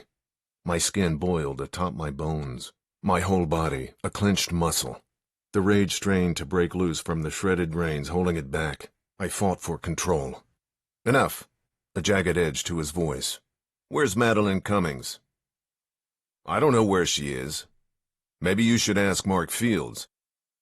He seems to be missing too. Know anything about that? Leah looked at me. I don't know where either of them are. Wrong answer. The devil cocked the hammer of my gun pointed at my daughter's head. No. A growl above me. Midnight tumbled down the stairs. The devil swung the gun at the staircase. I bolted at him. Leah spun off the couch clutching Krista, her body between our daughter and the killer. I dove the last 5 feet. The gun boomed. Hot shard in my chest. My shoulder hit the killer's face. We tumbled over the back of the chair. My full body weight slammed down on top of him. The gun bounced along the hardwood floor. Krista wailed to my left. The devil clawed at my eyes underneath me. I punched him in the face with my right hand. The snap of cartilage. Another punch. My hand, a piston. Again and again. My body burned red at 1,000 degrees. My face pulling away from my bulging eyes. Machine gun breaths. The piston kept firing. Blood splattered with each blow. The body underneath me stopped moving, only shuddering with each punch from my fist. Rick! Rick! Rick! Leah. The piston kept firing. Krista wailed. The room, red. The thing below my hand, formless. The piston kept firing. Rick! Stop! He's dead. I kept punching. Blood and bone casting off my fist with each blow. Rick! Rick! I kept punching. Dada! A shriek from my child I'd never heard before broke through the sound of crunching viscera with my final blow. I looked at Krista, red-faced and wailing. My baby girl who I'd watched over in her crib every night. double-checked the doors and the windows and the alarm. Yet somehow I'd brought violence into her life. Me, her father, her protector. Midnight whimpered at the bottom of the stairs, and I shot up from the thing that had once been human and alive under me and ran to Midnight. "Rick, you're bleeding." Leah. Midnight's black coat, darkened and moist. A hole in his left shoulder, oozing blood. His breaths, shallow. "Rick! Rick!" Krista shrieking now. I ran into the bathroom and ripped a hand towel off the rack, then sped to the hall closet and yanked open my tool chest and grabbed a roll of duct tape. "I need an ambulance." Leah shouted our address into our phone. "My husband's been shot." I ran to Midnight and pressed the towel against his seeping wound. Not even a whimper this time. He looked up at me, fear in his eyes. I tightly wrapped the duct tape around the towel and his chest. "Ambulance is on the way." Leah still holding shrieking Krista. "They'll try to help me, not Midnight." I picked him up, a yelp that went straight to my heart, but meant that he could still feel pain. Good. I rushed outside to my car, Leah's screams and Krista's wails echoing behind me. I burst through the door of the 24-hour emergency veterinary clinic with Midnight in my arms, the same clinic that had saved his life 10 years ago when a killer poisoned him, after I tried to help someone else and again brought violence to my home. I prayed for another miracle. A startled woman in a green surgeon's smock ran out from behind the counter. "My dog's been shot. He's lost a lot of blood." A second later, a man burst through the doors to the back of the room, pushing a gurney. I set Midnight down on it. "Oh my God." The woman. "You're bleeding. Did someone shoot you too?" The walls of the clinic pushed in on me until I was staring down a narrow tube. Then, darkness. Chapter 52. Beeping. Tubes. In my face and my arms. Leah. Darkness. When I woke up again sometime later, Leah was gone. A nurse looked down at me. "You're going to be just fine, Mr. Cahill." My gut turned over and breath caught in my chest. Midnight. Midnight? "No, it's closer to noon." My dog. Is he alive? "Your dog? I don't know." Where's my wife? "She went out to get something to eat a little while ago." Rick? Leah walked into the hospital room. The nurse left us alone. "How do you feel?" Leah didn't smile. She didn't touch me when she stood next to my bed either. How's Midnight? "He's still at the clinic, but he's going to live." A micro smile on her lips, but not in her blue eyes. Eyes that used to warm my soul, flutter my heart every time I looked in them. Now, just cold beauty. "The vet said you saved his life by driving him to the clinic when you did. He'd lost a lot of blood and probably wouldn't have lived for another 20 minutes without a transfusion." A gust of air blew out of me, and tears burst down my cheeks. My best friend, my protector, my family, before Leah and Krista, was alive. "How's Krista?" I wiped the tears off my cheeks. "How are you?" "Krista's been traumatized, but she asks about you every day." Not even a micro smile. "She saw her daddy beat someone to death with his bare hands, and then saw her daddy, with blood streaming out of his chest, pick up her dog, who was also bleeding, and run away." What else could I have done? You just told me that if I waited any longer, Midnight would have died. "You could have stopped punching a dead man's face into ground meat in front of your child. You could have not taken a case that got you involved with a psychopathic killer. You could have let the police handle things when you realized the case was dangerous." Leah put her hands on her hips. "That's what you could have done." The police wouldn't have gotten involved unless I followed through with the case and brought it up to a level that got their attention. "So what?" A shriek. Her hands flew up into the air. "Would that have been the end of the world if you didn't get a chance to save the day and didn't endanger your family?" I couldn't predict what was going to happen, but I could have been more careful. Could have thought farther out than just the task at hand. Cast a wider safety net. Put my family first. "That's right, but you chose your perverted sense of justice over your family anyway." Tears bubbled out of her eyes. Leah. I fought my own emotion. It wasn't like that. Sarah Mandar deserved justice. I had to make sure the police found her killer. And our family deserves a father and a husband who puts us first and keeps us safe instead of putting us in danger." She stormed out of the room. The hospital room, where I was recovering from the 4th gunshot wound, suffered while I tried to help people. Trying to do the right thing. At least my version of it, not my wife's. Epilogue. Mark Field survived, and sang to get a plea bargain. He pinned Sarah Bandari's murder on Roby Knight, a.k.a. Thomas Wendell, a.k.a. Jeff Grant, but admitted to giving Knight the information he had learned about the coastal rapist to make it look like Sarah was another one of his victims. Fields also pinned Buddy Gadsden's murder on Knight.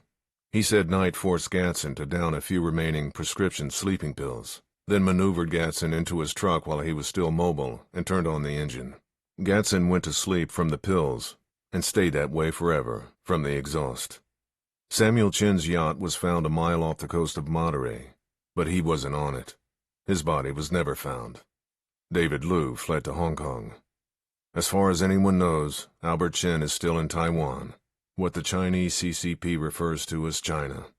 The systems analyst known as Andrew Berg disappeared into the ether.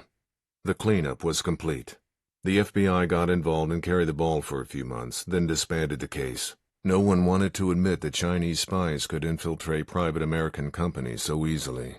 Pandora's box was best kept closed, even though its evil had already slipped out. The coastal rapist was still on the loose and struck again in Point Loma and La Jolla in the next 3 months.